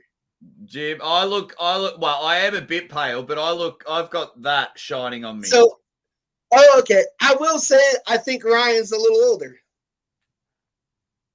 That's right. But How not much in a older? bad way, though. Not in a bad way. No, that's okay. That's okay. I don't mind. What do you do for work? You're obviously have some sun on your skin, unlike this No, guy. I work in sales. I work in Oh, yeah, sales. okay. I talk for a living. I talk nonsense for a living. Good fucking way to like make me. a living. Well, it's give and take because I've done sales and marketing, and I will say marketing friggin' sucks. Marketing is a hard job. Sales I was really good at, but it's just a lot of weird hours of work, and I've done because it's like when people are at work, you can't market or sell anything to them, right? So like when I was doing marketing and sales, like my job didn't start till 5 p.m. when everybody came home from work. Yeah, there's a lot of sales jobs like that, but mine's pretty easy, man. I just work from home and sort of make my own hours and stuff. It's pretty easy, pretty cushy. I've only had 3 different sales jobs. My first sales job, I was like, I don't know, 18, 19. I sold like Cutco knives. The sales was easy. It's the marketing that sucks. And then I sell dreams. there you go. And Sell then dreams my second and marketing- nightmares. Nightmares to the likes of Devin and Levon. You idiot. I don't like Levon because Ooh, the that's not very. motherfucker only arm wrestle. He doesn't arm wrestle enough. Like everybody wants to say Levon is like wants to put him up on this big, great, tall pedestal and say all these great things about him. I'm like, dude. I reckon he chickened out when he nearly got pinned. And I reckon he. I know why I he reckon- doesn't arm wrestle. Let me just hit over this super chat and then we'll get into that. Silky Wilkie, thank you very much. You dead set legend. You've been dropping money all day. Says intentional fouls into restart should be counted as 2 fouls. So the next one is an immediate loss of the round, maybe. Silky, I think a lot of us will agree with you. Intentional fouls can suck a fat one. Get it out of our sport. I don't like it, which is good. Peter. How are you going? As everyone's having a bit of fun in the chat. Yeah, so with Levon, why he doesn't pull as much. We pull like once a year, every other year, but then he wants to claim number 1 in the world when there's literally 20 other people just chomping at the bit for their chance. So it's like, well, that's the thing. There wasn't. No one was chomping their bit at the chance. No one wanted to take him on. Everyone was worried about second after he decimated I'm Devin. mistaken. He's I got. apologize. No. You're right. His cycles just- and everything that he does, carrying around that weight. Also in Georgia, he is a genuine, like, they treat him as a god. So for him to be undefeated in super matches, really, that gets him on TV over there. That gets him in movies, in voiceovers. He's this big. But it's like the numbers thing is what is what I can't get over. It's like in his super match, when did he start being undefeated in super matches? 2018, 19, or 20? When he had his first super match. Well, I don't know when his first super match was. All I know is that when he started doing super matches, he was undefeated. As soon as he started super matching, I would imagine. Basically, the main point being is I will never consider him. I might start being undefeated too. You don't have to have a million super matches crazy him. He's beaten Trubin, Ongabayev, Dave Chafee, Devin Larratt. He just beat Erdemis. You got to remember he flash pinned Erdemis twice. That's true. Things like that. So the quality of his super matches. I matches. wish that he would compete more. Yeah, well, we'll get him 2 or 3 times this year, so that's good. Yeah. We just saw him against Erdemis. He's pulling. Well, who's he gonna pull next? Archer Morozov, and then he's going to pull hopefully later on in the year. Another thing I don't really like is like he's kind of doing. I'm not against steroids. Like I'm totally like, if you're a grown man, do what you want. Do whatever the frig you want. If you're a grown man, no one can tell you what to do. You know, if you're a grown man, do what you want. And if steroids are allowed in the sport, then yeah, do them. But I don't like what Levon is doing because he's doing kind of like what Dennis did. He's just like, it's very unhealthy and it's not a good thing to promote. Where I feel like John and Devin and some other arm wrestlers, I feel like they've just been like, they've been so strong for so long. I admire the length of time that they've been committed and strong and how they've been progressing over their length of time, opposed to like Dennis, who went so hard, so fast, and almost effing killed him. And then Levon's doing like the same thing. He almost died on that table when he was pulling Ernie's. And I don't listen. If you're a grown man, do your steroids and whatever you want to do. But it's like, be health conscious a little bit at least, and be smart about it, and kind of grow your strength, and do your drugs or whatever you want over like a time lapse.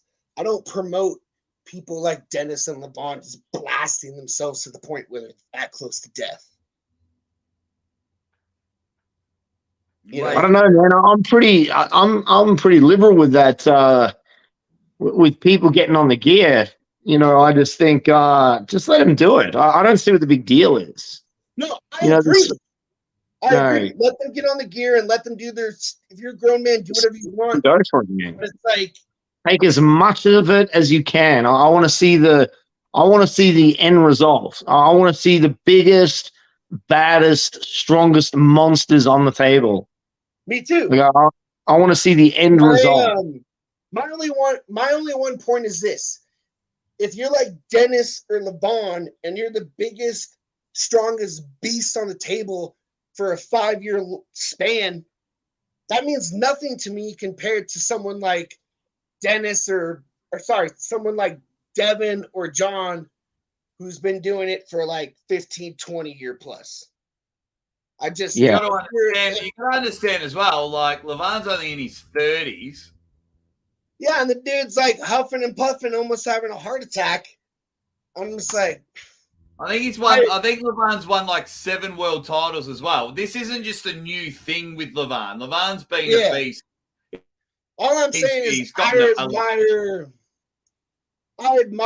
think you're a bigger, stronger person doing the time lapse. Like if you're a force to be reckoned with for a 10-year, 15-year, 20-year plus period, I think you're more badass and I have more respect for you than someone who, like Dennis, who came on the scene, was like on top for like 3-4 years. And then Levon looks like you're going to need to blast to be at the top of the game for that long, but 20 years a long time, man. Like it's I 20 just years at the top of the people- sport. I just have more respect for people that want to grow their.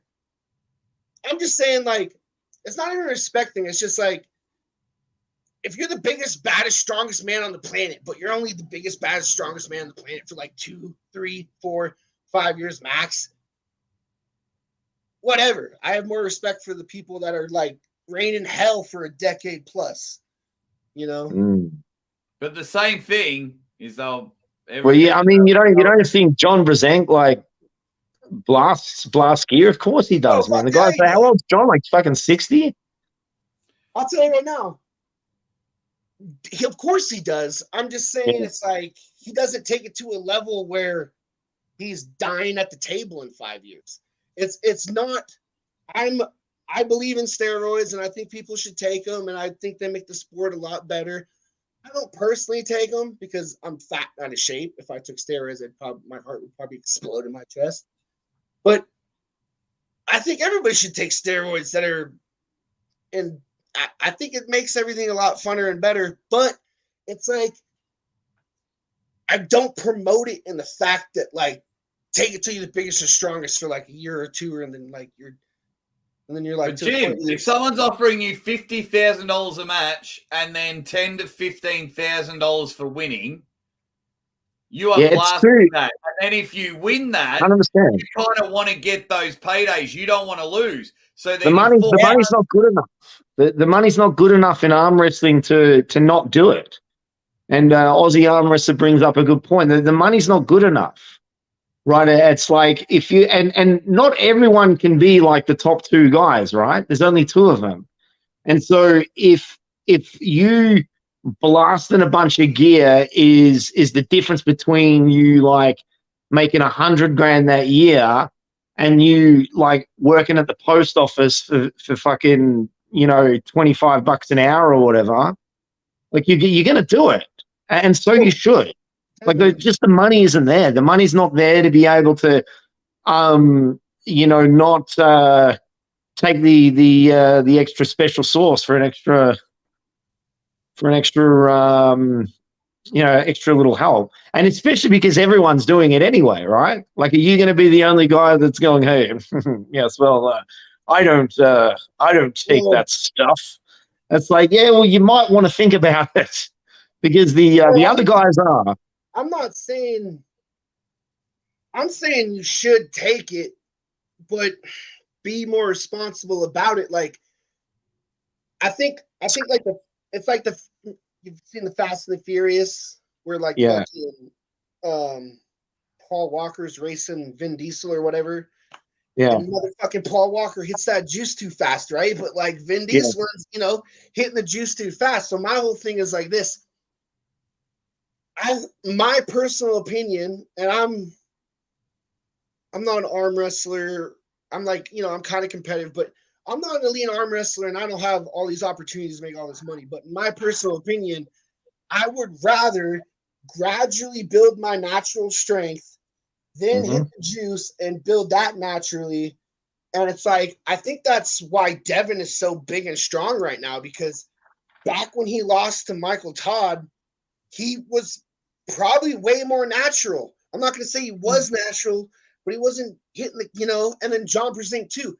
Neither Devin or John is natural, but they were more gradual with their climb. And it's like, you look at Devin, and that's all I'm trying to say is like, yeah. You could be. And we just have to throw. Have you noticed, Jim, that these guys, you John and Devons and everything like that, the more that they're blasting, the more that the money's getting bigger. Because back in those days, they were paying to enter tournaments. That's the thing. When they're like, hey, do you want $10,000 a match? Yes, and we'll give you another 10 if you win. Yes, well, I'm going to ensure that I get $20,000 for 2 minutes work. And it's like, wow, okay, cool. And I mean, look how big Devin got for King of the Table 1. Look how big he got for Levan, because like almost hundreds of thousands of dollars. That was actually Devin's biggest downfall, was he got too big, too strong, too fast. And so by the time he arm wrestled Levan, he got injured, which is why when he lost that and he like said he wasn't gonna didn't want a rematch, I didn't believe it for a second. And like I'm on Jacob Abbott's Team Strong Arms, we got like 50 plus people on there, and like 50 plus people on my arm wrestling team chat were kind of saying the thing like Devin doesn't want a rematch. He doesn't. I'm like, dude, I never believed that. I was like, guess what? Devin just got too big too fast, and he got an injury from it. But give Devin enough time, and he will destroy Levon. He is going to rematch him. He is going to pull him again.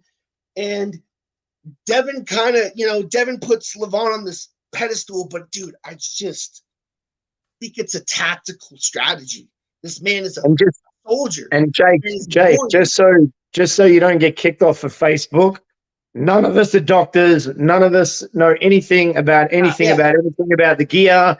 We're not recommending it to it. So the YouTube gods that kick everyone off. No, we're we're just talking shit. None of us know anything. We're not doctors. Don't listen to us. Go ahead. Let me get through some of the comment section, guys. Let's get the comment section involved. They've been sitting patiently. Silky Wilkie with a super chat. He says, "Do you think medicinal AI will help create the mega steroid tailor to not have long-term health effects? Seems like it could be a good solution. Make steroids safe again." Oh, I don't know, man. Could be. Who knows? Who knows? Here we go. What else have we got? We've got Royd's a 3-year goal. Stay clean for 10-year goals. It's hard, man. All of this is hard. No world champion ever. Yeah. Yeah. What else have we got? Everyone's having a good laugh and a chat. Poor Fox 8-Ball. He does reps every time someone does a super chat. He does it there. What else have we got? Style-wise, Levon is a bad matchup for Devin. Says, not my monkeys, not my circus. But Victor disagrees. Says, no, he won't beat Levon. It's fair. It'll be... I'd like to see a healthy Devin take him on, but that won't happen for a long time, I don't think. And Robert Gould's like, even then, I think I'm not sure he would beat Levon. Guys, in the comments, is there anyone that could actually beat Levon right now? Is there anyone? Do you think 100% run it back? Levon? Run it back. Crazy Uncle Jim. Crazy Uncle Jim could. I'd give him hell. He'd rip my arm off, but I'd fight him on the table. Just get on the gear. I'm too fat and out of shape. If I took steroids right now, my fucking heart would explode. Nah, fuck, man. So let's see. Let's see what the chat. Let's see what the chat's. Let's have a go here. I think Devin beats Levon right now. I think Devin beats Levon right now. Says Tasmanaut, the dinosaur, as in Zaor Pyasalayev or Ermes Gasparines. My man from Norway, Sindre. How are you, buddy? Says no one's beating Levon. Devin's thumb can beat Brian Levon. Shaw. Nah, Levon smashes Brian Shaw. Oh, right now, yeah, I guess. But Brian Shaw is fucking. If that guy had a year or so, that guy's just out of control. He's Levon, but 5 inches taller. There you go. No one says, not my monkeys, not my circus. The Terminator, says Travis Newsom, as in Archer Morozov. I really hope not. And the reason why is because I want to see Hermes get it first. Oh, yeah, fair enough. Maybe Morozov, the Hermes rematch. Maybe Zayor once he's healthy, but I'd bet Levon on every match. Ricky Wiggly. Rickers says no one can beat him. If it's There's just like 11 billion people in this world. There's someone out there that can beat that man. Jerry is saying it from Papa. 98% was just saying that Jake was the first guy on our 98% podcast for an interview. Fun fact. Yes, I was. I was very honored. Thank you very much. Hope to see the 98% a little later on. Archer Morozov, maybe. He's a beast. What else have we got? Devin will break Jerry from No, Captain Marge says Morozov, in a year or two, he's improving so fast. What up, Fish Lip?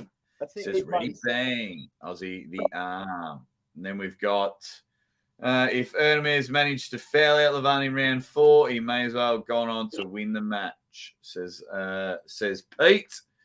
What else have we got? Oh, Robert Gould says, I forgot Ryan Bowen. Bowen can beat Levine. Just give him 6 months to concentrate on training. Yeah, there always had to be a Ryan Bowen comment in there. See you later, Daff. Thanks for popping in and out. We'll see you a bit later on. AW Daff from Wales. Good dude. It was good to meet him. Ryan Bowen might be the president of the United States in 2024. That would be hilarious. Historian. Speaking on modern day stuff, he's got a good channel out there. I agree, Morozov can do it. Rivas has great potential too, I think. Be good to see how he goes against Dave Chafee. What else have we got? Rian has popped in. Hey, just guys, letting everyone know this stream will go for another 36 minutes, and then we're over to stream number 2. We're over to stream number 2 because our first 9 hours will be done. We are absolutely crushing it. And Spermies is just dropping the hammer. He says, I see Morozov beating everyone by 2025. So no one thinks Dennis. No one thinks Dennis. I can see Dennis's static strength being stronger than it's ever been. Like his static strength, his ability to hold people. He does that like Tim Bresnan thing. I feel like it's been stronger than ever, but his he's never gonna be that meathead, muscle-bound freak show he used to be. But as far as the static strength and just like holding people in that open hand Kings move, like, yeah, damn, like that guy is so fucking strong. Like he's just Hey, Jake, I've got to go, man. I'll jump on a bit later, yeah? Yeah, no worries, mate. No worries. Give my love to the family. I'll speak to you a bit later on. See you. Take it easy. It was good to meet you, Ryan. He's out of there. Where was this one? Joe Nelson is back. He says, had to close the stream while I was teaching. Just letting you all know as well, guys, when we go to the next stream, I'm going to kick it off with the caption game, and then we will roll from there, and we'll have a bit of fun. Those that have been playing the caption game, just know how much fun it is. And I've got some. We might even play 1 or 2. But we'll see how it goes. Tim Talmadge from Arm Sports Entertainment. He's a superstar. Go subscribe to Arm Sports Entertainment. Tim Talmadge was the referee at King of the Table with Bill Collins. And I've been able to hang out with Tim a couple of times. He's doing a really good he's doing just a good job. Devin's Forearm. First time we've seen him. What's up, Devin's Forearm? Hope you are doing well. Don't forget, guys, if you do want to join the show, pin is at the top of the chat, or it's in the description. If you just want to come on and say hi, like I said, this stream will only go for 34 more minutes. Hope everyone is doing well. Who else is in the chat? Dennis isn't as big as he was, but he's smarter on the table now. He was always smart. He was just so strong. Thanks, Tony. Says, you're killing it, Jake. We're getting there. We're doing very well. Not only am I killing it, everyone in the chat has been a bloody dead set legend by hanging out with us. So there we go. He's at the airport, headed to New York for the last East versus West qualifier. Man, you are always on a plane, Tim Talmadge. Lazy Hook, back after a good 7 hours sleep. Sorry to rub it in. Well, it's almost 5:30 in the morning here in Australia. We started at 9 p.m. Obviously, 8.5 hours to go. So we are flying. Joey Berg says, can't judge Dennis's strength yet. Needs a year or 2. And then maybe like to see Dennis be number 1 again. Brilliant. I don't think he'll be number 1 again, but be interesting to see. Robert Gould. The Gould member, he's a star. Says Jakey's holding up really well. He must be getting pretty tired. 16 and a half more hours to go. It's a long time. It is a long time, Robert. But you guys, you keep the chat going. You keep the like going. A lot of you have contributed financially. So you guys are interested. You guys are hanging out. I'm meeting new people. Gary Roberts come back from TV. We were hanging for a bit. Had Uncle John earlier. Had my brother. Had my wife. I got crazy Uncle Jim with me at the moment. Neil Pickup came and a bit of passion poured out. He was having a crack at a few people in the comments. Him and Devin are going to come on later. Jerry Cataret will come on later. Victoria Carlson and Carolina Peterson will be on later. Hopefully Michael and Rebecca Todd, Ron Barth and Angie Rose. Did I say Todd Hutchings? Todd Hutchings might be on a little bit later on. Ryan Henry, yeah, so we're at 8.5 hours, my man. That's a long time. That's all right, man. That's just how I roll. This is what's good. Everyone's just saying, yeah, you miss Gary Roberts, man. He was cool. He didn't tee off. He was just having a chat, but TV will be back. It's going to be amazing that TV is coming back. Just looking at some of the messages. So that's hopefully they all come on. Like I said, guys, everyone just wants to help the channel out. So if they can come on, that's great. If they can't, then, that's fine. I will talk for the next 16 and a half hours. That's not a problem. But if you can, do everything to support the channel because there is a big year coming up in the Aussie Armwrestlers world. It is going to be huge. I'm off commentating all over the world, and it's going to be something else. And I appreciate each and every one of you that is hanging and banging, slinging and slanging, pinning and winning, sitting here in the chat. We've had so many cool people come in. I absolutely love it. I just double check some messages and things like that. I'll probably flick off. Oh, hang on. We've got some messages. Okay, no, that's fine. They're going to confirm. They're going to be on in a couple of hours. And when the start of the next stream comes, I will flick off a whole heap of messages. Just double check. It is awesome. Let me get back to my chat. There we go. Tasmanaut. First ever super chat ever. First super chat ever for me. Wow, I'm very honored, Tasmanaut. Thank you very much. Really appreciate it, dude. He goes, woke up early to tune in. You're killing it, mate. Long-time fan and always listen in. Love Crazy Uncle Jim's hot takes. Thanks, man. No, really, really appreciate it. Hang on. Let me just... really appreciate it, Tasmanaut. It means a lot that you would choose me out of everyone to be your first. So I really do appreciate it there. As we've got, let me just move this chat. So we've got not only Crazy Uncle Phil, we've got Crazy Uncle Phil. That's awesome. It's Phil Woody, a.k.a. my manager, a.k.a. Phil Woodley. Absolutely. Hello, mate. What's happening, Phil? I thought I'd pop on, help you celebrate getting through this 9 hours, mate. Well done. Well done. Just dropping in. It's been a bit of it's actually these first 8.5 hours have gone a lot quicker than what I thought they would. Good. Missed your brother there. I was hoping to have a chat with him. Jake, I've got some good videos at the Retro Arcade when you were over, particularly on the basketball machine there, mate. Some good, some bad. Mate, just edit out all the shots I miss. Just edit out all the shots I miss there. Just quickly, Lucha Pagliacci's been a member for 4 months, and he's just quoting the Aussie Armwrestler. Everyone's just being awesome.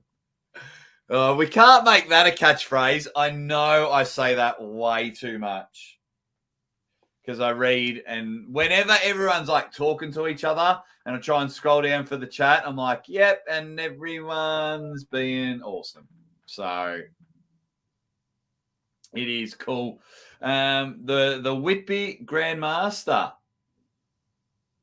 Phil Woody UK. Phil, is there any update? Look at that. Isn't that sexy? Oh. Beautiful. Oh wow. Well, guys, I just as all of you guys are coming in, can we all just say hello to my good friend Ron Bubblebar? Oh, hi Ron. How you doing? What's happening, big fella? Yeah. Just got down to where my son lives and gonna get a little rest time, and thought I'd give you a call in. So You're a superstar, mate. I really appreciate it. How's the body feeling, Ron? We've got the big match against Pablo coming up soon. it's Pablo. I got to be as ready. I'm feeling pretty good. I think like I told you before, I think I'm the underdog, but I'm not going up there to lose. I haven't lost to him yet, and I really don't care to do it there. So we're gonna take everything I have for sure. Well, since we last spoke and to now, you saw Pablo compete at the tournament. Was there anything special you saw from Pablo, or were you like, damn, he's ready to go? Oh, he's ready to go, and he wants my ass big time. I know that. So I think his most impressive was when he went over and pulled Saban, and then he came back, and I thought a week later Marcio would get the best of him, and he took it to Marcio. Even if Marcio wasn't 100%, I don't know. That's still impressive when you can beat Marcio a week after you have another big match and travel all that distance. So yeah, it's gonna be a battle. Oh, it's gonna be great. Phil, Edwin, Crazy Uncle Jim, have you got any questions for my man Ron? No, but I just want to let Ron know that I'm a huge fan. That's incredible that he's even on this live right now, and I'm here too. That's crazy. Yeah, crazy. That's insane. Huge That's fan. one thing Appreciate I enjoy about the 25-hour podcast because, Crazy Uncle Jim, you might not get a chance to have a chat with Ron. You might not be at tournaments at the same time. Edwin and Phil, you guys live on the opposite side of the world to Ron. So something like this, if I'm able to help out, Ron will invoice me later, as he always does. So he asked for mega bucks to come on these shows. Yeah, it's amazing. What do you want to say to him, Edwin? And I don't know. I can't hear. You can't hear us, Ron. What's that? Just me or the others too? No, something's gone wrong with Ron's microphone. Have you got anything plugged into the phone, Ron? No, I'll tell you what. I think my Wi-Fi. Angie's just saying Wi-Fi in this room's not that good, so that's probably why. So we're way out. We're way out 6. So yeah. So I'm probably bad. So I'll probably cut this short. Maybe try to catch you later. Yeah, that's fine, mate. Okay. That's All fine. See you, Ron. All right, no, you got our support. All right, I'll let Angie wave. Hello, Angie. Is that your feet? Big Pablo's ass. I get better Wi-Fi. I will call back in. Okay, awesome. Thanks, Ron. All right. All right. See you, All right. Take care. Yeah. See ya. People keep saying Sandras. Is Sandras in the chat? Where's Sandras? People keep saying Punza, Sandras. I haven't seen him comment. Sandras, are you in the chat? I can't. Can anyone see him? No. Maybe they're just saying his name. That's a shame. Sandras might come on a bit later. Fun fact about Ron Barth. I made a video when I quit my job, and the thumbnail just said "I quit." And Ron actually started sending me an abusive message. This was 15 months ago. He started sending me an abusive message. Why can't I see Sandra's comments? I can't see anything from Sandra's either. You see, now I see something. Where Yeah, there's now. Sandra's. There we go. You crazy. Hey, Sandra's, I'm wait, where did it go? I am starting a new stream in 20 odd minutes. So come on in like 25 minutes, Sandra's. Come on and say g'day. Okay, maybe because he kept saying the F word and it kept being deleted or something like that. But yeah, when this new stream starts, make sure you come on, Sandra's. Yeah, okay, brilliant. Oh, okay, I'll just end that poll. 66% think that Paul Lynn gets the chocolates there, which is good. Yeah, so Ron Barr started sending me an abusive message because he thought I was leaving the sport. And he said he's a big supporter of what I was doing. He said he was going to come and choke me if I ever left the sport. And I'm the only one that's allowed to call him Ron Bubble Bath, which is both Ron and Angie have just sent me a message. I'll just quickly read that.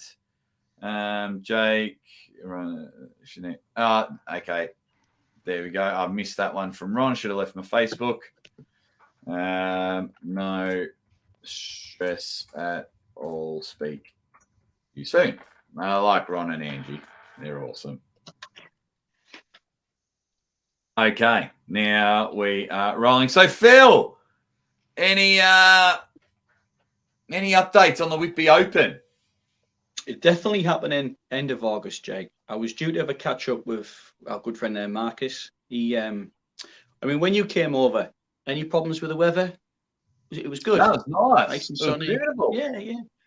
Well, Marcus has obviously hopped over, and he's in the Lake District, which is a beautiful place. Obviously, Michael and Rebecca went and visited there and noted how good it was. So Marcus has had a nice trip into the Lake District, but he must have picked the worst week, because I think we've had the most rainfall this last week than we have the entire year so far. So yeah, he's on holiday. He's taking it easy on there, but he's definitely under the water. But we've touched base a little bit. We're going to have a chat soon to get some more details on it. But at the moment, end of August, definitely happening. As I say, it's going to be a nice celebration of arm wrestling. Further details are going to follow, and watch this space. Please, obviously, just check us out on Instagram. I'll do some posts there in the near future. I like it. Yeah,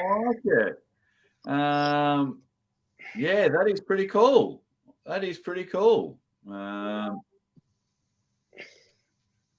we're sorry. just using the same table, mate. We'll keep your graphics on there. Don't you worry. It'll be there. There you go. Yeah, mate, you better keep the graphics on there. That's for sure. All righty. Just replying to this though. So, Jim, whereabouts are you based yourself? I'm sorry if I missed it, but where in the States are you based? Where do you live? I live in Waterville, Washington, which is like a farming community where people mostly just grow wheat. But fun fact about Waterville, Washington, it is as far as towns go, we are the highest elevation. Washington, like Waterville's like 3,200 feet or some shit like that. Yeah, I live in Waterville, Washington, in like a little farming community where people grow wheat. So you're pretty much telling me you're high right now, yeah? Oh, I'm not working. Elevation. I'm Double not meaning working there, man. Double currently. meaning. I'm not working currently, so yeah, I've been drinking a little bit and smoking a little bit, yeah. But yeah,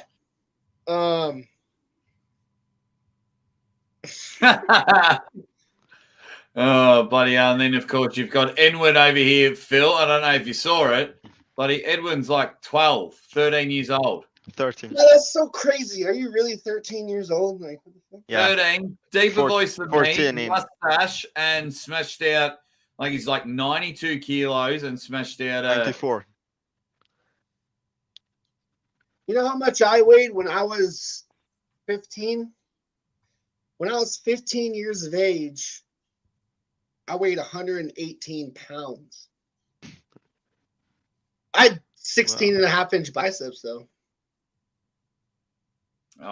Edwin, how long have you been arm wrestling for yourself? Are you into the sport? Obviously, you're About 3 years. starting young. Yeah. Damn. Yeah, I started arm wrestling at about 10, and then at 12 I started going to the gym and taking it more seriously. That's Sounds good, crazy. mate. So where you base yourself, Edwin? Whereabouts are you? Where you located? Out of interest. I'm in Sweden, obviously, close to Gävle, where Tobias Brong and Emil Ekström trains. Cool. Emil Ekström's a beast. He is a beast. See you later, Dominic. Swedish See you later, national buddy. champion Thanks for tuning in the under 15 78 plus class. Congrats. That's a shiny medal. Holy. That's super badass. So let me introduce the next bloke in the chat. Every I time he think logs makes- into YouTube, he bloody changes his name. He's Joe Nilo, he's Joe Nobody, he's Joe Nelson, he's Joe Nicotine, he's Joe Nothing or Other. So today, he's Joe Nelson. Joe, what's going on, my man? Not much, man. Nelson's actually my real last name. I'd forgotten that I'd changed. So when I changed it on my email, it actually changed it to my real name on YouTube as well. So That happened to Uncle John, because I like messaged him. It was like, so you finally dropped the Uncle John. Your YouTube channel's now Jonathan Thompson. And he was the same. He was like, something happened on my emails and things like that. But first of all, Joe, it's good to see you face to face. You're a big supporter of the show, which I'm grateful for. You're always hanging and banging. But give everyone a bit of a background check on where you're from. I live in Victoria, BC, in Canada. It's actually not far from Crazy Uncle Jim. He's just more inland. I'm close to Seattle. There you go. Oh, yeah, you're like 3-4 hours away or some shit. Yeah, not too far. Are you high though, Joe? Sea level. Yeah, I grew up in the mountains, though. We'll say high. Me too. I grew up in the mountains as well. Yeah. Then I moved to. Let's see. I don't know. I've been in Victoria for maybe 8 years since my son was born, and it's coming up on 9 right away. And I lived not far from Matt Mask for a long time, but I wasn't into arm wrestling at that time. And then I don't know. And then I've been here. I just travel a lot, so I'm typically when I'm watching for work, or you like just traveling? I just like traveling. Yeah, I'm a professor at a college, so I teach web design. Why haven't you designed me a website for the Aussie Armwrestler? Well, hit me up on Instagram again, and we'll talk about it. I don't know any of these things. You guys are going to come and help me out here. I'm bloody stranded. I only on send this you funny island in memes. Australia. That's cool. Teaching web design. Do you get on the table at all yourself, mate, or do you just love the sport? Oh no, I pull as well. You know the South Island Arms name that's been popping up recently? That's me as well. Oh, nice. Beautiful. Oh, I got so that that's your crew there. That's your crew there. Yeah. South So Island Arms, that's our guys. club name. Yeah, brilliant. Yeah. South Island Arms, if you So can. that's our club name. Yeah. For South Vancouver Island. So anywhere south of it's called Duncan. It's another town. There's another club up there. So anybody that's south of there typically comes to our club. And we started a super series. So there's a super match series to find out who's the number one on the island. And so we have one guy right now that's number one in our area. And we're actually doing an entire series of there's going to be 5 or 6 super matches a week. And I edit them all on my phone. But I go on Canva and I make like different graphics. So there's like live scoring on there. And yeah, we showed the last one was live on IG. But now I think it's going to just go into YouTube. Okay, South Island Arms. Can we get that in the one of our moderators, South Island Arms? I don't know if you can log in to South Island Arms and just comment, Joe. So Yeah, then probably. your graphic pops up, so then everyone can go over there. Because I'll watch some bloody South Island super matches because I'm from Victoria too. But that's right. Victoria, the state I live in is Victoria. So it's the Devon's Forearm. I asked for a website and I get Arm Gods. So there you go. It's right there. South Island Arms. This account. So our provincials is next weekend in our province. So we've just been training only. We're not doing any more matches until middle of May. Do you remember at Washington State, there was a guy named Keanu McGill. He pulled like every category and was just killing it. Yep. Yeah. So he's actually from here. So he's actually up next for the top spot will be him and a guy named Jake Lemontang, who was in the one video I have posted right now. So that'll be coming up in May. Brilliant. Okay. Yeah. Because Keanu, he reached out to me a while ago and he was either playing pool or he was practicing at his house at a pool table. Yeah. And for some reason was mentioning my channel. And he sent me a message of the video. And I was like, cool. And so I just subscribed to his one and he was like becoming a pilot or something or flying helicopters. Yeah, he flies planes. I think he's going to be an official pilot by the summer or end of summer, I think. And he's only young. He looks young. He is young. Like in comparison to myself. Bloody hell, that's awesome. So there you go. Where'd that link go again? So thank you, Devon's Forearm. South Island's Arms, and that's the logo on there. Just go and sort that out, and then everyone is up and about at South Island Arms. Changed eventually, but yeah. Yeah, it's brilliant because actually I'll share it on the screen just so people know what the share screen. Just know what their YouTube looks like. Where are you? South Island's Arms. Here we go. So that's what it looks like there. Vancouver Island Arm Wrestling Club. The VAC. See, Aussie Armwrestler subscribed. There you go. Who is number one? Jake versus Sam. Oh, it's clearly. Oh, it's a different Jake. Thought it was me.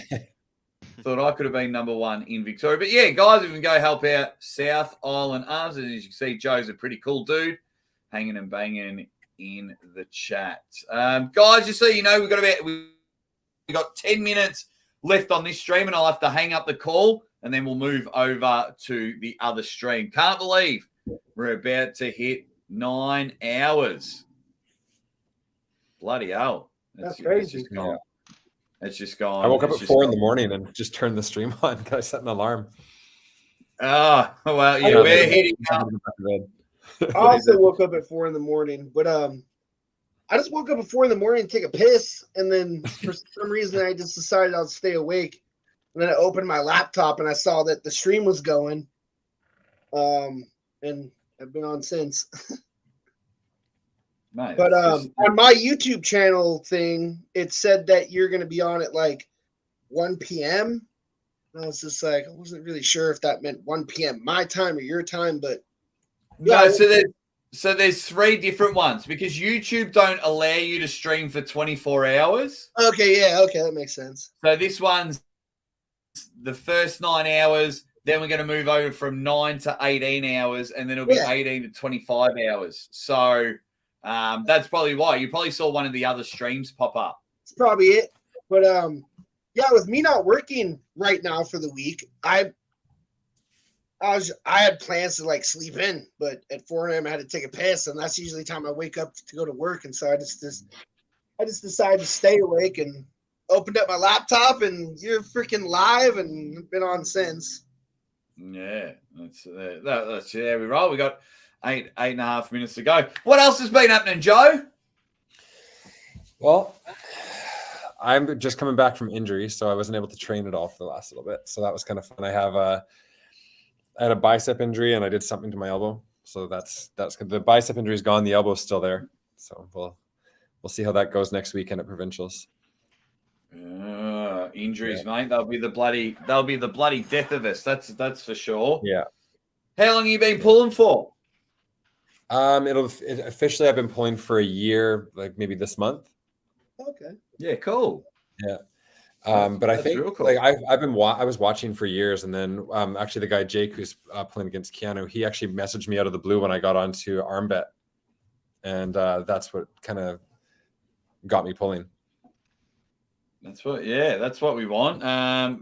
But yeah, I mean, Rob, back in the '80s, like who didn't watch Over the Top? Because I mean, I watched that when I was a kid, and so I think I have every line of that movie memorized. It's Joe, thank you. You can go straight to the top of the class. I have all these new people joining the sport, and I tell them, have you watched the greatest movie of all time? And they say no. So then I demand that they go watch it. They're not allowed to come back until they have watched it. And then they come back and watch it, and they go, yeah. they ended up, what they did is they probably watched Game of Arms instead. What movie are you talking about? You talking about like Over the Top? You've never seen Over the Top, Crazy Jim? No. Here's the thing: is my teammates told me to rent it, so I ended up just buying the movie, and I have the movie, and I've watched it like half a dozen times, and the movie was great, but I can't get over that whiny little crying kid. That's what makes the movie great. I mean, Because of that whiny little kid, we get one of the best lines ever when he's a little brat. He gets his ass whooped on the pinball table. Here's my problem, though. Here's my problem. I'm watching this video, and every second I see this kid doing something, I'm like, yep, my mom or dad would have smacked me upside the head for that.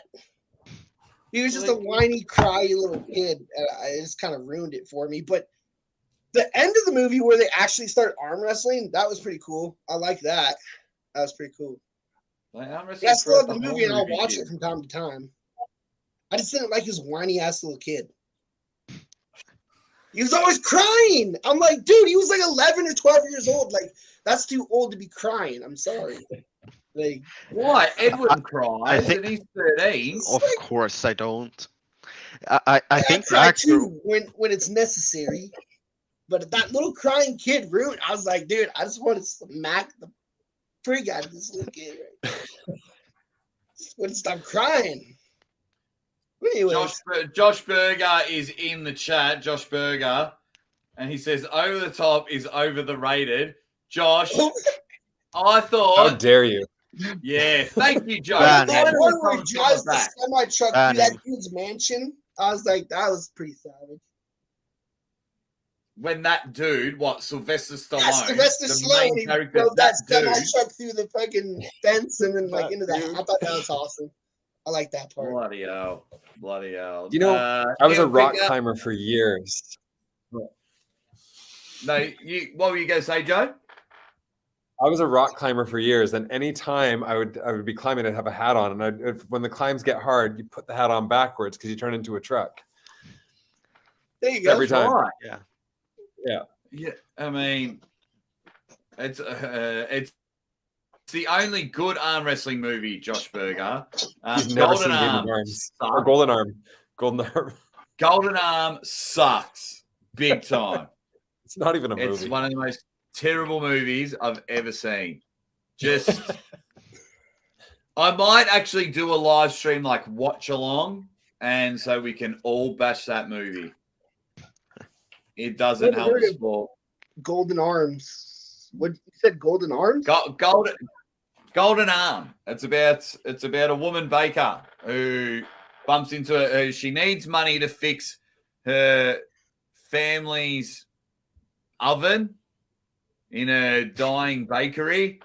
And so, yes, Joe knows how terrible it is. And then her crazy friend catches up with her, and then like, oh my God, like you have this golden arm. And so they go to bars and pubs and they make money along the way to go to like the national tournament or whatever it was. Conveniently, the prize money is exactly the same to fix the bakery oven.